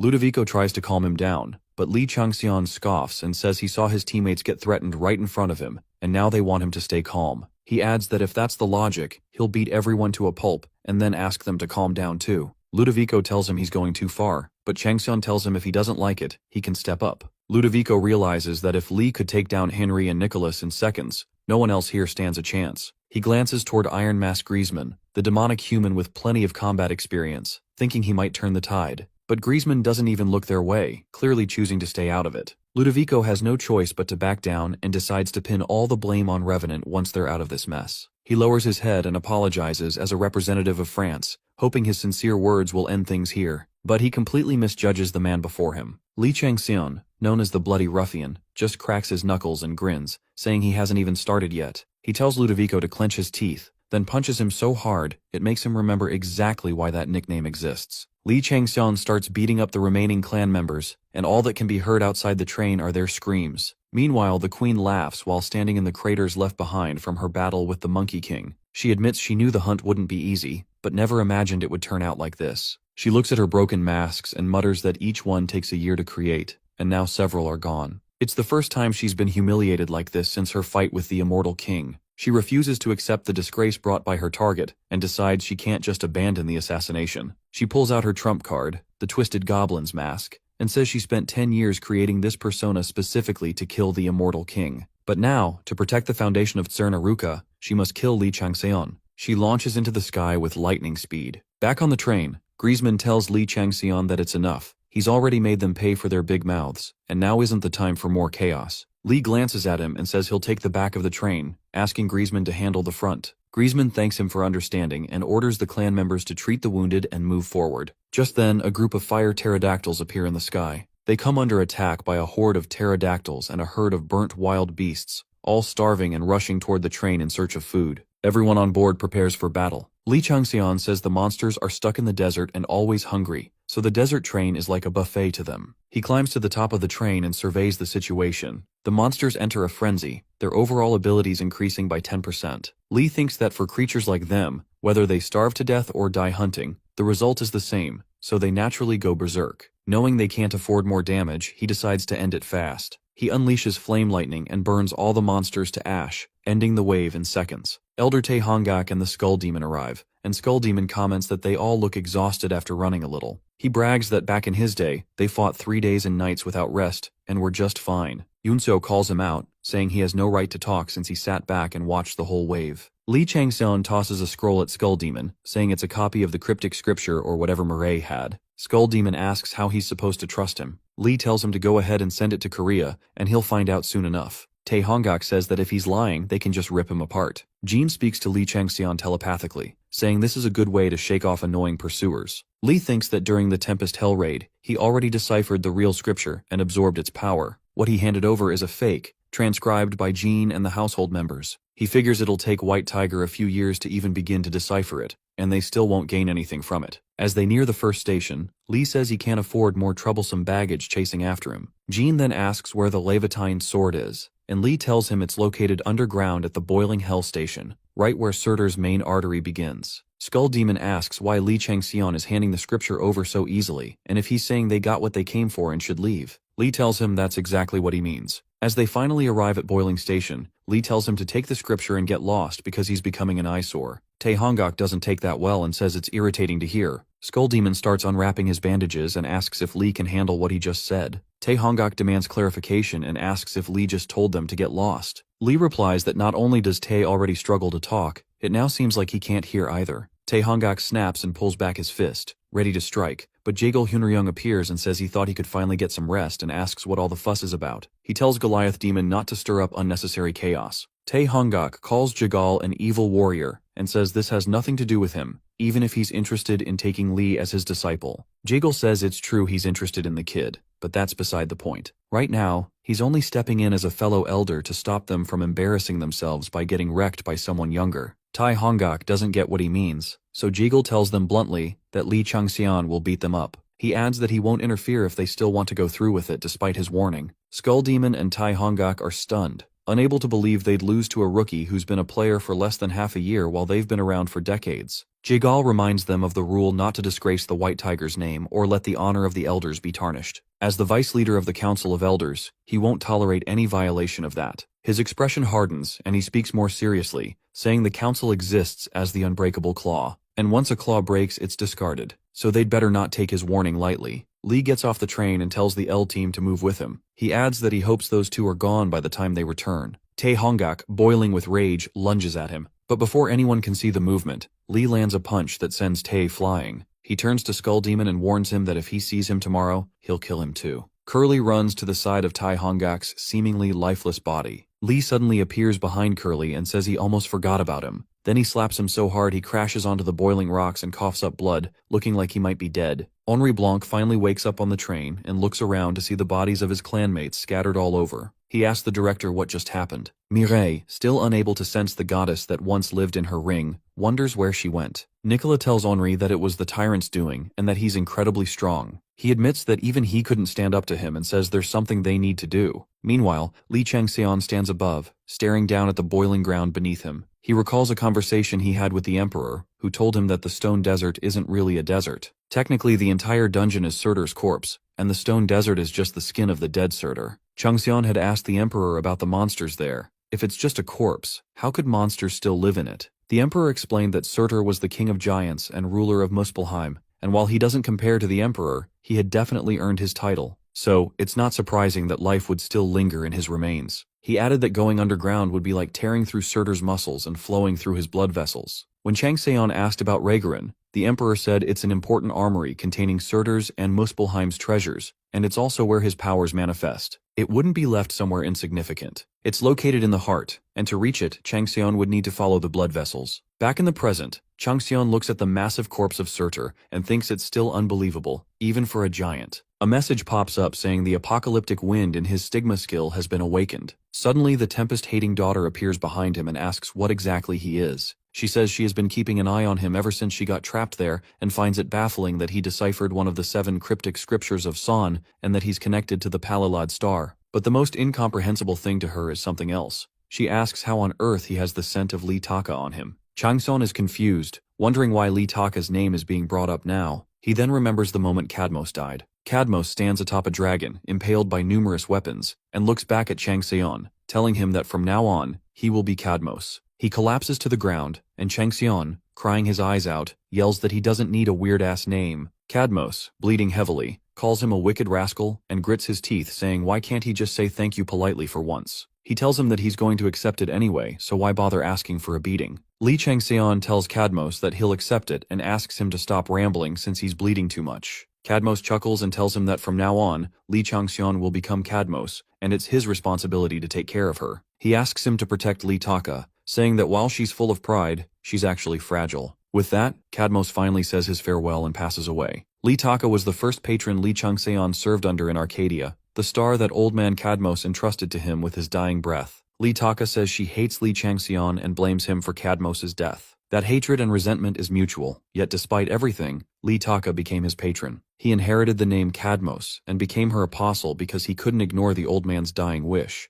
The two shared a common goal that kept them bound together, to never let the old man's killers walk free. Even while on the verge of death, Cadmos protected Li Taka's starlight, though countless gods and stars lusted after it and waited for the right moment to strike. Eventually, a war broke out that swept across Arcadia. Through the chaos, Li Taka and Changxian grew closer, forming a twisted love-hate relationship. But one day, the world decided to take that bit of happiness away too. Li Taka died in battle. Back in the present, Li Changxian thinks it's a good thing the voice of the Tempest-hating daughter didn't reach the gods. If the Void Monarch had heard the name Li Taka, things could have gotten messy, so maybe this is for the best. He sighs and asks the Tempest how she knows that name. She replies that it would be strange if she didn't. She's her mother. She says she hates her, even if she is her mother, because she's the one who led her to death. Li Changxian connects the dots and realizes that Li Taka's divine name must have been Tempest. The Tempest-hating daughter says it's her mother's fault that she ended up trapped and tormented even after death, enslaved like this. When the divine punishment trial declared her guilty just for being born of the radiant star, her mother never came for her.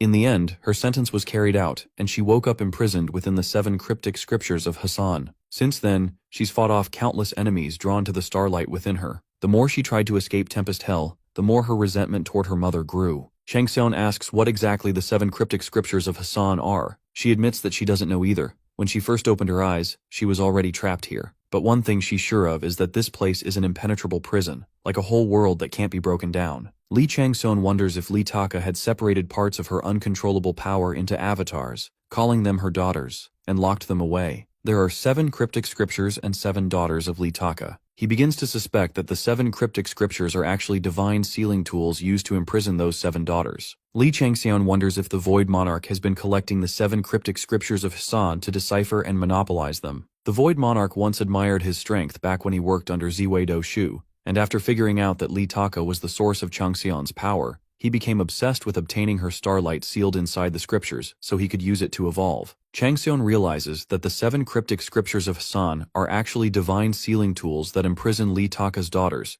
and if the countless royal tiger's calamities contained within them were fragments of Li Taka's starlight, there's no way he wouldn't have noticed it by now. He understands that there's more to this than he currently knows. For now, he needs to focus on finishing the 4th scripture. He thinks about raiding the Ghoul Den again and checking what's on the final floor no matter what. One of the 5 rulers of the Ghoul Den, the Betraying Souls, could very well be one of Li Taka's daughters. It's also possible that the royal tiger's calamity is functioning as the bars corrupting and imprisoning her daughters, and may be directly connected to San. The Void Monarch has been collecting Li Taka's daughters while the rest of the gods and stars of Ziwei Shu remained clueless. However, if Sui Yang has been tracking the Void Monarch's suspicious actions, he might know exactly what he's after. Changxian decides that he needs to proceed with the plan to raid the Ghoul Den and seal Sui Yang so he can interrogate him and uncover the truth. But to do all that, he needs more power. Even if he can compete with most high-rankers now, he needs Levitain. He tells Jean that they need to push forward with the raid as soon as possible. Meanwhile, Jago looks at the beaten Tai Hongok and says he should have listened when he warned both him and Skull Demon. He lifts his leg and crushes Tai Hongok, muttering that maybe he'll start listening in the afterlife. Jagal turns to Skull Demon and tells him to take the scroll Changxian gave him and leave. Skull Demon hesitates, saying they haven't even confirmed if it's real. Jagal tells him it is, and there's nothing to worry about. Skull Demon thinks that if the infamous evil monarchical warrior, Jagal Hunryung, the man with the most knowledge in the Elder Council, says it's real, then it has to be. He nods and says he'll take his leave, then asks Jagal what he plans to do next. Jagal says since it's a business trip, he's going to stay here. But the cryptic scripture matter is important, so he tells them to hurry up and leave. He activates his logout scroll and disappears. Jagal thinks the Skull Demon is blinded by greed and won't last long either. He hopes Li Changxian will be the key to breaking the chains that bind them all. The L-Team and Li Changxian head out. Uncio complains that it's too hot and asks Li Changxian if he can turn on the AC. He uses his wind ability and tells her to cut it out or he'll blow her away, which is exactly what she wanted, so the L-Team enjoys the cold wind from his power. Aaron notices Henri and his group glancing at them and says those rascals keep glaring. Unseo tells him to ignore them since they aren't even worth the trouble. They finally find a shop and meet the owner, Jarapgu, who proudly tells them he sells everything from 1 hond to 1 billion honds, from rotten food to heavenly treasures. Wu Heben says the descriptions give her an icky feeling. Jarapgu asks the girls if they've decided what they want to buy. Yunseo says she wants an ice cream, and Jarapgu says it costs 10 honds, but he only accepts honds as currency. He tells them if they don't have any honds, they can leave. Yunseo thinks she wants a bamboo spear to impale him and teach him a lesson. Li Changxian hands over a list of items to Jarapgu and tells him to give him everything on the list plus whatever the kid asked for. Jarapgu is happy to see a big spender and tells him the total is 160,010 honds. He asks how Li Changxian wants to pay and suggests cash because the administration has been strict lately. Li Changxian asks to put it on credit since he has no cash. Jarapgu gets frustrated, slams his hands on the table, and asks if Li Changxian takes him for a fool just because he's a goblin. He threatens to blacklist him so he won't be able to buy anything at the next station. Li Changxian says he's going to open Reigerin, and if Jarapgu's not interested, there's nothing he can do and that he'll find another shop, so he asks Haiben to come along. Jarapgu shouts to make him stop and asks if it's true that he's going to the Giant King's treasury. Li Changxian remembers the Emperor's words telling him that if things don't go well at the first station, and he has to move to the second,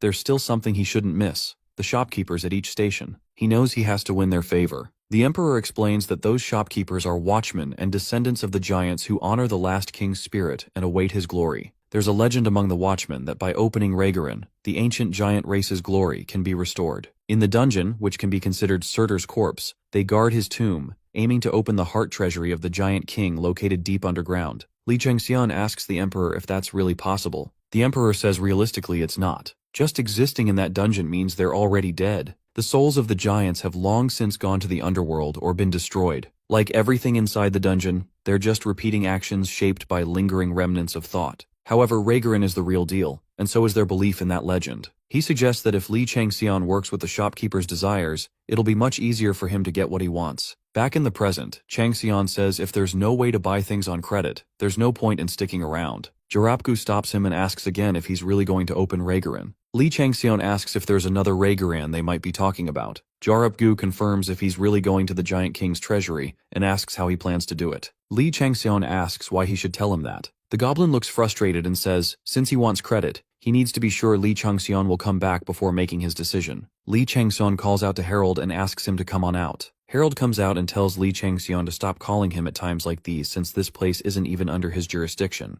Li Changxian says if it bothers him, he can send another admin. Harold agrees but thinks to himself that of all the people, Li Changxian is classified as a prospective talent, one of the top tiers among prospects. And despite having no patron, he's showing remarkable growth at the fastest rate. The 12 Zodiacs are interested in him, and reports about him are in such high demand they can't keep up. Being in charge of Li Changxian gives Harold significant influence in the administrative bureau, so he can't let him team up with another admin. As his position improves, Harold has a lot to gain, so he just has to keep following him around. Jarapgu meets Harold and says Li Changxian is a talent guaranteed by the administrative bureau, and is a tier 3 perspective at that. Jarapgu agrees to sell him goods on credit and asks Li Changxian to follow him, but tells Heben to stay in the shop. Li Changxian hands Haiben ice cream and tells her he'll be away until tomorrow, asking her to take as many quests as she can from Jarapgu and earn as many honds as possible in the meantime, since these will be useful for the raid and the future. Henry and his group watch Jarapgu and Li Changxian head to the back, and Henry says he's never seen or heard of Jarapgu leaving the shop to guide a player before.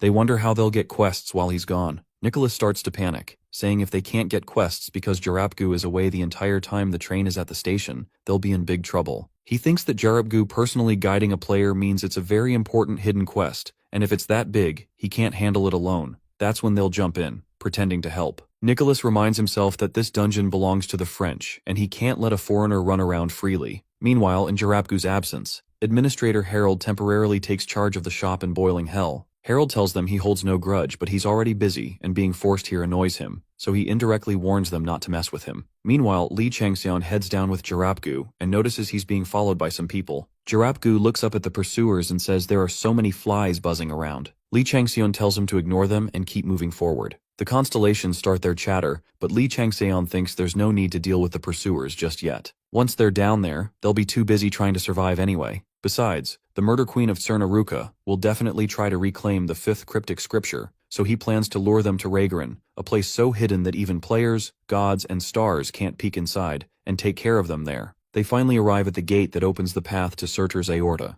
Looking past the gate, Li Changseon sees the boiling blood of the long-dead Surtur and thinks that if he can reach those blood vessels, he'll get to the heart where Raygurin is. Surtur really lives up to his name. Even after being dead for so long, his hot blood still flows. Li Changseon remembers his conversation with the Emperor, who told him that the Watchmen can't get any closer because to reach the heart, they'd have to dive into the boiling blood, but they're blocked from getting closer. Li Changseon asks the Emperor if he's confident that Li Changseon can do it. The Emperor says that's right because for someone who harbors both world-ending flame and Jigui, it'll feel like heaven. He tells him that he's the only one who can obtain Levitain. The effects take hold, removing all debuffs and curses from Li Changseon's body. He takes out an anti-fire pearl and swallows it, then activates his wings and says he's off now. Jarapgu is amazed to see that Li Changseon is completely unaffected by the heat and curses as he starts flying into Surtur's boiling blood. Soon, warning signs pop up showing the anti-fire pearl's effect is dropping rapidly, and Li Changseon begins to feel dizzy and confused. He gets alerts to leave the area immediately, so he lands on a nearby rock and admits he thought it would be easier after acquiring the Tempest Wind,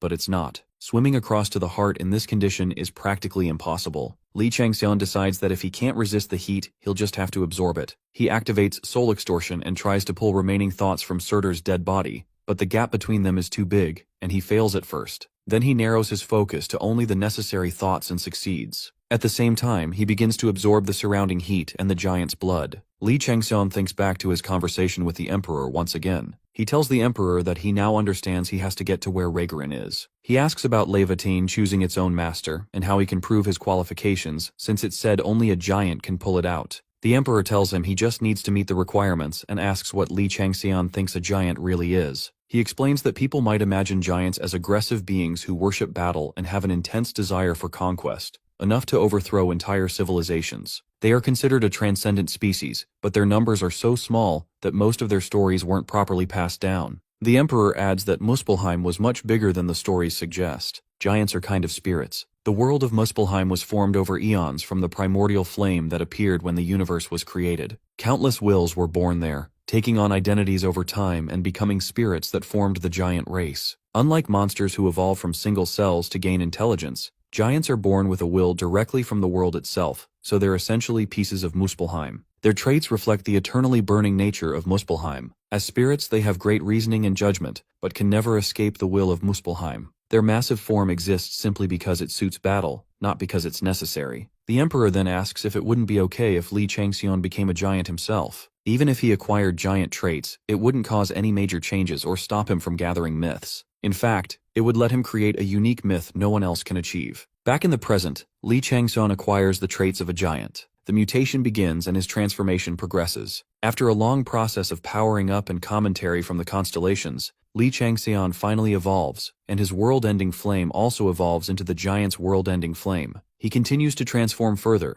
gaining more giant abilities and other power-ups. He thinks that the Jigui's demonic vessel and reinforced bone were just stepping stones to gaining Surtur's power, and that the real action starts now. His eye begins to glow as he senses Surtur's body. Looking toward the mountains, he spots the heart underground, and feels like the world around him keeps changing and growing bigger. He dives into the molten lava and heads toward the heart. Using Viper Eye, he locates Raygurin's entrance and moves toward it. However, his body starts to overload. He stands on a nearby rock and realizes he still needs more power because the mutation is progressing much slower than expected. Li Changseon knows the spirit body is barely forming, and if he keeps pushing, he might tear himself apart. At this rate, not only will he fail to open Raygurin, but his transformation beyond humanity through shedding will also fail. He had calculated the time needed for gigantification with Thanatos, but even with Hassan's 7 cryptic scriptures and the pitch-black darkness, his skin isn't growing faster. His calculations were off, and he didn't expect to need more power for gigantification. He can only reap the benefits once the shedding is complete, but the rate is slow. Warning messages flash, showing his MP dropping below 50% and his mana below 30%, suggesting he leave immediately. Li Changseon stands his ground despite the pain worsening with every moment,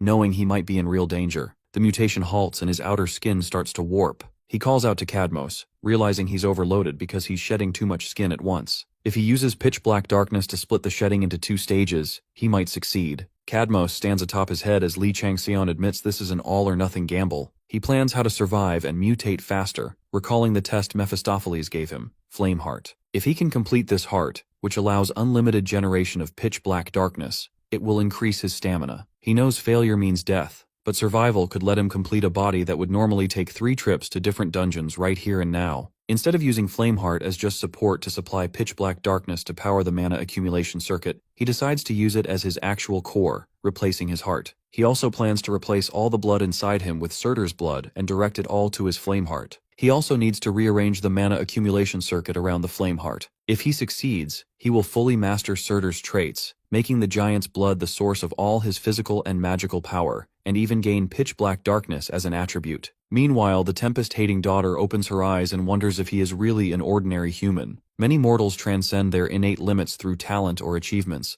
but most aim to become deities. No one wants to become a giant. He seems to be working toward some grand plan, but he's defying all logic. She thinks this man is dangerous, driven by a burning madness to succeed at any cost. A man who would give it all up without hesitation if it means reaching his goal, even if he loses everything in the process. He reminds her of her mother, and she suspects he will discard her once he finds her useless, so she plans to head to Mireille. She uses Tempest threads, hoping to find her. Meanwhile, Li Changxian fully completes the first stage of shedding. His entire skin peels off, revealing his flesh and muscles. He undergoes structural metamorphosis and successfully becomes a giant. With the completion of the Flameheart, the Brutal Heart is also created, and pitch-black darkness integrates into his mana. He says this alone is a tremendous change, but admits it's not enough. For complete stability, the second stage of shedding is necessary. He decides to push forward with the momentum gained from the first stage. Cadmos uses Blood Haze to bless and cheer him on. Li Changxian achieves a second mutation and completes Skin Metamorphosis. The first shedding was Bone Metamorphosis, the second shedding Skin Metamorphosis.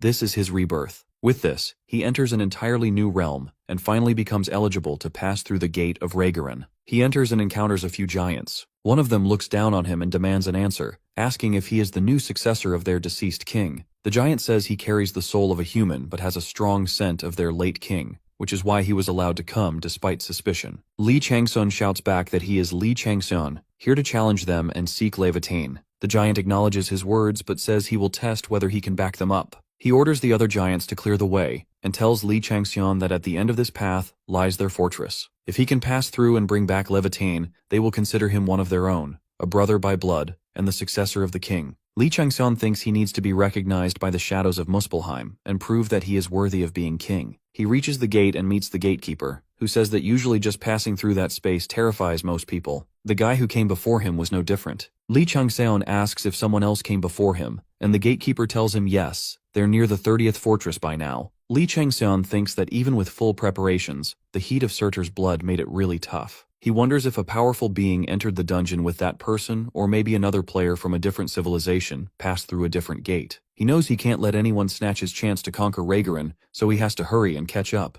The gatekeeper explains the rules for winning the matches and tells him he has no chance of defeating their warriors under normal conditions, so they'll fight under a disadvantageous handicap. Li Changxian thinks the gatekeeper is looking down on him, but figures he has no reason to refuse the handicap since he shouldn't get cocky right after shedding. The gatekeeper says to win, he either has to defeat the guardians, get acknowledged by them, or open the door to the next fortress. With that, he opens the door and wishes him good luck. Li Changxian enters and meets his first opponent, Gustav. They introduce themselves, and Gustav comments that Li Changxian has a unique name, hoping his skills are just as unique. Gustav says true warriors draw power from a healthy body and muscles, yet Li Changxian looks delicate, like he'd break with one strike to the side. Gustav tells him he'll only use his right hand since he's there to test Li Changxian's skills. If Li Changxian can make him use his left hand or force him to move from his spot, he wins. Before Gustav can say more, Li Changxian launches an attack. Gustav calls it dishonorable to attack while still talking, but counters anyway. Li Changxian explains he wanted to test his skills, so he should think of it as real combat. Gustav agrees, saying a defeat is a defeat whether by trickery or power, and that means he can go all out. Still, his pride won't let him go all out against a weakling like Li Changxian. They clash fiercely. Li Changxian recalls a past conversation with Oro, where he asked about any weaknesses the giants might have. Oro admits he hates to compliment the enemy, but giants don't really have weaknesses. Their one flaw is that they are simple-minded. Oro also tells Li Changxian that since he was once an abominable god, getting acknowledged by the Muspelheim giants won't be hard. Back in the present, Gustav acknowledges that despite having a human soul, Li Changxian has extensive combat experience, and asks how he managed that. Li Changxian tells Gustav that if he's so curious, he can just defeat him and find out. He thinks Oro was right. He's definitely piqued Gustav's interest, but the real question is how he can win since Gustav is too tough. Gustav asks if Li Changxian is trying to provoke him and admits that the more they fight, the more he likes him. Li Changxian gets a message saying he's gained the favor of the first gatekeeper. He realizes that as the fight continues, his awakening as a giant is complete, and his hellfire proficiency is catching up, so he feels satisfied. The moment he gained the giant's power, he thought the limits he had as a human were gone, but controlling the giant hellfire is far from easy. Its explosive power is overwhelming, and trying to solidify it into an aura to extend his blade is a struggle because it resists coalescing. This is probably because the hellfire grew stronger than expected after 2 sheddings and mixing with pitch-black darkness. He thinks if he can just maintain its form, he can push beyond its limits. He uses his viper eyes to study Gustav's movements and techniques, hoping for answers, but it's no use. Gustav stops attacking and points out it looks like Li Changxian is having a hard time controlling the flames. He laughs and says it's expected since Muspelheim's flames are notoriously hard to control, even for them, and offers to teach him if he's interested. Li Changxian asks if that's okay, and Gustav says yes because even if he teaches him, Li Changxian can't simply replicate it. It's all about muscles. No matter how fierce the flames are, they ultimately bow to the power of mighty muscles. Li Changxian thinks that if he keeps listening to Gustav, his brain might just turn into muscles as well. Suddenly, an idea hits him. Maybe he should try confining the hellfire instead of forcing control. Since hellfire naturally expands and explodes, maybe forcible control isn't the answer, especially mixed with unpredictable pitch-black darkness. He decides it's better to get advice, so he closes his eyes, connects to the subconscious world, and meets with Pulilad Gaze. He asks if there's something it needs to teach him, because if word gets out that the great demon's disciple was easily beaten by a giant, it won't look good for his reputation. Mephistopheles suddenly appears and calls him annoying, complaining that Li Changxian keeps bothering him over every little thing. Li Changxian thinks he's seen that face somewhere before and remembers Cha Yeyun. Mephistopheles snaps his fingers and cuts off all communication with gods, stars, and the administrative bureau. Li Changxian is stunned by this, and can't believe he blocked the gaze of gods, stars, and the administrative bureau's interference. Maybe it's because he's fully awakened as a giant and his senses have sharpened, but he clearly feels an overwhelming otherworldly pressure. Li Changxian calls him master and says he thinks it's better to disturb him than to have him as a pathetic disciple. Mephistopheles tells him that if he couldn't fully digest the power, he was just going to discard him. But Li Changxian is growing much faster than expected, so he feels he's worth the effort. He asks Li Changxian to watch carefully because he won't explain it twice. Changxian thinks there's nothing good about getting tangled up in sentimental master-disciple stuff, but he does feel a little annoyed that Mephistopheles didn't even react to being called master. Mephistopheles explains that pitch-black darkness is a power that devours everything and turns it into nothingness. Nothingness is the force that filled the world before the beginning of time. He tells him it's impossible, even for him, to contain pitch-black darkness with a brutal heart, so there's no way Li Changxian can do it. He continues, saying pitch-black darkness naturally wants to return to its original place, the past, or even the beginning of time,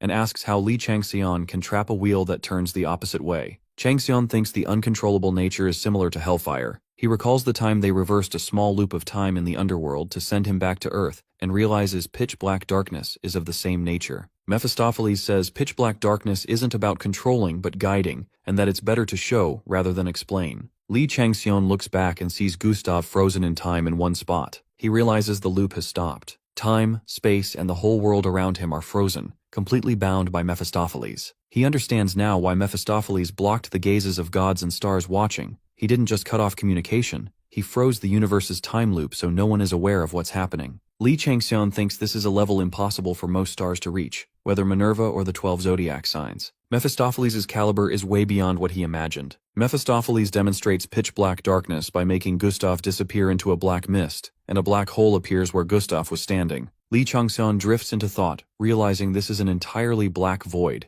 the very emptiness that existed beyond the universe. He wonders if pitch-black darkness is the power to summon the void and apocalypse. He had been chasing the potential and possibilities of pitch-black darkness, but now feels he's touched on something truly ridiculous. Suddenly Gustav reappears. Mephistopheles tells him that even if he went berserk right now, he couldn't recreate what he just showed him. But since Li Changxian has witnessed it, he might find a way to control it. He says he has shown him how pitch-black darkness moves and challenges him to try extracting and controlling it himself as the first step to properly managing the brutal heart. Then Mephistopheles disappears. Li Changxian realizes what he needed was proper cultivation of pitch-black darkness. Since the brutal heart is shared with Cadmos, pitch-black darkness will naturally be in control, so all he has to do is guide it properly. The same goes for hellfire. He must guide it rather than try to control it. Because pitch-black darkness can't be contained, he has to draw its flow in the direction he wants. The constellations finally start chatting, curious about his interaction with the great demon. Suddenly, Li Changxian pulls out his spear and focuses his mental energy into the blade. He thinks that if Hellfire couldn't be controlled because he only treated it as a tool, now that he sees Hellfire as part of his body, as a giant formed by the flames of Muspelheim,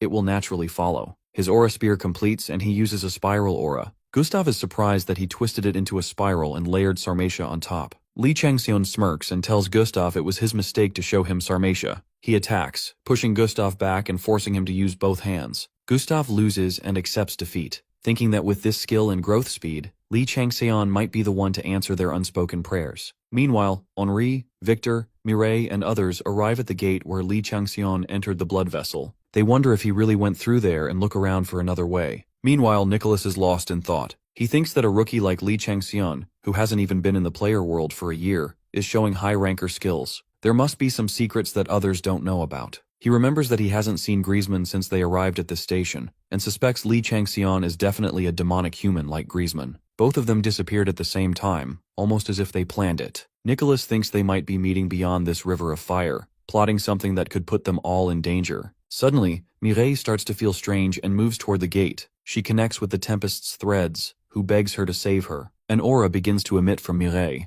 Lepargu stands in the corner watching all this and thinks something is definitely going to happen. If it were the shopkeepers at other stations, they would have kicked them out immediately, but he doesn't mind. He saw Li Changxian connecting to Raygarin with another eye he threw into the river of fire to observe Surtur's heart. He thinks it might be a good time to hold a shopkeepers meeting. If Li Changxian manages to open Raygarin properly and fully claim the title of Surtur's successor, he'll pave a path of roses for him. Meanwhile, Li Changxian keeps rushing through the gatekeepers one by one, gaining unique rewards from each. He reaches the 20th gatekeeper, Hutterus, who asks him to rest since the gatekeepers respect him as a warrior and want to face him at his peak. Li Changxian says he doesn't have time and will continue without resting. He attacks Hoteris, who calls him arrogant for thinking he can win without a break. Changxian asks if he knows what ecstasy is and says he doesn't want to lose that feeling. Hoteris says hearing that makes him want to try harder, and notices that Changxian has gained something from the continuous battles. Li Changxian smirks, thinking that when he's caught in the thrill of breaking through a wall, he can't afford to lose focus. Li Changxian makes it through the 30th gate and arrives at the 31st gate where he finds Griezmann waiting.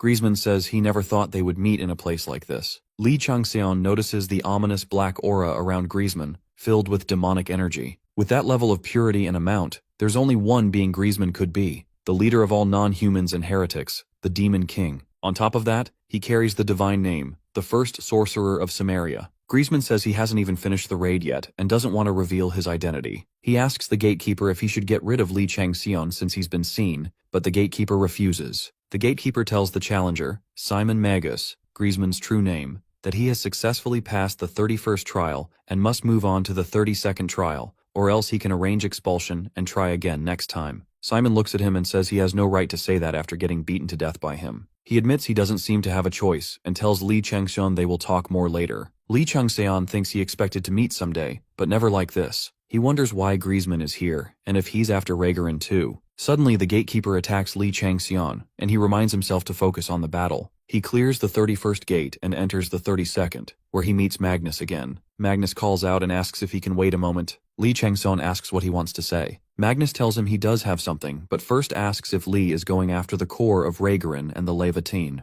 Li Changxian asks if Magnus isn't after Leviatine himself. Magnus says he isn't. Instead, he's after a collection of 15 verses, specifically, the human skin parchment containing those verses. He says these treasures are what he's been seeking all over the world for thousands of years. Magnus tells Li Changxian he can take Leviatine or any other treasure he wants, but asks him to give those verses in exchange. He promises to provide any support Li needs and proposes a deal. Li Changxian asks for more details. Magnus explains that the mission details say Raygarin has 36 fortresses, but there's a secret 37th room in the Heart Chamber where the treasures are stored, unknown even to past monarchs of Muspelheim. He doesn't think it's easy to reach that place alone, so he suggests they join forces. Li Changxian thinks even Thanatos didn't know about that room, so whatever is inside must be extraordinary, but the proposal is coming from Simon Magnus, a black mage whose true intentions are hard to guess, a demonic god who reached the rank of Demon King. Getting involved with him might not bring any good, but Li Changxian can't help being intrigued. He tells Magnus that he wants to know exactly what those verses are because he doesn't plan to partner with someone who's hiding something. Magnus warns him that if he reveals all the details, he won't have any choice but to join forces with him,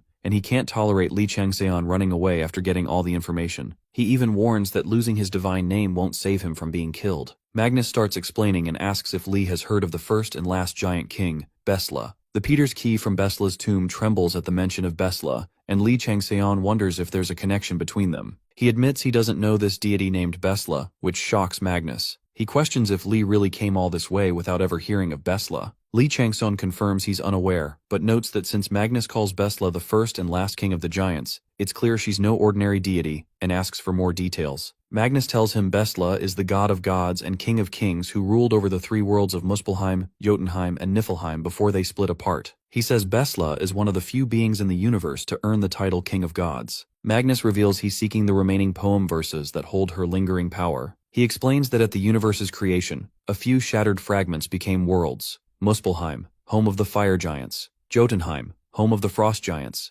and Niflheim, where monsters and giants are intertwined. These three worlds were incomplete and tried to become whole by forcibly merging with other worlds and civilizations. The three worlds fought for dominance but eventually unified under one great being, Besla. Still, no matter how great a god is, their fall is inevitable. With Besla's death, the three worlds rapidly diminish and are forced to survive in a corner of the universe. Except for Niflheim, which has more than recovered from its losses, Muspelheim faces an apocalypse like the one happening now, and Jotunheim becomes a place with an unknown location. The rise and fall of these three worlds tied to Besla's fate show just how significant she was. Rumors say that the magic the former chief god of Asgard had in his youth all came from Besla. Li Changseon thinks back to his time with Cadmos and realizes that the rune magic he learned, which came from Odin, the chief god of Asgard, actually originated from Besla. Magnus continues, saying Besla was the only god-king who unified and commanded the giants, and he wants to obtain the verses holding her remaining power. He says that's enough information. Li Changseon figures Magnus must be confident he can kill him, because what he just revealed is huge. He recalls Magnus mentioning his fear that the Apostle Peter, now dead, might resurrect like his master at any moment, plus the fact that Magnus has long-standing grudges with some beings. Li understands that Magnus wants Besla's verses to escape these threats and ascend to complete godhood and transcendence. He finds it interesting that Peter's key was buried in Besla's tomb, seeing no coincidence there. Li Changseon tells Magnus he understands his goal, but asks why he needs him. Magnus says this is his 24th attempt here and each time he's stopped by two things: being a half-blood who hasn't awakened as a giant and the final gatekeeper, the three-headed guardian Shin Mora. He says he knows her better than anyone and has a strategy to defeat her. After sharing this, Magnus laughs when Li asks how he got there since there's only one passage from the first station to Ragarin. Magnus admits he just used a portal. They form a party and rush toward the last gate where they face Shin Mora. She recognizes one face as familiar and the other as new. Before the trial begins, she says she will predict the challenger's fate. Li Changseon remembers the Emperor telling him to avoid being noticed by Shin Mora's eyes. Shin Mora finds it strange that Li doesn't have any fate and asks if he knows he's died several times. Li thinks about Shin Mora's three faces that glimpse three types of fate. The left sees the past, the center the present, and the right the future. Every mortal with a soul goes through reincarnation and accumulates karma, and when they escape this cycle, they gain pieces of immortality or divinity. He wonders if she might have seen a past life, or the life before that since she can't see his current fate. Magnus attacks Shin Mora, shouting he'll repay all the humiliation he's suffered. Li thinks he has to cut off her right face to stop her from seeing the future. Magnus declares a demonic zone, but Shin Mora tells him his efforts are pointless because his defeat is already decided. Magnus glances at Li and admits he thought Li hadn't really become a giant, but to his surprise, he's become a complete giant. Li Changseon transforms into a giant of flames, and his title changes from Jigwee's demonic vessel to Jigwee's giant vessel.